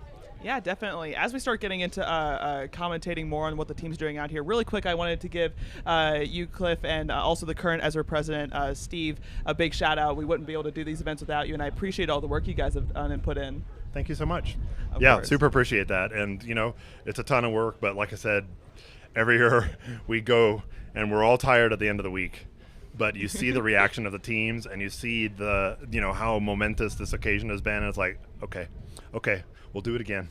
Let's do it again, because it was worth it. We'll do it again, and we'll do it better, dang it. Yes, my running joke is next year will be better. We say that all the time. Continuous improvement. That's exactly right. Yeah. Well, that's what it takes. And you can see that incrementally, even the changes to how we have the tent set up, which is a big change from we've never been able to do that before. And in fact, I'll take the minute to just kind of remind and shout out to our sponsors. So our primary sponsor of OnShape, thank you very much. And all of our other sponsors, especially the New Mexico Space Grant Consortium, has kicked in a huge amount for us. You can see Mountain View, Los Alamos National Labs coming up on the screen. And we've got L3 Harris with Aerojet Rocketdyne. Shout out. What's up? Woohoo! HeroX. HeroX has stepped up to the plate to provide their platform for us. Global Spaceport Alliance. Fiore. Fiore provides the security here and the fire teams. We've got Fiberglass. Essential to rocket building. Yeah, for sure. And SD's Energetics. So they've been here out with their rockets and at the day there. And, of course, you can see ESRA. I don't know if it counts as a sponsor, but close enough. Blue Origin for sure. And ANSYS.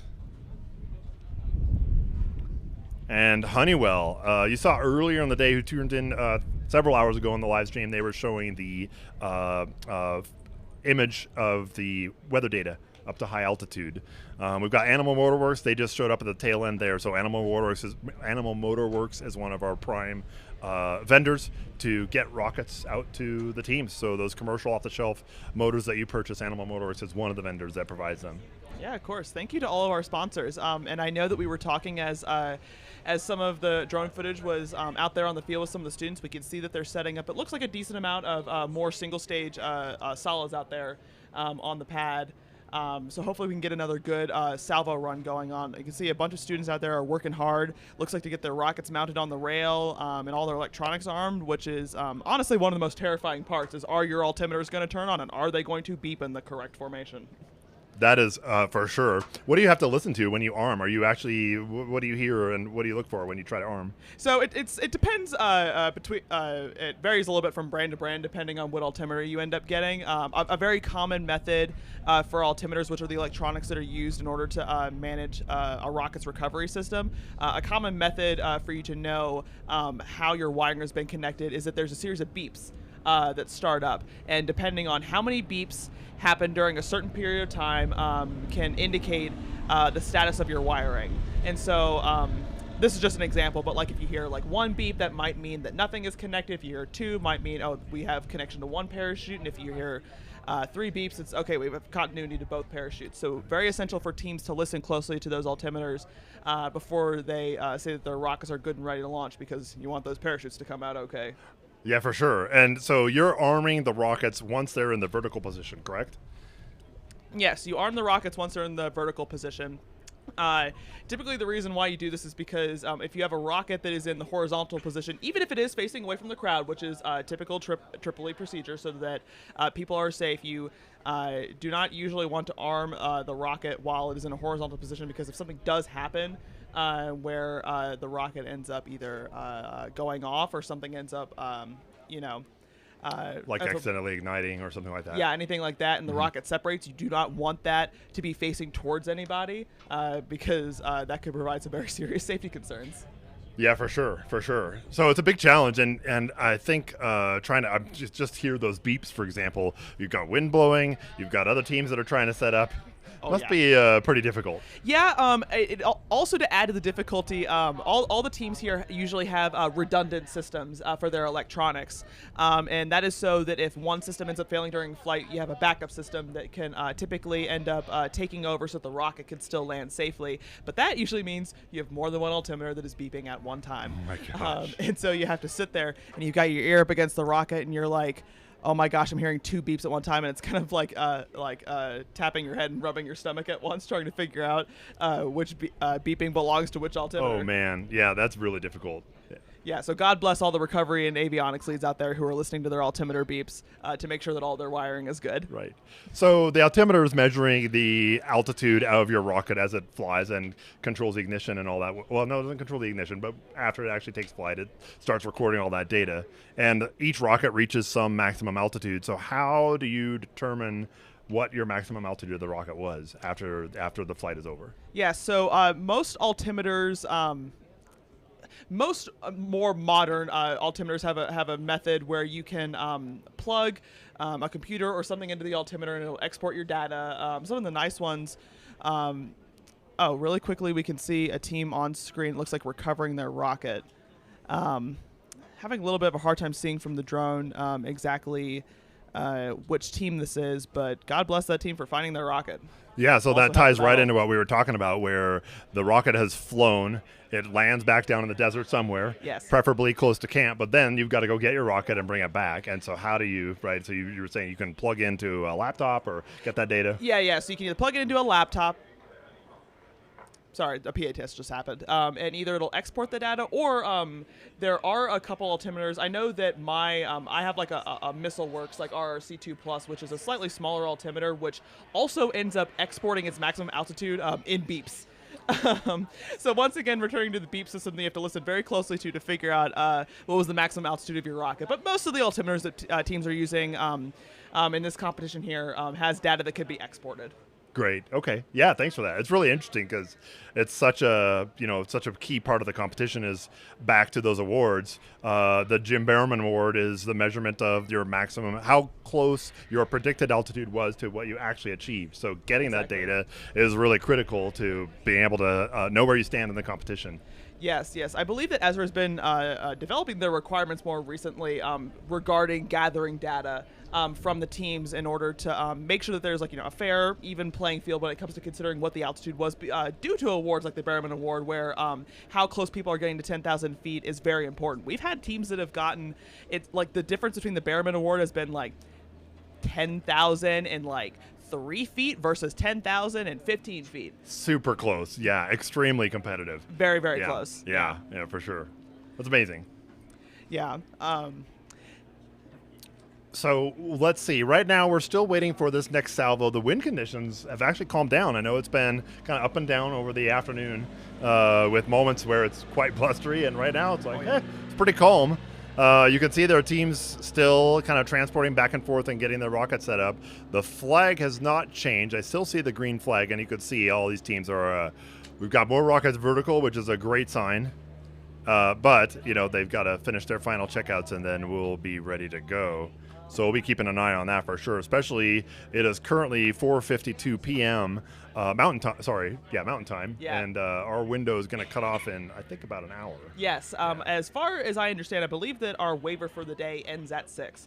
And so it's important to make sure we get up as many rockets as we can before the end of the day so that we don't have too much crowding on the following days, because nobody wants to have 100 rockets left to launch on the last day of Spaceport America Cup. That is absolutely true. Sometimes we have teams that think they can maybe kind of take their time and do a little bit of setup, but then they'll try to show up on Friday afternoon thinking that they're going to be able to fly. And if the weather conditions aren't supportive or they haven't completed all their safety checks and gone through the various pieces, then it's putting their flight at risk. Oh, yeah, especially because I don't know how many teams would be listening to this right now, but it's essential to try and get in queue to get out there as early as possible during the day, because as the day goes on, more and more teams are finishing up their safety and flight reviews, and so that line for getting in a salvo to get out there is getting just longer and longer. Yeah, that's a really good point. Yeah, so if you wait until closer to like midday or later in order to get in line, the line in order to just get the salvo to get out might be long enough that the waiver will expire before you even get to the front of the line. Yeah, that's true. In fact, I was talking to one team today, and they said they are in the queue to go out for their rocket, but they're waiting to get paged to get their safety checks done. And so there's a bunch of teams that are in front of them that already got there a little bit sooner than they did, and they're hoping they can fly today, but they're not sure.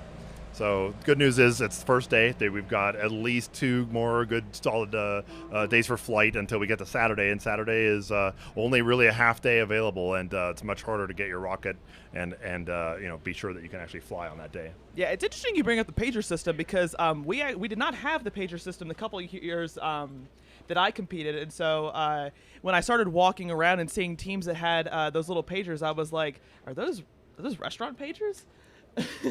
Maybe.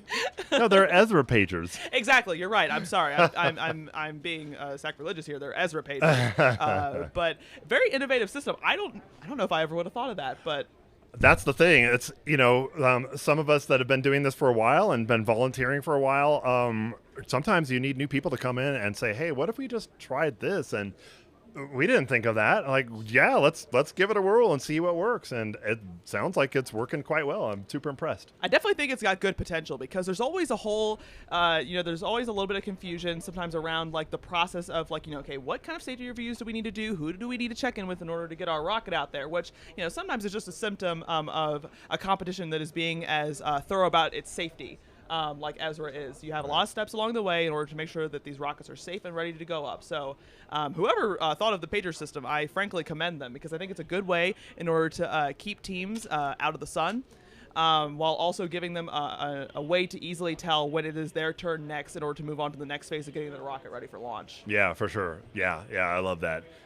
So, we're always looking for ways to make the competition better and streamline it and, just make it a much smoother or as smooth a process as possible.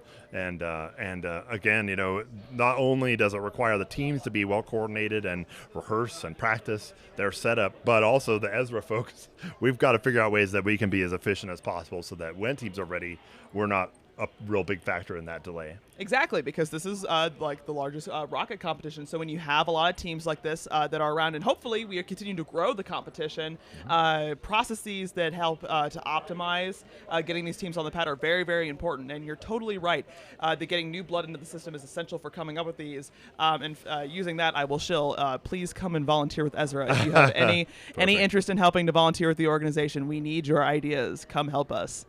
For sure. Yeah, no, I love it. In fact, I was just, to change the subject a little bit, I was just schooling up our rules document, and I thought maybe we could take a look at we won't be able to see on the screen, but I'll talk through some of the technical awards that happened for this event. Sure. So there's 4 technical awards, and we'd already talked about the James Barrowman Award for Flight Dynamics, and that award is recognizing the team that demonstrates, we'll call it exquisite trajectory analysis. Mm-hmm. And that essentially means that they're going to tell us what the predicted altitude is before they fly. Then they go and fly, and we come back and then we get the results and we compare. And that has turned into quite a tight competition. Oh, yeah, definitely. These teams are getting shockingly close. Yeah. Frankly, I'm impressed. It's really impressive. Another technical award that we have is the Charles Holt Award for Modeling and Simulation, and that award is based on teams that demonstrate excellence of math modeling, their computational analysis, and so they have to show that during the, we'll say, convention day, which is yesterday. The teams that show up, they have a podium session where they give technical presentations, and they also basically show how they established their modeling, what analyses they went through, what was the rigor they used, and demonstrate that to the judges. So that puts them in the eligibility for that. Exactly. And for anybody who's listening who may be less familiar with either high-powered rocketry or aerospace, some really common analyses that our teams will do will be FEA, which is finite element analysis, which is basically sort of when a team takes a section of their rocket, or sometimes the whole rocket, and uses a computer simulation in order to apply some of the forces that their rocket might experience during flight, and then that simulation will tell them, oh, here are the areas that are experiencing more stress and that you might need to be concerned about or that you might need to beef up for your flight. The other one is CFD, computational fluid dynamics, very popular in aerospace, especially for some of these 30K teams where, like, it's very important that they get their aerodynamics down pat in order to get to that altitude. So CFD is basically a simulation where you can see how the aerodynamics are affecting this model of your rocket that you've created, which can provide these 30K teams with some good insight on where they might need to optimize in order to reach that altitude. Yeah, for sure. I would just think, especially as you go into the supersonic range and how you model that and be able to even estimate your trajectories, all that stuff. Yeah, for sure. Another award, as we're getting ready, I can see those teams are standing back from their rockets, so it means a lot of those are armed and ready to go. I still see in the background teams maybe getting their igniters set, so we're going to keep an eye on that. One of the other awards that we have is the Dr. Gilmore Award for Innovation. So Dr. Gilmore, he was actually a key founder for the Experimental Sounding Rocket Association, and was instrumental in beginning this competition. And so we want to recognize the teams that have the best, basically most innovative ideas with respect to their rocketry. You see innovation around the aspect of payloads, but this award focuses on that innovation piece of the rocket itself. Exactly. Always excited to see what these teams come up with.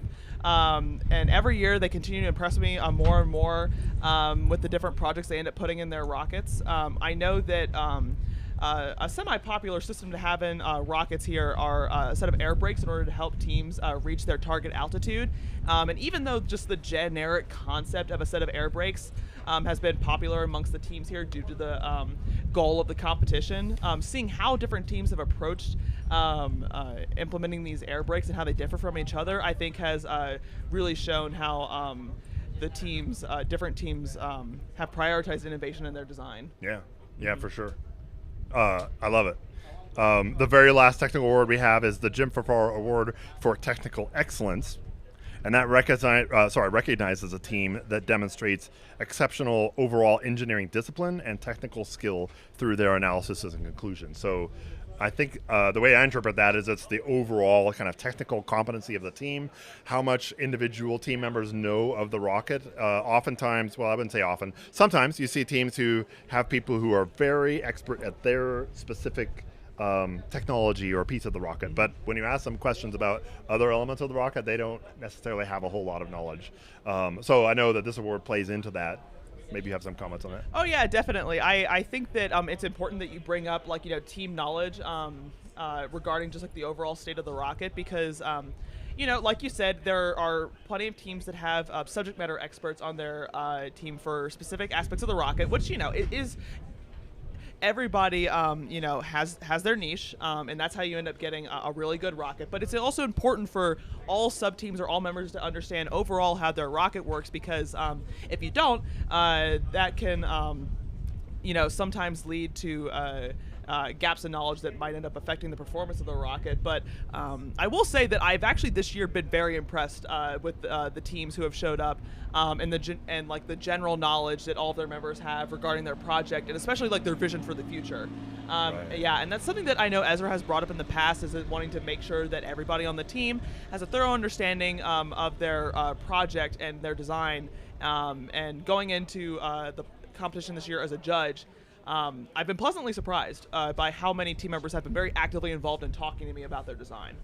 Yeah, that's great. I know that's one of the criteria that we kind of look at as we assess just technical awards, but even just the overall team is the ability for the team to back each other up. Yes. In terms of that knowledge set. Mm-hmm. And it just makes a huge difference in how the team operates. And you can see that the best teams really have great coordination, but they also have pretty broad knowledge set amongst each other. Yeah. To be able to help with that. So. Very reminiscent of real life too. I think it's that's a very important thing that most companies can also learn from too. It's very important, even if you are a subject matter expert in a certain position, it is important to understand what your overall goal is.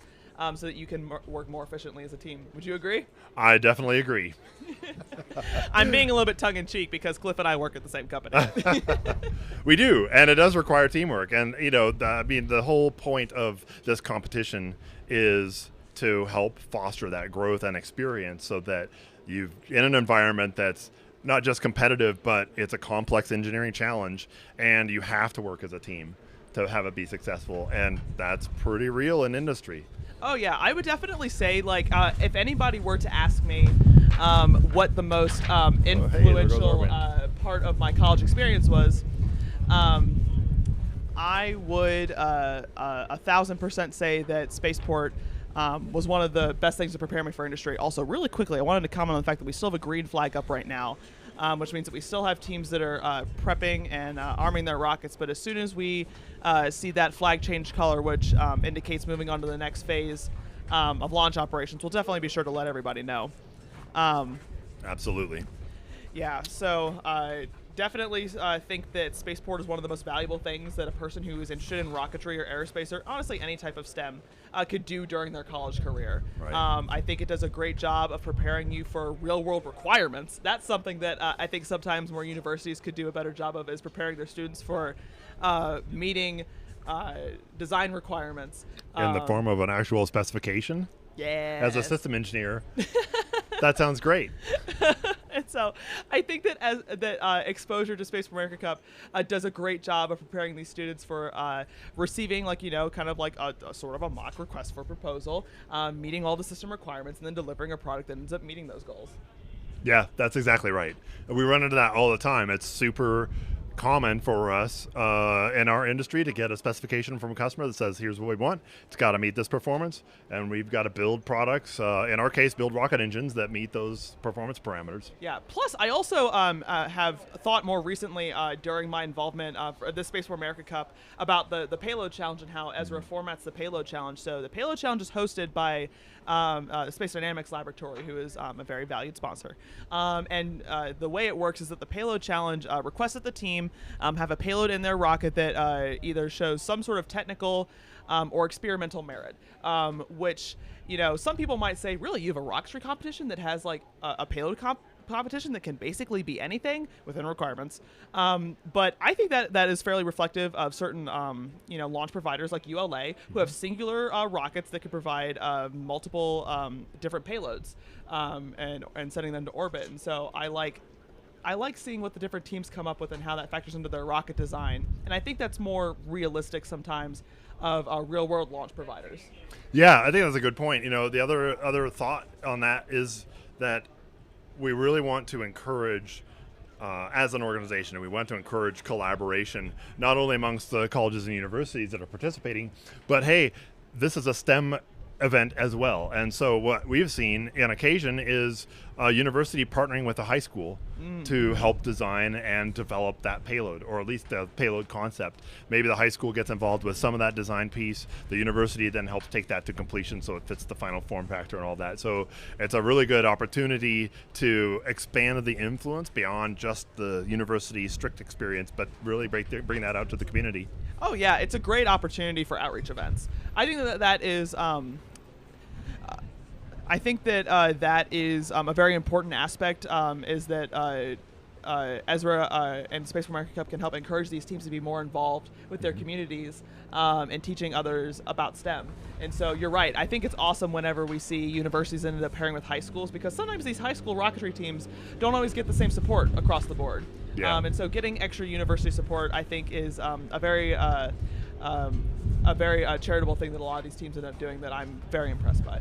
Yeah, I think with so much growing and continued interest in really space, whether that's going to the moon, whether that's going to the Mars, whether that's having suborbital flights, whether that's rocket engine development, this event and the outreach that it creates is such a huge part of that. Yeah. And sort of speaking of payloads, I was kind of curious. In your experience with volunteering for ESRA, have you either seen a payload or a design on the rocket that you've been just really impressed by? It's left an impression on you? Oh man, there's so many payloads that are just amazing. I think even this year, I don't remember exactly what they're doing, but it's something related to 3D printing, either during the launch or while they're at apogee. There's something that they're studying with respect to that. Wow. We've seen examples where there are like biochemistry experiments taking place at high altitude, and I think we've maybe flown tardigrades on one of our payloads. I'm not 100% sure, but there you go.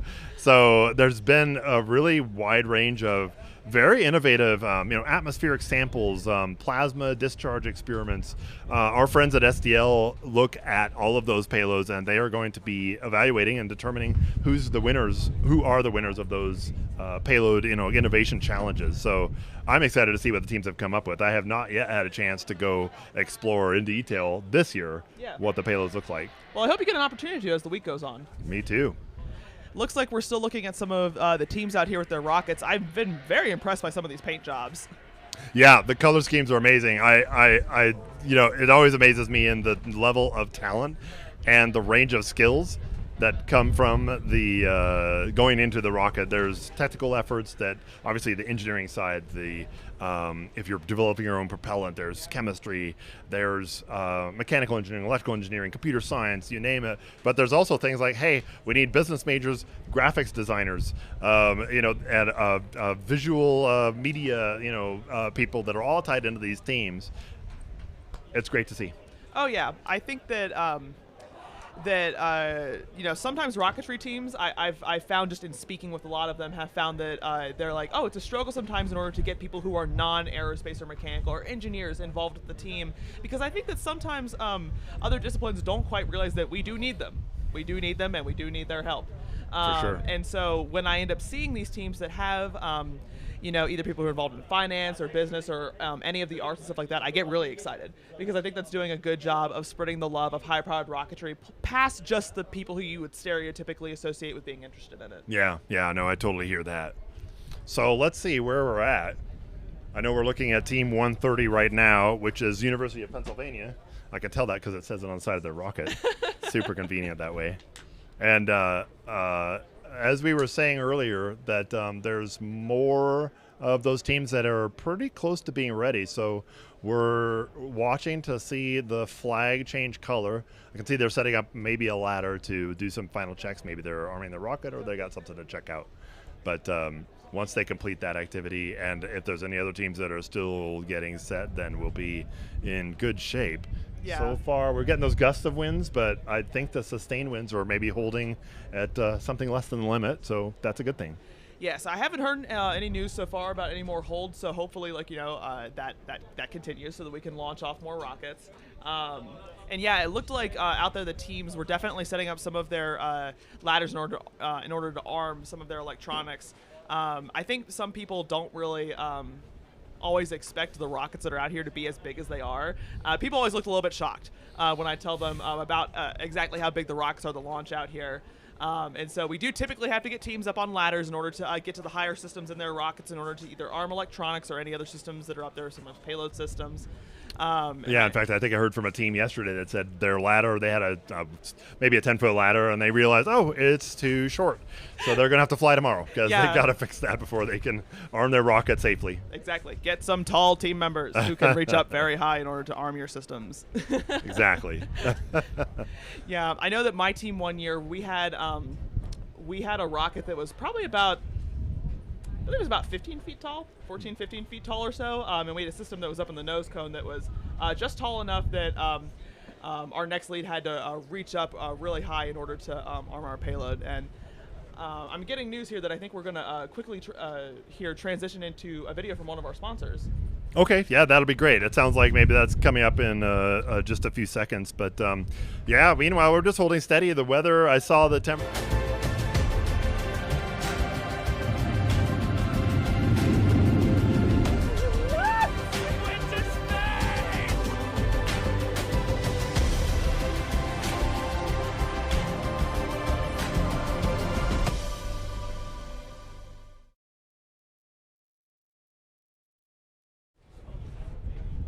Okay, we're back. All right. That was fast. Nice video with Blue Origin. And we were just talking about the teams and their preparedness. Have you seen examples where teams help each other out? Like one team will help a different team? I have so far. I actually, this is a story that I was told by some of the alumni that were on my team that, of course, now are graduated. But they told me that there was one year that they had come out here and they needed to solder something sort of at the last minute, and they did not have their solder station out here with them, and so the University of Washington helped the Virginia Tech team by letting them borrow a solder station. So shout out to the University of Washington. Thank you, guys. But yeah, you see all sorts of team collaboration like that out here. We've even seen teams who have brought out either like snacks or water in order to share with other teams, which is very important in a very harsh environment like this. So totally kudos to those teams. And ESRA does a good job of having awards that judges or ESRA volunteers can give out in order to recognize those teams and encourage that kind of behavior. Yeah, absolutely. We really want to recognize that for the teams. We've seen examples where, we talked about some of those teams that may be struggling over the course of the week. They weren't as prepared, or they just have a complex rocket. And sometimes things happen, and I've even seen it where, hey, one team realized they didn't bring all their avionics, so they had to borrow other pieces from other teams, and everybody came together to support them, and they had a successful flight. And it's just great. It's really very moving, kind of emotionally to see that. It's just it just brings it home at how well, when we work together, we can just accomplish great things. I love it. Yeah. Yes, that's fantastic. And I think I'm getting word that we might have another advertisement from one of our sponsors that they're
Okay.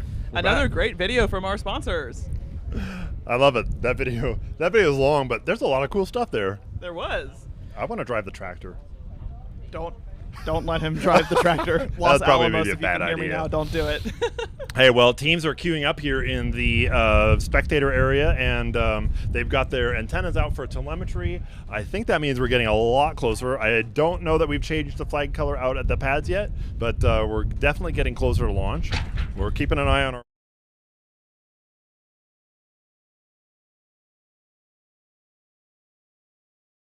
I don't think that other one's actually the red flag. No, I don't think that one now. No, that's a great sign. And so as we gear up, we'll learn more about exactly who's launching and when.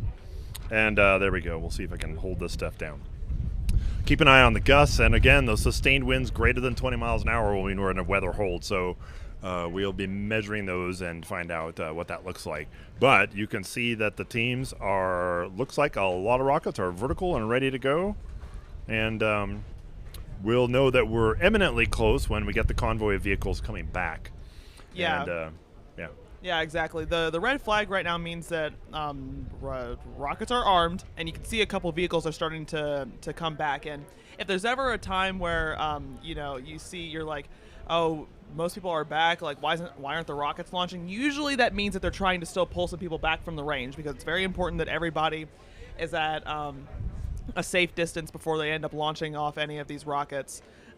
So hopefully, it looks like we have a decent amount of cars that are coming back now, and an impressive amount of vehicles that are out on the launch rails. So excited to see what we've got here. It looked like most of them were solid one-stage rockets, but who knows? Maybe we'll have a couple either more two stages lined up, or maybe a hybrid or two. I'm hoping that we could see one of those eventually. Yeah, for sure. I have not heard from the hybrid teams in a bit in terms of what their overall status is. As we've said before, the hybrids are more complex, certainly in terms of preparation, and takes a longer time. So we'll continue to be kind of monitoring that as we progress over the next few days, for sure. And also, hybrids are going to greatly prefer much calmer winds. So with the weather conditions right now, it'd be a little bit dicey. And so we'll keep monitoring that. So right now, the solids that we saw there are all one stage. I'm not sure if we have any sitting at the two-stage pads ready for launch, but we'll find out as we go.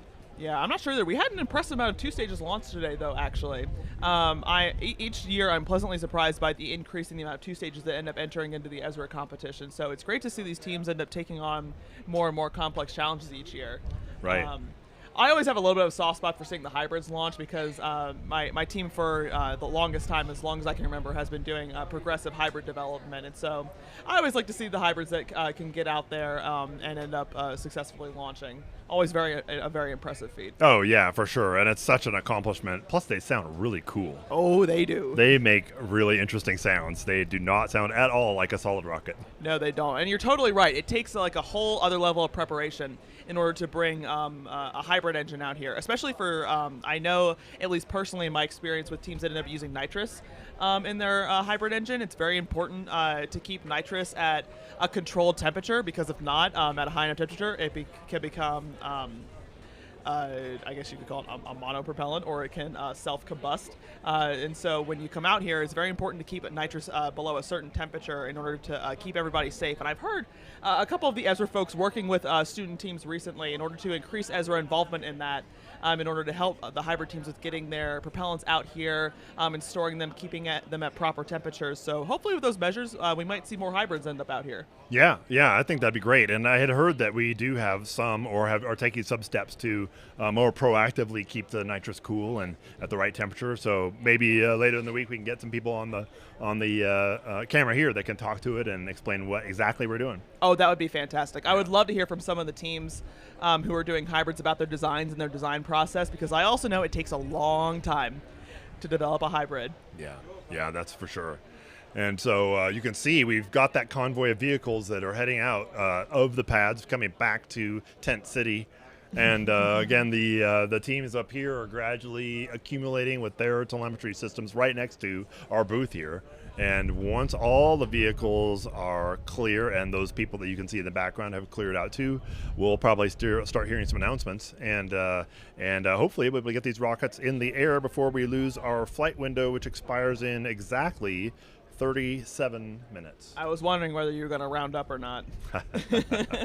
Rounding up by some seconds, but the window is tight and it's very strict. So 6 o'clock Mountain Time, once that hits, we cannot fly after that.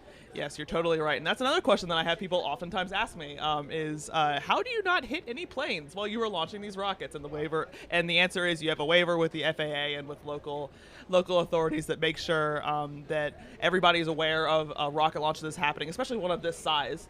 Because it's very important to make sure that anybody in the airspace understands what's going on and what to do in order to avoid that. Yeah, exactly. When we've got rockets going to 30,000 feet, that is certainly in the range that jetliners can be flying. And so one of the great advantages about being at Spaceport America is a lot of that airspace is already restricted. Mm-hmm. We further put restrictions on and actually establish a no-fly zone.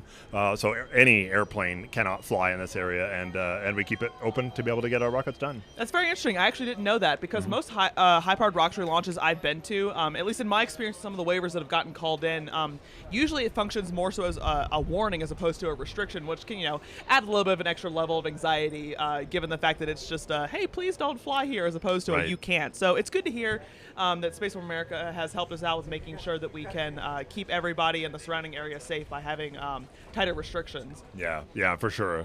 It makes it just one of the reasons that it's such a great place to fly. And it sounds also like we're going to cut to one of our sponsor videos, so let's go ahead and do that. Collegiate teams with donations of our cloud-native product design platform. Trusted in industry by companies like Trek and Form Labs, Onshape is a professional computer-aided design tool with product data management, simulation, and more, all built into one accessible platform. You can use Onshape to bring your team's ideas to life faster and more efficiently. Explore different builds, test your designs, communicate improvements, and do it all entirely online. No need to download or install. You can all work together in your Onshape document at the same time, from any device, anywhere, collaborating digitally in real time. Learn more about getting your team sponsored by Onshape by visiting us at onshape.com/edu. Thank you, Onshape. Onshape is our prime sponsor for this year, and we're so appreciative of all of our sponsors because it makes this event happen, and all of the improvements that we try to implement, every year, and it just takes a lot of effort. So it's, as we've said, it's a team of people in terms of the effort that's involved, the volunteers that come together, our sponsors that kick in, the New Mexico Space Grant Consortium, the teams. Exactly. It's a fantastic effort. And I don't know if you just saw the camera cut really quick to some of the teams that are sitting up here beside us ready for their rocket to launch. And so you can see just the impressive amount of members that a lot of these teams have also brought out to Spaceport America. And so I commend a lot of these teams for the coordination that it takes in order to get all of these members out here because it's also not cheap. No, it is not cheap. It takes a lot of effort. And again, it's kind of coming back to you need to have people that know how to run a business or are learning, right? So business majors, project management, all of that coming together to make it happen. And this is a great camera shot. Actually, you can see our booth right here, if I wave my hand, is just over there out of the field of view. But all the teams are queuing up here. So we're looking forward to the start of this salvo, and hopefully we can get there with the winds. We're keeping an eye on the time. It's exactly 32 minutes and 20 seconds right now left in the window. So, we'll just keep a close eye and get as many rockets into the air as we can. And if we have to, we call it a scrub, meaning we're closed for the day, then we will, again, come back in the morning and winds will be much calmer and we'll get these rockets in the air. Oh, yeah, exactly. So usually the weather ends up around like midday. At least I've noticed personally sometimes can end up getting a little bit more extreme, which makes launching more difficult. I don't know if you've also experienced that in your time out here. Oh, yeah. Or not. It's been very consistent that typically the late afternoons like this, winds pick up and it makes it harder to fly. The fact that we're able to get any rockets off this afternoon has been great. So that's really a good sign, and I hope the weather will continue to at least get no windier than what it's at now. Yeah, the weather could definitely be a huge factor in launching high-powered rockets. I actually remember my junior year, which I can't remember if you were still president then or not when that happened, but monsoon season came early, and it was raining cats and dogs. That was 2 years ago, and Yes. I remember that very, very clearly. Yes, I remember the rain was coming down, and New Mexico is not particularly equipped always to take on that amount of water, and so some of the team's recovery efforts and driving to and from the VLA was definitely interesting. And I remember actually getting a message from one of my team's alumni asking us, "How are you holding up with the heat?" And I answered back, and I was like, "It's 85 degrees, but there's water everywhere." Exactly. It was cool and comfortable, but no, that water was a real problem. Yeah. And it took forever to drain. Absolutely. So just a very interesting year at Spaceport America. I would say that the weather conditions we have now that we're sort of pushing and pulling with is more typical, usually of Spaceport America Cup.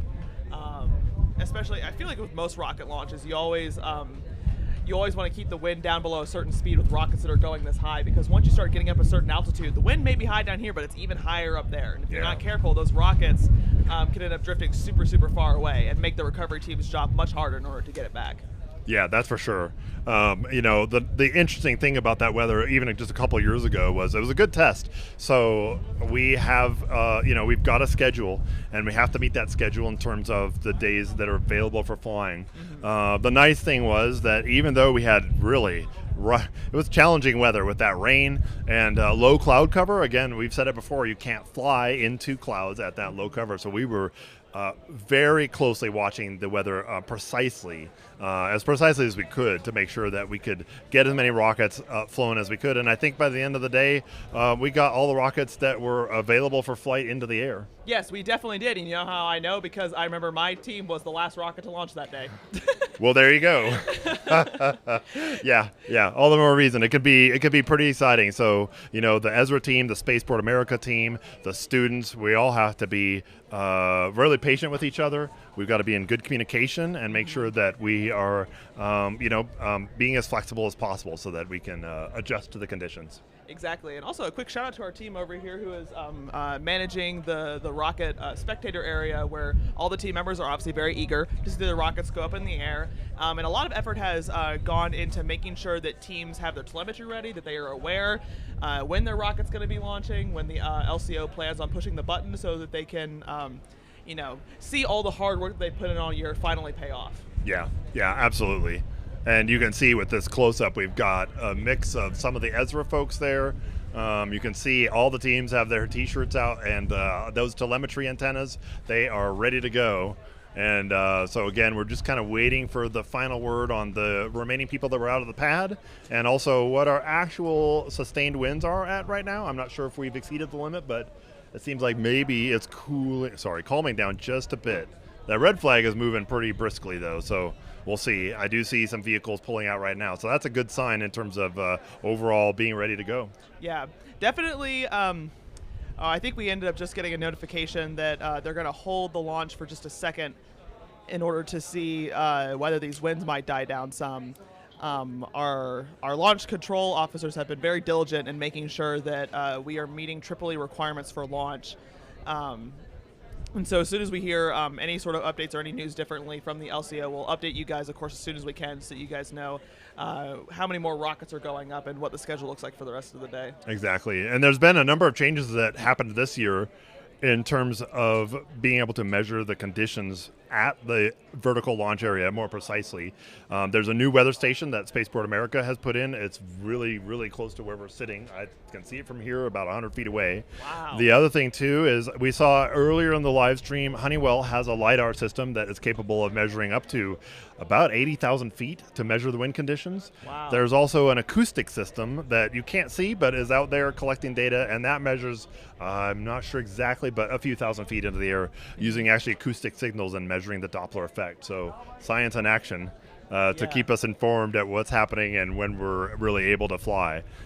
Yeah, that's amazing. I've actually, speaking a little bit of the weather conditions, I've talked to a surprising amount of teams so far this year that have implemented electronics either in their payload or in their miscellaneous avionics in order to gather more real-life data from their flight regarding New Mexico weather and conditions that they're going to then implement moving forward in their rocket simulations going forward for next year, which I think is incredibly smart because some of these teams live in very, very different conditions than out here at Spaceport America Cup. What a in the great Golden idea. Desert. Oh yeah, because I know personally from like my time at Virginia Tech, because we're on the East Coast, and being in the middle of the East Coast with trees is a very different environment than out here. So you got to be careful because even the altitude is different, and so if you're not being careful about what kind of conditions you're putting into your rocket simulations, you might end up getting a very, very different predicted apogee out here than you were simulating to begin with. Right, yeah, especially with I would imagine the drier conditions versus more humid, the temperatures, obviously the winds, and then that altitude, as you were saying. Yeah, and so I think it's incredibly smart of teams in order to try and gather more of this data, especially around this time of year. Because sometimes it could be a little bit difficult to find, weather data for a very specific remote area like this at a very specific range of time during the year. And so just another example of some of the innovativeness of our team members and how they're looking to work on improving their rockets in the future for better performance. Yeah, for sure. And it'll be interesting to see if the teams, share their data with each other so that all the teams that are trying to simulate and model their rockets and how they're going to fly can take that kind of atmospheric data into account and at least, do their best to come up with an accurate prediction. That would be a good idea. Maybe we should have ESRA start putting together a larger database of New Mexico weather during this specific time period. Not a bad idea. Somebody write that down and bring it up to Andy. That's right, exactly. So you can see a few vehicles on the road behind us and in our dry and dusty conditions. But again, that's a good sign. So we're continuing to watch. We're in that hold right now for winds. Right here where we're sitting, the winds have temporarily calmed down. We'll see if that stays that way. Really, you can get a good idea of what the wind is doing when we see that red flag and how hard that's flapping in the breeze. If that starts to calm down a little bit, that'll be a good sign that we'll be getting ready to launch. Yes, exactly. Because I know that we are very fast approaching the end of our flight waiver today, but most of the teams out here, obviously they don't make it up today. They have plenty of time in the rest of the week, in the next couple days, in order to get their launches in the air. And I know that a lot of teams that reach the end of the day like this that might not be able to get up into the air go to their preliminary evening flyers meeting, which allows them to be prepared, better prepared in order to launch like before 9 a.m. tomorrow. Yeah, exactly. Yeah, completely. So, we'll just continue to watch. And I'm just happy to see all those rockets on the rails ready to go. So it's always exciting when we have them just kind of parked and we're just waiting. And as soon as we do that, we'll get them going as soon as as quickly as possible. Right now, it looks like there's just shy of 24 minutes left in the window. So the countdown continues. We'll see if the conditions will get better. That's a challenge, though. And to be honest, the way the winds looks pretty steady, and from what I'm seeing, that red flag. So I would not be surprised if we do have to scrub for the day. But we'll see. We're going to give it every chance we can, especially because we've got such a short amount of time left in the window. We'll just wait right up to the last minute, and if we're lucky, we can get a few rockets in the air. Yeah, always important to try and get as many rockets as possible with how many competitors that we have here. Yeah. I know that has definitely been a challenge for the ESRA folks moving forward with trying to get more of the processes streamlined, because it's a lot of teams you got to fit into only a few days. Yeah, that's exactly right. And we've got 122 teams here this year. There are 1,800 students, and I'm not sure what our count is right now. We've got to be over 30 launches. We have to at least, because we've done, I know, at least 2 salvos of just the regular solid rockets. We've done a couple of the 2-stagers, and I know there's at least 12 rails out there for the solid pads, potentially more. Right. Yeah. And so we've gotten a good number down. We have I believe we have 123 teams that are competing this year, if I remember correctly. Right. That number might be plus or minus a little bit, because obviously sometimes people will either show up or drop at the last minute, but it's about that much. Exactly. Yeah, so hopefully we can keep up a steady rate of launches as we go throughout the week, so we can get everybody finished up by the end before the awards ceremony. Yeah, for sure. Well, and keep in mind, too, that today was setup day, so typically this is a half day of flying. Our first rocket launch today was just after 11 o'clock Mountain Standard Time, and So to actually accomplish as many rockets as we accomplished today is really a good sign. Tomorrow morning,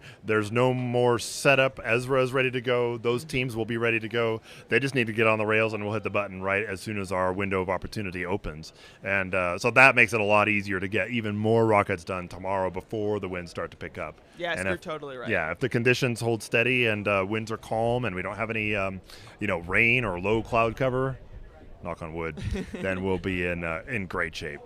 Yeah, it looks like we have a flyover right now of some of the rockets that are out there that are all very nicely lined up like soldiers right now. Looks good. A lot of these paint jobs are fantastic.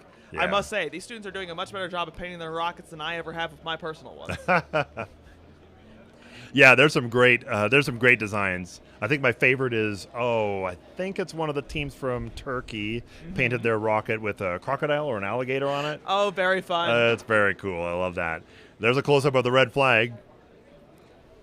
And again, we have 3 flags, right? A red, yellow, and green. The green flag means the range is open, bring your rockets out. Red flag means we're ready to fly. And people should start to clear out. So at this point, everybody has cleared out. I hope the porta potty is empty. Nobody's in there. We should be in good shape.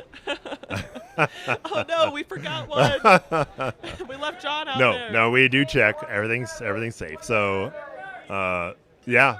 So the teams are all queued up here, and they're getting excited. And again, we're just watching that flag to see what happens with our conditions. Yes, waiting for any more cues from the LCO. Because I know at some points during the day they flipped back and forth pretty quickly between holds and non-holds because weather conditions change that quickly. Yeah. So we're looking really quickly. We're looking really closely, and if we hear any quick updates from LCO, we will of course let everybody know. For sure. I'm watching that flag even now, and it's not as straight out as it was. So maybe conditions are a little bit better. Again, we'll continue to listen for the LCO, and as soon as they cut in, we'll let you listen to their announcements. And here's a great drone flyover. You can see all of colloquially known as Tent City. The tents on the left here are where our media tent is at, and our sponsors are all right there. We have, for the first time this year, a giant LED screen that's right there. And then in the background that you saw there, that was the rest of the student tent area. And our Da Vinci team, which has got all the electronics associated with tracking the recovery teams and the launches. And our merch store, which you should go to and buy more merch. Shameless plug. Well done. Yeah, absolutely. I have to represent. I mean, that's what we're here to do. How much merch have you bought? I have purchased, where's my hat? So look at this. Snazzy ESRA hat. It's wide-brimmed. It doesn't fit on with my headset on, but, there you go. And it's got the ESRA unfortunately, logo. I'm going to have to kind of shorten up the... and frankly, you need a hat like this, and you've got one too, that's wide like this because it's so hot. Before the waiver closes. And that sun is just brutal. I'm going to call the first flight and then double check with everybody to make sure we're good to launch. So out on A1. On A1 is Team 27, the Dulce University from Dulce, Turkey. And they're competing in the 10,000-foot competition. Let's see, they're going up on an Aerotech M1850, and the rocket is okay, here we go. Just under 9 feet tall, weighs 14 pounds. So we've got Looks like A1 Team 27 armed. way I'm up going to here. check around the LCO here. Stand by.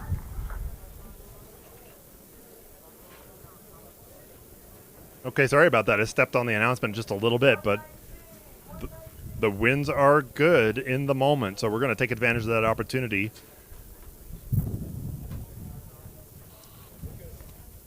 Yes, listening out closely for the LCO's announcement and countdown.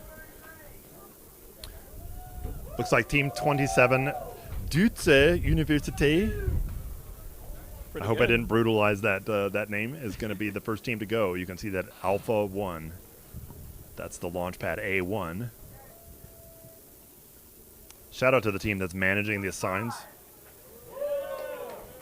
and getting those all in place so we know which team number is at what pad.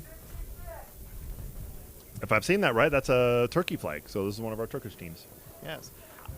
Yeah, I hear them in the background doing the roll call for some of the teams at the launch at the viewing area to make sure that they are all present in order to view their rockets launching. So it looks like we're going to be good to go for at least a couple launches here.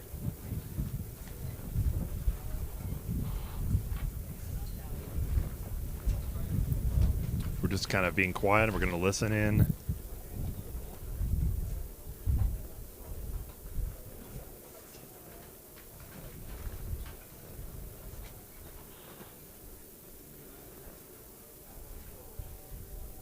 being real careful to listen in here to make sure we don't interrupt the LCO as they're reading out the team's description and getting ready for launch.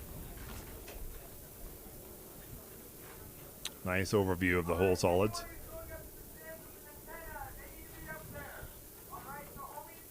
Just doing some final checks back here at the at our station, where they're coordinating with teams, make sure teams are getting telemetry, and that they're ready to capture that as those rockets go. So I think they're going to do their best to launch them. And all right, ladies and gentlemen, unfortunately, we have to announce that due to the wind and the fact that we have some teams in the ballistic safety areas, the launch has been kind of stopped here, and because we're up against the waiver closing at 6 o'clock, it looks like we're going to have to discontinue for the day. Okay, so if you just heard that, unfortunately, we will have to scrub for the day. What I heard was that because we're so close to the waiver, we don't want to have rockets in the air at that time, and so we're going to scrub for the day, and we'll resume in the morning. I think our flight window opens, I'm actually not sure. Is it 9 o'clock tomorrow morning? I believe it's at 7. Might be corrected. It could be 7 a.m. tomorrow. And so we will we'll definitely be regrouping. And again, we'll start bright and early tomorrow morning and get rockets into the air. So unfortunately, these rockets will not be able to fly today because the range is closed, and that's just because of the wind. And this is what happens. So again, teams have to be patient. Deal with, okay, we got to take the rocket back down, replace batteries, and be ready to go again. The classic rocketry rug pull. Rocketry rug pull, I like it. Maybe we can create a graphic for that. I'll have to credit the person I heard it from. I did not come up with that. Shout out to the Virginia Tech recovery lead. I won't name him, so I won't embarrass him, but he's the one who came up with that. No, that's good. So, these things happen, but that's okay. Again, the main thing is being safe and staying within the rules and regulations that we have to live by. So, we'll watch and see what happens as the teams kind of prepare to cope with their rockets. But, there we go. Rug has been pulled. It's official. We have the best live stream team. I know I've already shouted them out once, but just one more time. Excellent. Our live stream team nice job, crew. is fantastic. They've done a great job, especially with improving the live stream graphics this year. And plus, they've let me yammer on the live stream for a couple hours at this point. So what else can I ask for? Me too. I think they got tired of hearing my voice, but hey, we can watch some replays. There's some great flights we caught today. These are just outstanding. Oh yeah, the teams had a great track record today for success, especially on the way up. We had some very, very straight flights on that are going up, which is very important, in a competition like this because, if you're trying to get so close to a given altitude, of course, going off at 45 degrees is not going to help you very much. Right. Which is half the reason why I think I had brought this up earlier that ESRA has the recommended 100 feet per second off the rail because the faster you have an off the rail velocity, the more likely your rocket is to go straight. And the less impacted it usually is by wind gusts, which will allow you to get closer to your target altitude. So even though ESRA technically will allow any rockets to launch that have at least a 50 feet per second off the rail, it is really important for teams to strive for that at least 100 feet per second off the rail to compensate for conditions like this that seem to pop up semi-regularly. Yeah, for sure. Another interesting thing that we'll be watching for the course of the week is the teams that are the most prepared are the teams that fly earliest. The teams that are, for whatever reason, not as prepared will fly later in the week. And what we're really interested in and what we strive for is everybody gets if they're deemed safe, then that they get an opportunity to fly to the best of our ability within weather and time restrictions, but also that all the rockets have as high a quality as possible so that the quality of the flights, even if they fly a little bit later than maybe they wanted to, is still a good flight. That we see the drogues come out at the apogee, that the parachutes, main parachutes come out at the correct altitude, and everything comes down to one piece. Yes, I know it's actually kind of an interesting development. I feel like I remember in earlier spaceports, there were a lot of teams that were struggling with mains that were deploying at apogee, which is a fairly common occurrence to happen during high-powered rocketry because you have black powder charges that are going off, and if they're big enough, you might accidentally also have your main chute bay open up, and then you have a main at apogee, which can lead your rocket drifting all the way into oblivion. Right. But I've been pleasantly surprised with all of the flights that we've seen so far that have all been really nice. And it sounds also like we're going to slowly move towards the close of this live stream because, of course, like you know, the range is closed now. And we will eventually get back up and running again tomorrow. I don't know about you, Cliff. I have signed up for more slots to speak during the week, and so for sure, you guys will unfortunately have to listen to me talk more so as the competition continues. No, we're looking forward to it. I really want to thank you for joining us on the live stream. Some of you have probably stayed on this live stream for the whole day. Some of you might have been waiting for your team to fly just now on these salvos and didn't quite make it, but that's okay. We're going to start up at 7 a.m., I think, Mountain Time tomorrow. You can definitely monitor our channel on the Experimental Sounding Rocket Association. Smash that subscribe button and hit the like and do all the things so that you get the notifications when we go live. Can we get 1 trillion likes? 1 trillion likes would be amazing. Yes, come on. I can't think of a video that's yet accomplished that, but we'll get there. So, yeah, again, our pleasure to be here, and we'll join you tomorrow morning bright and early. Yes, thank you, everybody.